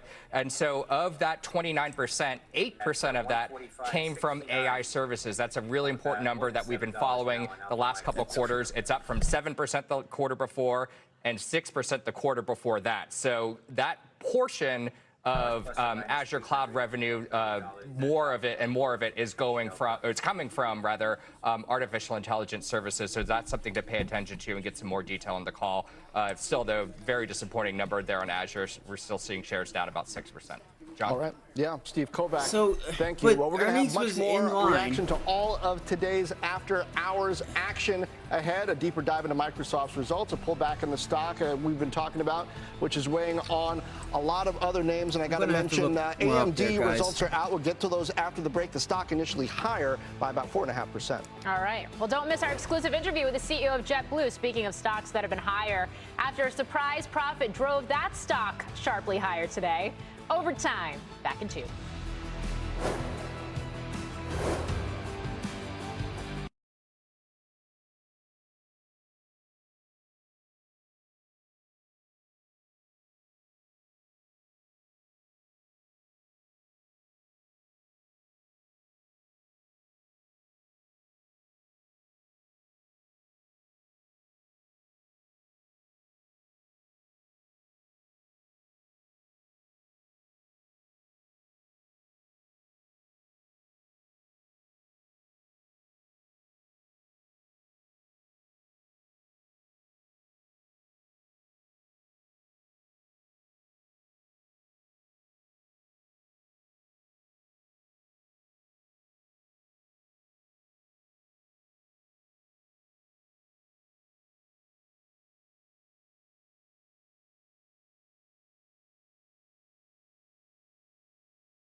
All right, guys, I'm going to get up out of here.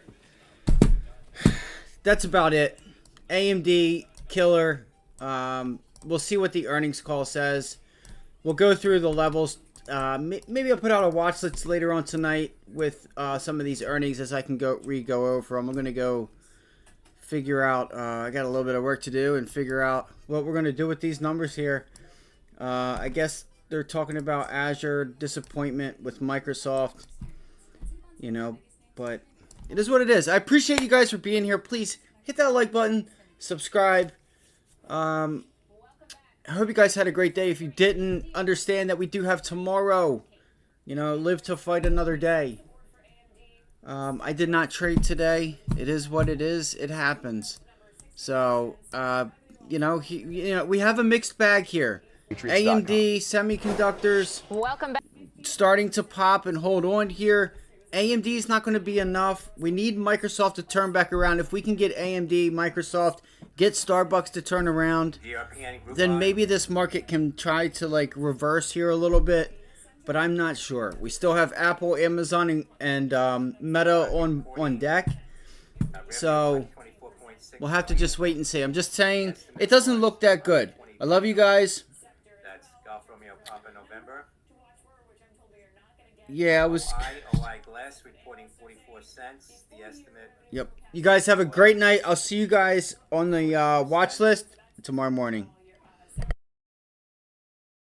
1.5 billion and the gaming sector as well in terms of revenue. The number to watch for, which I'm told we are not going to get until the call, at least that's what analysts are saying. The full year revenue forecast for that AI chip, the MI300. So that's supposed to come in the call here. So look out for that on the earnings call. But shares, you can see, up more than 4% after hours, guys. Back to you. Yep, all about the data center, Kate. Thank you. While